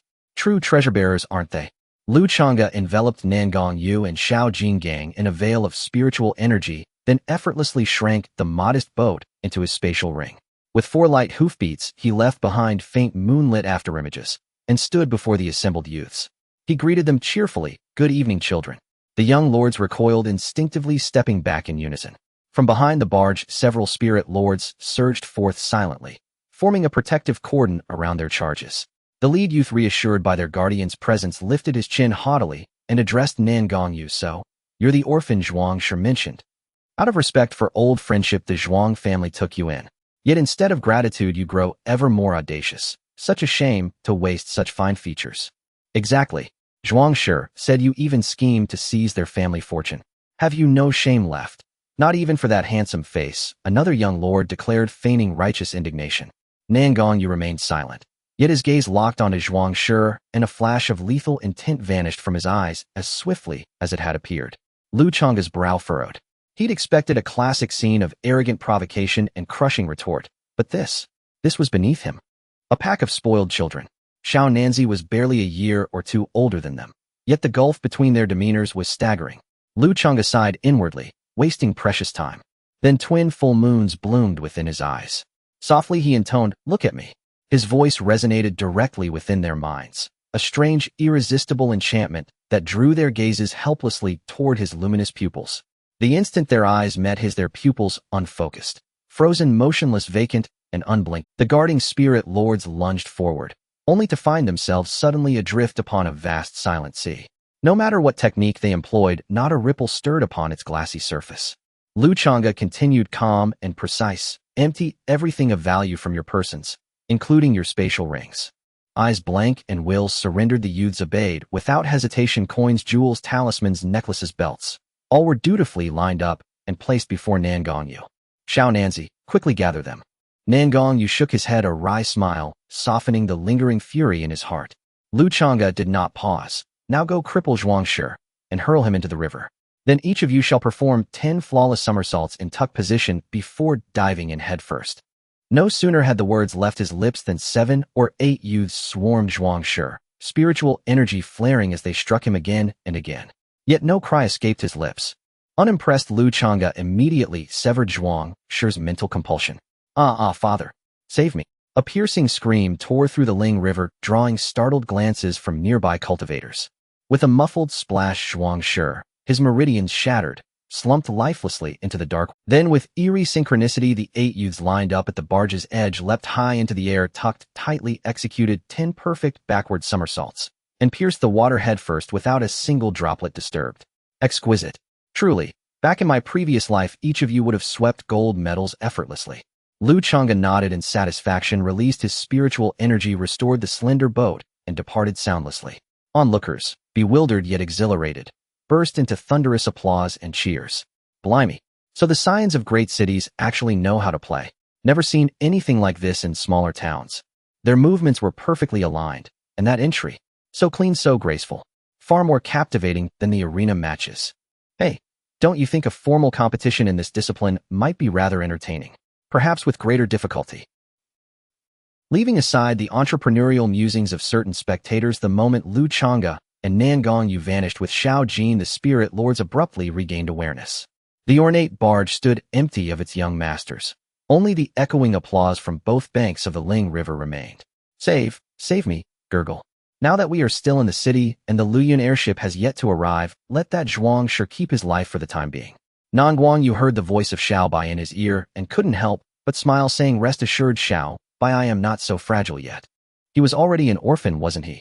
6 years have passed, and he has long accepted the fact that his family was annihilated. Lu Changge saw that he was unaffected and excitedly said, "Quick, take a look at what treasures those brats' rings hold. And that leading young master give me the pendant around his neck." From the moment he saw that pendant, a desire surged within him. He instinctively knew it would be something helpful to him.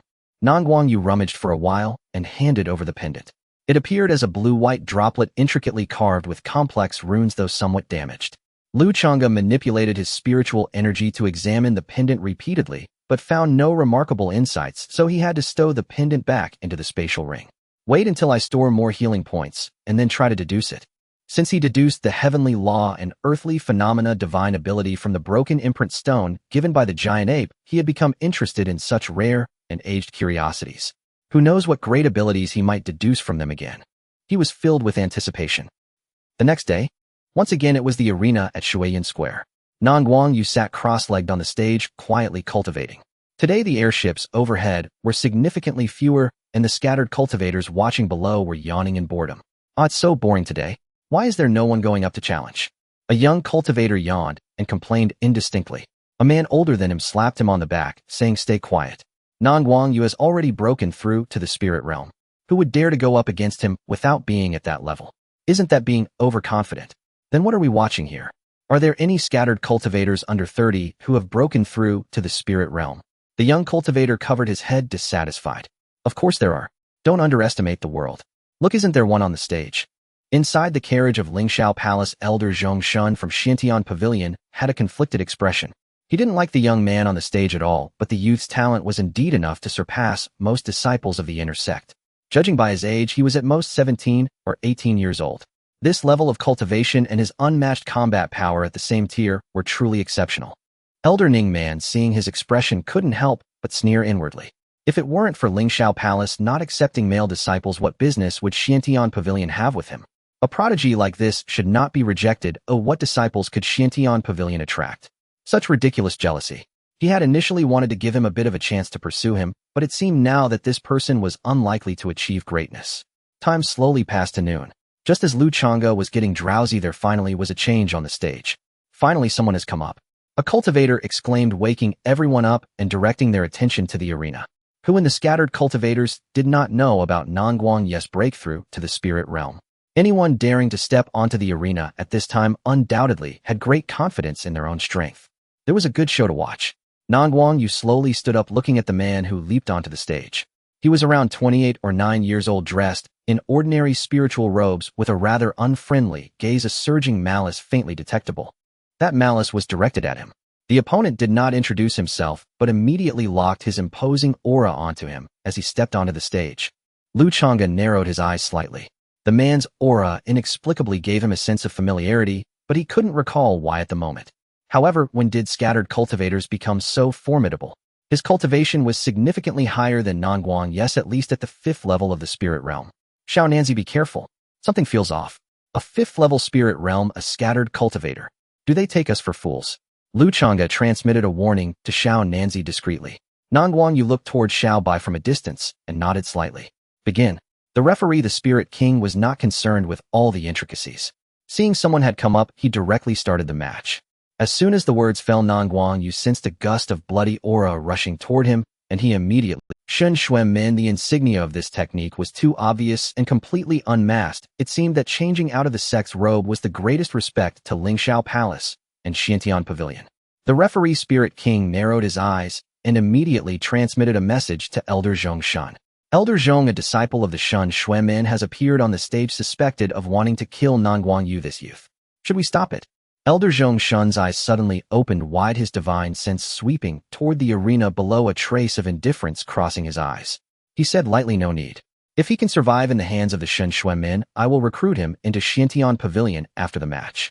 If he dies, then it is a sign that he and I have no destiny with Xiantian Pavilion." Such a troublemaker recruiting him into the sect would surely bring disaster. A scattered cultivator dares to offend the Shun Shuemin. Will he also provoke the 3 great holy lands in the future? Will he also provoke the noble families of the Dongwang Empire? The more he thought about it, the more determined Elder Zhongshan's thoughts became. This kid must not enter Xiantian Pavilion, even if he survives. His thoughts were beyond the understanding of the referee Spirit King, who looked at Nangong Yu with a hint of pity.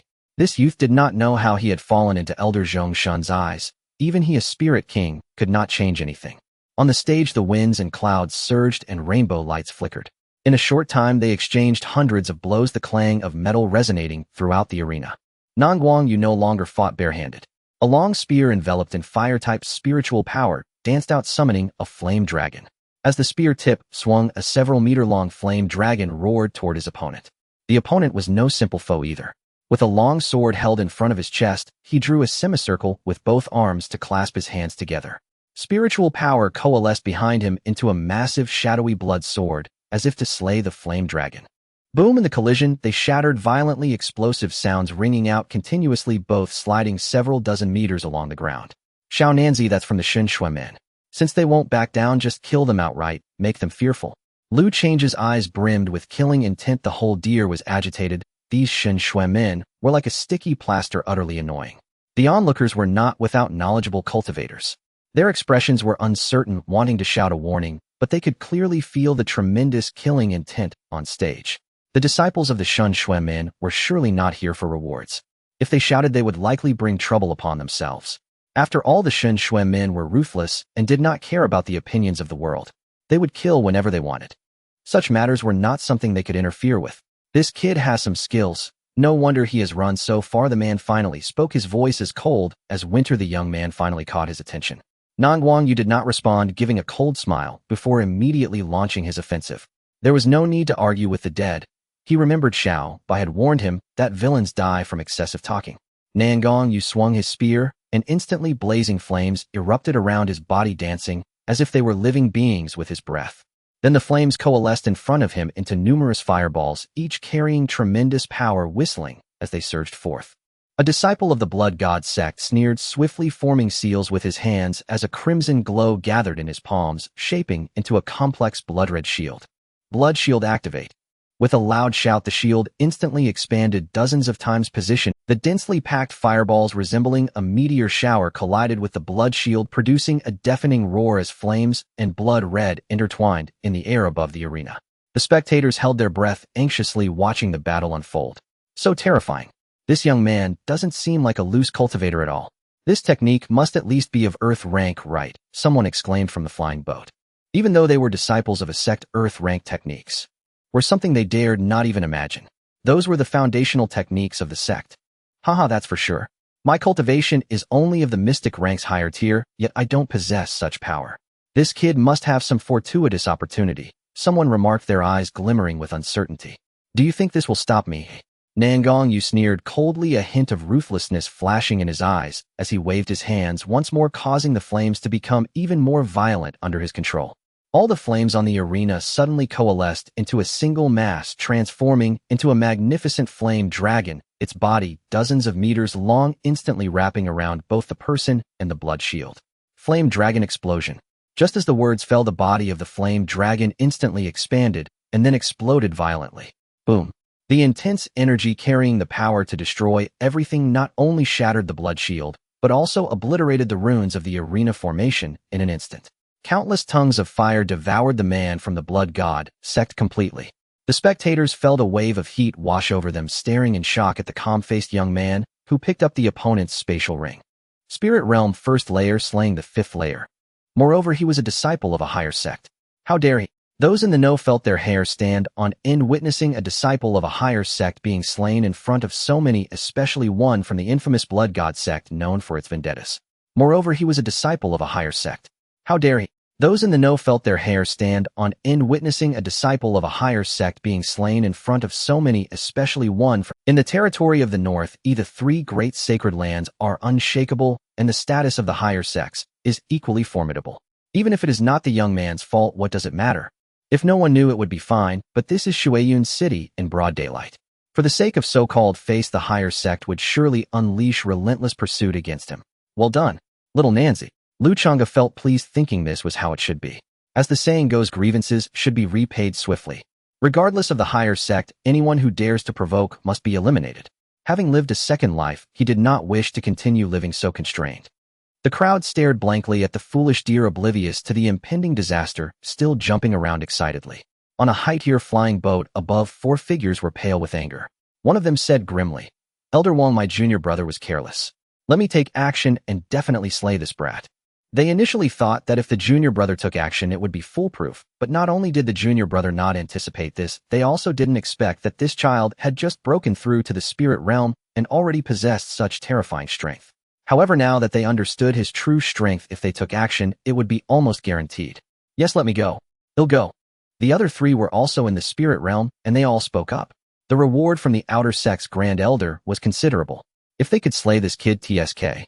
Guanwei, you go. The other three of you are already over 30, and we still need to give some face to the Xintian Pavilion and the Lingshao Palace. After saying this, Guanwei behind him looked delighted, thinking, Senior brothers, you can't blame me. Who told you to be older? Haha, this reward is mine to claim. Then he dashed down like a streak of light onto the arena, speaking in an arrogant tone. Kid, my name is Guanwei. Dying by my blade, you should consider yourself fortunate. The loose cultivators below were already stunned. They initially thought the arena would be boring today, but unexpectedly events unfolded one after another. As expected of a higher sect, another spirit realm cultivator has appeared. Just look at the momentum, it's even more formidable than the previous spirit realm cultivator. The envy in the man's eyes was almost overflowing. This young man is likely doomed today. The Blood God sect is determined to kill him. Is it destined that we loose cultivators can never rise? The middle-aged loose cultivator below was filled with despair. After all, it was hard to see another loose cultivator rise like Fong zipping, and now it seemed he was about to fall again. Elder Ning Man's expression turned cold, a terrifying imperial aura pressing towards the high-tier flying boat of the Blood God sect, transmitting a message. Are you Blood God sect going too far? This young man is competing in their arena. If he is killed here, how will the Lingshao Palace save face? Elder Wang's heart sank. Under the pressure of the imperial aura, blood trickled from the corner of his mouth. He hurriedly said, Elder Ning Man, please calm down. This child killed the only son of our outer sect's Grand Elder. You know how much the Grand Elder dotes on his son. Had he not recently broken through, he would have come himself. We were entrusted by the Grand Elder and must slay this child to avenge his beloved son. I hope Elder Ning Man will not obstruct us. Just this once, and there will be no next time. As soon as these words were spoken, Elder Wang felt his body relax, the oppressive aura dissipated, and the three spirit realm disciples behind him slowly got up from the ground. We can only rely on Guanwei now. That terrifying old woman. Elder Ning Man retracted her aura, shaking her head. It turned out this young man could indeed stir up trouble, daring to kill the only son of the old bastard Xianghuai. He probably wouldn't get far. I told you so, Elder Ning. I said this kid is not one to stay out of trouble. What kind of cultivation does he have to dare kill Xianghuai's son? Won't he end up going after the Holy Sun next? Elder Zhongshan said smugly, pleased with himself for discerning this kid was a troublemaker. Ningman shook her head. What a pity for the young man. The referee Spirit King looked above, seeing no instructions, could only turn to Nangong Yu. I do not need a break. Nangong Yu immediately replied. The disciple he killed was careless and did not expend much spiritual energy. This Guanwei was the main event. Begin. The Spirit King sighed silently and announced the start. Kid, it's time for blood to be repaid with blood. Guanwei's eyes were icy, his voice shaking the arena slightly. Spirit Realm 8th layer. Apart from the Spirit King, this was the first time he faced such a powerful enemy directly. Nangong Yu's expression became serious as he sensed the intense killing intent radiating from his opponent. Behind the crowd of scattered cultivators, two men dressed in ordinary clothing gazed solemnly at the arena above. Elder brother, the strength of the God Blood sect's spirit sect seems formidable. If Nangong Yu is unable to prevail, one of the men whispered with concern. The leading man, hearing this, darkened his expression and said, if it truly comes to that, I will intervene directly and take Nangong Yu away. But before he could finish, the leading man continued, the most important thing is that the young master must remain alive. As long as it is for the young master, we will fight to the death to secure him. Understood. With that, Nangong Yu raised his hands, and the fire-based spiritual power in his palms transformed into two blazing flames as he coldly said, is that so? Guanwei's expression turned icy, and his figure suddenly became blurred. In the next moment, he appeared directly in front of Nangong Yu, wielding a blood-red long knife that slashed towards him, the blade shimmering with a cold light aimed directly at his throat. Nangong Yu's fireball instantly transformed into a shield to block the attack. With a loud bang, the fire shield shattered, and he was sent flying several dozen meters. Blood shadow slash. Just as he stabilized himself, Guanwei let out a loud shout, swinging his long knife. Several arcs of blood energy shot through the air, carrying a fierce, killing intent straight towards him. Nangong Yu reacted swiftly, soaring into the air like a dragon, evading the blade's energy while executing the flame dragon battle technique. Behind him, the fire spirit formation condensed and 3 flame dragons exuding a powerful and blazing aura charged towards the ground. Guan Wei watched the surging flame dragons with a serious expression, immediately biting down on his long knife. Raising both hands to the sky, a blood formation opened behind him, and 3 blood cheelants roared out, lunging towards the 3 flame dragons. In the blink of an eye, they collided thousands of times. Ultimately, due to a slight gap in cultivation, the 3 flame dragons began to show signs of being overwhelmed. Seeing this, Nangong Yu's eyes flashed with a cold light, and he let out a faint sigh. It seems I have no choice. With a single hand seal, a great sun rose behind him, and amidst the surging momentum, the heavens and earth rumbled, causing the cloud sea above the arena to shatter into fragments.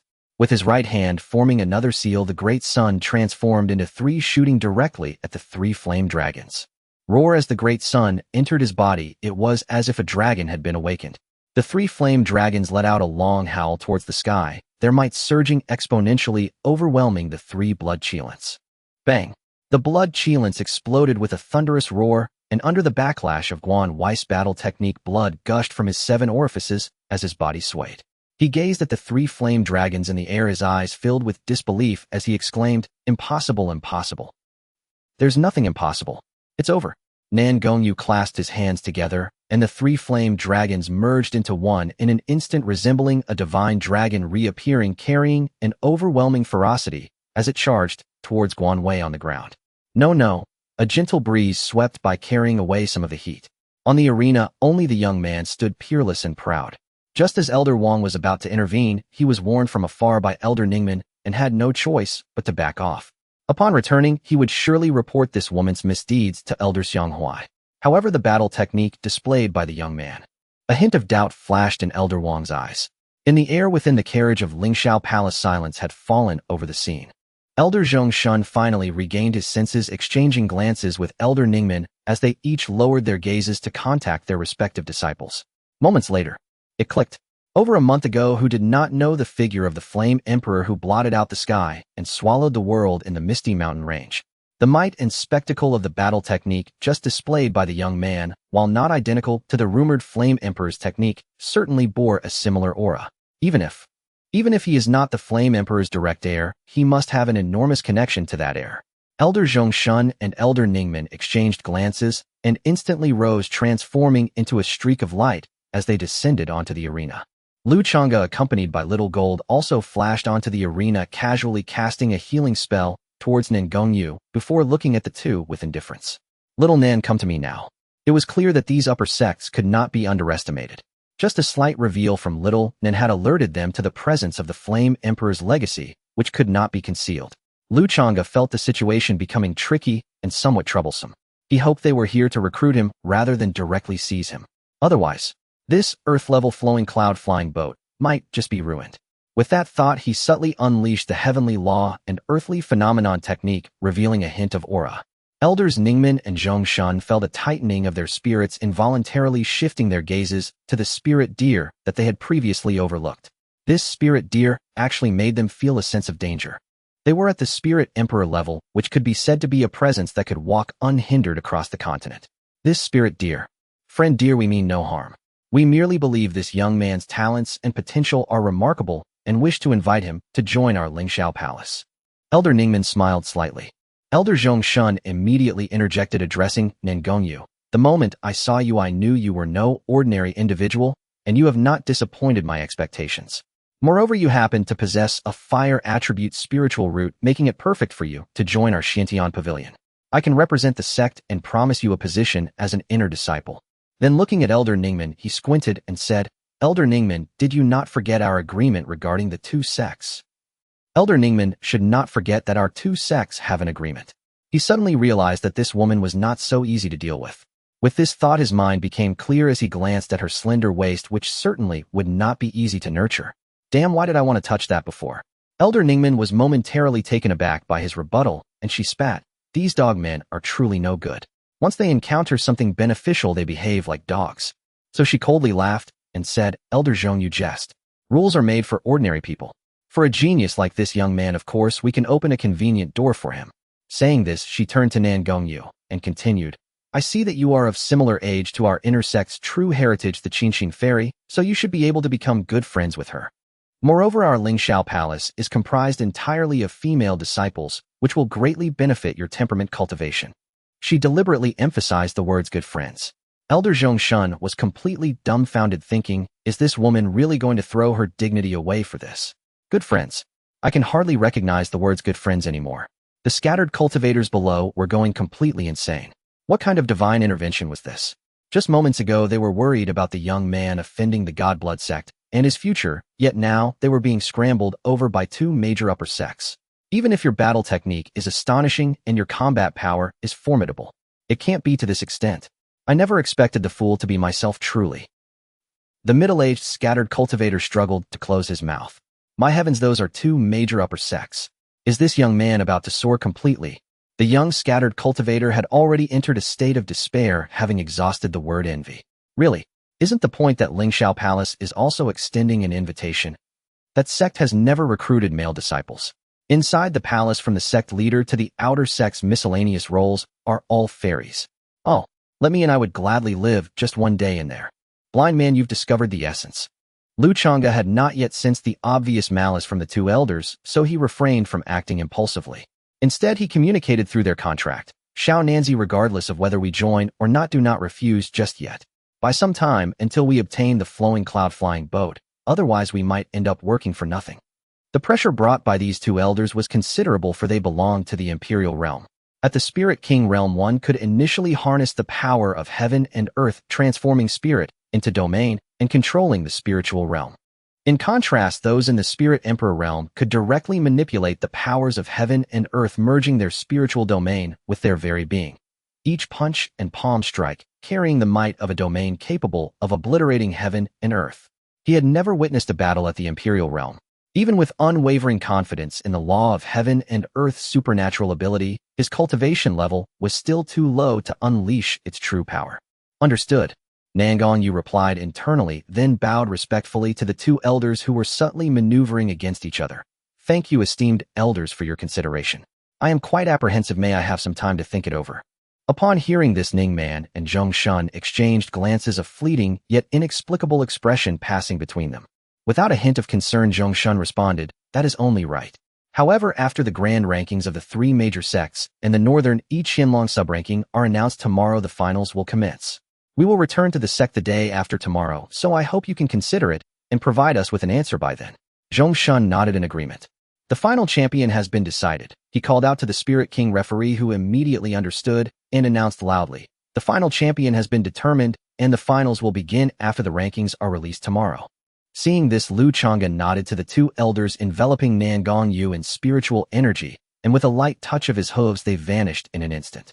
Ningman spoke with a serious tone, I wonder what kind of origin this spirit deer has. Despite its cultivation being at the spirit sect level, it makes us feel a sense of danger. It's simply incredible.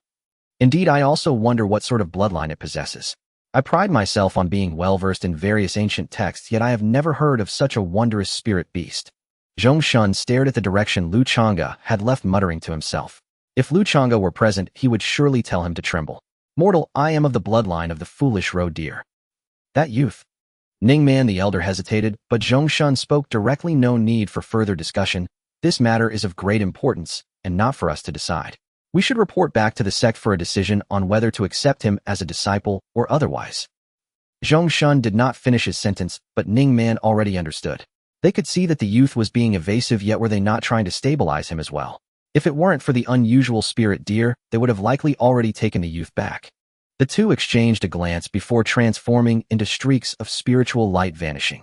Watching the departure of the two prominent figures, the many scattered cultivators slowly dispersed, as the day's events had left them profoundly shaken.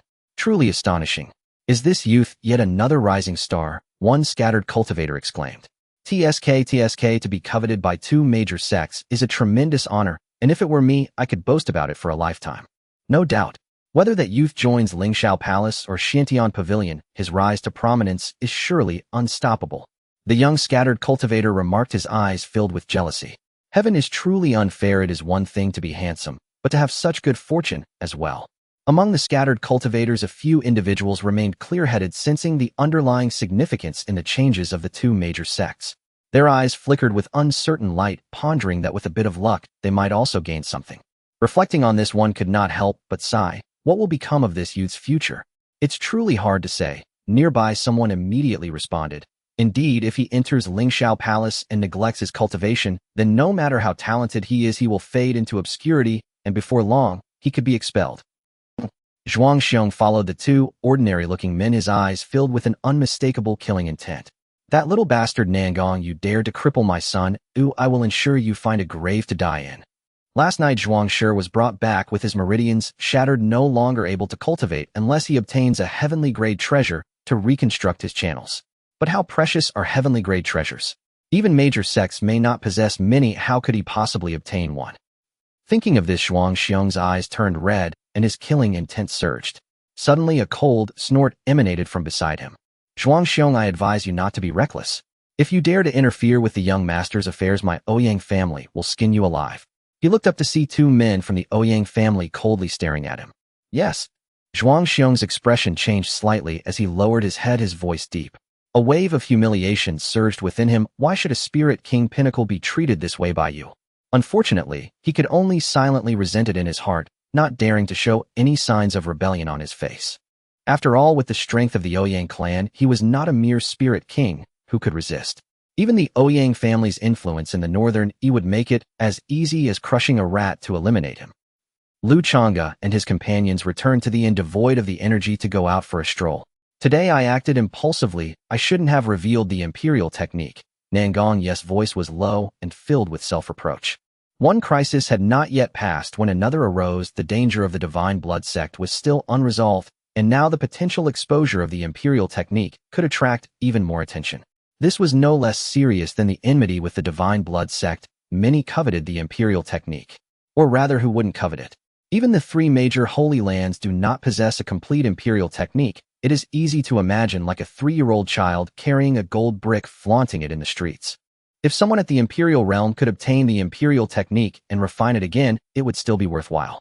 Of course, one cannot exclude those powerful elders who would also be tempted. The holy realm itself would not, as every holy realm cultivator is a pillar of various factions. If an opposing force learned that you had refined it, your millennia of foundation could be destroyed in an instant. However, if there were an opportunity to obtain the imperial technique, they would certainly not let it slip by, as it could lead to various benefits. After all, who does not have descendants? In summary, to sum it up, their situation was quite dire. Lu Changge was aware of the current state of affairs, yet for some reason, he felt a twinge of excitement deep within. There was a certain pride in the notion that they might stir the waves of this continent. I think I might be a bit ill. What did you say, Xiao Bai? Nangong Yu, confused, saw Xiao Bai open his mouth, but did not catch what he murmured. Cough, cough. Lu Changge awkwardly cleared his throat a few times and reassured, Xiao Nanzi, do not panic. Tomorrow, when we obtain the flying boat treasure, we will leave. Rest assured, there aren't that many powerful cultivators in Shuiyun City for now. The advantage is on our side. Though he said this, Lu Changge had no confidence at all. Originally, he planned to block the enemies himself, while Nangong Yu and Xiao Jinggang took the flying boat to escape, and then he would use the contract passage to follow. This plan was flawless, but he suddenly remembered that the permanent transmission contract passage could only be used once every 10 days, and it had already been used on the day they arrived in Shuiyun City. This meant that they would have to wait another 7 or 8 days to directly teleport there. By then, Shuiyun City would likely be surrounded by powerful cultivators, and where would they run to? The temporary contract passage could only teleport them for half an hour. After that, they would have to return to where they came from. It's a bit tricky. Forget it, I won't think about it anymore. When the boat reaches the bridge, it will naturally straighten out. He couldn't believe that heaven wouldn't leave a path for the deer. The next day, it was the beginning of the month. Today is not only the final match of the arena competition, but also the day the rankings of the continent are announced. The entire square of Water Fairy City was packed to the brim. It is no exaggeration, it was truly overcrowded, not only on the ground, but also filled with various flying boats, carriages, and spiritual beasts in the sky. There were people chatting, laughing loudly, and the roars of various spiritual beasts, all contributing to an incredible noise. Lu Changge struggled to squeeze in with Nangong Yu and Xiao Jinggang. Fortunately, he had the heavenly law to shrink himself, otherwise with his previous size, it would have been unimaginable. By the time the final match began, Xiao Nanzi might not even have made it in. I'm exhausted. I really don't understand what these people are gathering for. The list updates monthly after so many years, haven't they had enough of it? Lu Changge couldn't help but complain. Every day not concentrating on closed-door training, but idling around like this it really was. Hey, just by hearing you talk I can tell you're a newbie. Don't you know that every time the rankings are announced the people within a certain radius are influenced by the aura, which greatly benefits their cultivation? Didn't your elders tell you this? The cultivator beside him cast a sidelong glance disdainfully, saying more the overall rankings are not as rich in aura as the specific rankings, so as long as you're not far from this big city, anyone will not miss the announcement. Lu Changge snorted at that cultivator, then turned to stare at Xiao Nanzi remaining silent. Nangong Yu naturally heard this and couldn't help but feel a bit awkward explaining of this is also my first time hearing about it. My elders never told me, they just told me to focus on my cultivation and never mentioned these things. This was quite normal. With his previous talents, gaining such benefits from the rankings was not as good as spending more time training. In fact, the vast majority of prodigies only occasionally pay attention to their ranking changes or understand the strength of their competitors. Xiao by the rankings are starting to be announced. Nangong Yu exclaimed, seeing Lu Changge divert his gaze. He quietly breathed a sigh of relief, which couldn't be blamed on him. The spectacle of the rankings announced in Shuiyun City was far grander than that of Heishan City. From the 9 heavens above, divine light began to shine, stirring the clouds for hundreds of miles with thunder and lightning intertwining and then sweeping toward the water fairy square like a dragon. That terrifying aura could make anyone feel cold to the bone. As time passed, a purple-golden ranking list descended from the bottom of the cloud vortex, with lightning constantly dancing upon it, exuding divine might, as if it would crush the heavens. Above, 3 large characters danced, legendary list. As the name suggests, the legendary list showcases the legends of the spiritual martial continent, each of whom is enough to overshadow the world. Sigh, is there really a need to announce the legendary list? It hasn't changed in over 100 years. A cultivator nearby complained. These 10 legendary figures in the sacred realm, any one of them could easily crush several others of the same level. Their deep foundation is not so easily changed. The nearby spiritual cultivator agreed. Unfortunately, our human sacred realm only occupies half of the list. That western region demon tribe's great sage is indeed terrifying. After so many years it still holds the top spot. Lu Change's gaze was firmly drawn to the 3rd place on the list. 3rd place, Star Tree Age, unknown ancient spiritual plant peak of the sacred realm. This ancient tree is indeed impressive. It should be noted that in the spiritual land continent, spiritual beasts and spiritual plants belong to the same lineage, but compared to spiritual beasts, spiritual plants are much fewer. And whether it is spiritual plants or spiritual beasts growing up is quite difficult. This old fellow is a model for all spiritual beasts and plants. Unfortunately, it is said that the star tree has always stayed in the center of the 4 regions, the Starfall mountain range, considered a neutral force, and neither humans nor demons in the 4 regions dare to provoke it easily. In the future, if I have the opportunity, I must go to the Starfall mountain range to witness the majesty of this star tree. As we share the same lineage, I'm sure this old fellow wouldn't make things difficult for me. Lu Change's thoughts flowed as he quietly planned, but now is not the time. If he went now, he would probably die halfway before even seeing it. It is worth mentioning that in addition to the 3rd place being a spiritual plant, there is also a powerful figure in the Misty Forest. 6th place, Mist Dragon Age, unknown ancient ferocious beast peak of the sacred realm. According to legend, the reason the Misty Forest is covered in mist is due to the Mist Dragon. Whether it is true or not is unknown, but it must have its reasons. There's nothing much to say about the rest. The 1st, 4th, and 7th places are all demon tribes. The 2nd is a sword cultivator monster from the Star Sword sect. The 5th belongs to the Heavenly Vault sacred land. The 8th is from the Eastern Wilderness Empire royalty. The 9th is from an Eastern Wilderness family, and the 10th is actually a rogue cultivator. It's a pity that this rogue cultivator doesn't establish a sect, but rather travels outside for many years. Otherwise, it would definitely be another great sacred sect. I must say these people are really well informed. It's strange that among the 3 sacred lands of the northern barbarians, the Netherworld sacred sect has no one on the list at this moment. Another list slowly unfolded in the lower left corner of the legendary rankings. The talented ones list. Setting 50 slots, all human beings must be under 50 years old, while other races like demons and spiritual beasts have different age requirements. His Xiao Nanzi, our path of cultivation is long and obstructed. Our opponents are too strong. Lu Changge scanned through it, from top to bottom, feeling breathless. Why? Because the air around him had been completely exhausted by this group of people. Damn it, no matter how many times I've seen it, each time it shocks my entire family. The talkative person beside him started complaining again, and the most important thing was that someone was supporting him. Isn't that right? I don't know how these prodigies cultivate at such a young age. They already possess such cultivation. It's truly outrageous. Oh, how so? It's outrageous to the extreme. Lu Changge deeply resonated with this, a being in the spiritual emperor realm at 30-something years old. There are even those under 30 in the spiritual emperor realm. Let's be honest, do you guys have a system too? Once cultivators step into the spiritual king realm, they begin to borrow the power of heaven and earth, comprehending the ways of the universe. Thus their progress can be quite slow, spending years or even decades without advancing a single stage is normal. And the most important thing is that these prodigies are not just simply at a certain realm, they are truly invincible within the same realm, of course, except for the prodigies ranked above them. Even those older generations who have been immersed in the emperor realm for many years would find it hard to keep up. Isn't it outrageous? The first on the talented ones list is already a spiritual sovereign. Lu Changge also cheerfully joined in the complaints with the surrounding cultivators. Nangong Yu looked at Xiao Bei's speechless expression and felt the same. It was one thing for others to complain, but how could he join in? Doesn't he know his own strength? However, he dared not say this lest he be beaten, so he could only calmly say the overall ranking of the potential dragon list has also opened. Oh, let me see. With our strength, we should be able to make the list, right? Lu Changge directly tossed aside his conversation partner and looked toward the potential dragon list. As the ranking list of the hidden dragon appeared, the vast Shuiyun Square, filled with hundreds of thousands of people, fell into a profound silence. Everyone stared blankly at the ranking list, unable to regain their senses for a long time. At the top of the hidden dragon ranking list, the first position boldly displayed first place, Lu Changge, under 1-year-old spirit row, first level of the spirit sect. What's going on? Has my identity as a foolish row been exposed? Is this divine artifact really that amazing? I have only mentioned my name to Xiao Nanzi, how could it be known? Is the aura really that mysterious? Although Lu Changge was certain he would make the list, he never expected to directly land in first place. At that moment, his body inexplicably felt completely relaxed, akin to sipping ice-cold soda on a scorching summer day. Could this be what Xiao Nanzi referred to as that aura? Lu Changge attempted to circulate his energy, and a roaring sound erupted within him.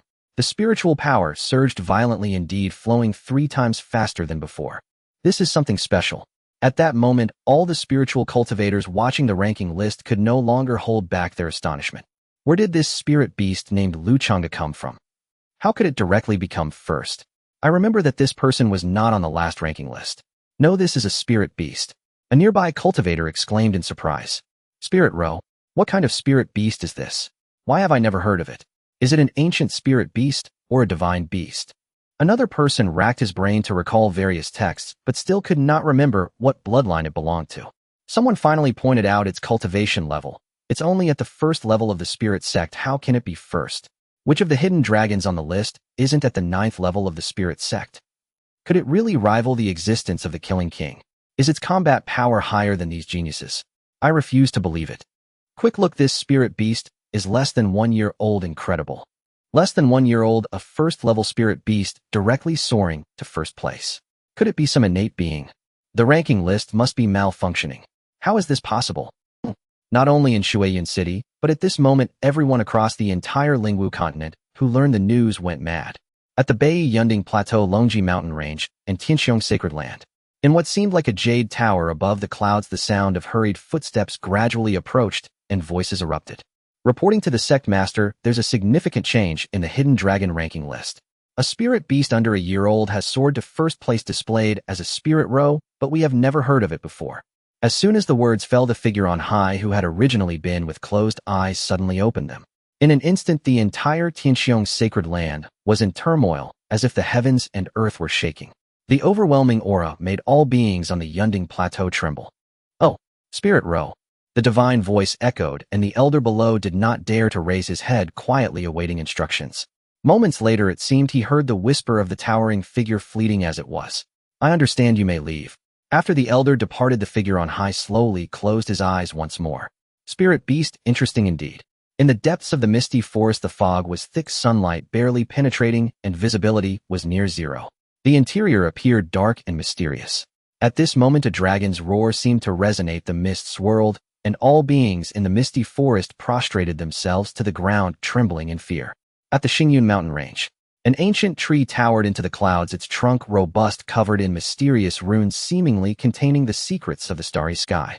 Its branches and leaves were lush, each leaf shimmering with starlight, as if capable of absorbing the power of the stars. Those leaves swaying in the wind appeared to pause for a moment before returning to their original state. In the western region at the Tongtian Peak, the peak soared thousands of meters high like a sharp sword piercing the heavens, its majestic form visible from any corner of the western region. The cliffs surrounding the mountain peak were steep, almost perpendicular to the ground, adorned with rocks resembling various ferocious beasts. A bird's cry rang out, and two brilliant stars rose from the sea of clouds. They were indeed a pair of eyes, and a colossal body emerged from the cloud's wings, spanning 1,000 feet, feathers as hard as steel shimmering with silver light. In an instant it landed atop the peak, gazing toward Bei.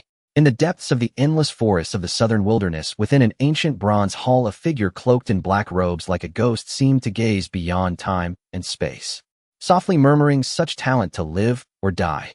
It seemed to be questioning itself. Lu Changge, who also found it unbelievable, sneered disdainfully upon hearing the discussions around him. Foolish mortals tremble beneath the hooves of my foolish roe. Lingwu continent, your king has arrived. Considering it was only natural before acquiring the divine ability of law of heaven and earth, he wouldn't dare claim he was invincible at the spirit sect level. But with this ability, not to mention the spirit sect, even the spirit king level would be a piece of cake. The entire Shuayan Square resembled a market. Even the upcoming Bei Hidden Dragon ranking list failed to capture everyone's attention. All the spotlight was seized by this spirit row. I believe after today the spirit row will leap to become the most recognized powerful bloodline in the Lingwu continent. Absolutely, not only does it grow quickly, but its combat power is astonishing. I can't wait to see what this spirit row looks like. If I had a portrait of this spirit row, wouldn't I be rich? Hissed the friend's words awakened the dreamers. Actually, it doesn't have to be a real portrait. At this moment, Lu Changge was no longer interested in what others were saying. This was a golden opportunity. Wasn't everyone curious? He thought about having Xiao Nanzi get some recording stones or something, showing off a bit. It's time to get rich. Xiao Nanzi, what do you say? Lu Changge expressed his thoughts. Nangong Yu's mouth twitched, speechless. You really think outside the box. But still, let's not. It's too dangerous. These geniuses on the list, if they have a background, that's fine, but for rogue cultivators like us, it's better not to be too high profile. In previous years, many of those with backgrounds have inexplicably fallen, let alone us. After a round of persuasion, he finally dissuaded Lu Changge from his idea, only to hear him start to belittle again. Xiao Nanzi, you need to work harder. You're at the bottom of the Hidden Dragon ranking list. How embarrassing to say. Okay, you're first, I'm also first, what's the difference? Even Xiao Jinggang hasn't made it onto the sublist, why not mention him? Nangong Yu visibly turned his head towards Xiao Jinggang, remaining silent while patting Xiao Jinggang's head. Lu Changge immediately noticed. Hey, I say, what about you, Xiao Jinggang? Xiao Nanzi at least made the list, but what about you? What are you doing all day?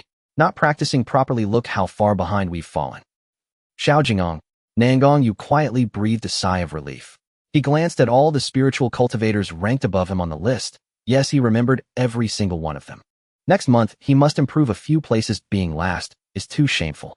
Meanwhile, in the carriage of Lingxiao Palace, Elder Ning Man and Elder Zhong Shun sat facing each other, silent, since the Hidden Dragon ranking list appeared. Next month, he must improve a few places. Being last is too shameful. Meanwhile, in the carriage of Lingxiao Palace, Elder Ning Man and Elder Zhong Shun. Wait a minute, could that spirit deer be the spirit row that topped the Hidden Dragon ranking list? Elder Ning Man sighed. Elder Zhong Shun furrowed his brow and said, its shape resembles that of a deer, yet it differs from other spirit deer. Its fur is as white as snow, it has 4 horns on its head, and it instills a sense of danger even in those of us at the Spirit Emperor realm. There is an 80% chance of its authenticity. In this world, how could such a coincidence exist? That spirit deer is also at the first stage of the spirit sect. If it were the top of the Hidden Dragon rankings, the Ling Pao, it would be more believable. After all, no matter how talented those on the list are, their battle power still falls short compared to the Spirit King realm. Do they pose a threat to the Spirit Emperor? It's nothing short of a joke. However, this suddenly appearing Ling Pao is different. No one knows its bloodline, its roots, or the extent of its battle power, all of which remain unknown and unpredictable. Ning Man rubbed her temples in frustration and sighed. However, achieving such strength in less than a year since birth is a bit exaggerated. The matter regarding the Emperor's law has already been reported to the sect, but no edict has arrived yet. The sect members will not receive any news until tonight at the earliest. The young man now possesses the cultivation of the first stage of the spirit sect and has ascended to the overall rankings. Although he is at the bottom, it is terrifying to have the Emperor's law firmly in hand. Moreover, the boy is united with that Ling Pao, which raises the question of how they should approach this situation. Otherwise they risk offending two future prodigies. Forget it, let's prepare for the final round of the arena competition. Until the sect issues a clear decree, we should avoid rash actions to prevent causing trouble for the sect. The rankings have been released, but many loose cultivators have remained knowing the outcome was certain. However, those who had never seen the boy still wished to witness his prowess. They are aware that this young man with the cultivation of the first stage of the spirit sect has ascended to the top of the hidden dragon rankings. Although he is the last, the value of the list is immense. Those who reach the overall rankings are all geniuses chosen from countless others. When do they ever get such an opportunity to closely interact with these geniuses? Such a great chance must not be missed. The finals are about to begin. The 10 champions, please take the stage. As soon as the referee is Spirit King finished speaking, 10 figures instantly shot into the arena from various directions. Of course, this includes Nangong Yu. Today the young man is dressed in dark clothing, his long hair tied up with a black jade crown, which accentuates his tall and upright demeanor. Standing in the arena, he is striking, resembling a crane among chickens. Look, that is Nangong Yu, who has ascended to the hidden dragon rankings. The audience whispered among themselves, their eyes filled with admiration and curiosity. He is indeed young, not yet 17, and already accomplished to such a degree. The future. It's truly terrifying. The first and last places are both at the first stage of the spirit sect. Some commented in a low voice, their tone tinged with a hint of mockery. What's wrong with being at the first stage of the spirit sect? Just because you are at the 9th stage of the spirit sect, go ahead and try it, see if you can even withstand it, someone nearby immediately retorted. That's not the point. I never said I could win. However, aside from these two, the rest on the overall rankings are all at least at the late stage of the spirit sect. No one would doubt the authority of the rankings. It is the result of millennia of experience on the continent. Seeing that all 10 had arrived, the referee, a Spirit King, announced directly. The finals will be a free-for-all among the 10 champions. The last victor will be crowned. Begin. The other 9 exchanged glances. All were at the peak of the Spirit Master realm, knowing they had no hope of winning the championship. Yet they also wanted to see how great the gap was compared to a genius from the Hidden Dragon rankings. Thus, as soon as the referee announced, the 9 immediately unleashed their strongest combat techniques and charged towards the young man. Nangong Yu looked impassively at the overwhelming and ferocious attacks. With a wave of his right hand, spiritual flames flickered and transformed into a fire dragon, instantly engulfing the 9 combat techniques. The fire dragon then hovered in midair, quietly gazing at them. The 9 couldn't help but feel powerless, shaking their heads in bitter smiles. The gap was too vast, completely on a different level. It would be better not to humiliate themselves any further. I concede. As soon as one person's voice fell, it seemed to awaken the other 8. They all hastily surrendered. Nangong Yu wins. The crowd below felt a wave of boredom. However, this was normal. If there were indeed a back-and-forth fight, they would have to question whether the rankings were flawed. Although I know those 9 cannot win, this is too much. It's not even satisfying. I took off my pants, yet I forgot to bring toilet paper. Let's disperse. Even so, the spirit cultivators present were still numerous. After all, this was a living genius from the overall rankings. Seeing him once is worth it, right? Since the geniuses have not left, how can they leave? Nangong Yu looked at the referee. The finals have been completed, and the treasure should be given now. Xiaobai has been eagerly anticipating this for a long time. Elder Zhong, this boy is eyeing me for a reward. What about the treasure? Are you going to give it or not? The referee, a Spirit King, hurriedly sent a message. Zhong Shun and Ning Man were also in a predicament. How should they handle this? Should they give it? They fear that this brat might take the treasure and leave. If they don't give it, how can they maintain their sect's reputation in front of so many witnesses? The two exchanged glances, sighed, and transformed into flowing light to arrive at the arena. With beaming smiles, they said, "Congratulations, young friend, for reaching the overall rankings. Have you made a decision, young friend?" Nangong Yu replied calmly. "Thank you, elders, for your kind offer, but I currently have no intention of joining your sect." The audience was entertained, having never seen such amiable demeanor from the upper sect. Although it wasn't directed at them, the way the young man rejected the offer was incredibly cool. To be fair with the young man's talent, he indeed has the qualification to choose a sect. However, if he offends the upper sect's reputation, it might not end well. Ning Man frowned slightly. She wasn't surprised. The young man's stance yesterday had already indicated this, but the question remained, what should they do next? She was just an outer sect elder and couldn't make such a decision. Nangong Yu continued, "What about the flowing cloud flying boat?" "Oh, that." Elder Zhong Shun stammered, unsure how to decline. He caught a glimpse of the eager expression on the spirit cultivators below, and sighed slightly, ultimately retrieving the flowing cloud flying boat and handing it over. Young friend, why not take a look at our Xiantian pavilion? I believe it will be greatly beneficial for you. No, I still have important matters to attend to. Thank you, elders. We shall meet again if fate allows. Nangong Yu accepted the flying boat and was about to leave. Elder Ning Man suddenly called out, young friend, wait. This place is not far from my Lingshao Palace. Why not come to my Lingshao Palace to avoid the storm? After saying this, her gaze swept over certain spirit boats in the sky, hinting at something. Lu Change's figure flashed, bringing little King Kong to Nangong Yu's side. What's going on? Is there more to be said? Nangong Yu shook his head, handed the flying boat to Lu Changge, who tossed it back. Just hold on to it, it's the same. There will definitely be a battle later, so it's better to let little Nancy carry it. It will be convenient when they run. Nangong Yu understood and did not refuse. He then cupped his fists to the two elders and said, thank you for the reminder, elders. We shall meet again if fate allows. He then tossed the flying boat. He controlled it to transform into a size suitable for the three of them, ample enough, and any larger would waste too much spiritual energy. Then he shot towards the outskirts of Shuiyan City. Just as they set off, several flying boats followed closely from the sky. Ning Man and Zhong Shun each tossed out their flying boats, following from a distance. The Eastern Wilderness Empire. Deep within the palace, in a little-known secret chamber, representatives of the 5 great families gathered. Layers of guards surrounded the perimeter, each defensive line manned by the most elite imperial guards. At this moment, an elder clad in purple robes rose, looking at the 5 individuals. His voice was somewhat sharp as he slowly said, the Emperor has sent a miscellaneous person to discuss matters with you all. I believe you know the reason for this, right? As soon as he finished speaking, one of the young men with a fierce glint in his eyes interjected, isn't it just that the remnants of the Nangong family are still alive? Then just kill them. A middle-aged man beside him added, the family has been annihilated. Why fear a child who hasn't even matured? My Wang family will send people from the north to take care of him. The Emperor is overreacting. Even if he were to be reborn with the Emperor's bones, how could he seek revenge against us? Ha, exactly. Can a genius who hasn't matured still be called a genius? My Chen family will also send people to take action. My Shengwan family will as well.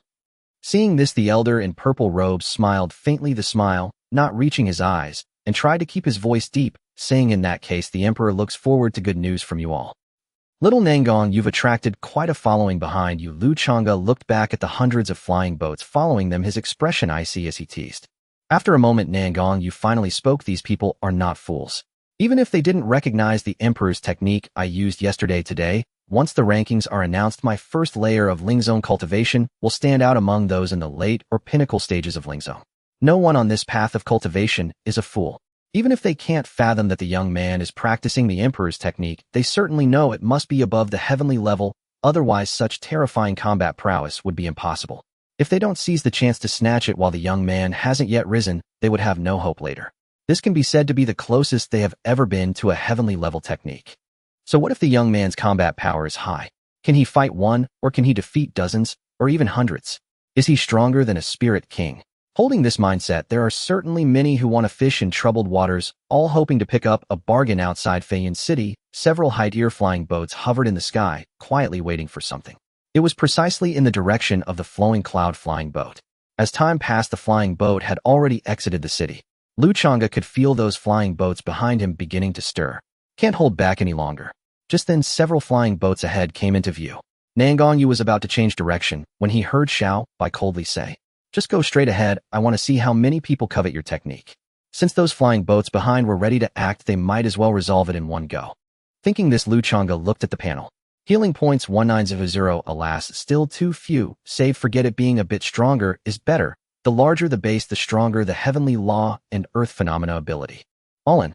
Healing points 1200, cultivation Lingzong second layer. Damn, is it really this dark? Lu Changge felt a black line on his forehead, regretting the bravado he had shouted in his heart. He was only raising one layer. Don't get angry, don't get angry. If you get sick, no one will replace you. Few second layer is fine. Oh, it's enough to deal with these small fries. In the blink of an eye, the flowing cloud flying boat descended into a vast valley, and several high-tier flying boats nearby quickly surrounded them, along with the hundreds of flying boats trailing behind. Hundreds of flying boats like dark clouds surrounded Lu Changge and the others. Each flying boat was filled with spiritual cultivators, their eyes gleaming with greedy light. The overseer of the Shinshua sect, Wang, along with several Lingzong members, coldly declared, Nangong Yu, you killed my sect's disciple. Come back to the sect to receive punishment. He knew very well that Nangong Yu's technique was extraordinary, saying this only hoped to deter those coveting the technique from obstructing. Unfortunately, in the face of a heavenly-level technique, even the reputation of the sect doesn't hold much weight. Immediately, a cultivator shouted, "If you want the technique, just say so. Why label someone with a crime and make them ashamed?" With that said, the words echoed within the valley, exposing everyone's true intentions, and they simply stopped being coy. "Nangong, you hand over the technique, and we won't make things difficult for you. If you don't hand it over, today will be your death day. You are already a genius on the potential dragon leaderboard. Do not miscalculate. Hand over the technique, and you will suffer no loss. Right? Hand it over." The voices of the crowd echoed among the mountains, including several latest-stage Lingzong and Spirit King experts. Wang's expression turned extremely grim as he tried to identify who had shouted first, but here it was a sea of people, and even further away there were more onlookers enjoying the spectacle. Several black-robed members of the Ouyang family stood on top of their flying boat. One of the black-robed men worriedly said, "Brother, there are so many people. If we want to capture Nangong Yu alive, it will be difficult. Act according to the situation. We will do our best." The black-robed leader also frowned deeply. Nangong Yu could indeed stir up trouble, and even if the Nangong family were not destroyed before, they would likely face destruction in the future. Zhuangxiong looked at the surrounded Nangong Yu, a cruel smile of satisfaction appearing on his face, only regretting that he couldn't kill him with his own hands. Lu Changge gazed at the crowd gathered from afar, noticing that elders Ning Man and Zhong Shun were among them. Would these two intervene? "Oh dear, it seems this is all there is. These few are fine." His words were filled with regret, leaving Nangong Yu speechless. "Kid, don't keep pretending. Look, you are now surrounded by over 1,000 cultivators. Today it is impossible for you to escape, so obediently hand over the technique, and perhaps there will still be a way for you to live otherwise." Another cultivator immediately followed up, "Otherwise this valley will be your burial ground along with the two beasts beside you. Yes, it is already a great fortune to have this opportunity. How dare you covet it all for yourself? You deserve to die 1,000 deaths." Seeing the crowd still clamoring, Lu Changge found it quite amusing and said, "Little Nangong, just casually hand over the technique to me." Nangong Yu is currently the focus of everyone's attention. As he took out the technique from his ring, everyone fell silent, their eyes fervently fixated on the technique in his hands, their breaths growing heavier. Then they watched in astonishment as he handed the technique to the spirit deer beside him. "No way, are you out of your mind? Are you really expecting the spirit deer to escape with the technique? Not giving it to us, but instead to a beast? This is simply outrageous." The crowd's spiritual energies surged, ready to take action, when the beast slowly said, "So many of you want it. Who should I give it to?" "That beast. The spirit deer. Give it to me, and I will guarantee your life. Give it to me. I am at the peak of Spirit King realm. I can guarantee your safety." "Little deer, give it to your sister. Your sister can ride you, or if you prefer, you can ride your sister."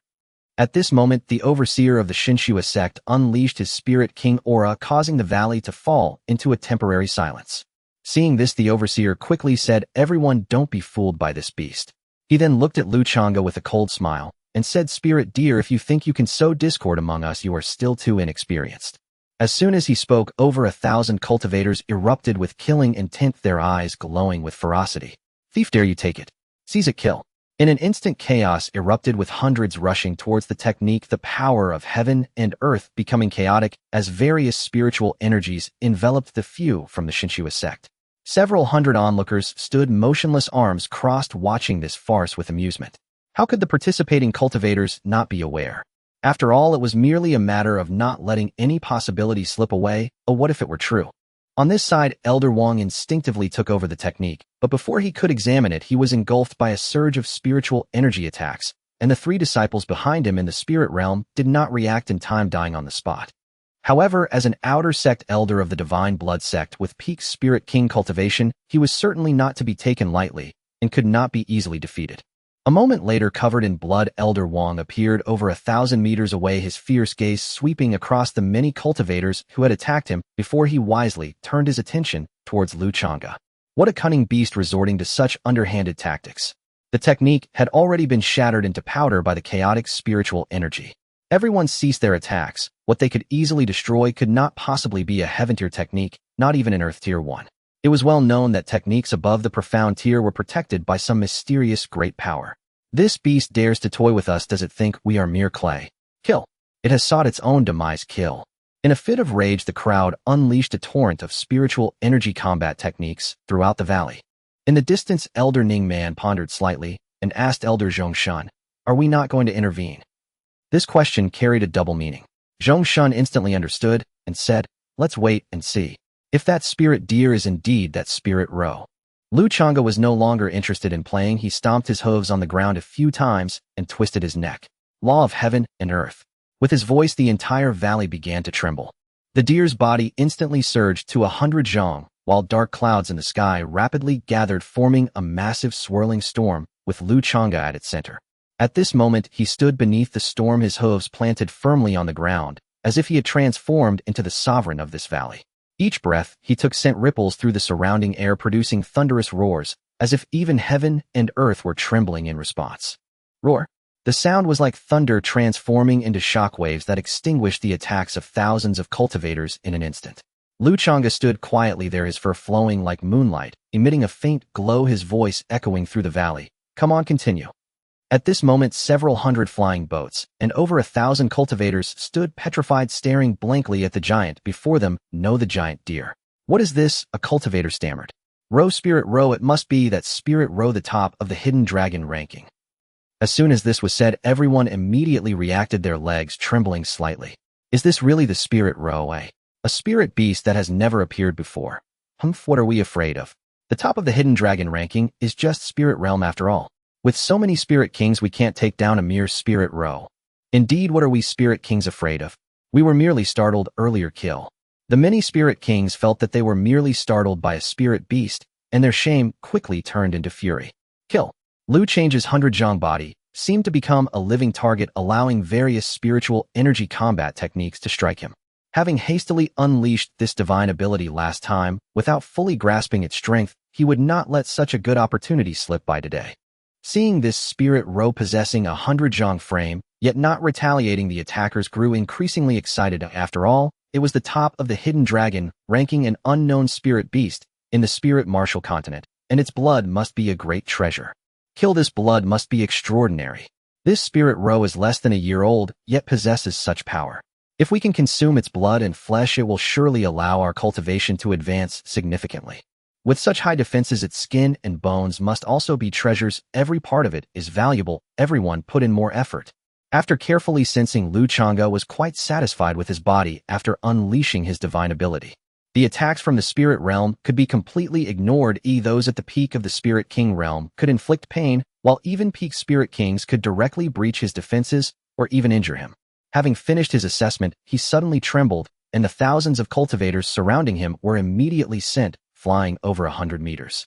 He slightly parted his lips, his voice booming like thunder. "It's my turn." As soon as his words fell, the entire valley was plunged into darkness. Just as the many cultivators cried out in surprise, a gigantic silver moon slowly rose, illuminating the four antler-like structures resembling ancient trees.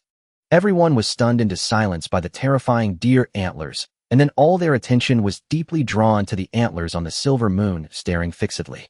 Gradually, the bodies of all the cultivators began to glow, growing brighter and brighter. In this pitch-black space with only the silver moon present, it was as if they were a myriad of dazzling stars. Soon it grew brighter and brighter. Finally, with a bang like a trigger one after another, every time a cultivator's body exploded, a large amount of moonlight burst forth from within them. One after another, the entire space was illuminated as if it were daytime. In the distance of the valley, all the onlooking cultivators involuntarily felt goosebumps, their hairs standing on end. The spirit deer not only transformed into a giant of 100 zhong, but its terrifying defenses were shocking. It was merely in the spirit realm, yet attacks from peak spirit kings merely breached its defenses and quickly recovered. The attacks from spirit realm cultivators couldn't even cut a hair. Even knowing that this spirit deer was the spirit roe only surprised them for a moment. What truly instilled fear in them was the attacking methods of the spirit roe. Because in their eyes, the spirit roe merely stated, "It's my..." Then all the thousands of cultivators who had participated in the siege simultaneously froze in midair, and then one by one they exploded in a bizarre and inexplicable manner. Then all the thousands of cultivators who had participated in the siege simultaneously froze in midair, and then one by one they exploded in a bizarre and inexplicable. Moments later, the entire valley was stained red, turning into a tragic painting with blood spreading across the ground, like ink, the rich scent of blood wafting for miles. Lu Changge glanced indifferently, and then cast a sharp gaze towards the distant onlooking cultivators. With a light stomp of his hooves, he instantly appeared before them, his 100 zhong body resembling a mountain. Even without intentionally exuding any aura, he was terrifying enough. The crowd was in a panic, pleading for mercy. Great Lord Spirit Ro, we mean no harm, please see it as you will. Yes, Great Lord Spirit Ro, we haven't done anything. Great Lord Spirit Ro, spare us. Elders Ning Man and Zhong Shun tensed up, but did not act rashly as the Spirit Ro clearly did not seem intent on killing. It appeared more like it was searching for someone. Who was it searching for? It was Zhuang Xiong and his group of 4. Lu Changge had long noticed them, but had chosen to ignore them until now. Having dealt with a batch of short-lived ghosts, he certainly wouldn't let these few slip away. Why leave such people alive when there's a chance to kill them? He cast a deep glance at Elders Ning Man and Zhong Shun before flickering back to the valley. Nangong Yu's expression changed slightly as he steered the flying boat into a streak of light and disappeared in an instant. Zhong Shun and Ning Man exchanged glances, feeling as if decades of energy had been exhaled in today's sigh. With the might displayed by the spiritual deer, it was unlikely that their combined strength of the first and second ranks of the spiritual emperor realm could stop it. Thus, rather than taking action and turning hostile, it was better to do nothing at all. However, the situation with the spiritual deer and the young man needed to be reported to the sect as soon as possible. Meanwhile, Lu Changge collapsed onto the waterboat after traveling over 1,000 kilometers away from Shui. Xiaobai, how are you? Big brother, what happened to you? Nangong Yu and Little Golden Giant rushed forward, their expressions tense. Little Golden Giant was confused while Nangong Yu had sensed something during Xiaobai's transmission. It's nothing, I've sustained significant internal injuries, and it seems I won't be able to use this divine ability. Lu Changge was extremely weak, having pushed himself to his limit. It was difficult for him even to rise. He couldn't help but ponder. I need to quickly elevate my cultivation or I will be too strained. Perhaps I should enhance the law of heaven and earth to the earth level and see if it helps. Xiao Nanzi's cultivation is too low, and if I lose my combat ability, it will be too passive, lacking a sense of security. But really, it's exhilarating. This is how we cultivators should live, haha. Lu Changge grinned widely, lying back on the flying boat and gazing at the rapidly retreating snow clouds in the sky. He could see it clearly, but Nangong Yu did not feel the same. It was all because his cultivation was too low that Xiaobai had to fight desperately against those cultivators, and it had always been like this. Nangong Yu's dark eyes dimmed slightly, revealing a hint of impatience. My cultivation is still far too lacking. Turning his gaze towards the unconscious Zhuang Xiong and the others, his eyes turned crimson. These people deserve to die. Although he didn't know the other 3, anyone conspiring with Zhuang Xiong couldn't be good. Just as he was about to take action to end the 4 of them, he heard Lu Changge say, investigate the backgrounds of the other 3. I observed earlier that Zhuang Xiong wasn't in a dominant position. Perhaps there are some gains to be had. Nangong Yu froze for a moment, quickly understanding Xiaobai's meaning, a fleeting coldness flashing in his. As a 1,000-year-old family in the Eastern Wilderness, the Nangong family certainly had their own secret techniques for searching memories. On the flying boat, cries of agony erupted, startling all the birds and beasts in the mountains. Amidst the intertwining sounds of beast roars and bird calls, Lu Changge fell deeply asleep. When he woke again, it was already dusk. The flying boat quietly rested on a mountaintop facing the night wind. A Little Golden Giant was sound asleep, while Nangong Yu stood alone on the precipice, his clothes fluttering, revealing a hint of melancholy. At this moment, Lu Changge was feeling much better. At least he could move more freely. He walked slowly to Nangong Yu's side, accompanying him to gaze at the mountain forest lurking like a giant beast beneath the pitch-black night sky. After a long while, Nangong Yu spoke. They are from the Ouyang family in the Eastern Wilderness, but their memories are sealed. Oh, I don't know much, but the destruction of their family has many powerful families' fingerprints involved, including the imperial family of the empire.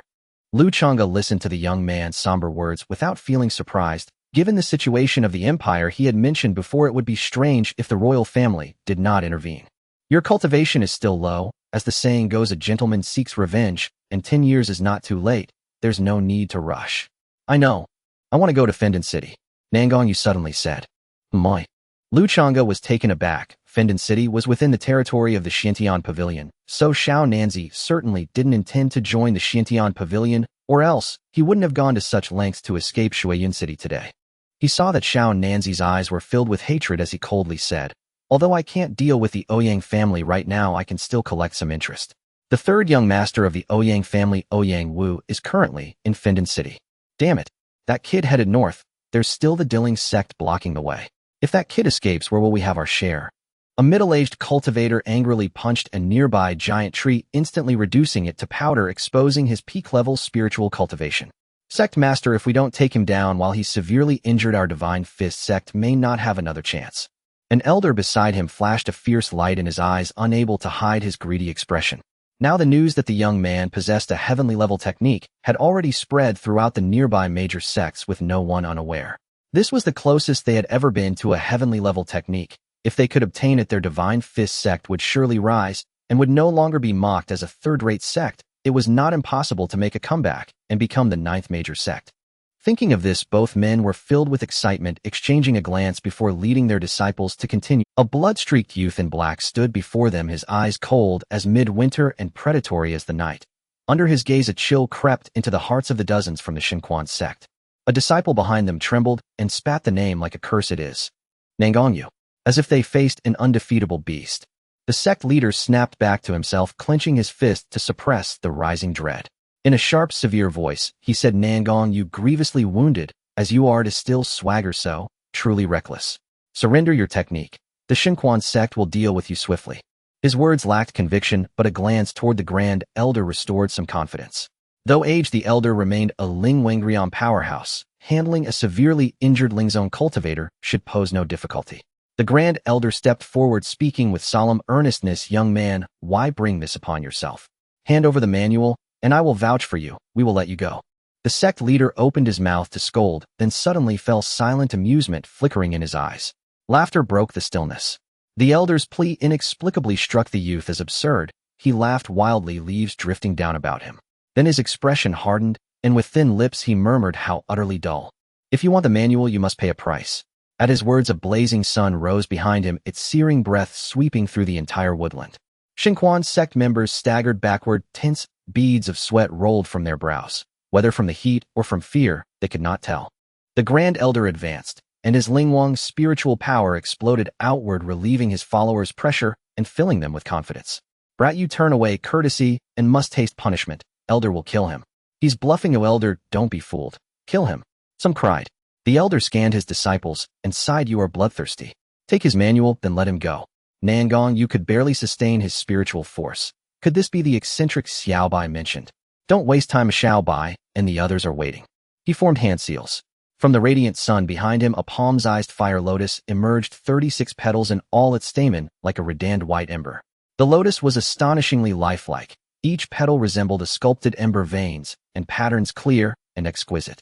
The Grand Elder watched the small crimson blossom drift toward them. His hairs rose as his domain power erupted, but even that seemed insufficient. He ignited his heart fire, burning the scant life force he possessed, and the domain thundered into fullness. Shingang. The field contracted swiftly, enclosing only the Shinquan sect members like an upturned, enormous bowl. The sect leader was stupefied. Had the Grand Elder lost his mind, burning his own life force over a mere lotus? Before he could speak, the palm-sized lotus drifted into the domain and floated among the crowd. Nangong Yu turned and snapped his fingers, just as Xiao Bai had said. Boom. A mushroom cloud billowed up. In an instant, flames leapt into the sky. So this is what Xiao Bai meant. Real men never look back at an explosion, someone joked. It was exhilarating, truly satisfying, but amusingly far from practical. Nangong Yu immediately returned flash to the place where the Shinquan sect had stood, scooped up several spatial rings, and vanished in a trailing afterimage into the forest. Moments later, over 100 figures gathered at the spot. Their attire varied, wandering cultivators and sect disciples alike, and among them stood several Lingwu Realm elites. They surveyed the scene with dark faces. After the long effort to corner the brat and inflict grievous wounds, he had fled, and worse, someone else had intercepted the prize. No judging from the battle, although a domain was present, it seemed only defensive. The brat cannot be dead, observed a wandering cultivator who had studied the scene closely. Indeed, with such severe injuries, he could not have gone far. We should continue the pursuit. A man in green sect. His route was plainly revealed. Who knows how many hands wait along the way to share a cut? If we do not seize him now, hope will dwindle. Another sect leader spoke. The others asked, you mean? I mean we cease internal bickering and unite. First we take the brat and seize the manual. After that each shall rely on his own strength. Damn it, let's do it. Agreed. I happen to possess a secret art to probe his trail, but we can try to track him. Plans were quickly laid. This place was a hidden valley, small yet picturesque, serene and tranquil. At the valley's heart lay a lake like flawless jade. Within its mirror shimmered verdant foliage, rock outcrops, drifting clouds, and a spirit deer, the valley's reflection rendered whole. A spirit deer lounged by the water, listlessly flicking its sleek, white tail. A lovely place, yet time here grows tedious. Lu Changge stared at silver fish leaping from the lake. Half a month had passed, the aftereffects of his divine art had abated considerably, but to wield it again, he would still need time. Fatianxiang is indeed formidable, yet its repercussions are severe. Even restorative arts are helpless against this side effect. At worst, they cannot be cast at all. Ultimately, my body is too frail. In recent days, he had realized that he must strengthen his flesh, relying solely on cultivation's gradual improvements would be woefully insufficient. If only he could acquire a corporeal divine art or a body-tempering elixir. TCH. Alas, the northern East demon clans possessed too few body refinement techniques. Had he been able to fuse several manuals, his physique might have grown far stronger. I hope little Nangong will lend some aid. Lu Changge had already explained the situation to Nangong Yu. As the child of fate, his help would be far easier to secure. He felt some hope. Xiaobai him back. As if summoned, the young figure bounded over like a nimble great ape and landed at his side. Today yielded a fine harvest. With clatters, dozens of spatial rings fell to the ground, and the youth sat cross-legged to inspect them. Seeing him drenched in blood, and fearing the wounds were grave, Lu Changge cast a healing spell toward him. Nangong Yu cried with delight, "Xiaobai, you can use spiritual energy now." "Yes, it just recovered today. Everything is fine except that particular divine art remains unusable." Lu Changge replied casually as he began examining the spatial rings. After a long while he heaved a helpless sigh. Little Nangong's fortunes were not particularly generous. By then Nangong Yu had fully recovered. He had not yet broken through to the 4th tier, but was not far from it. "Xiaobai, guess what good news I brought back this time?" Nangong Yu wore an expression of rare excitement, his gaze burning as he looked at him. Lu Change's heart skipped a few beats, and he suddenly stood up, guessing. Is it news about the body refinement divine ability? If it's true, then the law of heaven and earth divine ability can be activated at will. That would be amazing. Oh, what are you thinking? Divine abilities are not so easily obtained. Nangong's excited expression faltered, and he looked somewhat speechless. Lu Changge plopped back down onto the ground, feeling weak, and said, "Oh, then what is the news?" Although it's not a body refinement divine ability, it is a great place for physical training. Nangong Yu continued to explain, seeing that Xiaobai seemed disinterested. This place is called Chaos Wind Gorge. Every year at a specific time, fierce winds rage here. These winds can not only temper the body, but there are also unique wind spirals in Chaos Wind Gorge. If one can cultivate within the wind spiral, their spiritual power can be rapidly enhanced. In previous years, countless spiritual practitioners would flock here at this time. Upon hearing this, Lu Changge immediately perked up. If it truly has this effect, it would be worthwhile to go there. But aren't you going to Burning Pill City? And with your current attraction, are you sure you can smoothly enter Chaos Wind Gorge? Let's first solve your physical issues before we talk about that. That kid can't escape. I'll just disguise myself later. There are always more solutions than problems. Nangong Yu scanned the area and asked, "Where's Ziyajing?" Lu Changge looked up and pointed to the dilapidated wooden house, saying, "He has already been treated. He's probably still resting. You should go check on him." Since half a month ago, when he encountered the first wave of interceptors, he realized that the news of Xiaonan possessing the heavenly level technique had already been exposed. Due to the side effects of the divine ability, he couldn't even use his spiritual power, so he had to find this secluded valley to recuperate, letting Xiaonan take Ziyajing out to train. Ziyajing had shown signs of becoming lethargic. This is not going to work. So yesterday Xiaonan carried him back. We still need to find a way to get some healing points. Lu Changge took out the map of Lingshao Palace, given by the Fairy of the Lute, from his spatial ring, and started studying it. "Big brother, where are we going?" Ziyajing looked at Nangong Yu, who was controlling the flying boat ahead. As they faced increasingly powerful enemies, Ziyajing had become much steadier than before, perhaps realizing his lack of strength and working hard recently. Now he was at the 8th level of spiritual master, but among the three of them, he was still a small fry. A place where one can rapidly increase their cultivation. "Do you want to go?" Lu Changge smiled mysteriously and whispered, "Really? Big brother, I want to go. In the past, even second brother couldn't defeat me. I want to go." Ziyajing cheered, but then lowered his head in slight disappointment. Lu Changge nudged his shoulder with a hoof, affirming, "You will become stronger soon. Xiaobai, we are almost at the village ahead." Just then Zionan's voice rang out. Lu Changge quickly got up and shook himself off. Although he couldn't reveal his true self in front of others, due to recent special circumstances, it was better to keep a low profile. They had already taken a detour. If they were surrounded again, the trip to Chaos Wind Gorge might go down the drain. He cast a group healing spell towards the village from afar and immediately returned to the flying boat. Ding! You healed the villagers of a small human village, gaining a bit of faith healing points. 6,500. Nangong Yu immediately controlled the flying boat toward the previously planned direction. Although he didn't understand why Xiaobai did this, he didn't ask. Xiaobai must have its reasons for doing so. In the past few days, Lu Changge had collected healing points from several villages along the way, and with this village, he had over 40,000 healing points stored up. Let's use them for upgrades first. After some contemplation, he made a decision. After all, a higher cultivation level would naturally strengthen the body, and presumably the side effects would resolve faster. If he couldn't use Law of Heaven and Earth, he would feel extremely insecure, especially when heading to a place like Chaos Wind Gorge where spiritual practitioners gather. Most importantly, he could sense that to upgrade this divine ability to the Earth level, the required healing points would be immense. Although the outcome would be worthwhile, unfortunately the landlord's family had no surplus grain, so there was nothing he could do. System, give me all in. Healing points 42,000 healing points, 80 cultivation, level 5th level of spiritual sect. The spiritual power within him surged explosively, yet he firmly controlled it within his body. Having manipulated hundreds of times the power beyond his own, controlling the spiritual power of the spiritual sect realm felt extremely easy. The lingering illness that had plagued him for more than half a month finally faded away. Lu Changge felt incredibly light all over, and the last remnant of the side effects was completely resolved after advancing 3 levels in a row. He could also feel that after using the Law of Heaven and Earth divine ability, twice his physical body had also grown to adapt to that terrifying surge. Xiaobai, congratulations. Your cultivation has improved again. Nangong Yu did not turn his head, a smile playing at the corners of his lips as he chuckled softly. Yes, you shouldn't be the only one making progress, right, Ziyajin? Lu Changge said cheerfully, then teased the little one beside him. Big brother, are you mocking me?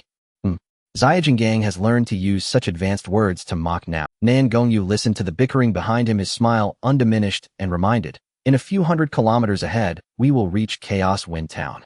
The entrance to Chaos Wind Gorge is within Chaos Wind Town. Although it is called a town, it is not much smaller than a large city. This month is also the busiest time for Chaos Wind Town. After a slight pause, he continued, Chaos Wind Town is located at the junction of the 3 major sects Lingshao Palace, Xiantian Pavilion, and Xinhua Sect. The territorial boundaries are somewhat unclear, so it can be quite chaotic. We should proceed with caution. Then he mocked with a smile. That group thought we would head north directly. Who would have guessed we took a big detour to the west? Lu Changge nodded. He had to admit that this group of people was like annoying flies, incredibly vexing. Most importantly, their team's regular combat strength couldn't beat the other side, so it was frustrating. Not long after, a person and 2 beasts walked into the famous Chaos Wind Town. At this moment, Chaos Wind Town was crowded with people, bustling with activity, with numerous cultivators flocking in for the month-long body refinement training opportunity. Various flying boats and carriages whizzed through the air. Lu Changge, who had been worried about Xiaonan's exposure, gradually breathed a sigh of relief.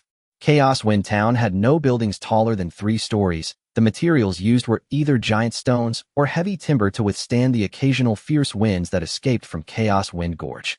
The rooftops were also slanted, giving off an exotic charm.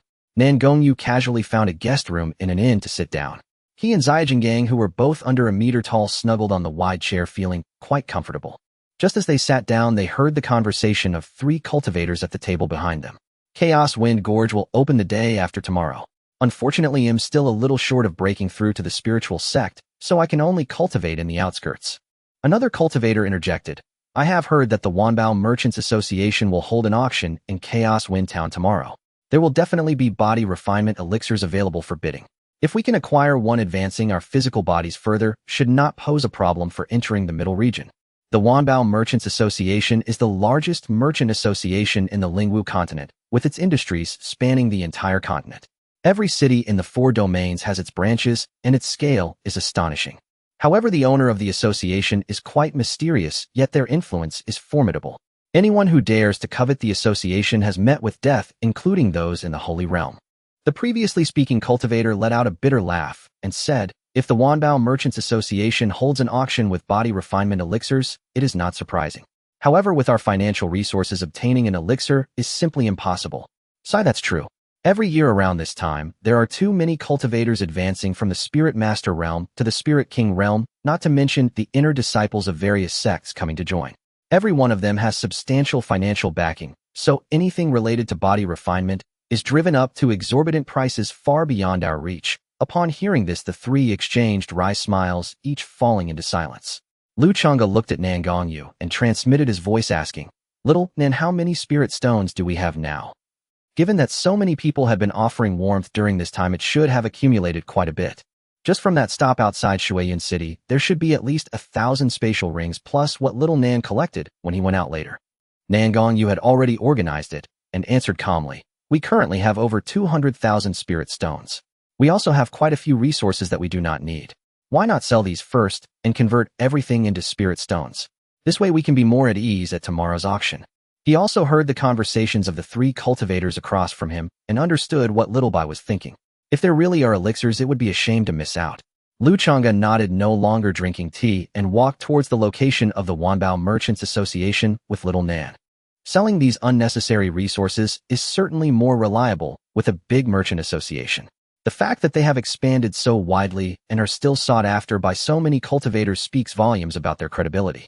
After about 15 minutes, they arrived at the Wanbao Merchants Association, which occupied a vast area spanning 3 full floors constructed entirely of precious cypress wood, with the exterior adorned with the association's emblem and various magical formations, making it feel even more luxurious upon entering. There were areas for magical artifacts, elixirs, materials, and rare items. Lu Changge surveyed the surroundings, clearly fascinated by this merchant association that had branches all over the 4 domains. Just then a small area caught his eye, causing him to pause in surprise. Is it really that impressive? Lu Changge exclaimed involuntarily as he walked towards that area, with Little Nan and Little Gold following closely. Above that area, 3 large characters were inscribed in iron and silver strokes, Cultivation Techniques Zone. The rarity of cultivation techniques in the Lingwu continent is beyond words. For the Wanbao Merchants Association to specifically set up an area for the trade of cultivation techniques is indeed astonishing. Nangong Yu, who was behind him, also expressed his amazement, saying, it is said that the Wanbao Merchants Association holds auctions for earth-grade cultivation techniques from time to time, which is truly remarkable. One can only say that it is worthy of being a giant merchant association with branches spread throughout the 4 domains. However, he himself does not need it. Having the Emperor's technique makes other techniques less significant to him. Lu Change's eyes sparkled as he swiftly moved among the various cultivation techniques, and after a while he couldn't help but sigh. Why are all the techniques human-based? A voice warm and gentle suddenly reached his ears. Are you looking for demon clan techniques, Lu Daoyu? Turning around, Lu Changge saw a young man around 20 years old with a handsome face, gentle brows, and wearing a simple yet elegant blue robe adorned with bamboo patterns. The cuffs bore the unique emblem of the Wanbao Merchants Association, which was embroidered with gold thread unlike the other workers in the hall. Seeing Lu Changge sizing him up, he smiled warmly and continued, my name is Xiaolan. If you and Daoyu Nangong are looking for something, feel free to tell me. Nangong Yu's expression changed slightly, his body tensed, and he looked warily at the young man in front of him, saying in a deep voice, Xia Daoyu, you recognize us. He did not expect to be recognized so quickly. Xiaolan, seeing his wariness, chuckled and said, there is no need for such caution, Daoyu Nangong. The Wanbao Merchants Association has branches in the 4 domains, and news travels swiftly. It is not difficult to notice that you and Daoyu Lu have always appeared together. When he mentioned the Wanbao Merchants Association, a fleeting pride flashed in Xiaolan's eyes, and then his gaze turned fiery as he looked at the two, sincerely saying, meeting you two today is indeed extraordinary. However, it is by chance that I encountered you here, so I took the liberty to come forward and wish to befriend you. Lu Changge did not mind making friends or not, but he could tell that Xiaolan's fortune was indeed remarkable, probably around the 7 stars level, comparable to the Qinxin Ferry of the Lingshao Palace. Unfortunately, it was currently covered in a thick layer of dust and somewhat blackened, suggesting recent misfortune. However, what does that have to do with him? Thus Lu Changge inquired, do you have any demon clan techniques? Body refinement types are best, but anything else is also acceptable. As soon as he spoke, Xiaolan immediately straightened up, for this was the Lingling list's top-ranked spirit roe deer, an absolute prodigy that could not be overlooked. After a brief contemplation, he frowned and said, this place is in the northern wilderness, and there aren't many demon clan techniques. The branches here have even fewer. If Daoyu Lu is in a hurry, I do have one on hand, but it is of low grade, so I fear it might not meet your expectations. Xiaolan seemed to be quite adaptable, calling him Lu brother. Lu Changge did not mind, and was quite interested in the demon clan technique he mentioned. Even if it was of low grade, accumulating a little could lead to significant results in the long run. Little Nan had cultivated the Emperor's technique while he was still at the Earth grade mid-tier, which felt somewhat insufficient. Thus he urged, hurry and take it out for me to see. Xiaolan promptly retrieved it from his spatial ring and handed it over directly. Lu Changge unfurled his spiritual power, revealing the wind-walking body refinement technique, which was actually an upper earth grade technique. What a lavish gift, and I can't even look down on an upper earth grade technique. After mentally complaining, he immediately began to peruse through it. Seeing this, Nangong Yu smiled helplessly and turned to ask, "Xia brother, how many spirit stones is this technique? I will pay you." Little Bai did not understand. He knew that buying techniques could only allow a glance at 1 or 2 pages, and any further reading required purchase. Unaware of the nuances, Little Bai flipped through the entire technique, so he would have to spend spirit stones. "There's no need to be polite, Nangong brother. This is just an earth grade technique, so I will gift it directly to Lu brother. When it comes to spirit stones, it is unnecessary." Xiaolon shook his head. To him, an earth grade technique was indeed of little value. If he could befriend the spirit roe deer and Nangong Yu, who possessed the emperor's technique, that would far surpass the value of the technique. Not to mention earth-grade techniques, even low-grade techniques would be worth it. Unfortunately, in the northern wilderness, demon clan techniques are far too scarce. If it were in the western region, that won't do. Nangong Yu immediately refused, asserting that there is no free lunch in this world. If there is, there must be hidden costs. There's no need to decline, Nangong brother. Just consider it as an early investment from me. Xiaolon was utterly convinced of this, believing that with Lu brother and Nangong brother's talents, they would surely shine brilliantly across the 4 domains in no time. Just as Nangong Yu was about to refuse again, Lu Change's voice fittingly sounded. "All right, then I shall accept it, and as a return gift, I will share a piece of news with you." He then looked at Xiaolon carefully before slowly saying, "I observe that your Yin Hall is dark. It seems you will soon encounter a calamity." Xiaolan's smile immediately froze on her face, unsure of how to respond. "Is this spirit deer so capricious? I kindly offered it a technique, and it curses me instead." Lu Changge noticed his disbelief and said no more. This technique looked quite good, but unfortunately the landlord's family had no surplus grain at the moment, which made him regretful. "By the way, do you have any body-refining elixirs?" Xiaolon tried to compose herself and said with a good-natured tone, "With your cultivation, ordinary elixirs are likely useless. I do have earth-grade and heaven-grade elixirs, but they are already listed for tomorrow's auction." Lu Changge nodded in understanding. With this technique, the trip could be considered worthwhile. "Xiaonanzi, aren't you supposed to be selling some miscellaneous items? Sell it before Nangong Yu could act." Xiaolon immediately smiled and said, "There's a VIP room on the 2nd floor. Please follow me up." The many cultivators in the 1st floor hall were somewhat displeased to see the 2 people and their beasts going upstairs. "Why can't we go up to the 2nd floor? Exactly, you are treating us differently. It seems the Wanbao Guild is no different from other guilds." Bao Tong showed a standard smile and explained, "Sorry, everyone can go up if you present a VIP card." VIP card? I saw everything from beginning to end. Those 2 boys didn't present any cards either. "You can't use this excuse to brush us off."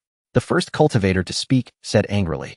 "I apologize, guests, but that is the young master of our Wanbao Guild. Naturally, he does not need to present anything." Although Bao Tong wore a smile, his eyes were cold, and a hint of the aura of a spirit sect cultivator was subtly revealed as he said calmly, "All right, if the guests have no further needs, we welcome you to visit again." As soon as these words came out, the cultivator's face turned red with anger, but he dared not speak again, covering his face with his long sleeves as he left. The remaining cultivators in the hall whispered among themselves, but did not dare to comment loudly. "I didn't expect the young master of the Wanbao Guild to come to this chaotic Feng town. He is like a figure from the heavens. Alas, I didn't see clearly just now. What a pity. I heard that the Wanbao Guild has several young masters. Looking at this one's age, he must be one of the younger ones. That's normal. The name of body refining in the chaotic wind gorge is quite famous in the northern east, so it's not surprising he came here. And that young man, the spirit deer, the monkey." I couldn't shake the feeling that I had seen them somewhere, before several cultivators in the corners of the hall put down their treasures and quietly exited the Wanbao Guild. After a long time, at the stairs of the 2nd floor of the guild, "Brother Xia, please wait. There's no need to see us off." Nangong Yu stopped Xiaolon from escorting them out. They were already quite conspicuous just from going upstairs, and to see them to the door would be too eye-catching. He was still unsure if the matter of him possessing a heavenly grade technique had spread here. It was better to keep a low profile. Xiaolon understood his situation and did not press further. She took out a card from the Wanbao Guild and handed it over, saying, "This is the guild's VIP card. The spirit stones from the sale just now have all been deposited in it and can be used at any guild across the 4 regions of the continent." She paused for a moment and continued, "For tomorrow's auction, if Brother Nangong lacks spirit stones, this card can overdraw 100,000 spirit stones." Nangong Yu was somewhat puzzled. He had certainly heard of the Wanbao Guild's VIP card and had used it in his family, but he had never heard that this card could be overdrawn. However, since the spirit stones from the sale were still in it, he had no choice but to take it. Before going downstairs, he solemnly said to Xiaolan what Xiao Bai just said Brother Xia should take it a bit more seriously. After saying this, he left with Lu Changge and the two beasts under the gaze of many cultivators. Xiaolan watched them leave deep in thought about Nangong Yu's last words, a glimmer of darkness flashing in her eyes. Could it be that her good brother has some hidden means? On the street, uncertain if it was an illusion, Lu Changge sensed several malicious intents lurking in the shadows. He spread his divine sense, but found nothing, shaking his head and ignoring it. It was nothing more than the exposure of Xiao Nanzi's identity. It was not difficult to guess. Xiao Bai, your instincts are usually very accurate. What do you think of Xiaolan, the young master of the Wanbao Guild? Nangong Yu's voice echoed in his mind. Lu Changge pondered for a moment and replied directly, this person carries a clear aura. He is worth befriending. Did he not give you a jade talisman to contact him? In the future, for any required elixirs or resources, it would be more convenient. The most important thing is the technique. I need a large number of demon clan techniques to deduce and advance. It's much easier than searching for them myself. As a young master of the Wanbao Guild, even if only one among many, the resources he can access are beyond their imagination. Even if it's just for information, it's worth it. Heavens, that's the Qinxin fairy from Lingshao Palace. I didn't expect her to come as well. A cultivator gazed at the white treasure ship with dozens of fairies on board, exclaiming. Last time Qinxin fairy was already off the list. Seeing her today, it's clear she has broken through to the Spirit King level. Another cultivator beside him added. Many cultivators on the street gazed at the treasure ship in the sky, or rather at the group of fairies on the ship, continuously swallowing their saliva. At that moment, another massive treasure ship broke through the sky, crafted from an unknown material, its entire body a brilliant golden color, truly noble and extravagant. The Xiantian Pavilion has also arrived. I wonder which true disciple is leading this time. A knowledgeable cultivator immediately recognized it, his face filled with anticipation. At this time, a young man from the treasure ship appeared in front of everyone, accompanied by a group of junior disciples, causing a stir among the crowd. Hiss, that's Lingwu from Xiantian Pavilion. He is a genius who has made it onto the Qianlong general ranking, known for his terrifying fire control technique. It is said that the heavenly grade technique Burning Heaven Manual has been cultivated by him to the 5th level, which is incredibly formidable. It was still the previously speaking cultivator who, like an encyclopedia, exclaimed. Lu Changge couldn't help but look at this scattered cultivator a bit longer. He raised his head to glance at Lingwu, surveying him from head to toe. His fortune was not as high as Qinxin fairies, probably 5 stars. He said with shining eyes, Xiao Nanzi, since you all are fire users, do you want to go up and have a duel to see who plays with fire better? Nangong Yu, upon hearing this, felt somewhat tempted, but thinking of the current situation, he felt disheartened. Just as he was about to speak, a terrifying stench of blood swept across the entire chaotic wind town. In the distance, a treasure boat gradually grew larger in the eyes of the onlookers. It was a boat entirely crimson, like fresh blood surrounded by red mist that made it appear like a ghost ship from a sea of blood, mysterious and terrifying. A group of young men in blood-red garments stood at the bow of the boat, looking down at the chaotic wind town, as if gazing upon countless Lotier beings, their eyes reflecting a mix of arrogance and disdain. The Blood God sect is as annoying as ever. Lu Changge was quite close to the wandering cultivator, thus he overheard the murmur. At that moment, a cold snort echoed like thunder crashing in the sky, causing the crimson mist surrounding the treasure boat to tremble violently. Ding, by your Blood God sect really knows how to make a show of power. The speaker was Lingwu from the Xiantian Pavilion. Although he had only entered the Spirit King realm for a year, his imposing presence could rival even an experienced latest-stage Spirit King, or perhaps even a peak Spirit King. Truly deserving of being a genius who has made it onto the potential dragon ranking of the Xiantian Pavilion. The blood boat shook slightly, but was quickly suppressed by the leading young man. His expression turned cold, murderous intent surging in his eyes as he spoke icily. Lingwu, it has been a year since we last fought. How about we sign a life and death contract today in front of everyone and settle this? Hiss. The Blood God sect truly does not hold back. They are ruthless not only to others, but to themselves as well. Many cultivators on the street were going wild. As expected of the Blood God sect style, it's too intense. Lu Change's expression was one of confusion. What exactly was this life and death contract? Why had he never heard of it before? Seeing the look in Xiao Bei's eyes, Nangong Yu understood instantly. He explained, the life and death contract is part of the functionality of the ranking artifact.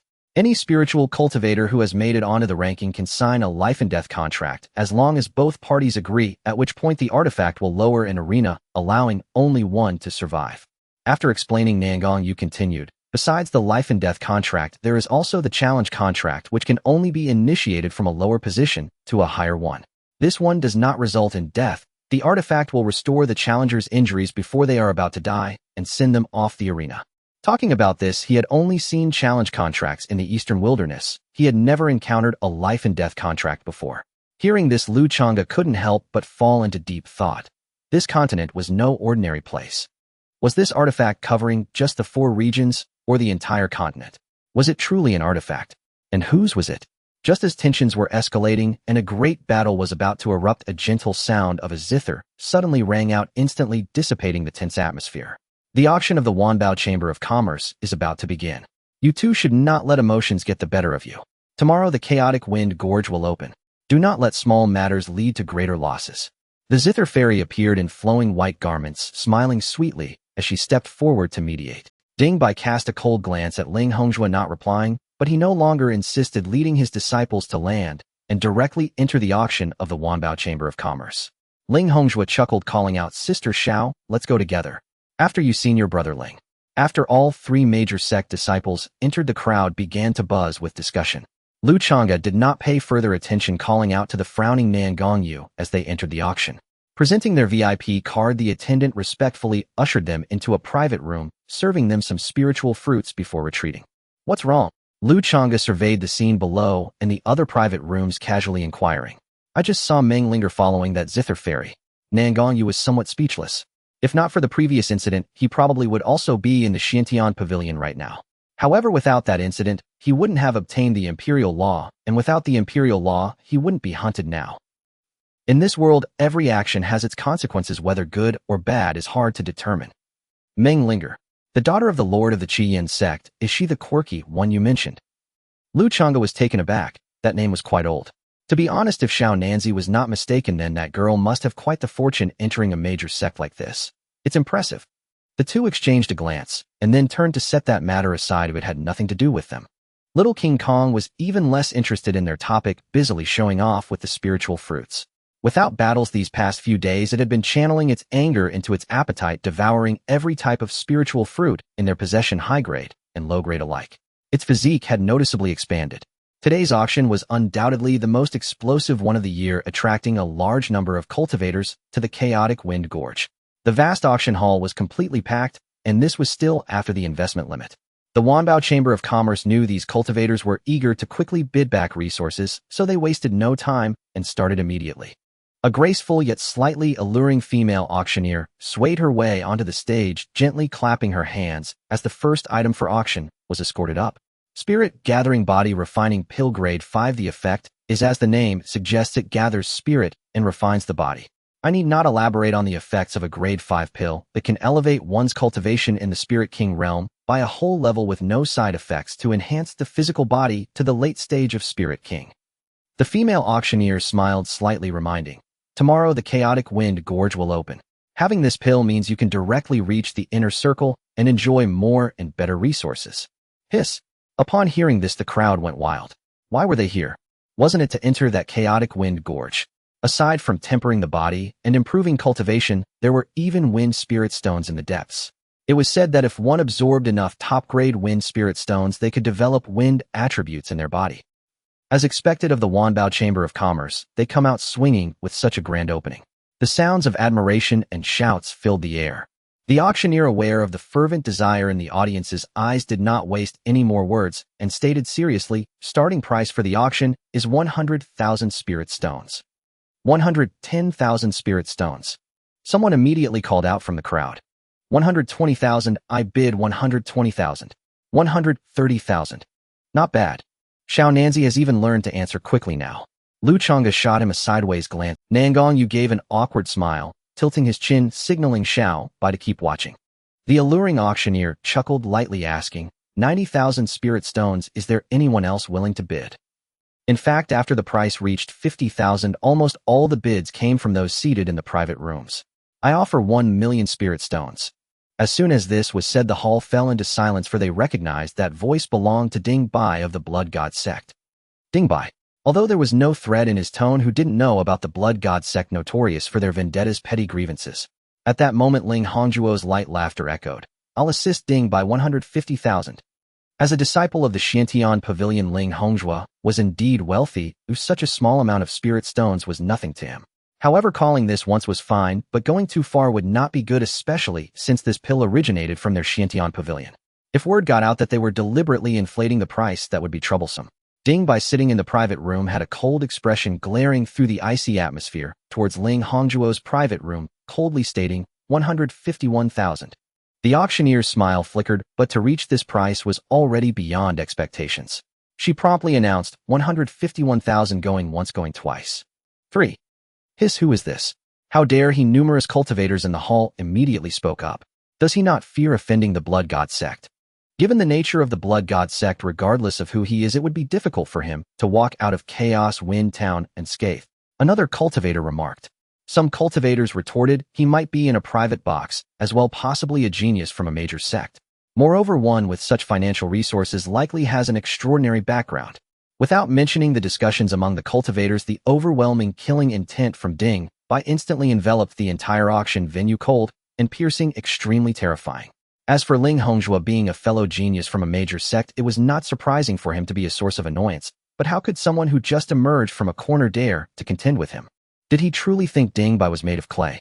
The more he thought about it, the angrier he became, and a majestic aura surged towards the private box where Lu Changge was, causing the precious Zisong wood to crack instantly under the pressure. Just as the private box was about to shatter under the overwhelming pressure, a cold snort echoed from the depths behind the auction, instantly transforming the fierce momentum into a gentle breeze that swept through the venue.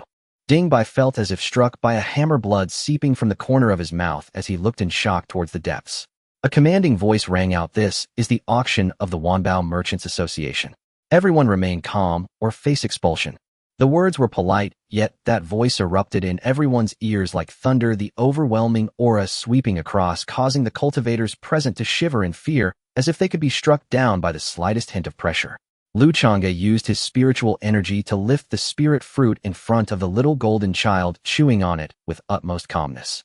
The first merchant association of the spiritual martial continent was not just for show. As Ding Bai's intimidating presence bore down on him, Lu Changge remained indifferent, knowing that if the private box truly shattered, the embarrassment would fall not on him, but on the Wanbao Merchants Association. If you don't have money, just stay at home. Why come out pretending to be a big shot? Since he had already offended them, Lu Changge continued to mock. The cultivators in the hall saw that the person in the private box was still provoking, sounding quite young, and exchanged glances, realizing this kid was truly bold. One cultivator whispered, "He's probably a young genius, just stepping out from a major sect, fearless and reckless. We should just quietly watch the show. Indeed, let them fight amongst themselves. After all, we can't afford this item." Another cultivator chimed in. The female auctioneer felt a bit overwhelmed, but could not let the atmosphere die down, so she smiled softly and said, 160,000 spirit stones. Is there anyone willing to bid more? As she spoke, her gaze inadvertently fell on the private box of the Blood God sect, uncertain if the disciples of the Blood God sect would still want it. Ding Bai's face turned pale with rage, shooting a fierce glare at Lu Change's box, his killing intent surging. Then he forcefully shut his eyes, opting not to raise the bid anymore. He had the money, but he was saving it for the grand finale item. Seeing no further movement, the female auctioneer immediately called out 160,000 spirit stones for the first time. Second time. Third time. Sold. With the final hammer strike, the first auction item finally found its owner. Having delayed quite a bit on this item, they needed to quicken the pace for the rest. The second item for auction, Dragon Blood Flower, top grade mysterious elixir. Starting at 10,000 spirit stones. 20,000 spirit stones. 30,000 spirit stones. 15,000 spirit stones for the first time, second time. Sold. Next item. As one item after another was auctioned, the atmosphere in the auction room gradually returned to a rising excitement. Lu Changge fiddled with the pill just delivered, thumbs-eyed yellow-brown in color, shimmering slightly with patterns all over. If one listened closely, faint sounds of wind and thunder could be heard.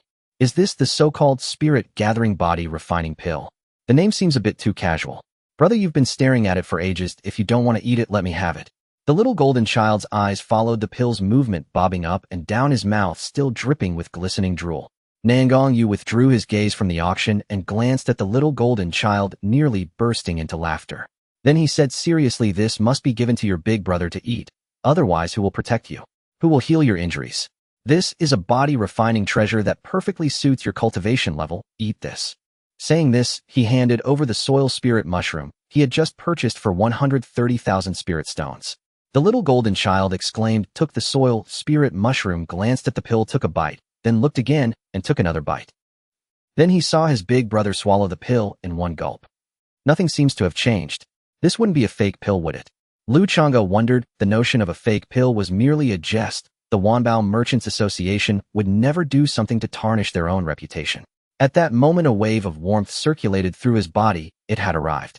Lu Changge immediately activated the moonlight tide technique, fully absorbing it. He had spent 160,000 spirit stones on it, and wasting it would be shameful.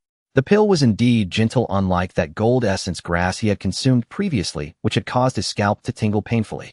A massive amount of spiritual power surged like a tsunami towards the private box, an overwhelming force that momentarily halted the fiery auction atmosphere in the hall, with everyone looking towards Lu Change's box. This kid is quite clever, directly using it, cutting off those people's thoughts. A middle-aged cultivator nodded. In the cultivation world, even if something is in your possession, it may not necessarily belong to you. Only what you consume truly becomes yours. Indeed, a bit of cleverness, but I'm curious about the expression on Ding Bai's face from the Blood God sect. Right now, haha. Cultivator next to him stifled a laugh. What expression?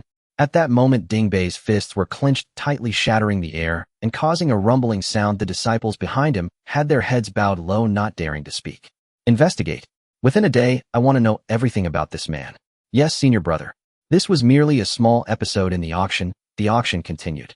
Lu Changge carefully sensed the changes in his body. He was unsure if it was due to his profound foundation or some other reason, but the increase in his cultivation was negligible, completely unlike the introduction that claimed one could elevate even a level in the Spirit King realm. As for his physical body, the improvement was decent, yet far from the exaggerated claims.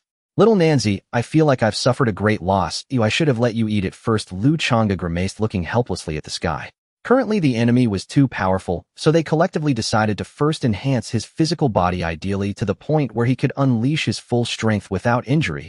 This way their safety would be greatly assured, but unfortunately the results were less than ideal. Thinking of the 160,000 spirit stones, Lu Change's heart felt as if it were bleeding. After waiting for a while, he heard no response from little Nanzi. When he turned to look, he found little Nanzi staring blankly at a broken spear tip of a long spear. Isn't this what he just auctioned off? He has even slipped into a state of sudden enlightenment. Lu Changge stared at the increasingly grand and radiant aura of destiny hovering above Nangong. Yes, head momentarily dazed, murmuring, a child of destiny, truly terrifying. At that instant, the shattered spearhead suddenly unleashed an aura of annihilation, as if to pierce heaven and earth. Even the Taigu Divine Mountain seemed as thin as paper before it. Across Luanfeng town, the winds and clouds shifted, lightning braided through the sky, and the world itself trembled. The spear intent surged to the vault of heaven, sweeping through the nine skies. The private box's ceiling turned to dust in an instant, and the entire auction hall, and even Luanfeng town, fell into a deathly silence. Every cultivator looked on in horror toward Lu Change's box. From the rear of the auction, a transcendent figure emerged, eyes glazed as he gazed at that soaring spear intent. Upon closer inspection, his towering frame quivered faintly. Lu Changge had no leisure to watch the commotion outside. His gaze remained fixed on Nangong Yu, who was enveloped by that peerless destructive spear intent. Nangong Yu kept his eyes tightly shut, as if lost within another realm. Under the all-penetrating spear intent, there were constant cracks and snaps, muscle edges rolled up, blood spatters erupted. Then, by some inexplicable mighty power, his wounds mended, again and again in an endless cycle. The auction maintained order through the intimidating presence of the guild's colossal figure, yet when many cultivators regained their senses, they kept their jaws unnaturally slack with shock. Who on earth was in that box? What did he possess to emit such a dreadful aura? As a spirit king, I feel like nothing before him, as flimsy as paper. A spirit king rubbed his arm with trembling hands and said, "This is spear intent. Don't you recall? That private box just bought an unwanted discarded spear."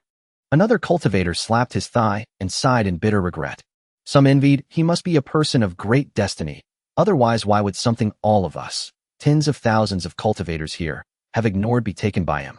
One must never offend such a person, or you might die without even knowing how. An elder cautioned the younger beside him.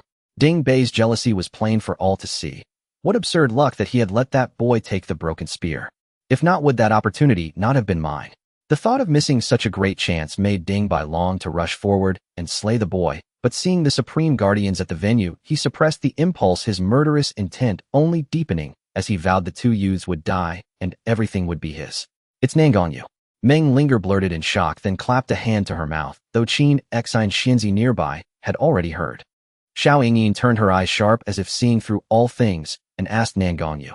The same Nangong Yu who took first place at the Shuiyan City Arena. Under Xiao Yingyin's piercing gaze, Meng Linger panicked and dared not conceal a thing she confessed that Nangong Yu had once practiced at the Qiyan sect. When Xiao Yingyin confirmed this, she went momentarily blank, then bit her lip at the palace orders, her face darkening with unease. She had not been oblivious to how outer cultivators whispered about Lingshao Palace and had long dismissed such chatter, yet she had never imagined it would land on her so soon. Meng Linger lowered her head, a flash of venom in her eyes. That damn Qin Xin Xianzi would pay for this. She recalled Qin Xin Xianzi's fate in the previous life, refusing the elder's orders to carve her own path only to die in some forbidden realm. And Meng barely suppressed a laugh, snorting with contempt inwardly. What was wrong with relying on men? Resources would be proffered, such beauty wasted otherwise. She had not expected to meet Nangong Yu here, and felt suddenly nervous. Though she had reached the Lingwu Realm, he shone so brightly, she felt unworthy to stand before him. At that moment, the spear intent that pierced the nine skies strengthened again, as if the heavens above Wanfeng Town were fracturing and divine radiance surged. Inside the box, Lu Changge stared at Nangong Yu with deadly focus, the healing spell on his antlers ready at any second.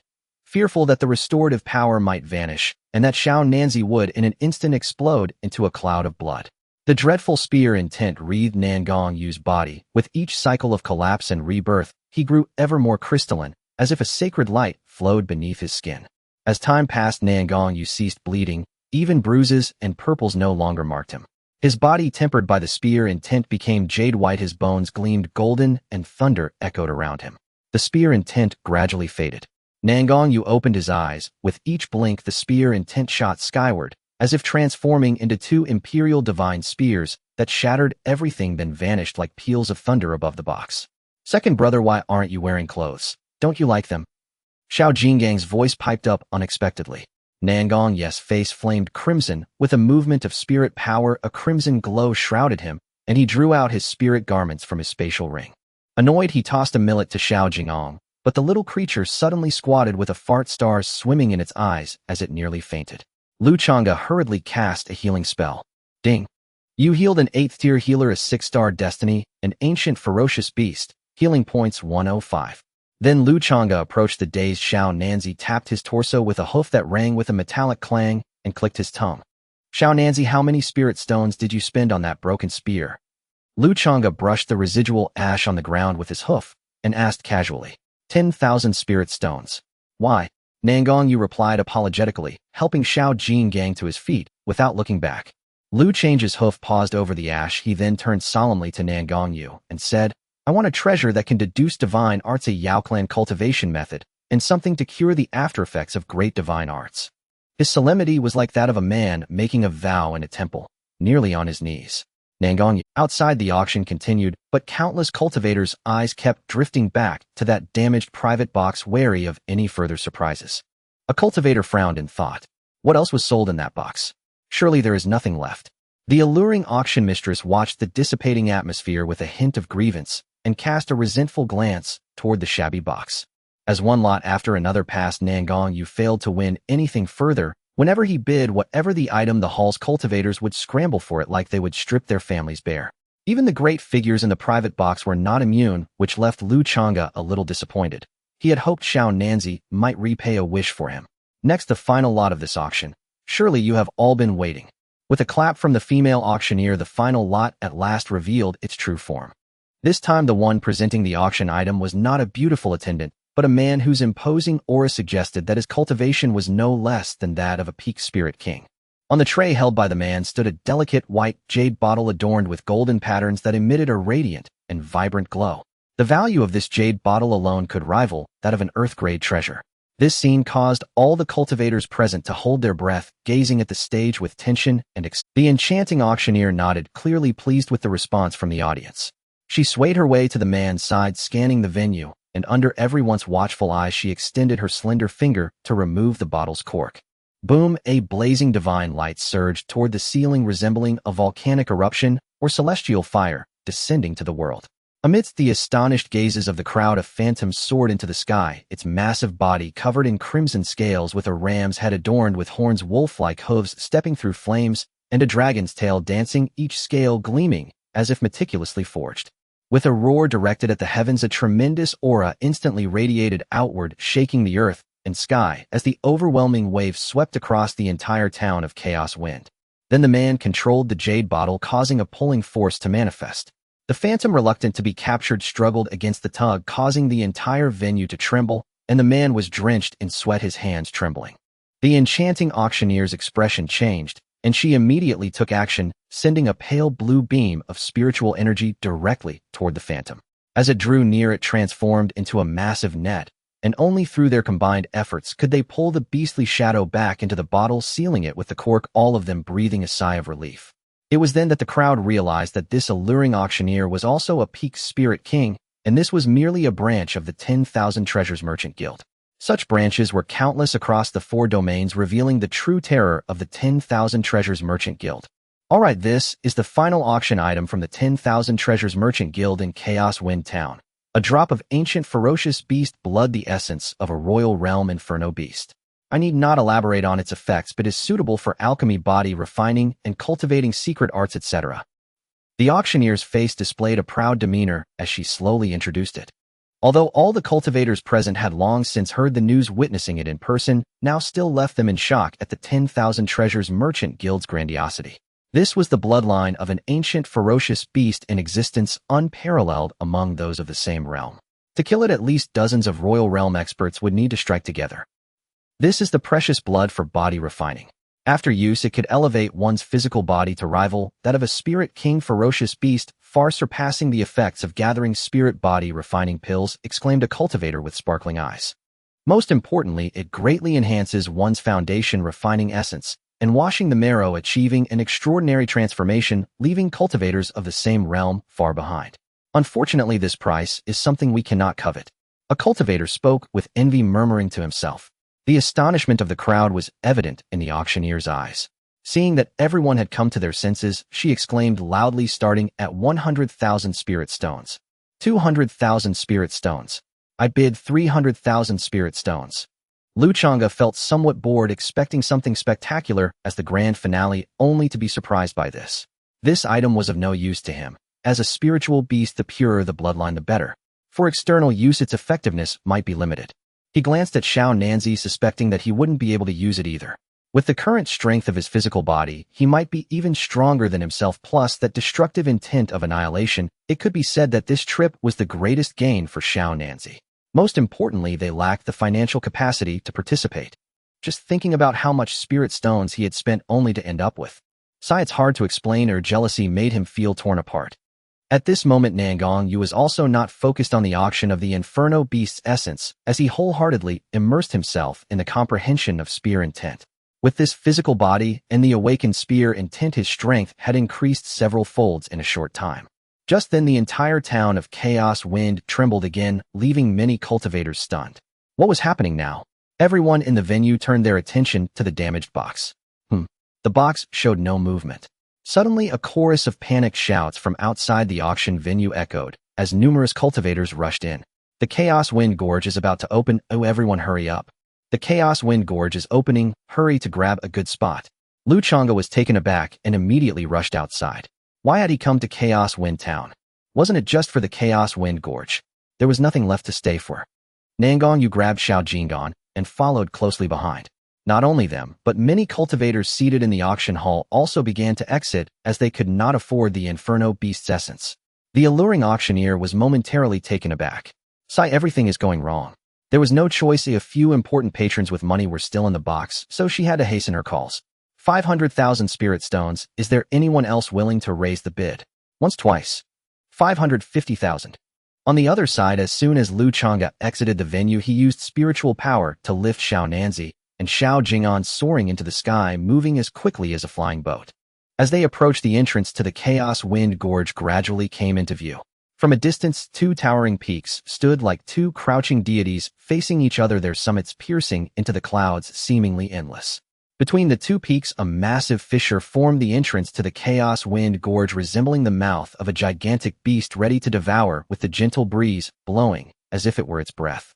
Only upon getting closer did Lu Changge realize that the fissure known as the Chaos Wind Gorge was nearly a kilometer wide. Focusing his attention, he observed that it seemed to narrow the further one went inside.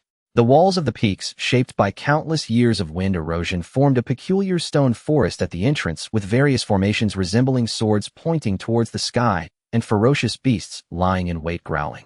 The clouds gathered in the sky, seeming to churn. This was a sign that the Chaos Wind Gorge was about to open. At that moment, a large number of cultivators had gathered, the crowd buzzing and chaotic. It's finally about to open. I've been here for over half a month. It's truly shocking. A young cultivator gazed at the entrance with anticipation, his face filled with awe. The deeper you go, the greater the rewards. The outer areas are merely for body refining using wind pressure. I've heard that the central area has wind columns and wind eyes where spiritual energy condenses. Not only can it refine the body, but it can also rapidly enhance cultivation. However, the wind blades there are dense, and only cultivators of the spirit realm can dare to approach. A cultivator who had come here in previous years spoke with gleaming eyes filled with profound emotion.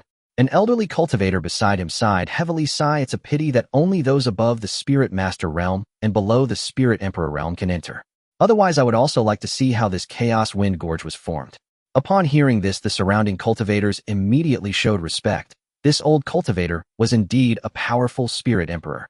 Everyone felt a rush of anxiety, recalling whether they had said anything offending to the elder. Senior, are you a Spirit Emperor? A dazed young cultivator asked innocently, while his elder failed to stop him, showing a face of fear. Oh no, I'm a Spirit Apprentice. Damn, old man, you're already walking the path to death. Lu Changge found this scene rather amusing, yet there was a hint of confusion in his heart. Xiao Nanzi, why can't we enter the Spirit Emperor realm here? Not understanding, he asked. It had always been his good habit. Nangong Yu frowned slightly and said, I don't know the specifics either, but the Spirit Martial continent is not lacking in places like this with cultivation restrictions. It's needless to say that those below the required realm cannot enter, and if someone stronger than the requirements forces their way, and they will invoke the wrath of the heavens and face destruction. This place must be no exception. Lu Changge nodded. This made sense. The chaotic wind gorge had existed for so many years, and it was likely that some ignorant cultivators at the Spirit King realm had tried to break in. If they had truly succeeded, there wouldn't be such warnings. Meanwhile, more and more cultivators arrived at this place. Seeing that the chaotic wind gorge had not yet officially opened, they hovered in the air, quietly waiting. Heavens, isn't that Wuji city ranked 84th on the Qianlong list? The people from the Wuxiang sect have arrived too. It's 300,000 to 400,000 kilometers away from their territory. A cultivator suddenly exclaimed. Everyone looked up at the sky, where they saw a figure with flowing long hair, tall and handsome, more striking than any cultivator they had ever met. But under everyone's gaze, in the next moment he appeared with another visage exuding masculinity, with sword-like eyebrows and starry eyes truly dazzling. This must be the celestial grade technique of the Wuxiang sect, the Wuxiang divine art.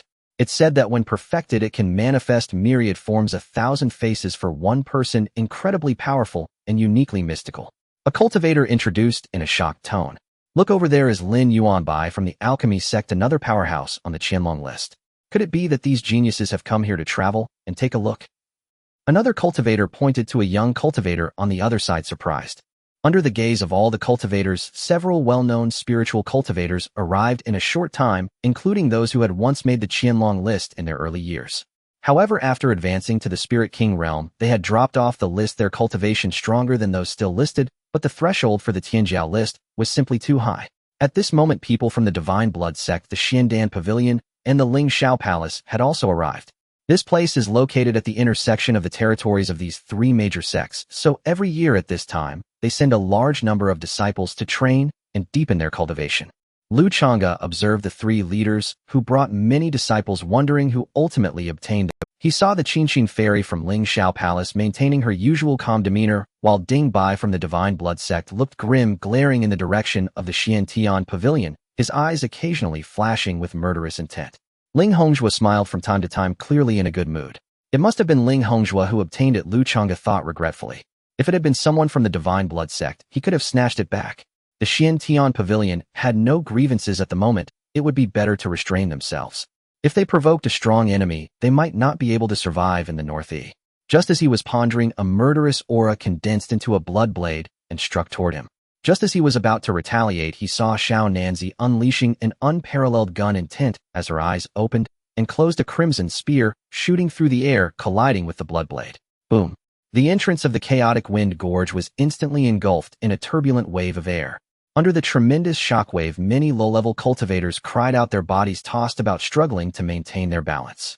The space where Lu Changge and the others stood immediately cleared, facing off against Ding Bai from the Divine Blood sect from a distance. Kid, you dare to snatch my gathering spirit refining pills at the auction? You've got some guts.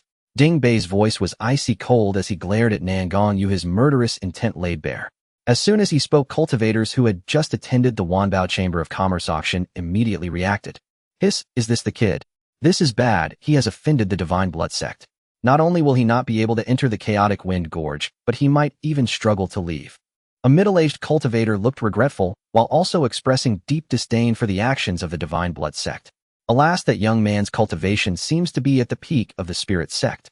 It's a pity that Ding Bai was once a powerhouse on the Qianlong list, and now at the Spirit King realm, he was truly an unbeatable existence. This young man is in for a tough time. Everyone sighed, this kind of thing was too common, strength reigned supreme. Just then the Qinxin fairy also spotted Lu Changge, her face lighting up with joy. She was about to greet him when she suddenly recalled the images from Shuiyun City shown to her in the palace. At that moment she realized that her friend Lu was the spirit deer who ranked first on the continent's Qianlong list, and the one with him must be Nangong Yu. Thinking of this, she couldn't help but direct her gaze toward Nangong Yu beside Lu Changge. Not to mention his imposing aura and cultivation, just his appearance and demeanor were indeed worthy of being called a genius. Thus she decided not to rush to greet Lu, but to observe a bit longer. Then she saw Lu speak up. Little beggar, if you lack the financial means, don't go to the auction. How dare you shout about such matters? If I were you, I would have long since scuttled back to the Divine Blood sect, tail between my legs. As soon as Lu Changge spoke, Ding Bai's gaze immediately shifted, and he was enraged by Lu's words, his entire body trembling with blood mist. It turned out that the one mocking him in the box was this spirit deer. So it's you, foul-mouthed beast. Today is your day of reckoning. Ding Bai roared with fury, waving his hand, and countless blood blades appeared behind him, raining down like a meteor shower toward Lu Changge. Nangong Yu stepped forward, his right hand outstretched, the long spear gifted by the great ape appearing in his hand. The spear intent surrounded him, crimson spiritual power burning fiercely, transforming the spear into a heavenly beam of flames like a divine weapon descending from the sky, carrying the aura of annihilation toward the attack. Boom! At the entrance of the chaotic wind gorge, the collision created shockwaves that shook the heavens, causing rocks to fly and blinding light to cover the entire entrance, leaving the onlookers shocked and breathless. This young man is too powerful. A spirit sect battling a spirit king, and not just any spirit king, but one who dropped off the list due to a breakthrough.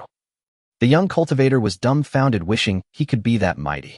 Don't get too excited, after all, a spirit king is still a spirit king. That young man's true cultivation is only at the 6th level of the spirit sect, still quite a distance away. Ding Bai is at least in the midstage of the Spirit King realm.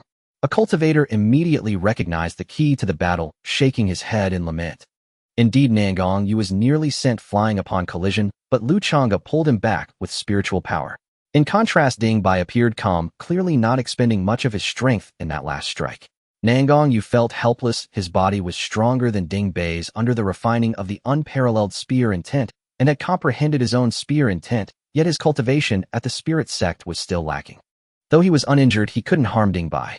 If he were at the peak of the spirit sect now, he believed he could definitely cut down Ding Bai. Kid, what can a mere spirit sect do against me?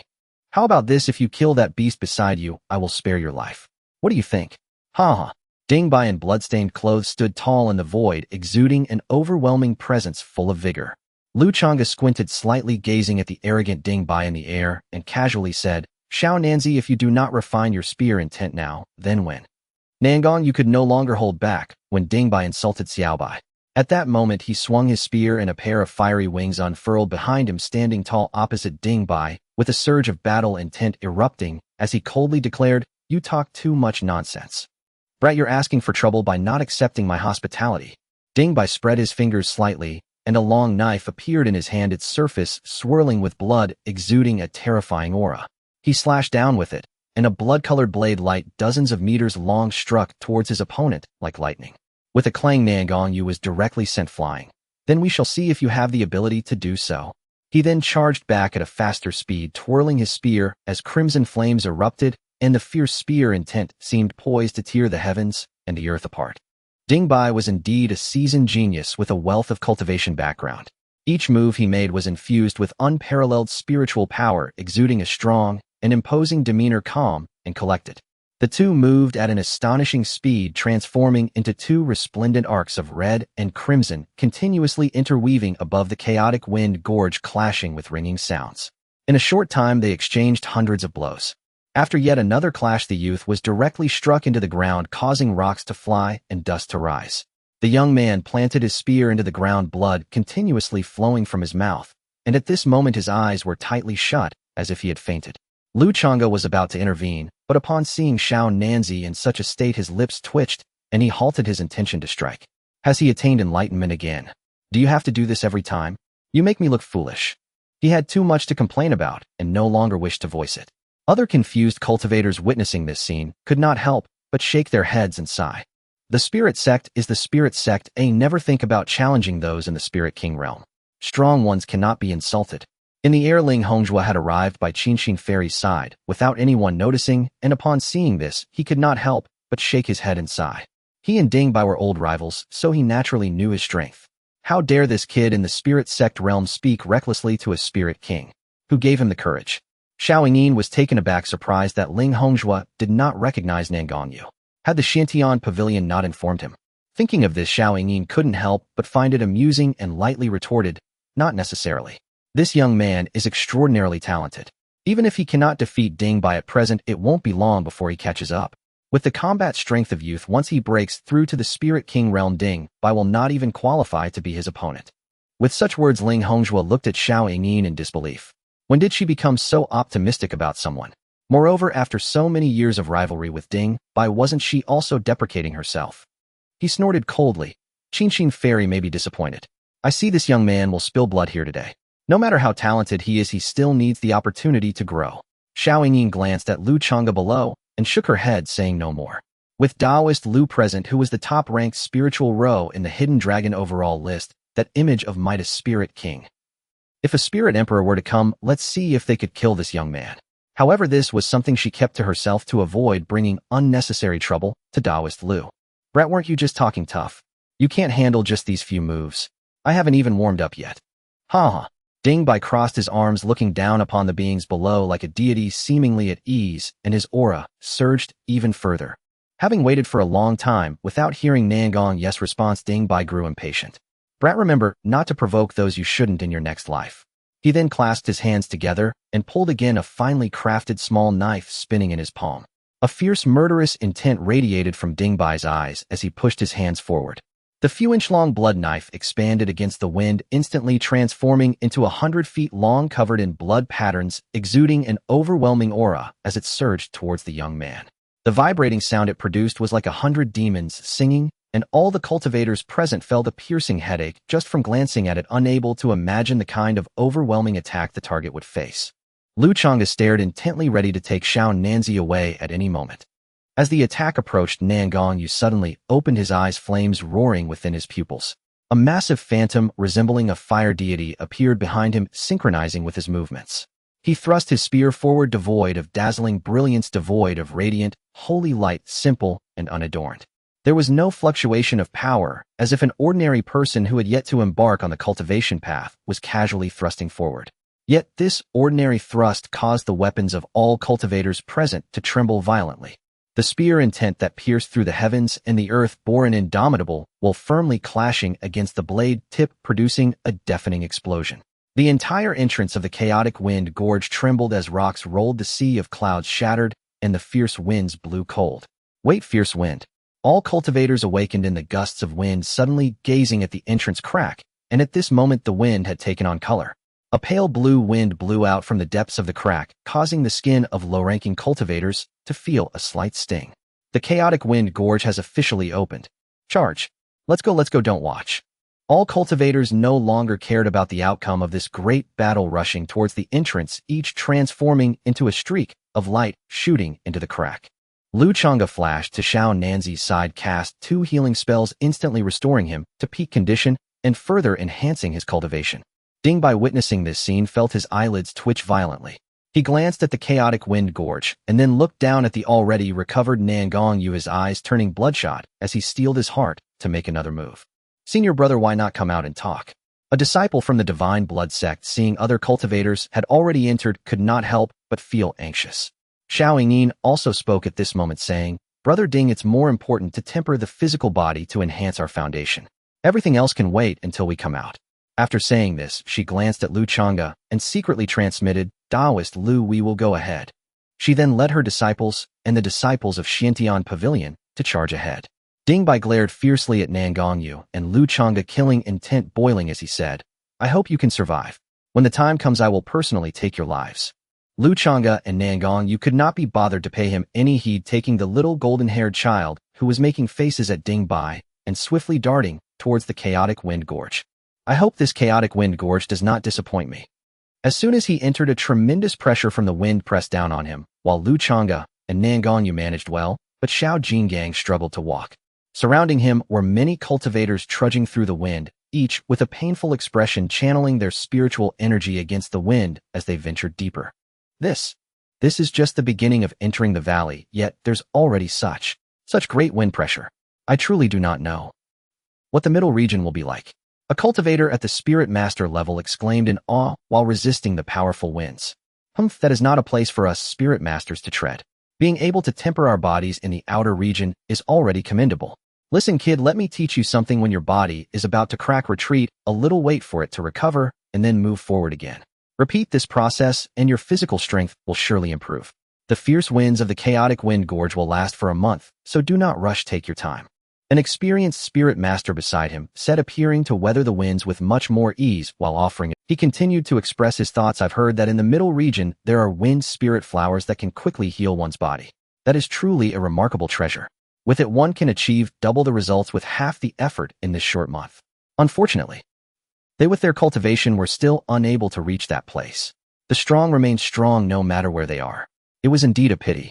Lu Changge noticed that the powerful cultivators from the three major sects had already quickened their pace and disappeared from view.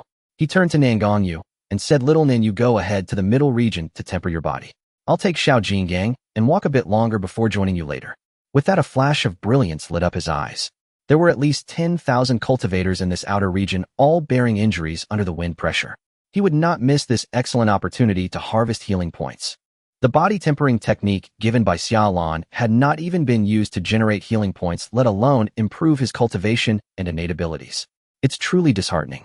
His situation was somewhat awkward. His peak combat power was impressive, but his regular fighting capacity was a bit lacking. He could only manage to battle at the early phase of the Spirit King realm, and even that felt a bit too much to claim.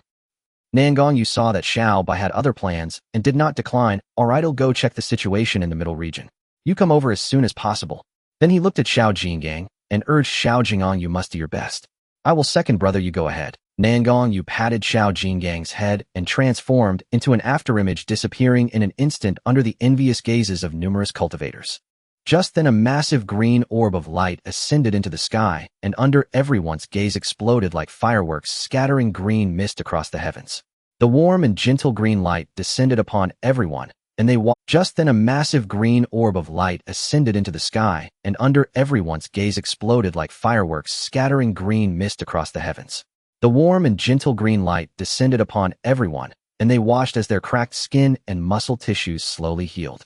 Heavens, my wounds have healed. I can continue moving forward. A second layer spirit master exclaimed joyfully. I have recovered too, and I can feel my body strengthening. Who is helping us? The many cultivators began to look around, trying to identify the one who was aiding in their recovery.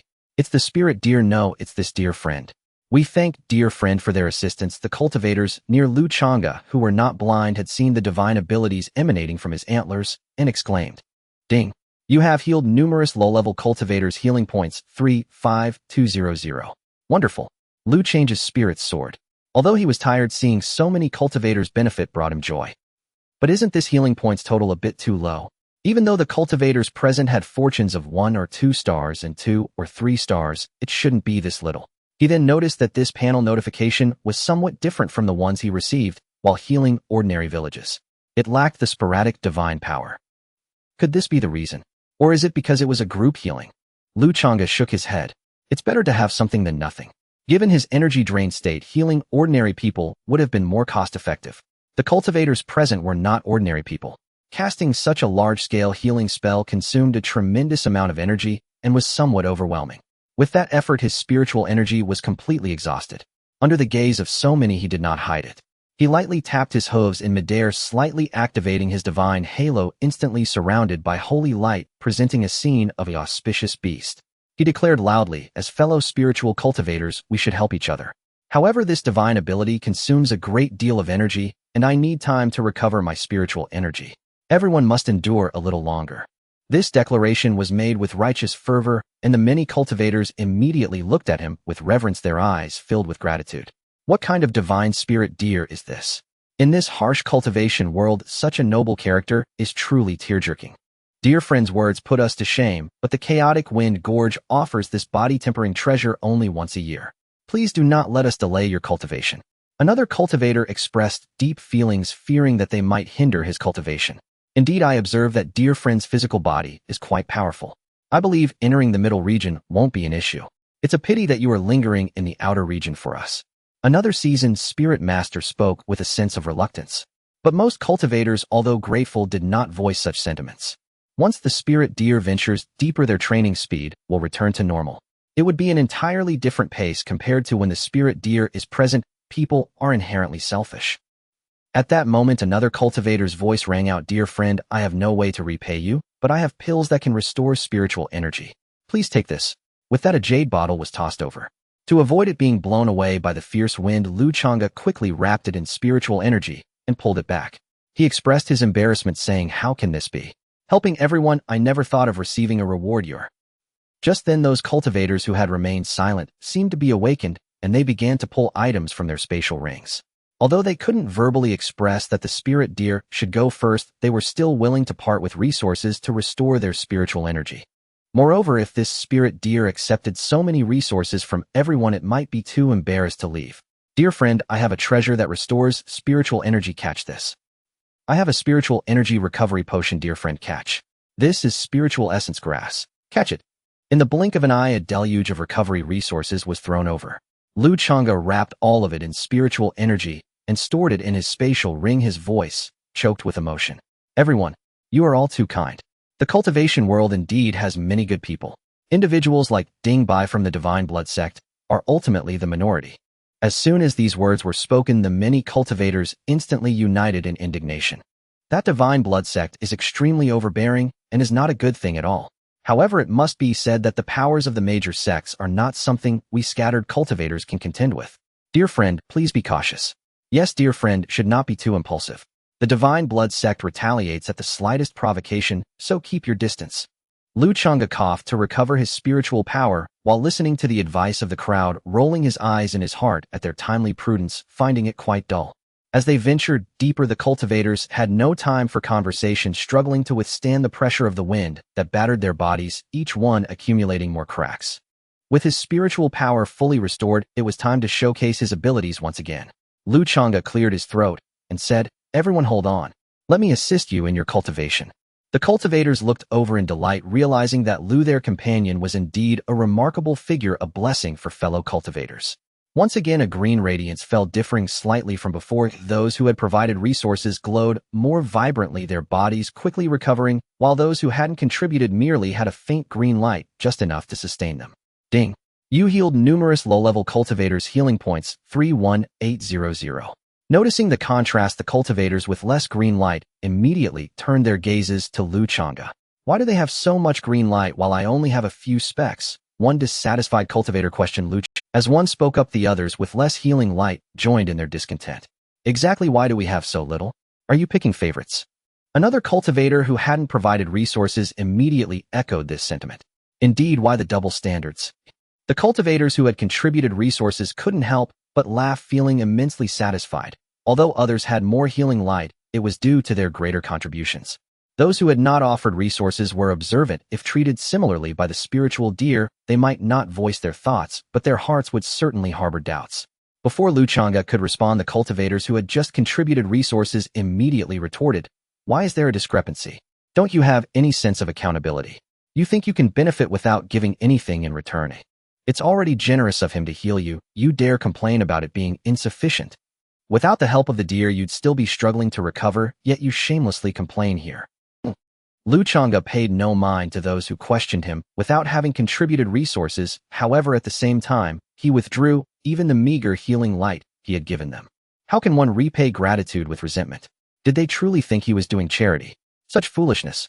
As for those who remained silent, as long as they didn't feel their progress was too slow, he was indifferent. After all, they still contributed some healing points.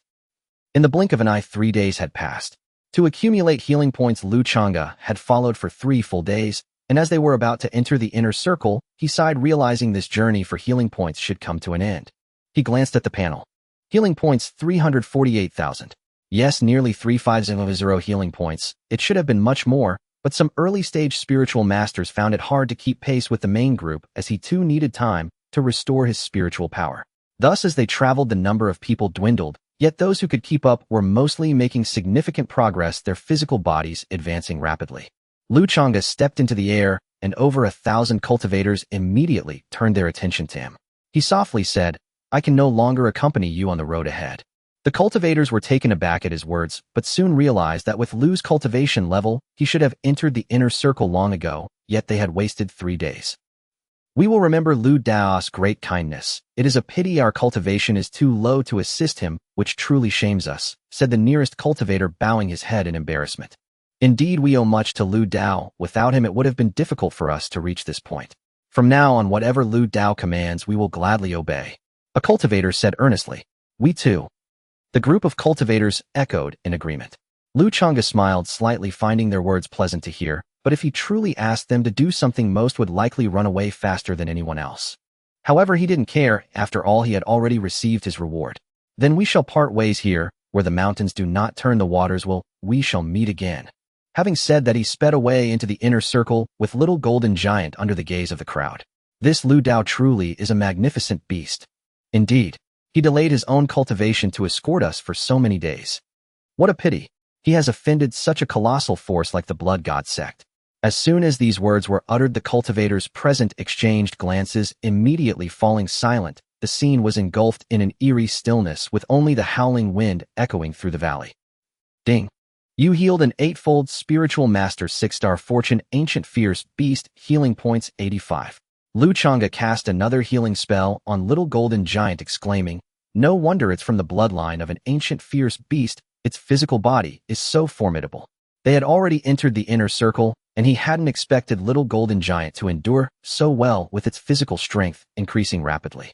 In the chaotic wind gorge, the deeper they went, the denser the spiritual energy became, with certain special particles in the wind continuously tempering their bodies. Even their recovery speed had improved significantly. The gale in the inner circle intensified, unlike the desolation of the outer circle. Instead, they were greeted by a peculiar type of grass that was slender and sword-like, about 20 to 30 centimeters tall, stretching deep into the gorge. "Big brother, look." Little golden giant suddenly pointed to a corner behind a wind-eroded rock. "It's the wind spirit flower." Lu Changge's eyes lit up as he dashed over, plucking it. The flower had a straight stalk with no leaves, just 6 oval petals with sharp edges, green and oddly shaped. "I've heard this thing can speed up the tempering of the body. Here, eat it." Little golden giant didn't hesitate, grabbing it and stuffing it into its mouth. Luckily, only cultivators could enter this place. Otherwise, a regular person would likely have their mouth cut. "Xiao Nanzi, we have entered the inner circle. Where are you? Have you found a good place?" Lu Changge inquired through their telepathic bond. "Xiao Bai, keep going deeper, about 50 kilometers. By the way, once you enter the inner circle, there will be wind spirits made of wind elements that will attack indiscriminately. Their attacks are fast and powerful, but after defeating them, they will drop wind spirit stones, so be careful." Nangong Yu's somewhat hurried voice came back, clearly still in battle. Lu Changge paused, surprised that there was mention of wind spirits attacking. Why hadn't he heard the other cultivators mention this in the chaotic wind town? Shaking his head, he stopped, pondering deeply. Listening to the sounds, it seemed the battle on Xiao Nanzi's side was quite intense, and he needed to hurry to join up with them. Wind spirit stones were valuable. He didn't want others to collect them all. Moonblade. With a tearing sound, the wind spirit was sliced in half, a translucent pale blue stone floating in the air. "That's the third one." Putting the wind spirit stone back into his spatial ring, Lu Changge continued forward with the little golden statue. They should be close to Xiao Nanzi. As they ventured deeper, the wind spirit finally appeared. It was a translucent creature elusive like the wind with wings sprouting from its back, a headless body, and flowing hair like a sword, its claws long and sharp like blades nearly blending with the wind, making it difficult to spot in this chaotic wind canyon. It was unclear whether the preceding cultivators had killed too many or for some other reason, but he and the little golden statue had encountered very few, and those they did were of poor quality. One could say it was both fortunate and unfortunate. The advantage was that they had not been attacked much, but the downside was the lack of wind spirit stones. At that moment, a strong fluctuation of spiritual power came from ahead. Rocks rolled down the cliffs on both sides, and the falling stones were swept away by a fierce gale, crashing outward. There's a battle ahead, little golden statue, don't resist. Lu Change's spiritual energy enveloped the little golden statue, dodging the sharp incoming boulders as he rushed toward the source of the disturbance. In the outside world, the distance of several kilometers could be crossed in an instant, but within this chaotic wind canyon, it took him several minutes. Hiss! Lu Changge couldn't help but take a sharp breath. A massive wind spirit stone floated in the air, not to mention its quality, just its size was larger than the three he had combined, and it was no longer translucent, but displayed a deep blue color. Even from such a distance, he could sense the wind-type spiritual energy contained within. It's probably not the best, but it's not too shabby either. Lu Changge suppressed his shock. Such a wind spirit stone was undoubtedly a priceless treasure for cultivators practicing wind-type techniques. For him, it should also have considerable benefits. Having yet to merge the body refinement technique he had taken from Xiaolan, he wondered if incorporating this would yield any surprises, and he was quite looking forward to it. He then glanced at the other two cultivators engaged in battle with Nangong Yu. Wuxiang sect's Wu Jiqing and the refining soul sect's Lin Yuanbai. When these two prominent figures arrived at the chaotic wind town, they attracted quite a few exclamations from cultivators, leaving a deep impression on him. As he arrived, the three stopped their skirmish, forming a triangular formation to firmly encircle the wind spirit stone, gazing sharply at Nangong Yu and Lu Changge. Let's kill them first, then decide the spoils. Lin Yuanbai immediately conveyed through voice transmission. They had been present during the earlier battle and knew that this person and the deer were in cahoots. At this moment, they exchanged a tacit glance. Kid, give it up. With that deer, you're no match for us. Wu Jiqing said flatly, his expression unchanging. He did not believe that this person and the deer could surpass them. They were not like Ding Bai, who would give this kid a chance. Once they engaged, they could finish him off in 10 moves. Not that he hadn't let the kid off earlier, it was merely because he didn't want Lin Yuanbai from the refining soul sect to get it. Otherwise, a mere 5th-level spiritual sect cultivator. The only reason we didn't take you out before was that we were both vying for it. You don't actually think you have a claim to it, do you? With an additional spirit, dear. How ridiculous. Lin Yuanbai sneered disdainfully at Nangong Yu. Lu Changge narrowed his eyes. The refining soul sect's people were indeed, as rumored, incredibly arrogant. And their mouths are foul. Enough, quit wasting time here, let's attack. Lin Yuanbai's irritation flashed in his eyes as he impatiently urged. As soon as he finished speaking, an explosion of spiritual power erupted from his body, a fierce momentum surged toward the heavens, and the colors of the wind and clouds changed. Behind Lin Yuanbai, several ferocious figures danced wildly, as if countless demonic gods were whispering. Wu Jiqing wielded a giant shadow holding a sword roaring to the heavens, with eyes shooting electric light, carrying supreme might. He swung his sword down as if space itself were a flat mirror being shattered. The two unleashed their boundless might toward Lu Changge and Nangong Yu. As expected of the top talents on the Hidden Dragon rankings, both were at the pinnacle of the spiritual sect, yet their power was far more terrifying than an ordinary peak spiritual king. Nangong Yu's expression was serious as he quickly moved to Lu Change's side. Little by. Lu Changge nodded slightly. Without saying a word, a brilliant silver moon slowly rose, the power of the moonlight coalescing into a crystalline mist. It lacked overwhelming force, but carried a haunting power that sent shivers down one's spine. Seeing this, Nangong Yu showed no hesitation as a blazing red sun broke through the sky, the power of the sun erupting like a volcano, the red brilliance boiling like magma soaring into the clouds with an awe-inspiring momentum. In this moment, the sun and moon hung in the same sky, the energies of heaven and earth solidified. The sharpness of the silver moon intertwined with the fiery radiance of the red sun, and the surrounding air emitted a deep rumble, as if mountains and seas were roaring, shaking the heavens and earth. Facing the unparalleled might of the demonic god's gigantic hand, and the divine strike akin to a celestial being, Lu Changge and Nangong Yu did not dare to be careless. Combine. The silver moon and the red sun instantly fused into one, transforming into a gigantic wheel of light, one half shining with the sun's intense brilliance, the other exuding the cold silver glow of the moon. Lin Yuanbai and Wu Jiqing no longer exhibited their previous arrogance. Before the Wheel of Light even struck, the terrifying aura had suffocated them, causing their hair to stand on end. We will die? This thought suddenly arose in their hearts, impossible to dispel. The dazzling divine radiance emanating from that Wheel of Light had already caused the demonic god's phantom behind them to collapse. Is this truly a fighting technique that two spiritual sect cultivators can wield? It was simply shocking. Not to mention the spiritual kings, even a newly entered spiritual emperor would not dare to face its might. Heathen. Retreat. The two decisively activated their secret techniques and vanished from the scene in an instant. What good is a top-quality wind spirit stone compared to their own lives? Seeing the two escape, Lu Changge and Nangong Yu laboriously retracted their spiritual power. I didn't expect to succeed in one go, truly worthy of me. Lu Changge laughed heartily, slightly out of breath. This was the combination technique he and Nangong Yu had developed during the aftermath of their last encounter, inspired by his own rising moon over the sea battle technique. He hadn't expected it to succeed on the first attempt with such enormous power. Indeed worthy of little Bai. However, the consumption is too great. It would have been easier for both of us to take one each. Nangong Yu shook his head helplessly, clearly stating that handling one apiece would have been much easier. Currently, his cultivation was at the 5th level of the spiritual sect, enhanced by the imperial law and spear intent. Taking one was absolutely no problem. Their previous contention was merely for show, while Lin Yuanbai truly thought he had that much strength. The power of this combination technique was undeniable. It could probably take out even peak spiritual kings, but the consumption was immense. Even though he had managed to recover a part of his spiritual power, he had already expended 70% of it. Lu Changge chuckled. Did you see those two kids? They ran away in fright. The consumption of spiritual power did not dampen his spirits. He continued to optimize it, certain that one day it would astonish the entire continent. After putting away the wind spirit stone, it took some time to fully replenish his spiritual energy. Nangong Yu looked up towards the depths of the mountain gorge, furrowing his brow, and said, "We need to hurry. The people from Lingshao Palace, Shantian Pavilion, and the Divine Blood Sect have already gone in. If we delay any longer, we might miss out on valuable treasures." This area was still in the midsection of the outer perimeter. While the physical training here had some effect, it was minimal. The chaotic wind gorge had only opened for a short month, making time very pressing.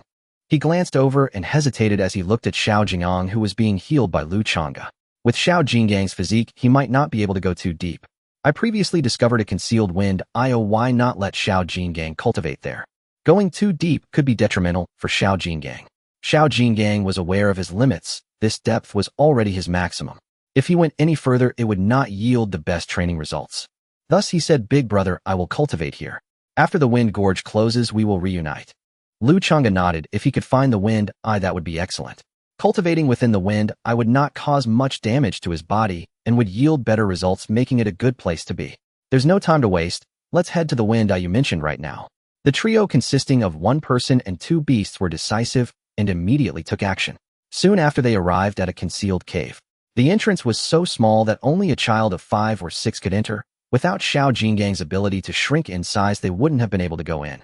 This is the place. The gale winds in the chaotic wind gorge can interfere with spiritual senses, making it difficult to detect. I have a large quantity of wind spirit flowers here. Take this. As Nangong Yu spoke, he handed Xiao Jingang a spatial ring filled with wind spirit flowers he had collected over the past 3 days in the outer perimeter. Thank you, second brother.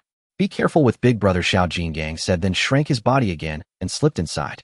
Immediately a gasp was heard, causing Lu Changge and Nangong Yu to tense up. Big brother, second brother, the spiritual energy inside is so rich. I need to cultivate while you should. Hearing this, Lu Changge relaxed and glanced at Xiao Nanzi, saying, "Let's go. We should check the depths of the chaotic wind gorge for any treasures." "Let's go." Nangong Yu nodded, and the duo rushed deeper into the gorge. After searching for so long, it should be right here. Meng Linger looked delighted, murmuring to herself as she nervously glanced around.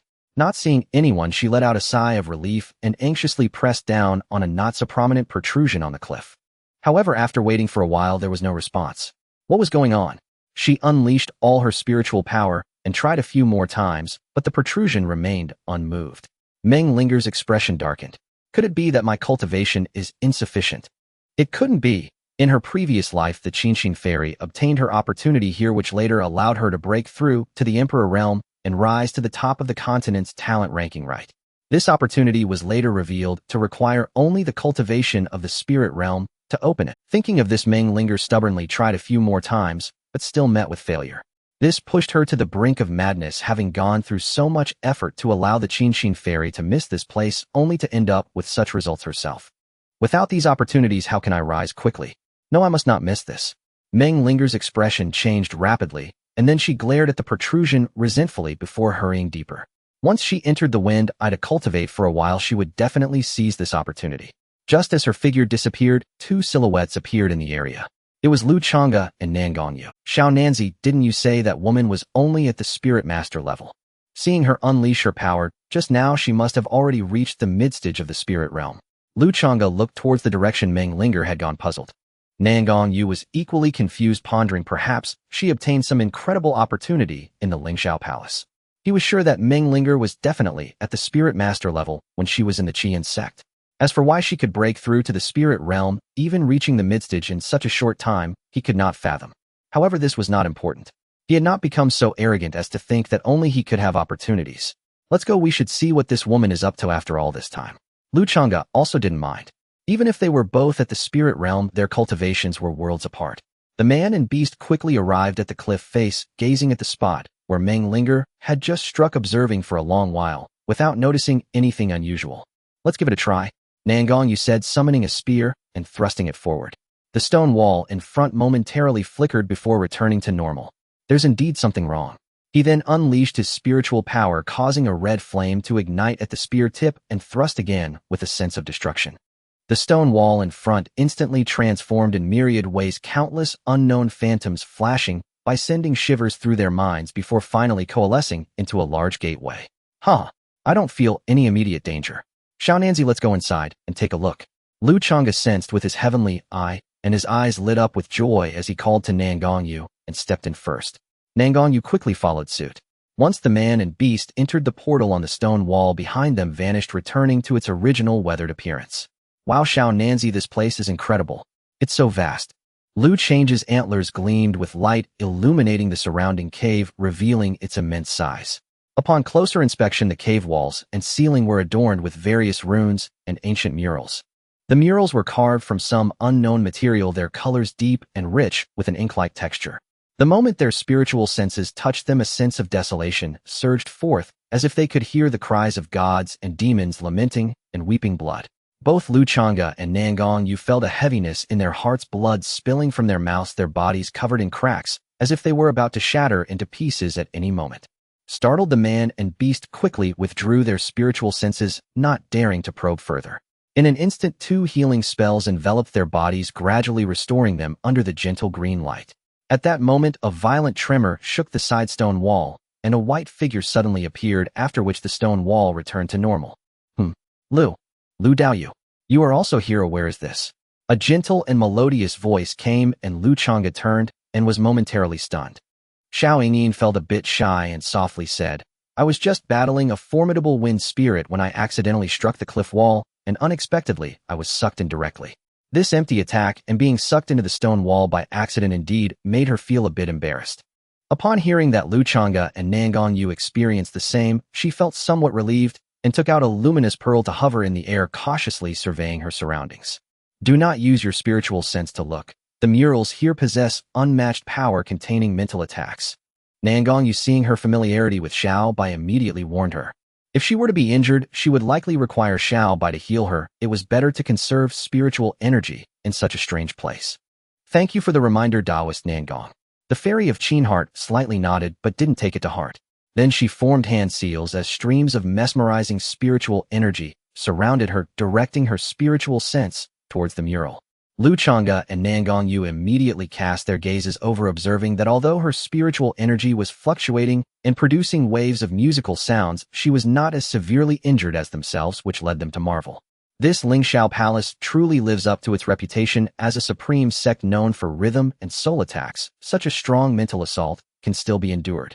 Just as Nangong Yu's words of admiration fell, they saw the fairy of Qinheart's pupils dilate, her body trembling like a sieve, her face filled with terror, as if she encountered a tremendous horror, and she coughed blood continuously. Then she suddenly regained consciousness, gasping for breath, collapsing to the ground, unable to recover for a long time. Lu Changge did not hold back and cast a healing spell, asking, Fairy Qinheart, are you alright? Seeing that she seemed still entranced and did not respond, the two had no choice but to move around and visually inspect what was so magical about this stone wall.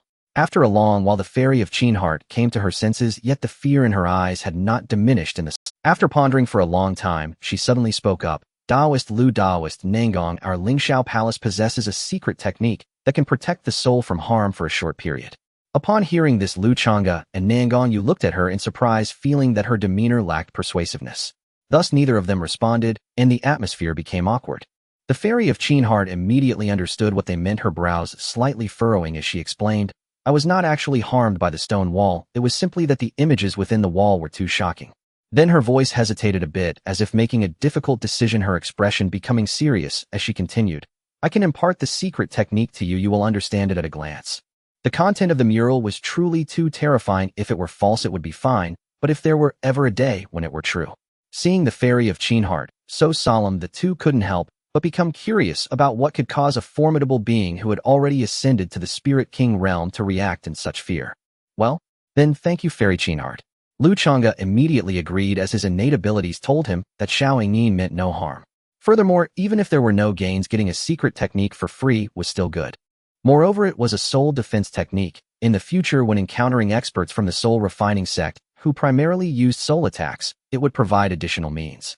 As for Lin Yuanbai, who was of mediocre skill, it was unnecessary to consider him. He could be easily defeated without a secret technique.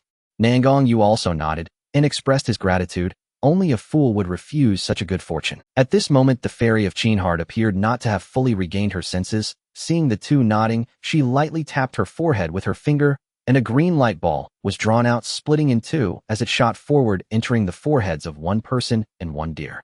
After a long while, Lu Changge and Nangong Yu finished absorbing and digesting the energy nodding at her, and their spiritual energy surged around them as they directed their spiritual sense into the mural. Seeing this, the fairy of Cheenheart took a deep breath, calmed her mind, and continued to direct her spiritual sense into it. Although the content was terrifying, it also contained great opportunities. If she could gain insights, this ordeal would not be in vain. This was a vast and boundless continent with towering peaks and deep ravines, towering mountains, and enormous trees reaching the sky, thriving with life. In an instant they arrived at a battlefield where figures of the strongest human beings appeared, their presence dominating the world, each movement resembling divine judgment, gazing down at the world with overwhelming might, effortlessly shattering the space with rays of light, cascading down. So many supreme beings were facing an unknown shadow. This unimaginable battle shook the heavens and earth, with sun and moon losing their light, countless human supreme beings spilling blood on the spot, staining the blue sky, as if the entire continent was about to shatter in this great war. Then the scene shifted again, revealing ancient ferocious beasts that had vanished into the river of history, their sizes towering thousands of feet, shaking the heavens and earth with their movements, fierce birds soaring through the sky, blocking out the sun as if from the wild, their opponents also being a black shadow, battling to the point where the heavens crumbled and the stars fell. Trees, spiritual plants. Lu Changge, lost in a dream, saw the scene change once more, and a towering creation tree appeared in his view, as if the world's creation, a tree its size unimaginable, with branches and leaves covering the entire continent. As the branches and leaves danced, the rivers of stars fell, divine radiance surged, striking countless black shadows. Countless battle scenes unfolded in their minds, each figure's might rivaling that of the Flame Emperor. What kind of brilliant era was this? Talented individuals soaring in the sky, ancient ferocious beasts rampaging, and shining spiritual plants. Each battle displayed a might that made one's hair stand on end, sending chills through their bodies. If these beings were godlike, then what of their adversaries, those unknown shadows? What kind of beings were they? In his eyes, these unbelievable existences were as ordinary mortals in front of the shadows swept aside in tears. As the battles in the mural grew increasingly fierce, they suddenly came to an abrupt halt, the scene being engulfed by a mysterious white light, rendering all things within this radiance blurred and seemingly erased from existence. Immediately afterward, a blood-red character abruptly appeared within the white light, like a sharp sword piercing the eyes, dominating the entire field of vision. It emitted a heart-pounding red glow, with fresh blood continuously dripping from the characters, each drop seemingly surging from an endless abyss filled with desperate wails and endless resentment. A sense of inexplicable terror surged in an instant, the heart abruptly stopping its beat. What kind of despair was this? With all thoughts extinguished, one could only wish to sink into darkness. Lu Changge awakened from the mural and the three of them looked at each other all unsure of how to begin. At that moment, his innate ability, the auspicious halo, activated on its own, a warm power, illuminating the entire cave, gradually dissipating the negative emotions within, replaced by a deep-seated sense of stability and tranquility. Phew. Thank you, Taoist Lu. The fairy of Qinheart regained her previous calmness and slightly nodded in gratitude. Fortunately, Xiao Bai was here. The content of the mural was truly shocking. Nangong Yu did not finish, but both Lu Changge and the fairy of Qinheart understood, taking a deep breath as he continued, setting aside the last part. The preceding battles greatly benefit our cultivation. Why not we take some time here to ponder, and surely we will gain something. Within the mural, there are countless human supreme beings. The battle tactics and secret techniques they employed are innumerable. If we can find something that resonates with us, gaining even a bit of insight will be incredibly beneficial. The fairy of Qinheart had no objections, as she had a premonition that this place would yield great rewards, and so she immediately entered another round of contemplation. Lu Changge also nodded, as there were countless spirit beasts within this mural that intrigued him. Although his comprehension was not particularly high, he had the system at his disposal. The 350,000 healing points on the panel were his confidence. He had intended to save them for upgrading his cultivation, but it seemed he would have to spend them here. The fusion of the cultivation techniques would have to wait. Healing points could be earned back, but whether this cave would still exist in the future was uncertain. If he missed this opportunity, it would truly be lost.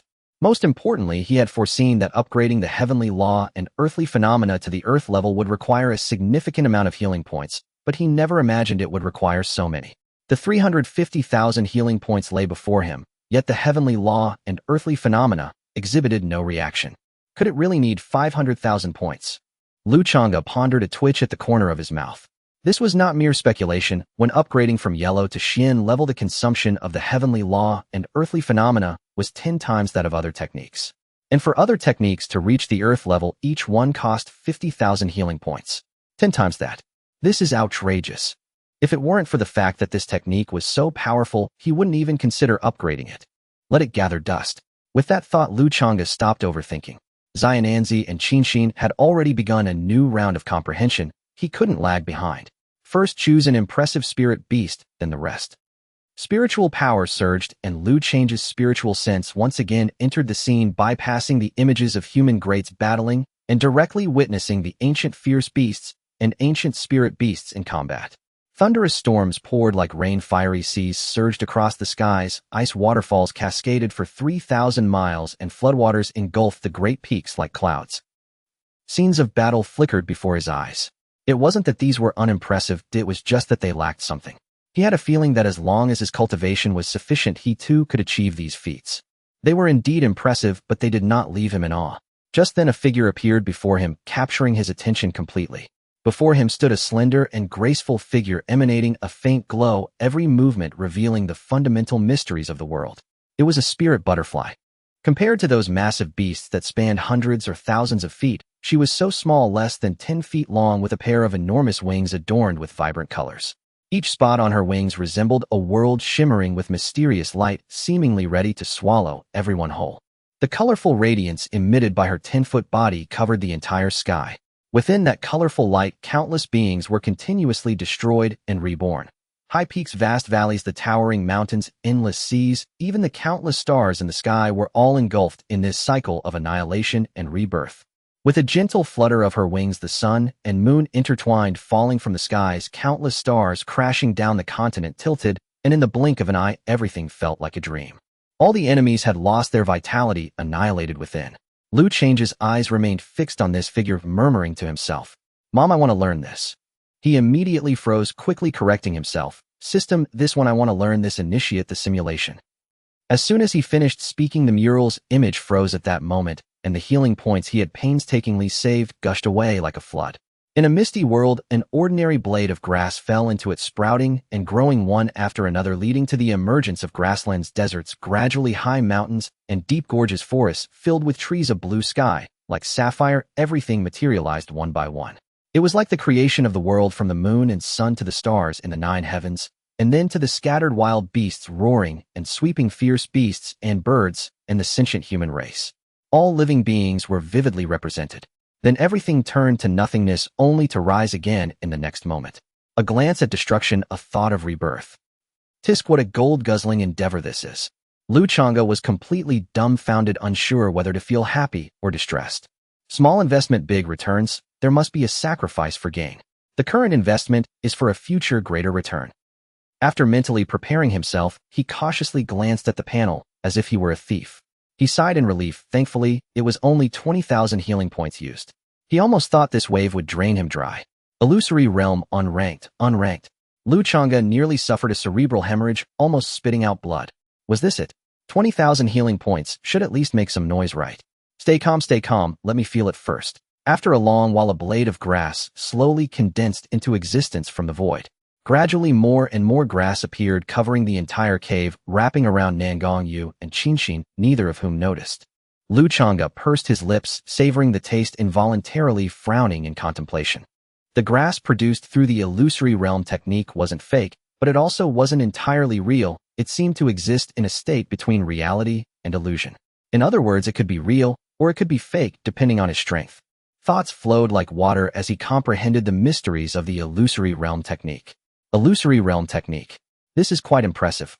Lu Changge murmured softly, his voice tinged with a tremor that even he could barely perceive. In essence, it's about creating a world of illusions, a realm completely governed by my will. He could imagine that as his cultivation continued to rise, the illusory realm would become increasingly real and powerful. In the later stages, perhaps he would be like that spirit butterfly, gently flapping his wings to create falling suns and moons with a single strike, capable of crushing an entire realm. Within the illusory realm, anything was possible. All imagination could be realized, whether it was mountains and rivers, living beings, or the laws of nature and the flow of time. He could create them all. All of this would be under his control, the creation and destruction, even the passage of time, all at the whim of his thoughts. By that time, if he were to project this power into reality, or even further, directly cover the entire Thinking of this, Lu Change's heart raced, and his eyes sparkled with brilliant light. Hiss! He gasped, unable to imagine the kind of thrill it would be to reach that level. Wherever the illusory realm enveloped, he was a god, a creator, a destroyer, the supreme ruler of all. Xiaobai, what's wrong with you? Nangong Yu nudged Lu Changge, waving his hand in front of his eyes. After observing once more, he opened his eyes to see Xiaobai standing there with a silly grin, drooling uncontrollably, almost thinking Xiaobai had been stunned by the mural. Lu Changge came back to his senses. The grass that had once covered the cave had long vanished, and Xiananzi was looking at him with a worried expression. I'm fine. Did you gain anything? He quickly wiped his mouth, with spiritual power countering the question. Nangong Yu relaxed, saying, I gained some insights, but I need to comprehend it a few more times. The various secret techniques and battle methods of those ancient powerhouses were enough to captivate him. Such a treasure trove would be a pity to miss out on without further comprehension. Then hurry up and comprehend. I need to study more too. After sending Xiananzi away, Lu Changge glanced at the words unranked behind the illusory realm technique, his expression fluctuating between joy and despair. He contemplated upgrading this ability, yet hesitated upon glancing at his remaining 15,000 healing points. His cultivation technique had not yet been integrated, his realm remained unchanged, and the insatiable golden-mouthed beast, law-emulating celestial form, loomed before him, leaving him deeply conflicted. The power of the illusory realm ability was indisputable. Its ceiling appeared even higher than that of law-emulating celestial form, though it carried unmistakable hallmarks of a later-stage cultivation art. With healing points so scarce in the early stages, investing them here would be profoundly inefficient. After prolonged deliberation, Lu Changge clenched his teeth and chose optimal gain. He would first integrate and refine the wind-running body forging manual. If this succeeded in mitigating the aftereffects of law-emulating celestial form, it would be all the more auspicious. Without hesitation, he acted. System, refine and integrate the wind-running body forging manual. In the next instant, his consciousness plunged into a tempestuous realm, where all things shattered like parchment beneath the gale, and his vision, filled with razor-edged wind blades swirling violently across the heavens. Suddenly, a silver moon rose into view. Countless beams of lunar radiance converged from every direction, like silvery rivers coalescing into a colossal spiraling vortex. Then the lunar light rippled, drawn by some unfathomable force, as tidal energies surged forth, giving rise to vast undulating oceans whose waves swelled and receded in rhythmic cadence. The purity of moonlight, the surging might of tides, and the ferocity of storms collided within that void, each impact erupting in blinding, incandescent brilliance.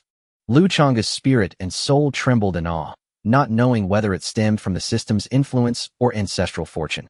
yet he had unmistakably entered a state of sudden enlightenment. His awareness drifted among those three forces as if blessed by heaven itself. As time flowed onward, the three forces gradually condensed into three enigmatic rhomboid sigils floating serenely within his mind. Refinement complete. Excellent, excellent indeed. The aftereffects of law-emulating celestial form should now be markedly diminished. Lu Changge stamped the ground, testing his newly enhanced physical strength. His spiritual energy had just transformed, his body now 30% more formidable than before. His effort had not been in vain. As for the new technique's name, he could barely suppress a wry smile. Lunar Radiance, Wind-Tide Art. What if I later integrate a wood affinity technique? Or a fire affinity one? He sighed softly. Truth be told, he wondered how the system would name it then. A flicker of anticipation stirred within him. Glancing again at his healing points, he still had 90,000 left. Integrating the technique had cost only 60,000. Not bad. His first fusion of two Earth-tier techniques had consumed barely 30,000. Even a fool knew that fusing more techniques grew progressively harder and costlier. Yet to grow stronger, such a price was more than worth paying. Besides, what were healing points but resources to be harvested? He'd simply gather more, however arduous the labor. These days, maintaining a system is exhausting work, isn't it? System. Lu Changge exhaled slowly and opened his eyes. The stone-walled cavern remained unchanged and still offered no clear path out. He considered striking the wall, yet two bipedal cultivators were still immersed in their own insights. I'll observe the spirit butterfly too, perhaps glean something from it. So saying, he simultaneously cultivated his newfound art to strengthen both his cultivation base and his physique, while projecting his spiritual sense into the murals. At the entrance of the chaotic wind gorge, dawn sunlight bathed two Tintasanshang peaks in brilliant. The bustle rivaled that of earlier days. Numerous Lingwu Realm cultivators stood outside the gorge, tempering their bodies with the faint gale, while merchants nearby called out their wares in ceaseless clamor. A vibrant, lively scene.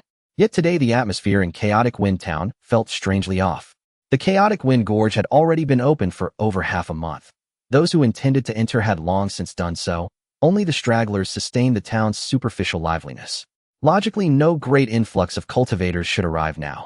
Yet this morning, wave after wave of newcomers poured into Chaotic Wind Town. At least several thousand strong, each exuding formidable aura, yet none sought lodging. Instead, they encircled the entire gorge entrance. The Lingwu Realm cultivators, who had been refining their bodies with the gentle gale, sensed the oppressive tension and withdrew instinctively. Instantly, merchants' cries softened, their voices distracted, their glances repeatedly darting toward the assembled cultivators. Hey, any idea what these people want? One cultivator whispered. No clue, but surely not to greet someone. Look closely, they're clearly not from the same faction. They arrived in separate groups. Another shook his head. And greeting guests wouldn't inspire such fierce, bloodthirsty excitement. Every eye gleams with anticipation. A third speculated, could it be that someone offended them and fled inside the Chaotic Wind Gorge? That makes sense. The gorge has only this single exit. Block it and escape becomes impossible. In fact, I just saw them dispatch several scouts inside. At that moment, yet more cultivators arrived, scattered, unaffiliated, yet united in their silent vigil at the entrance, their gazes sharp and luminous.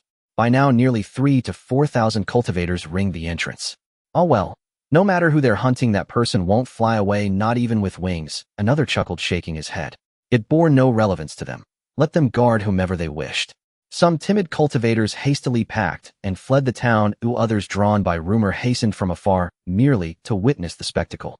Human nature in all its facets laid bare. Lingzong's 6th rank, exhilarating. Advancing through sheer personal cultivation. That satisfaction is incomparable. Lu Changge stretched luxuriously. Half a month had passed within the stone-walled cavern. The two bipedal cultivators had finally emerged from their insights, though what precisely they grasped remained unknown to him. Lu Changge turned to them. He'd searched the cavern thoroughly. No protrusion like the one marking the entrance remained. Nangong Yu paused thoughtfully, then summoned his long spear and casually tapped a blank section of wall. Lu Changge turned to them. He'd searched the cavern thoroughly. No protrusion like the one marking the entrance remained. Nangong Yu paused thoughtfully, then summoned his long spear and casually tapped a blank section of wall devoid of murals. Boom, crumble. The entire mural-lined cavern shuddered violently, frescoes peeled from walls and ceiling, crashing onto the floor. The cavern itself contracted relentlessly until it twisted inward like a spiraling vortex. Darkness swallowed Lu Changge whole. Then as he blinked open his eyes, he and Nanzi stood once more within the Chaotic Wind Gorge, precisely where they'd entered. Just then a startled cry rang out beside him, Emperor. Nangong Yu. Lu Changge was taken aback, glancing back at Nangong Yu only to see a woman with an enchanting figure perfectly curvaceous, devoid of any excess flesh, her eyes as affectionate as autumn waters. At that moment, seeing Nangong Yu look over, she seemed shy, lowering her head slightly, her cheeks flushed like delectable jelly, her hands nervously intertwined, occasionally stealing glances at Nangong Yu only to become even shyer, her face reddening further, her fingers fidgeting more intensely. Lu Changge shivered violently. It was Meng Linggu, the one with the innate charming body. The atmosphere became a bit awkward, and Lu Changge felt a twinge of guilt for stealing someone else's opportunity.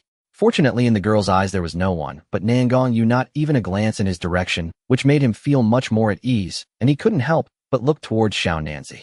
At this moment, Nangong Yu felt a toothache. Looking at Meng Linggu's expression only made it hurt more, causing his mouth to twitch. At that moment, he had no idea what to say. Fortunately, the girl was quite understanding, shyly saying, I won't blame you for my father's actions. It was he who coveted the inheritance that belongs to you. I am currently cultivating inside the Lingshao Palace. That Meng Linggu, we still need to go deeper to cultivate. This place is quite rare, so don't waste it. Nangong Yu immediately interrupted Meng Linggu, hurriedly saying a word, and pulled Lu Changge to run deeper. He had never seen Xiaonanzi move so fast. Hey! By the time Meng Linggu reacted, Nangong Yu had already vanished from sight. She stomped her foot in frustration, upset with herself for not having spoken properly to him, but thinking of Nangong Yu's last words made her face flush. He just reminded me to cultivate properly. Meng Linggu murmured dreamily, then suddenly thought of something, her cheeks turning even redder as she exclaimed, Oh dear, I'm so shy. After a long while, Meng Linggu took a deep breath, calming her racing heart, revealing a satisfied expression. Then a look of confusion crossed her face. The spirit deer that was beside him earlier, could it be that spirit roe? Strange, I never heard of it in my previous life. After pondering for a long time, without coming up with a clue, she decided to stop thinking about it. After all, the memories of the previous life were quite vague. The most important thing is, Father's death is the barrier between you and me. Now that the misunderstanding has been cleared, I will definitely listen to you, practice diligently, and become the Empress. Xiaonanzi is not bad. She doesn't even care about her father's life or death. Aren't you moved? Lu Changge teased, glancing sideways at Nangong Yu, who looked like he had been chased by a wolf. Nangong Yu, his heart racing, glanced backside lightly and shot a glare at Xiao by harshly saying, Don't you dare move. This kind of woman is dangerous. If she doesn't care about her own father, who else would she care about? Even though her father wasn't killed by him, he would rather face the siege of thousands of cultivators than have a single conversation with such a woman. Cursed. Be careful. Lu Changge pulled Nangong Yu aside just in time as a massive wind spirit appeared where they had just been standing. If they had been a moment slower, it would have been more than just minor injuries. The silver moon rose, shining brilliantly, and a huge moon blade flashed by. Before the wind spirit could act, it was sliced in half, and the spiritual energy rolled back the wind spirit stone, collecting it. We must be nearing the inner circle. This wind spirit is much stronger than those in the previous areas. Nangong Yu glanced at the wind spirit and looked deeper. There was not just simple wind pressure, but transformed into countless deep green wind blades howling through the air, slicing through all obstacles. Occasionally, they would converge into a massive wind pillar, with these wind blades spinning madly within the pillar, truly terrifying. With their current physical strength, the wind pressure in the middle area had no effect on them. Thus, they must go into the inner circle. Less than half a month left, Xiao, but we must hurry. Then what are we waiting for? Let's go. Lu Changge took the lead and rushed into the inner circle. As soon as he entered, his speed slowed down significantly, the powerful wind pressure squeezing against his body, as if it wanted to grind him to dust, with several wind blades slicing past, leaving him with several gashes. The speed was so fast that even the blood had no time to flow out. However, the spiritual energy in the inner circle was several times denser than in the middle area, and the wounds gradually healed. With his divine sense enveloping his body, he could feel his physical body strengthening at a very slow pace. Hurry up, Xiaonanzi. This is truly a great place. Lu Changge called back, his eyes shining with golden light. Come on, my blood bag. Not only can it enhance my body, but I can also gain healing points. Where else can I find such a good deal? As Nangong Yu rushed into the inner circle, before long his spiritual attire was shredded into tatters, and upon closer inspection, he had only minor wounds all over his body. It was evident that his physical body, tempered by the spear's intent, was even stronger than Lu Change's. At that moment, a massive wind pillar, or rather a tornado, was rapidly forming, and countless wind blades were being sucked into it, the sharpness making one's hair stand on end. Lu Changge grinned and urged Xiaonanzi, let's go into the wind pillar. Nangong Yu took a look and felt a chill run down his spine, weakly saying, "Xiao Bai, are we rushing this? Let's enhance our bodies a bit outside before going in. Although my body has been tempered by the spear's intent, this thing looks somewhat terrifying. Ooh, I fear my flesh won't be able to withstand it. With me here, what is there to fear? Besides, we've already wasted half a month. If we don't push ourselves now, wouldn't that be a waste?" Lu Changge continued to persuade him, knowing that with the healing divine abilities, as long as there was enough spiritual energy, everything would be fine. Nangong Yu ground his teeth, his gaze firm, saying, "All right, I'll go in first to feel the power. If I can hold." With that, he braved the wind pressure and trudged toward the wind pillar. The closer he got, the easier it became to move. As he approached the outer edge of the wind pillar, Nangong Yu's body began to shake violently. Only by slightly crouching and gripping the ground tightly could he avoid being sucked in. Nangong Yu glanced back at Lu Changge, steeled his heart, and directly gave up resisting. In an instant, he was sucked into the wind pillar, where the wind pressure was even stronger than outside, grinding against his body, making it impossible to move, while countless wind blades rained down upon him. Nangong Yu hurriedly concentrated his spiritual energy on the surface of his skin, forming a protective layer, which made a piercing noise as the wind blades sliced through it. Despite this, the pain from the wind blades was still unbearable. Once he adjusted slightly, he gradually relaxed his spiritual energy, except for his vital areas, and in an instant a splash of red appeared within the wind pillar. At that moment, a green glow enveloped him. But just as the wounds had healed, they were cut open again, repeating the cycle until the green light was exhausted. Ding! You have healed the 6th level of the Healing Spirit Sect 9-star Luck Human Race. Healing points. Lu Change's face revealed a satisfied expression. He could replenish his healing points again. His eyes fixed intently on Xiao Nanzi, ready to unleash the full potential of the wind pressure and wind blades at any moment. As time passed, Lu Changge gradually mastered the timing of providing healing to Xiao Nanzi, no longer hesitating, and stepped into the fray himself. He had not forgotten why he had entered the Chaos Wind Gorge. Besides, he had integrated the wind-based body refining technique, which would allow him to be even more composed than Xiao Nanzi. Damn! The moment he entered, a hissing sound filled the air, and the massive wind column nearly turned red. This wind was ferocious. Lu Changge immediately cast a healing spell on himself, fully channeling his technique, which was a fusion of the wind-walking body refining method, allowing him to ease his burden significantly. Right, there are also wind spirit stones. 3 days later. Xiao Nanzi, we should continue delving deeper. Lu Changge stretched his body. The wind blades brushed past, leaving only faint white marks on him, as he effortlessly navigated through the wind column, treating the intense wind pressure as if it were non-existent. Nangong Yu was similarly equipped, though not attuned to the wind system, thus he wasn't as at ease as Xiao Bai. He smiled and said, "Good. Thanks to Xiao Bai, otherwise how could we progress so quickly? Of course, I'm confident in this." Lu Changge boasted, secretly pleased as he had gained quite a few healing points in the past 2 days. Fortunately, Xiao Nanzi had exceptionally strong luck. He had never encountered a situation where healing points were not returned after treating Xiao Nanzi. At this time, the wind column had diminished significantly. With a single leap, both a person and a deer emerged from it. "Let's go. I wonder where that group of spirit kings is now, eh?" Lu Changge muttered. He was also curious about what treasures they might have found inside, especially that Ding Bai from the Blood God sect. He would not forget, for he was a Capricorn. As they continued to delve deeper, the color of the wind blades grew increasingly profound, tending towards a dark blue hue. Even their current physical bodies would face breaches against such fierce wind blades.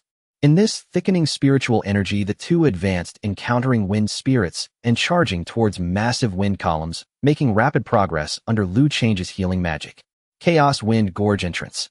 A slightly plump cultivator looked at the robust, middle-aged man beside him and whispered, "Commander, the Chaos Wind Gorge will end tomorrow. Shall we eliminate that kid here or send him back to the Eastern Wilderness for family disposal?" The commander frowned at these words, glancing at the other captains nearby, then at the cultivators who had recently entered, his eyes glimmering with malice. He pondered, aside from our 5 families, there are also quite a number of cultivators suspected to be loose cultivators behind us. They might also be eyeing that kid. "Commander, I've gathered some information over the past few days. They say that kid possesses at least a heavenly rank technique. Why not?" The plump cultivator interjected, his greed unabashed. No family would provide them the collateral line with heavenly rank techniques if they could obtain one from this kid. The commander raised an eyebrow. Who wouldn't want a heavenly rank technique? However, even without the presence of the other 4 great families, just those loose cultivators at the back were likely after the technique as well. It would be impossible for the Chun family to monopolize it. So be it. We can only collaborate then. Commander Chun immediately transmitted to the other 4 leaders, "Brothers, let's talk privately for a moment." The other 4 leaders nodded slightly after glancing at him, and then the 5 transformed into streams of light vanishing from the spot. In the depths of the chaos wind gorge, a fierce and turbulent wind column was violently trembling, suddenly pausing its rapid and intense rotation. Then it exploded with a bang, countless deep blue wind blades shooting in all directions, cutting deep cracks into the cliffs on either side of the gorge. 2 figures emerged nonchalantly from the storm as the raging wind blades struck their bodies, sparks flying, and the entire gorge resonated with a metallic clang. It was none other than Lu Changge and Nangong Yu. After reinforcing our physical bodies this time, when I use the law of heaven resembles earth divine ability, it shouldn't be so tragic this time, right? Lu Changge admired his robust physique, secretly pondering. If the law of heaven resembles earth could become his regular combat strength, he couldn't imagine how formidable he would become.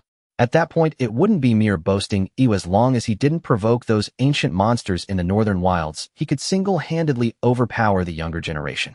Shao by the Chaos Wind Gorge is ending tomorrow. Should we delve deeper? Nangong Yu glanced into the depths and turned to ask. The purpose of entering the Chaos Wind Gorge was nearly fulfilled, and he had no strong desire to go deeper. Why not? We've come this far. Lu Changge's eyes sparkled as he tilted his head to look at Xiao Nanzi, and continued, Aren't you curious about why the Chaos Wind Gorge has such properties, or what caused this treasure land to form? There must be a reason for such a treasure land, and novels aren't read for nothing. If there are no treasures inside, Nangong Yu chuckled bitterly, and explained, the Chaos Wind Gorge has been forming for tens of thousands of years. Do you think no one else has thought the same way as you? In the deepest part, it's not a place where cultivators of our level can enter. According to predecessors, at least a royal realm, or even a sovereign realm cultivator specializing in body refinement can enter. He spread his hands and said, anyone above the Spirit King realm cannot enter the Chaos Wind Gorge, so they are caught in a deadlock and there is no solution. Not even with my healing magic. I don't think so. Xiao Nanzi had never seen it himself, but he assumed it was impossible, otherwise there wouldn't be such rumors. Lu Changge was taken aback. If that were the case, it would indeed be somewhat difficult. However, this only piqued his interest, further indicating what? It meant the treasures inside would be even more precious. If he could obtain them. No way. It would be too regrettable to leave like this. We must go in and see for ourselves. Moreover, we haven't even seen those spirit kings. They might be inside. Lu Changge persisted. Having come this far, it would be too unsatisfying not to take a look. All right, but let's agree on something. You must not act impulsively. Nangong Yu had no choice but to remind him repeatedly. For thousands of years, no one had ventured inside, including those with formidable physical strength or extraordinary fateful opportunities. The danger level can easily be imagined. They had already ventured deep enough, so they were not far from the deepest point, about 50 kilometers away. With their current physical strength, they moved swiftly. Before long, a person and a deer finally arrived. This place had inexplicably expanded, being dozens of times larger than the entrance, resembling a circular valley filled with hundreds of cultivators. Among them were the powerful figures from the Xiantian Pavilion Lingshao Palace and the Divine Blood Sect, all present, but for some reason Ding Bai was notably absent. Xiao Bai, be careful. Here, aside from Lin Yuanbai from the Soul Refining Sect and Wu Jiqing from the Wuxiang Sect, everyone else is at the Spirit King level. Nangong Yu warned, his gaze vigilant. Lu Changge did not look at those people. His eyes were fixed on that scene of black walls. No, it was black wind, seemingly isolated by a barrier unable to swirl out. Yet through that barrier he could sense an exceedingly terrifying aura of annihilation that sent chills down his spine. If this wind were to brush against a person, it would surely leave them with bruises. Seeing Xiao Bai unresponsive, Nangong Yes Divine sensed trembled, warning, don't stare too long, it can mesmerize the mind. Lu Changge averted his gaze. The strange wind was increasingly captivating, making him want to step inside. I'm fine. What are they looking at? Hundreds of Spirit King cultivators surrounded a flower bud, staring intently. Nangong Yu shook his head. The flower appeared quite strange, resembling an unopened wind spirit flower, yet not quite. But the fact that so many Spirit Kings were coveting it suggested it was no ordinary object. At this moment, the cultivators in the valley also noticed the arrival of 2 competitors, their gazes turning slightly fierce. Friend Lu, friend Nangong, you've come too, the fairy of Qinshin exclaimed with delight, then greeted them somewhat. Having spent so many days together in that mural cave, they had become somewhat familiar, especially since she greatly admired Lu Change's prowess with the deer. Lu Changge nodded slightly in response, then teased Nangong Yu through divine sense. So Xiao Nanzi, I think the fairy of Qinshin is quite nice. Are you feeling anything? Should we go flirt a bit? With your handsome face, your success rate should be quite high. Nangong Yu shot him a sideways glance and slightly cupped his fists in return to the fairy of Qinshin. Just then 5 cultivators approached Nangong Yu with smiles on their faces. From a distance one of them exclaimed, "Ha ha ha, you must be friend Nangong. We've long admired your name, friend Nangong. We didn't expect to meet you here," another added. All 5 men had the appearance of simple, honest folks, and their hearty laughter was quite refreshing, making one feel favorable towards them. "Nice to meet you." Nangong Yu smiled, and cupped his fists, a fleeting glint of wariness flashing in his eyes. Admiring his great name. His fame was due to his skills. Could these men also be after that? Lu Changge found it amusing, and conveyed through divine sense tisk, one really can't judge by appearances. They look quite honest, yet the malice is practically overflowing. It's just the right time to test your progress over the past month. Have fun. With that he suddenly retreated hundreds of meters, leaving Xiao Nanzi in place wearing an expression of watching the show. Xiao Nanzi's cultivation had surged recently, and it was the perfect opportunity for some honing.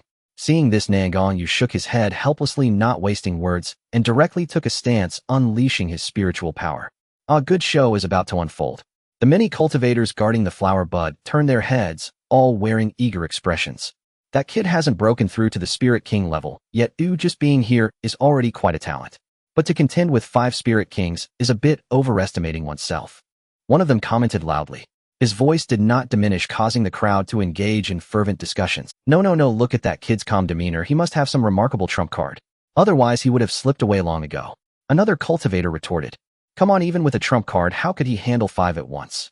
Does he really think those who can cultivate to Spirit King level are fools? A female Spirit King interjected bluntly. The Spirit King beside her chuckled and advised, "Stop arguing, we'll know the outcome soon." Look, knowing the 5 had ill intentions, Nangong Yu was not polite, and took the lead, unleashing a round of blazing sun that soared into the sky, causing the winds in the valley to quiet down. That kid noticed go. The 5 simple faces suddenly twisted into grotesque expressions, their killing intent soaring into the heavens as they charged towards Nangong Yu. At that moment blinding sunlight filled the entire valley, an intense burning sensation radiating from the crowd, eliciting gasps of surprise. But that wasn't the end. Countless fireballs the size of millstones burst from the blazing sun, shooting directly at the 5. Boom, boom. As the 5 moved sideways, most of the fireballs landed in open ground, exploding violently, like meteorites shattering rocks and filling the air with crimson smoke. A few fireballs that they could not avoid were intercepted by each of the 5, using their methods temporarily preventing anyone from getting close. "Chen Shi, hold him back with me," one of them shouted. Then he unleashed an ice spell, and a massive blue beast suddenly charged out from behind the formation. The chilling aura surrounding it seemed capable of freezing the entire valley, causing Nangong Yu to move sluggishly under the assault of the cold. Another burly man immediately responded, forming seals with his hands, also employing a fire-based technique. In an instant 9 fiery serpents danced through the air, bringing terrifying waves of heat as they bound towards him. Nangong Yu, slowed by the cold, was unable to react in time, and was ensnared by the 9 flaming serpents. The other 3 transformed. One became like a thunder god, raising his hand to summon destructive lightning. Another took on a shadowy form, wielding a sickle, while the last one like a diamond-like elephant concentrated fierce light in his right fist. In an instant, the entire valley was engulfed in a storm of varying energies, causing rocks on both sides to tumble. "I thought we'd see something good, but this is just boring." The observing cultivators felt somewhat disappointed. They were expecting to see what trump card the kid had, but unfortunately, he hadn't used it before being restrained. Indeed, he was too young and lacked combat experience. Now it's indeed not unexpected. After all, Spirit Kings are Spirit Kings. No matter how formidable he is, he will be suppressed. Another cultivator agreed. The burly man who had summoned the ice giant quickly called out, "Now it's time." The other 3's attacks had long been prepared, pouring down towards the bound Nangong Yu. Lu Change's eyes were sharp, closely watching the battlefield, murmuring, "Xiao Nanzi, this little peril shouldn't be too difficult for you, right?" Just as everyone thought the dust had settled, a wave of even more intense burning sensation surged forth, and the ground, which had been blown by the gale for 1,000 years, seemed to be melting. With their formidable physiques, they found it difficult to resist. Suddenly, another great sun rose, and in that moment the winds in the entire valley came to a halt, with 2 great suns astonishingly dominating the sky, distorting the space with their scorching heat. Roar the ice giant beast let out a mournful cry before collapsing in an explosive manner, as 9 fiery serpents had long transformed into fire spirits and were absorbed into its body. The other 3 unmatched attacks had already been completely obliterated by the initial wave of the 2 great suns. "Hiss, what is this? How is it possible? He is only at the Lingwu Realm. How can he possess such might?" The observing Ling Kings were left speechless, astonished that the boy was merely at the Lingwu Realm. Then who are they? I remember now, it's him, Nangong Yu, the last one on the Qianlong ranking. A cultivator suddenly exclaimed, then gazed at Nangong Yu with fervent eyes, as if looking at a treasure. I heard he practices a heavenly grade. Hiss! Another cultivator was immediately silenced by his companion. Unfortunately, every cultivator present was of exceptional skill and heard everything clearly. Heavenly grade. It must be a heavenly grade technique, a technique capable of reaching the Saint Realm. The atmosphere at the scene instantly became tense as the fairy of the Qinshin frowned lightly, unsure of how to respond. Lin Yuanbai exchanged a glance with Wu Jiqing, their expressions somewhat inscrutable. Unanimously, all the cultivators in the vicinity were fixated on Nangong Yu. Even the nearly ripe flower bud drew the attention of several. The large man who was attacking Nangong Yu was utterly shocked and blurted out, "No, it's impossible. Your imperial bone was supposed to have been dug out long ago. Why?" Then, as if realizing something, he immediately fell silent. Nangong Yu suddenly looked up, his deep-set eyes unleashing two flames glaring at the speaking large man. His voice was as cold as the depths of the abyss, asking, "Who are you? Or rather, who are you all?" Nangong Yu stared intently at the five before him, straining to recall the images of the techniques they were using. Ice attribute, ice beasts, ice, the Shangwan family. Are you from the Shangwan family? The leading large man's face changed dramatically, then he burst into laughter, realizing there was no point in hiding now that he had been discovered. Master Nangong has a good memory. It seems the name of my Shangwan family is still quite renowned. The Shangwan family man chuckled, pointing to the other four, then continued, "Why don't you take a guess at whose family they belong to?" Upon hearing this, the other four frowned at him, looking quite displeased. He grinned mischievously, a fierce, killing intent emanating as he said, "What are you afraid of? Do you think this time he can still escape?" Without waiting for the four to react, he turned to Nangong Yu, as if generously introducing, "Well, the Ouyang family that wields thunder, the Chun family that manipulates fire, the Wang family that plays with physical bodies, and as for that ghostly figure, Master Nangong, why not take a guess?" His words came out rapidly, and before the four could stop him, he blurted it all out, then looked at Nangong Yu with an ambiguous smile. What a joke, exposing his own family, and yet you want to hide. Although this kid is doomed this time, what if? Right? Fortune is shared and enmity is faced together. Nangong Yu looked at the figure that seemed to flicker like a ghost, his pupils narrowing. The Taisher family, closely linked with the imperial family, the blade of the empire. Haha, it seems Master Nangong has already guessed it. Now you should be able to close your eyes, right? The Shangwan family man wore a smile, but his eyes concealed a chilling, murderous intent. After talking for so long, the power of this monstrous double sun must have consumed quite a bit. After all, he is still a fledgling, allowing his spiritual energy to waste like this, not knowing that in a battle it is the details that count. Kill. With a loud shout, the ice domain was directly unleashed, enveloping Nangong Yu within. Countless ice shards converged into a gigantic sword that descended with immense force. The other four were equally unwilling to be outdone. They did not use their domains again, but instead took out their signature combat techniques, aiming to overwhelm him in one fell swoop and eliminate him here. Nangong Yu, having just learned about the identity of his family's enemies, was momentarily thrown into confusion, standing there in a daze. It was not until the attack drew near that Nangong Yu suddenly snapped back to reality, barely unleashing the power of the two great suns, yet still being heavily blasted away for 1,000 meters, colliding violently against the stone wall of the gorge, blood spurting, his aura greatly diminished, and then he fell down. Seeing this, Lu Changge appeared on the battlefield in a flash, first casting a healing spell, then looking at the five before him. "Let me play with you for a while, brats. Where did this reckless beast come from? A mere Lingwu Realm dares to speak so arrogantly. Die." The large man from the Wang family stomped his right foot, causing the ground to tremble, and a punch came crashing in, golden energy enveloping him, incredibly fierce. Lu Changge scoffed disdainfully, his spiritual energy surging, controlling the wind blades throughout the valley, instantly merging them to form a terrifying black giant blade, chillingly sharp, slashing down towards the incoming avatar. Boom! At the moment the avatar's fist collided with the black giant blade, an unparalleled force surged forth, spreading out and causing rocks to explode. Time seemed to freeze at that moment. Crack! The avatar began to crack from the fist, with fissures slowly, yet rapidly spreading across its entire body, ultimately exploding violently, sending the Wang family man spitting out a mouthful of old blood, instantly flying backward. Hiss! What is the origin of this spirit deer, even more ferocious than that young man? The observing Ling Kings were astonished. Oh, were they falling behind the times? Is the Lingwu Realm now like this? No, that is not a spirit deer, but a spirit roe, and it directly entered the Qianlong, ranking first place upon its appearance. A cultivator squinted his eyes, took a deep breath, and said faintly. Upon hearing this, everyone gasped in awe. Are you saying it is the spirit row that caused a sensation across the 4 regions last month when the rankings were released? The race that had never appeared on the continent. My goodness, that is simply astonishing. The cultivators immediately recalled. After the last ranking, the beings of the 4 regions had secretly researched it countless times, confirming that the spirit row had never appeared from ancient times until now. It now appears that it was a mutation of the spirit deer, and upon its birth it shocked the entire continent. Seeing a living spirit row for the first time, the Ling Kings couldn't help but observe carefully. Its size was somewhat small, but its form was smooth with snow-white fur, as smooth as jade, exuding a crystalline luster, with 4 horns sprouting from its head, truly extraordinary. This, according to the ranking description, this spirit row is not even a year old, that is 2. It is even more formidable than the offspring of the Western region's demonic saint. Everyone was completely astounded, intently watching the battlefield to see what kind of divine abilities this spirit row possessed that allowed it to land the first spot on the ranking.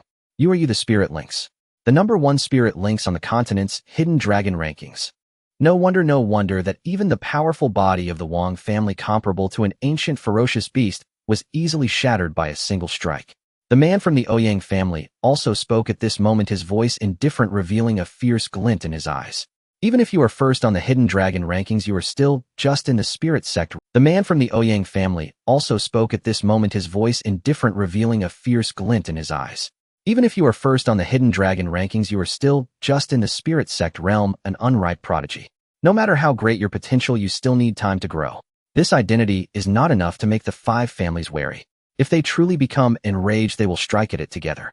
Lu Changge glanced at the 5 of them with disdain and chuckled softly. Do you think you few insignificant beings can do anything? Come on, let me see how you will be rude to me. Upon hearing this, the 5 men were furious, their auras soaring, causing the sky above the valley to darken with rolling black clouds. Seeking death, attack. In an instant, the 9 heavens thundered, icy rivers spread, and a massive firestorm surged forward. Lu Changge raised his front hoofs high and suddenly stomped down on the ground. The icy river exploded violently, ice shards flying everywhere, then transformed into a torrential rain. Behind him, a radiant surge of spiritual power erupted, and a towering wave rose directly, obliterating the approaching thunder and firestorm, charging toward the 4 with unstoppable force. In an instant, the waves roared like a natural disaster, the sound thundering, vowing to grind the 4 into dust. The spectators witnessing such might couldn't help but feel a chill down their spines. With such divine power, even they would find it hard to resist. Wait, something's off. Aren't there 5 of them? Where's the other one? A keen-eyed cultivator suddenly exclaimed. At that moment, a shadow like a ghost shot out from behind Lu Changge, launching a deadly attack with a massive scythe emanating an extremely cold and chilling aura, aiming for his neck. If it connected, without a doubt, Lu Changge would lose his head. Lu Change's hair suddenly bristled, his fur standing on end. In a moment of urgency, he activated his full spiritual power, condensing a massive shield in the blink of an eye. This shield flowed like water and wind, shimmering with a silver-green light, vibrating intensely at the moment of collision with the giant scythe. Boom! A powerful shockwave accompanied by blinding light swept through the entire valley, causing the onlookers to close their eyes in resistance. Lu Changge swiftly stepped aside, narrowing his eyes as he assessed the sudden appearance. He quietly remarked, "Interesting, otherwise it would be too boring." Forced to interrupt by the tsunami, the other 4 escaped a calamity. Otherwise, even if they didn't die, they would surely be heavily injured and unable to fight again. The ghostly figure, now cold-faced, devoid of any emotional fluctuation in his eyes, said indifferently, "Spirit Lynx, achieving such accomplishments at your young age, I advise you not to misjudge yourself. If you fall here, it would be a pity." The other 4 exchanged wary glances. This Spirit Lynx was indeed extraordinary. Had it not been for the interruption by the Taisher family, they would have surely been severely injured. Yes, Spirit Lynx, you still have plenty of time.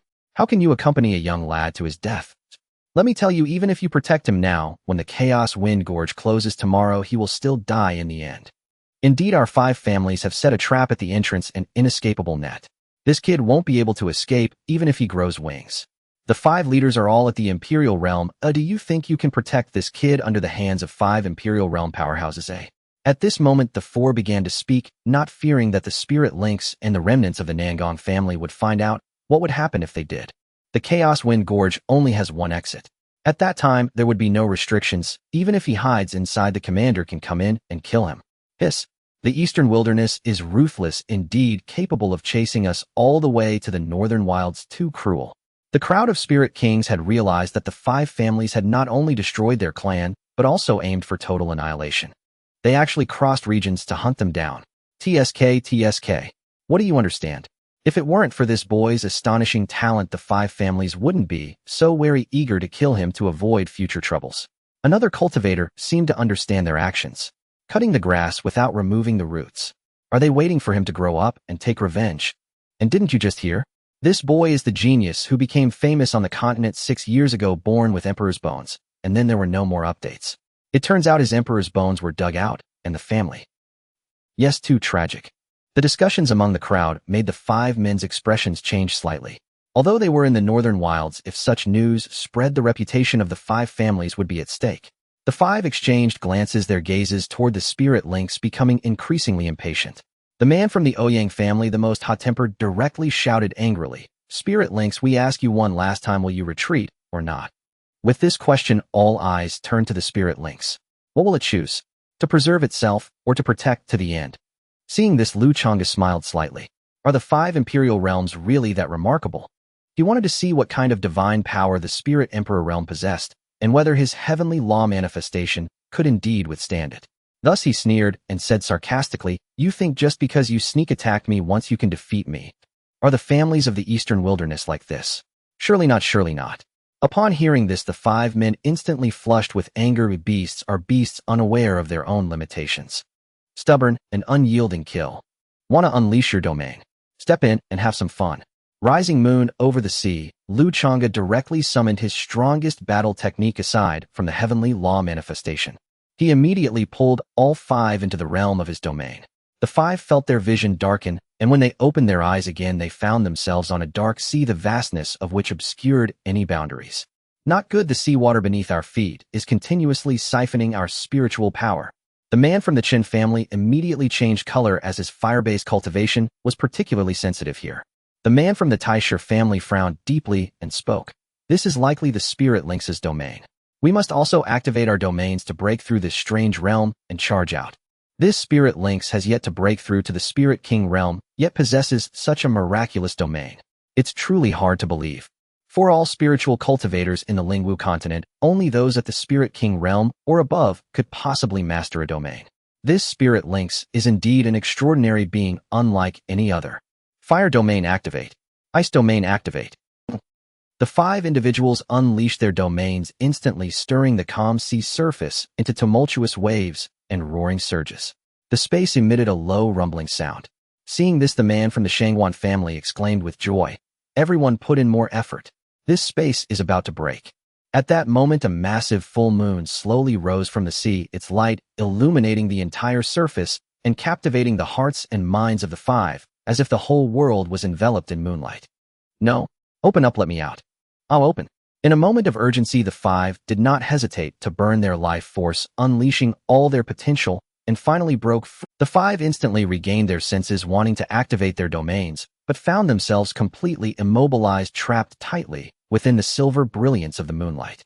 "No, open up, let me out. I'll open." In a moment of urgency, the 5 did not hesitate to burn their life force, unleashing all their potential, and finally broke free from the confinement of the moonlight.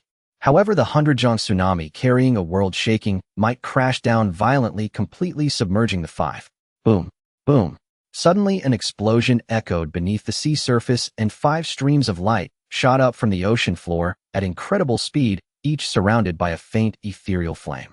This was the appearance of burning life force. Once ignited, it was irreversible, continuing until completely consumed, leading to the end of life. At this moment, the 5 were bloodied, their eyes blazing with intensity, exuding an overwhelming aura, yet unable to conceal the hatred within their hearts. Had it not been for this spirit deer, how could they have fallen here? Break the domain, kill that spirit deer. Kill.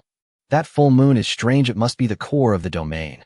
The man from the Taisher family said coldly, his expression icy. The 5 unleashed their most powerful offensive techniques, directing them towards the full moon, burning their life force, causing their might to double. 5 unmatched attacks soared through the air, their brilliance dazzling, and even before they reached their target, they caused the space to tremble violently, as if it would shatter at any moment. Lu Changge narrowed his focus, sensing the tremors of the intent domain, and then sneered, "Humph, so that's how you want to play. Then he'll let you have your fun. Don't you want my moon? Then he'll give it to you." Upon saying this, the massive silver moon trembled slightly, then wielding unparalleled divine might, it plunged directly towards the five.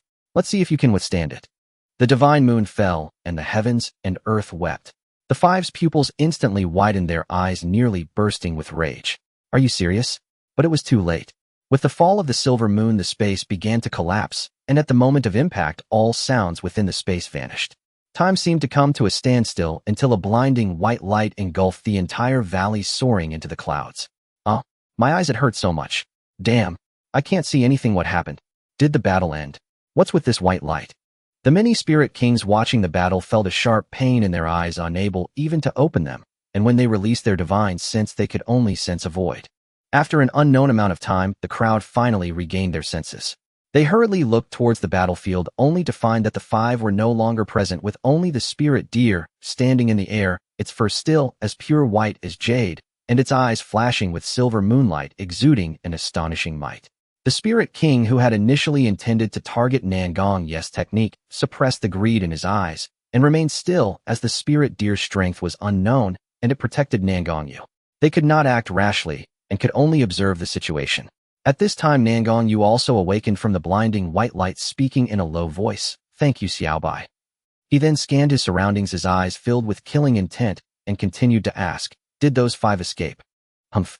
If I took action, how could they possibly escape? It's a pity that the spatial ring was also obliterated along with them." Lu Changge looked regretful.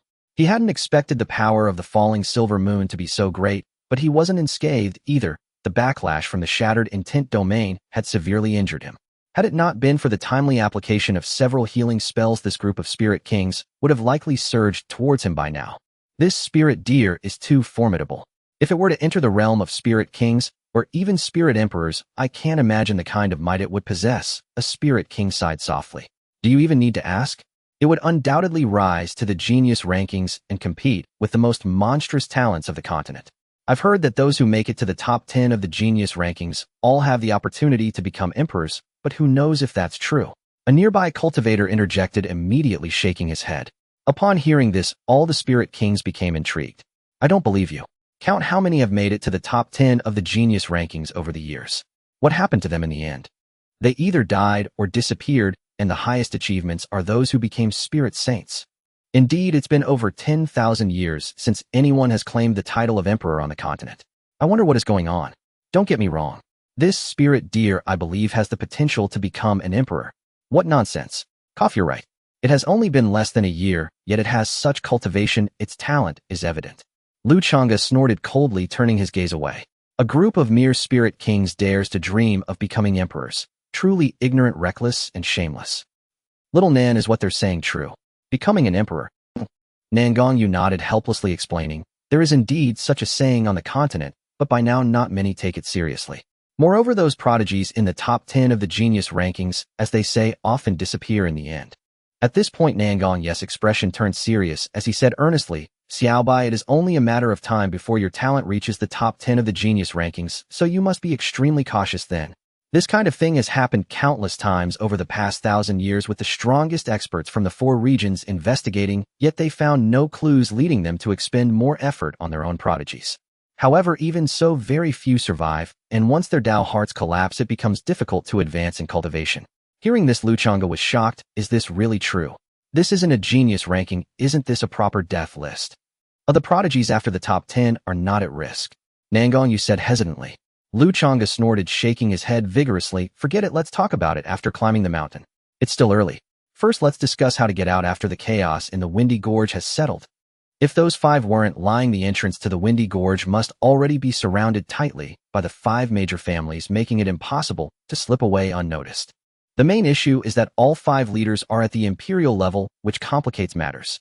Nangong Yu's expression turned stern. After contemplating for a moment, he said in a deep voice, "At that time you take Shaojingang and leave Luanfeng Town first, and I will exit through the contract last. This way we can leave Luanfeng Town directly and make them wait in vain. After all, there are 5 spiritual emperors here. This is no joke. No matter how powerful Xiaobai is, can he block 1, let alone 5? Although Xiaobai's physical body has improved significantly since coming here, no one can be certain to what extent the aftereffects of his divine powers have diminished. It's better not to take too many risks. All right, this is not bad. Lu Changge reluctantly agreed. In truth, he wanted to confront the spiritual Emperor Hedon, but the timing was a bit off this time, and the stakes were too high. Perhaps next time. Just then a sudden furious shout drew everyone's attention. Hey, where's the wind god flower? Who the hell took it? Step forward.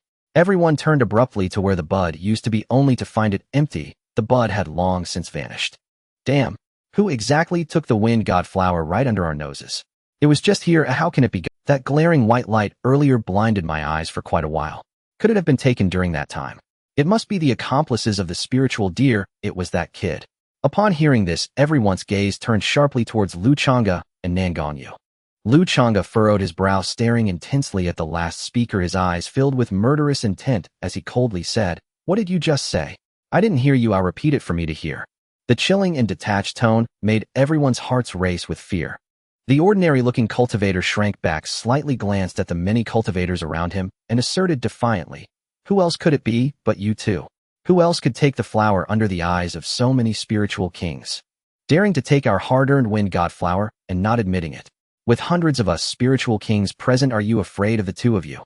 With his head held high, the ordinary cultivator grew bolder with each word and continued with a grin, "Not only the wind god flower, but also the techniques on that kid. Hand them all over to us. Don't force us to take action ourselves." As soon as he finished speaking, the greed in the eyes of the spiritual kings flashed briefly. Hundreds of us spiritual kings, how could we not handle two mere spiritual disciples? Compared to the wind god flower, the heavenly grade techniques are worth 1,000 times more. If such an opportunity is given away without a fight, when will we wait? Exactly, hand over the heavenly grade techniques, and we will turn a blind eye to the matter of the wind god flower. Otherwise, brothers, surround them. Don't let them escape. Hand over the heavenly grade techniques. The Qingxin fairy was stunned, never expecting that things would escalate to this point in such a short time. It was evident to everyone what the spiritual kings aimed for, but with so many of them, even if Lu and Nangong were powerful, they would surely be no match for hundreds of spiritual kings. A figure then stood up and stated, "I can testify that Lu and Nangong did not take the wind god flower. They are the most important guests of my Lingxiao palace, so you all should stand down." As soon as Qingxin fairy spoke, the valley fell silent, and the expressions of the spiritual kings changed, some becoming indecisive. Lingxiao Palace is one of the 8 major sects, an absolute behemoth of the North. Although this place is not within the territory of Lingxiao Palace, it is not far from its borders. If they offend it, they would not be able to bear the consequences. Just as everyone hesitated, the ordinary spiritual king spoke up again coldly. "Qingxin fairy, I advise you not to meddle in matters that do not concern you. This is not your Lingxiao Palace, and you cannot control it here. If we take the techniques, we can simply distance ourselves from your Lingxiao Palace. I do not believe that Lingxiao Palace would hunt us down across the North for what you call a guest." The ordinary spiritual king appeared to be scheming, and then with a hint of a smile he said, "Are you protecting them because you want to monopolize? Or do you Lingxiao Palace also have an eye on them? If you dare to speak further, we will take care of you as well." His words dispelled the concerns of many spiritual kings. At worst, they could just avoid the territory of Lingxiao Palace and live incognito. Once their cultivation is perfected, what could Lingxiao Palace do to them?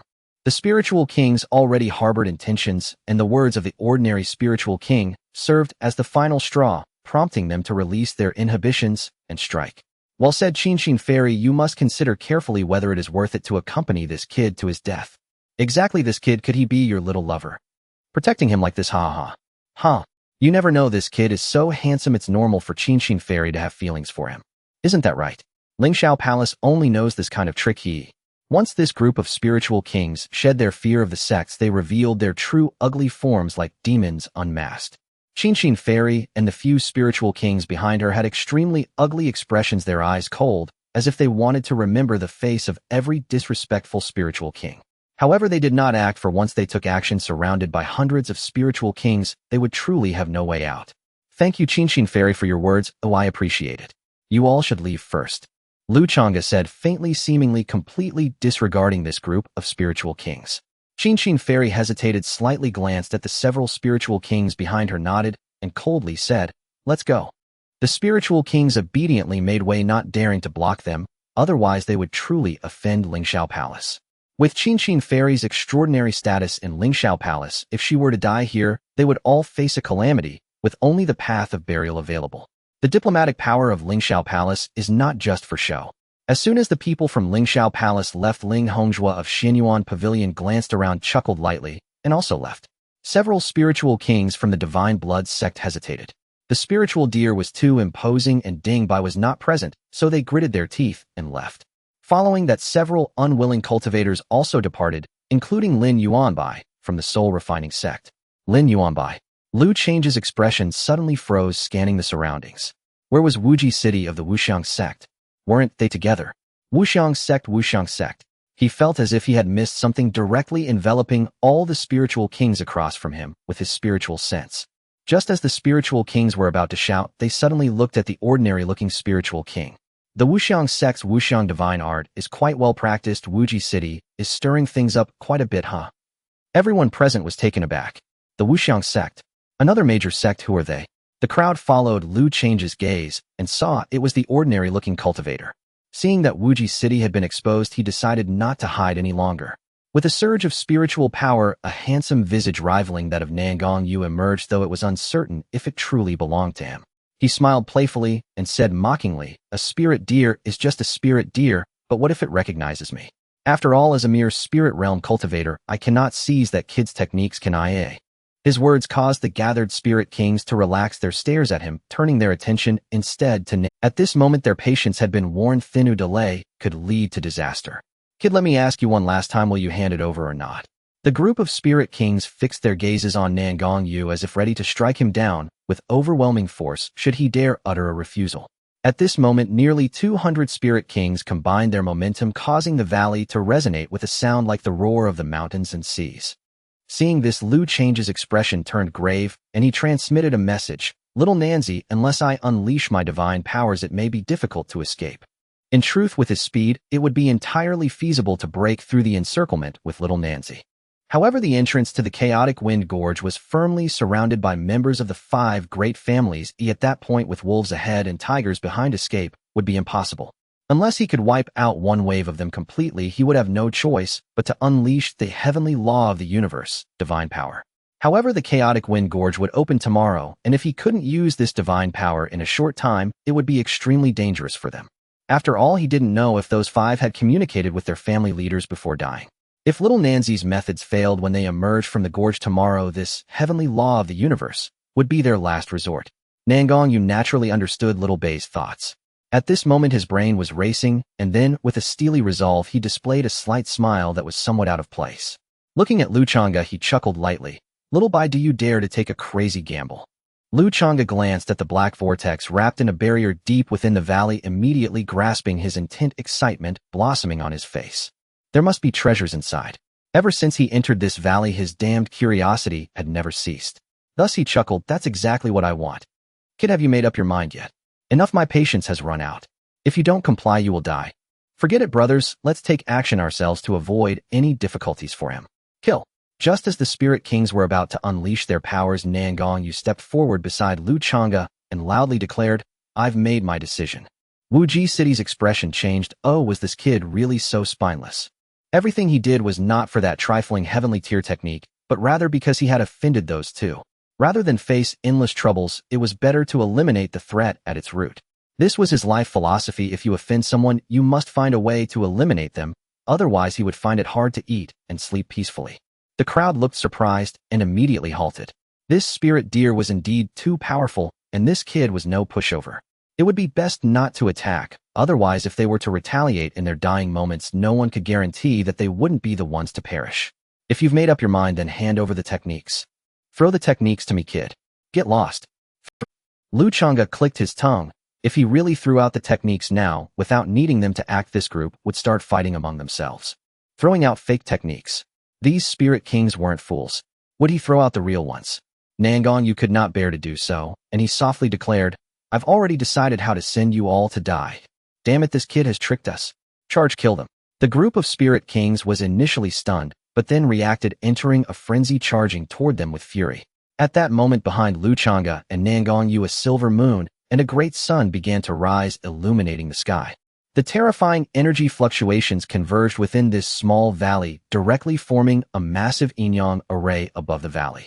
One sun, one moon, one yin, one yang, slowly rotating in the air, their brilliance dazzling and radiant, impossible to describe with words. The enormous Inyang array enveloped them, and the valley barrier entirely, a powerful aura sweeping throughout the valley, tearing apart the very heavens and earth. The spirit kings sensed this aura, their bodies trembling uncontrollably, filled with terror. What is happening? My domain can't be activated. Damn it, mine too. What do we do now?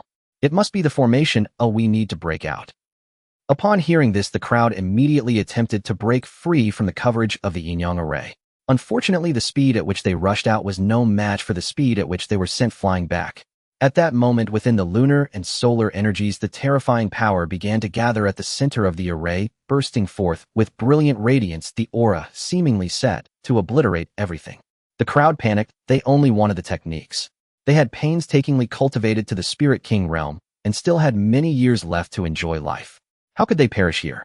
Spirit, dear Lord Nangong, please spare me. I was momentarily blinded by greed. Ooh, I won't dare do it again. Please spare me. One Spirit King finally collapsed under the terrifying pressure, kneeling and begging for mercy. This scene seemed to awaken the fears within many Spirit Kings, prompting them to also plead for mercy. In the face of life and death, dignity. What is that?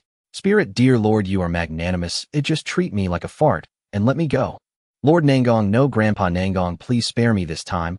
I promise I won't dare again. Lu Changge looked at this scene expressionlessly, finding it extremely laughable. Where was their previous arrogance? Where was that haughty demeanor? Nangong Yu was even more indifferent.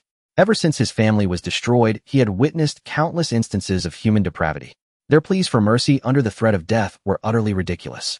If it were him and Little Bai in this situation, just look at the faces of these people.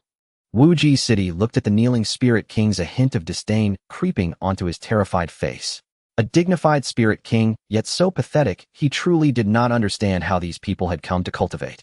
His disdainful gaze was caught by the pleading Spirit King, who glared at him fiercely. With a crazed expression and filled with resentment, he viciously exclaimed, "It's all your fault, you bastard. If it weren't for your instigation, how would we dare to act against the Spirit, dear Lord and Lord Nangong?"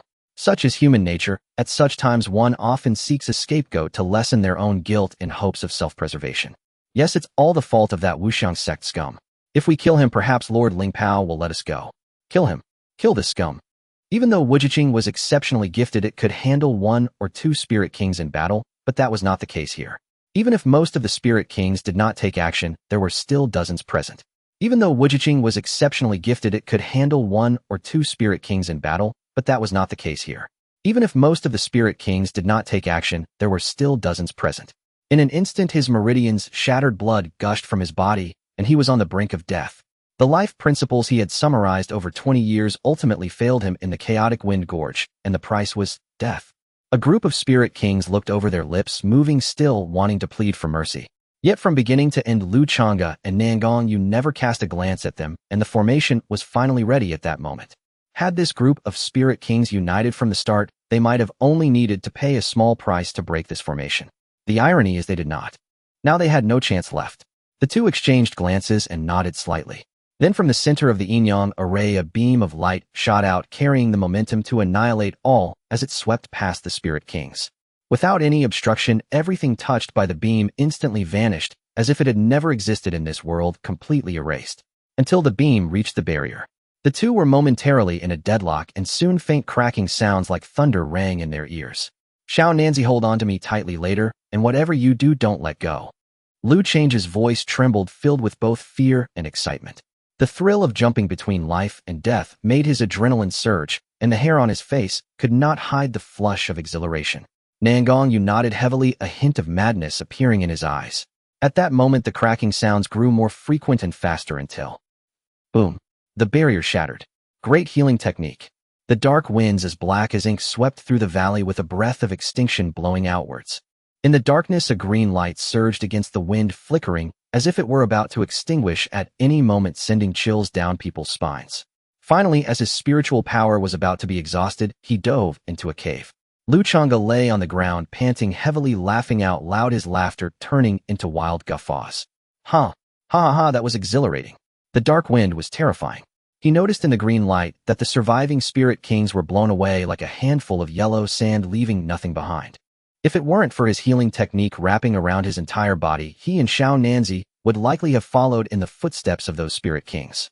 The great healing technique was just a term. It was an alternative method he had developed akin to a group healing technique, but it simply transformed a single burst of healing into a continuous output. He had gambled on reaching a safe position before his spiritual power ran out, and it seemed they had succeeded. I must say it was incredibly thrilling. Then Lu Changge turned to Nangong Yu and exclaimed, "I didn't expect you to be so wild too, Xiao Nanzi. You don't know anything but dare to go crazy with me, ha ha ha. I believe in you." Nangong Yu shot him a glance, stating succinctly. After saying this, he couldn't help but smile, though he had always thought of himself as restrained and rational. "I believe in you." Nangong Yu shot him a glance, stating succinctly. After saying this, he couldn't help but smile, though he had always thought of himself as restrained and rational. This feeling is indeed not bad. At this moment, both man and beast were too lazy to get up, lying on the ground to circulate their powers and recover their spiritual energy. After a long while, let's go see what great treasures are inside. I hope it surprises us. Lu Changge rolled over his spiritual energy, slightly surging, making his fur gleam as if it were new and as glossy as jade. The cave was exceedingly dim, sloping steeply downwards. After only a few steps, a sense of imposing pressure, both authoritative and heart-pounding, surged up, making the hair stand on end. "Xiao Bai, be careful." Nangong Yu's voice was deep as he advised. Since they had come this far, returning was impossible. A deer and a person walked for nearly a quarter of an hour. As they approached, the oppressive feeling grew stronger, and at that moment the area ahead suddenly brightened. "We're finally close. Otherwise I might have turned back by now," Lu Changge murmured, wrapped in spiritual energy, quickening his pace. Nangong Yu followed closely behind, not daring to be careless. Soon they reached the bright area, and suddenly everything opened up before them. "Xiao Bai, what's wrong?" Seeing Xiao Bai as if someone had grabbed his throat, his eyes wide with anger, as if he were suffocating, Nangong Yu immediately rushed forward to inquire urgently. Then he followed Xiao Bai's gaze, and in an instant his pupils constricted, a chill ran down his spine, and he stood dumbfounded on the spot. The two seemed frozen in place. This was a vast cave battlefield where the corpse of a powerful being sat quietly in meditation. Even in death, the oppressive aura it exuded still enveloped the surroundings. Though the corpse's features were pale and bloodless, its tightly shut eyes seemed to still convey an indomitable fighting spirit, as if they might open at any moment to unleash a terrifying gaze. Enduring the suffocating pressure, Nangong Yu slowly approached. He saw the armor on the corpse was shattered with dents all over each crack, telling a tale of battle, exuding an inexplicable aura. With every step, he felt that invisible pressure. It was truly alarming. Nangong Yu secretly marveled. What kind of existence was this corpse in life to be so powerful? This is unbelievable. Such an existence actually fell. At that moment, Lu Changge did not focus on the human supreme corpse, but instead looked towards another corpse lying on the ground. Even lying here, one could see its massive form. The corpse's wings were partially spread, covered in dark purple feathers, each one as sharp as a blade, ready to shred any creature daring to approach. On its body, a massive sword wound pierced through entirely. This was a fatal strike, the most terrifying blow that also ended its life. Lu Changge trotted lightly, bracing against the blade-like aura as he walked over. The giant beast's eyes were furious, its eye sockets deep, like two black holes swallowing all light, making it hard to look directly at. This aura feels so familiar. Lu Changge pondered, murmuring to himself. "Do you feel it too?" At this moment, Nangong Yu also approached and said softly, "The corpse of this giant beast bears a striking resemblance to the shadow we saw in the mural earlier. Perhaps it is in fact the same essence." His expression grew serious. He had initially thought that the mural was merely a figment of chance, not a reality. However, seeing the corpse of the giant beast here made him feel an unsettling dread. As a scion of a prominent family, he had not only perused the historical records of the continent, but had also uncovered countless tales. Yet these events were not recorded in the chronicles, seemingly erased on purpose. Perhaps even his grandfather's generation was unaware. Lu Changge glanced back at Nangong Yu, frowning slightly as he murmured, "It seems that the Lingwu continent is far from simple, concealing many secrets." Now that they had received such news, it was uncertain whether it was a blessing or a curse. Would the mysterious shadow revealed in the mural reappear alongside this terrifying giant beast? What kind of existence could this continent possibly withstand? Let alone the Ling Saint realm. Even a Ling emperor would find it challenging. The overwhelming presence of the giant race depicted in the mural seemed to surpass the aura of the emperor's phantom that appeared when Xiao Nanzi accessed the inheritance of the Flame Emperor. And these two corpses, their strength was still far from sufficient. If they were powerful enough, who cared about any secrets? They would face any challenge heed in. "Anyone who obstructs my path to immortality shall be slain." With this thought, Lu Changge felt clarity within his eyes, gleaming with vigor, radiating two brilliant silver beams as his battle intent resonated throughout the massive cavern battlefield. The residual aura of supreme strength here no longer suppressed him, it felt insignificant. Haha, Xiao Nanzi, hurry and search for other treasures. It would be a shame to leave empty-handed after coming all this way. Having said that, his eyes became like searchlights scanning the surroundings. Upon hearing this, Nangong Yu's previous apprehension dissipated, and he laughed heartily, joining the search party. Everywhere in this place were traces of battle with sword marks scattered about, and an overwhelming, indomitable sword intent lingering sharp to the extreme. Even their physical forms dared not challenge its edge. This expert must be at the Emperor realm, or perhaps even above it.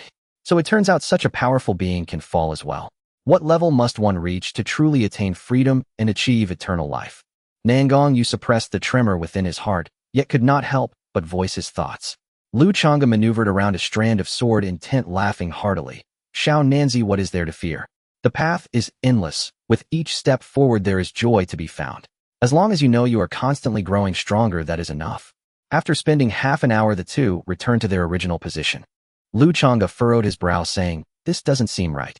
Apart from the marks of battle all over the battlefield, there's nothing else. Could it be? The two exchanged glances, directing their attention back to the two supreme corpses. In front of the human corpse, they both respectfully bowed, murmuring continuously. Esteemed elder, I apologized. It's just that there is nothing in this cave. Surely you wouldn't want us to leave empty-handed. Elder Nangong has offended you. After murmuring Nangong, Yu cautiously stepped forward, beads of cold sweat forming on his forehead, clearly very tense. Xiao Nanzi, be careful. As he approached within 10 zhang, a violent fluctuation surged forth, causing Nangong Yu to swiftly evade. Before them, the body of the human supreme radiated blinding holy light, illuminating the dark cavern battlefield as bright as day. The dazzling holy light then gradually converged into a 10 zhang radius, forming a scarlet mist. Lu Changge focused his gaze, noticing that the supreme corpse within the barrier transformed into countless golden light points, then coalescing into a strange golden line pattern, which upon closer inspection exuded an extraordinary ancient aura radiating supreme might. What is this? At this moment, Nangong Yu's face was filled with excitement, his fair complexion slightly reddening. He exclaimed, this is a divine ability, an ancient divine ability that all spiritual cultivators can learn. He then turned to Lu Changge, speaking rapidly, Xiao, by this divine ability is formed from the body of this human supreme, it surely won't last long. Don't waste time, quickly comprehend it. Even if you can't grasp it now, make sure to memorize it thoroughly. Having said that, he immediately sat down cross-legged to begin his comprehension. Lu Changge was taken aback by his words. This divine ability was not limited to any race, anyone with the opportunity could cultivate it. Thus, this divine ability must either be weak or extraordinarily powerful. This corpse belongs to a human supreme, it shouldn't be the former. Never mind, having more skills never hurts, let's learn it first. So he too immediately focused intently on it. No, he began to comprehend it. A quarter of an hour later, Lu Changge suddenly jolted awake, alertly scanning his surroundings before regaining his focus. Damn, how did I fall asleep? Could it be that this divine ability is beyond my grasp? Or is my comprehension just that poor? Then he looked at Nangong Yu, who had his eyes tightly shut, hands continuously forming seals with golden chains swirling around him, clearly already having entered the threshold, and was in the midst of cultivation. Lu Changge couldn't help but feel a jolt of frustration, his face contorting slightly. What do you mean no affinity? I think we are very well suited. System, help me comprehend. As his healing points dwindled, Lu Changge found himself in a vast white space where only an unparalleled figure stood, wielding a sword poised in the air.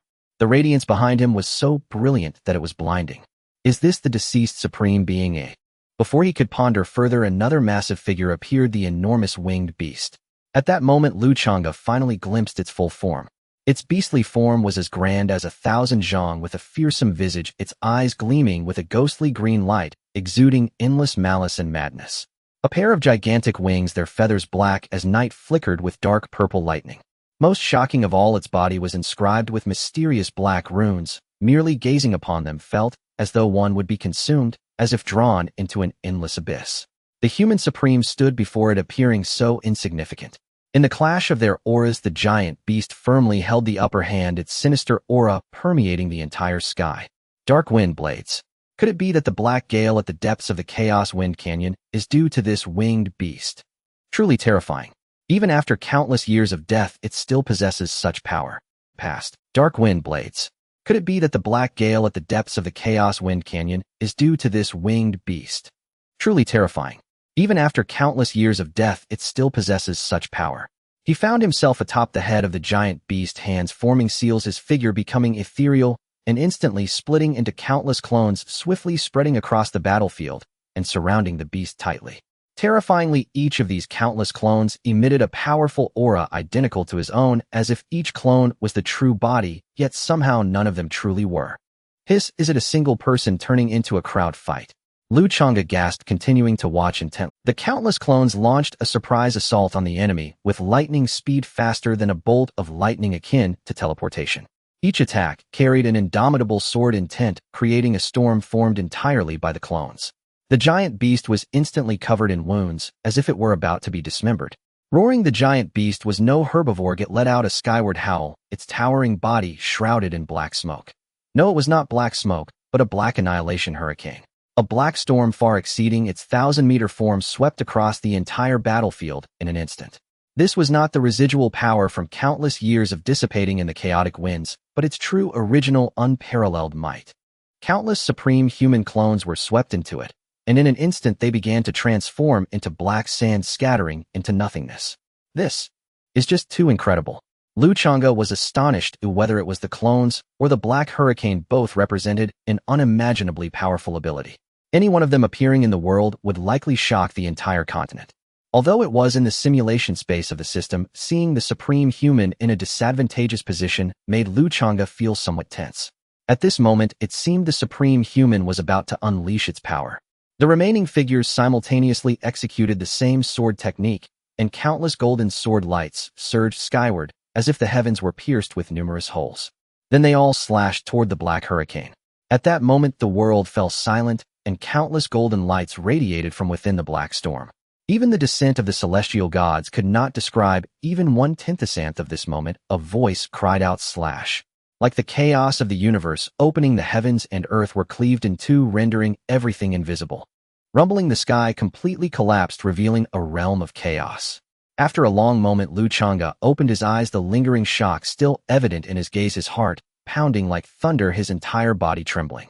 This battle was far beyond what he could observe, yet due to the system's influence he was able to catch a glimpse of it. The shock it brought thoroughly suppressed his proud nature, giving him a hard lesson that one must always harbor a sense of reverence. Beyond the heavens there are more heavens, beyond people there are more people. His path of cultivation had only just begun. Lu Changge took a deep breath, suppressing the chaotic emotions in his heart, murmuring, "Is it the clone technique? Truly worthy of an ancient divine ability, I feel it's on par with the law of heaven and earth." However, the difference lies in that the clone technique overwhelms in quantity, while the law of heaven and earth crushes in singular combat strength. As for how to use it, it depends on the situation. To maximize its effect, he would need to ponder and research it further. Lu Changge exhaled a breath of turbid air filled with joy and turned to look at the interface. Why has my transformation ability disappeared? He was taken aback to see that the originally Earth-level transformation had vanished, replaced instead by clone technique mystic level. Oh, that seems reasonable. Lu Changge thought carefully. The two abilities had their similarities. While he had overestimated the transformation ability, all the capabilities of the clone technique could be achieved by transformation, and even more perfectly. Its fusion was also quite normal. Moreover, each clone of the clone technique could be a true body, allowing for effortless switching between clones, and the true self, yielding endless possibilities. However, currently the mystic level clone technique still cannot match the strength of the original body. Though he could currently manifest 100 clones, each clone only possessed 30% of the original's strength, seeming somewhat ineffective. Suddenly, Lu Changge seemed to think of something, his eyes shining brightly. He stamped his foot in excitement, exclaiming, "Damn it, how could I be so foolish?" He suddenly realized that if he first used the law of heaven and earth ability and then activated the clone technique, TSK at that time, with a roar, countless towering forms would appear. Just ask, would anyone be afraid? The enemy would be scared to death. He couldn't even imagine how spectacular and shocking that would be. Shaking his head, Lu Changge pulled back his wandering thoughts. Now was not the time to contemplate, as he couldn't do it yet. Then he looked at his healing point balance. Healing points 181000. Phew, thankfully, I almost thought I had run out. As long as there's some left, that's good. Previously, he had used up nearly all his healing points while comprehending the mural and simulating the techniques. Later, he had practiced with Xiao Nanzi and plus the time spent in this battlefield cave, he had saved quite a bit. This time to simulate the ancient divine ability clone technique, he had only spent 100,000 healing points, truly akin to Emperor Qin touching the electric wire. What a windfall.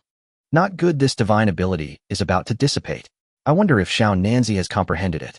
Lu Changge saw that the golden light pattern within the barrier was already very dim, flickering in the air. It seemed time was about to run out. At that moment, Nangong Yu seemed to sense something as well, opening his eyes, and the golden light pattern in his pupils slowly faded away. The barrier finally dissipated along with the golden light, and the corpses disappearing from this world. A generation's supreme power left nothing behind. One person and one deer respectfully bowed. This supreme being had imparted knowledge to them, and this bow was filled with sincerity and truth. Shall I look at my clone technique?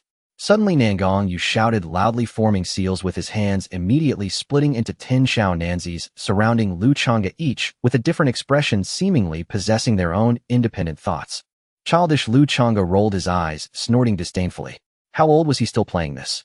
Then his body became ethereal, splitting into 10 clones. Thus 10 silly deer chased and played around with 10 Xiao Nanzis in the cave battlefield. Ha ha ha, Xiao Bei's comprehension is also pretty good. I was worried you wouldn't grasp it. Who am I? The only silly deer in the spirit martial continent, the one and only spirit deer lord. How could I not comprehend such a trivial divine ability? Little thief, don't be so arrogant. Oh, wait until this spirit deer lord captures you. Watch me capture you and take you back to guard my house. Take this.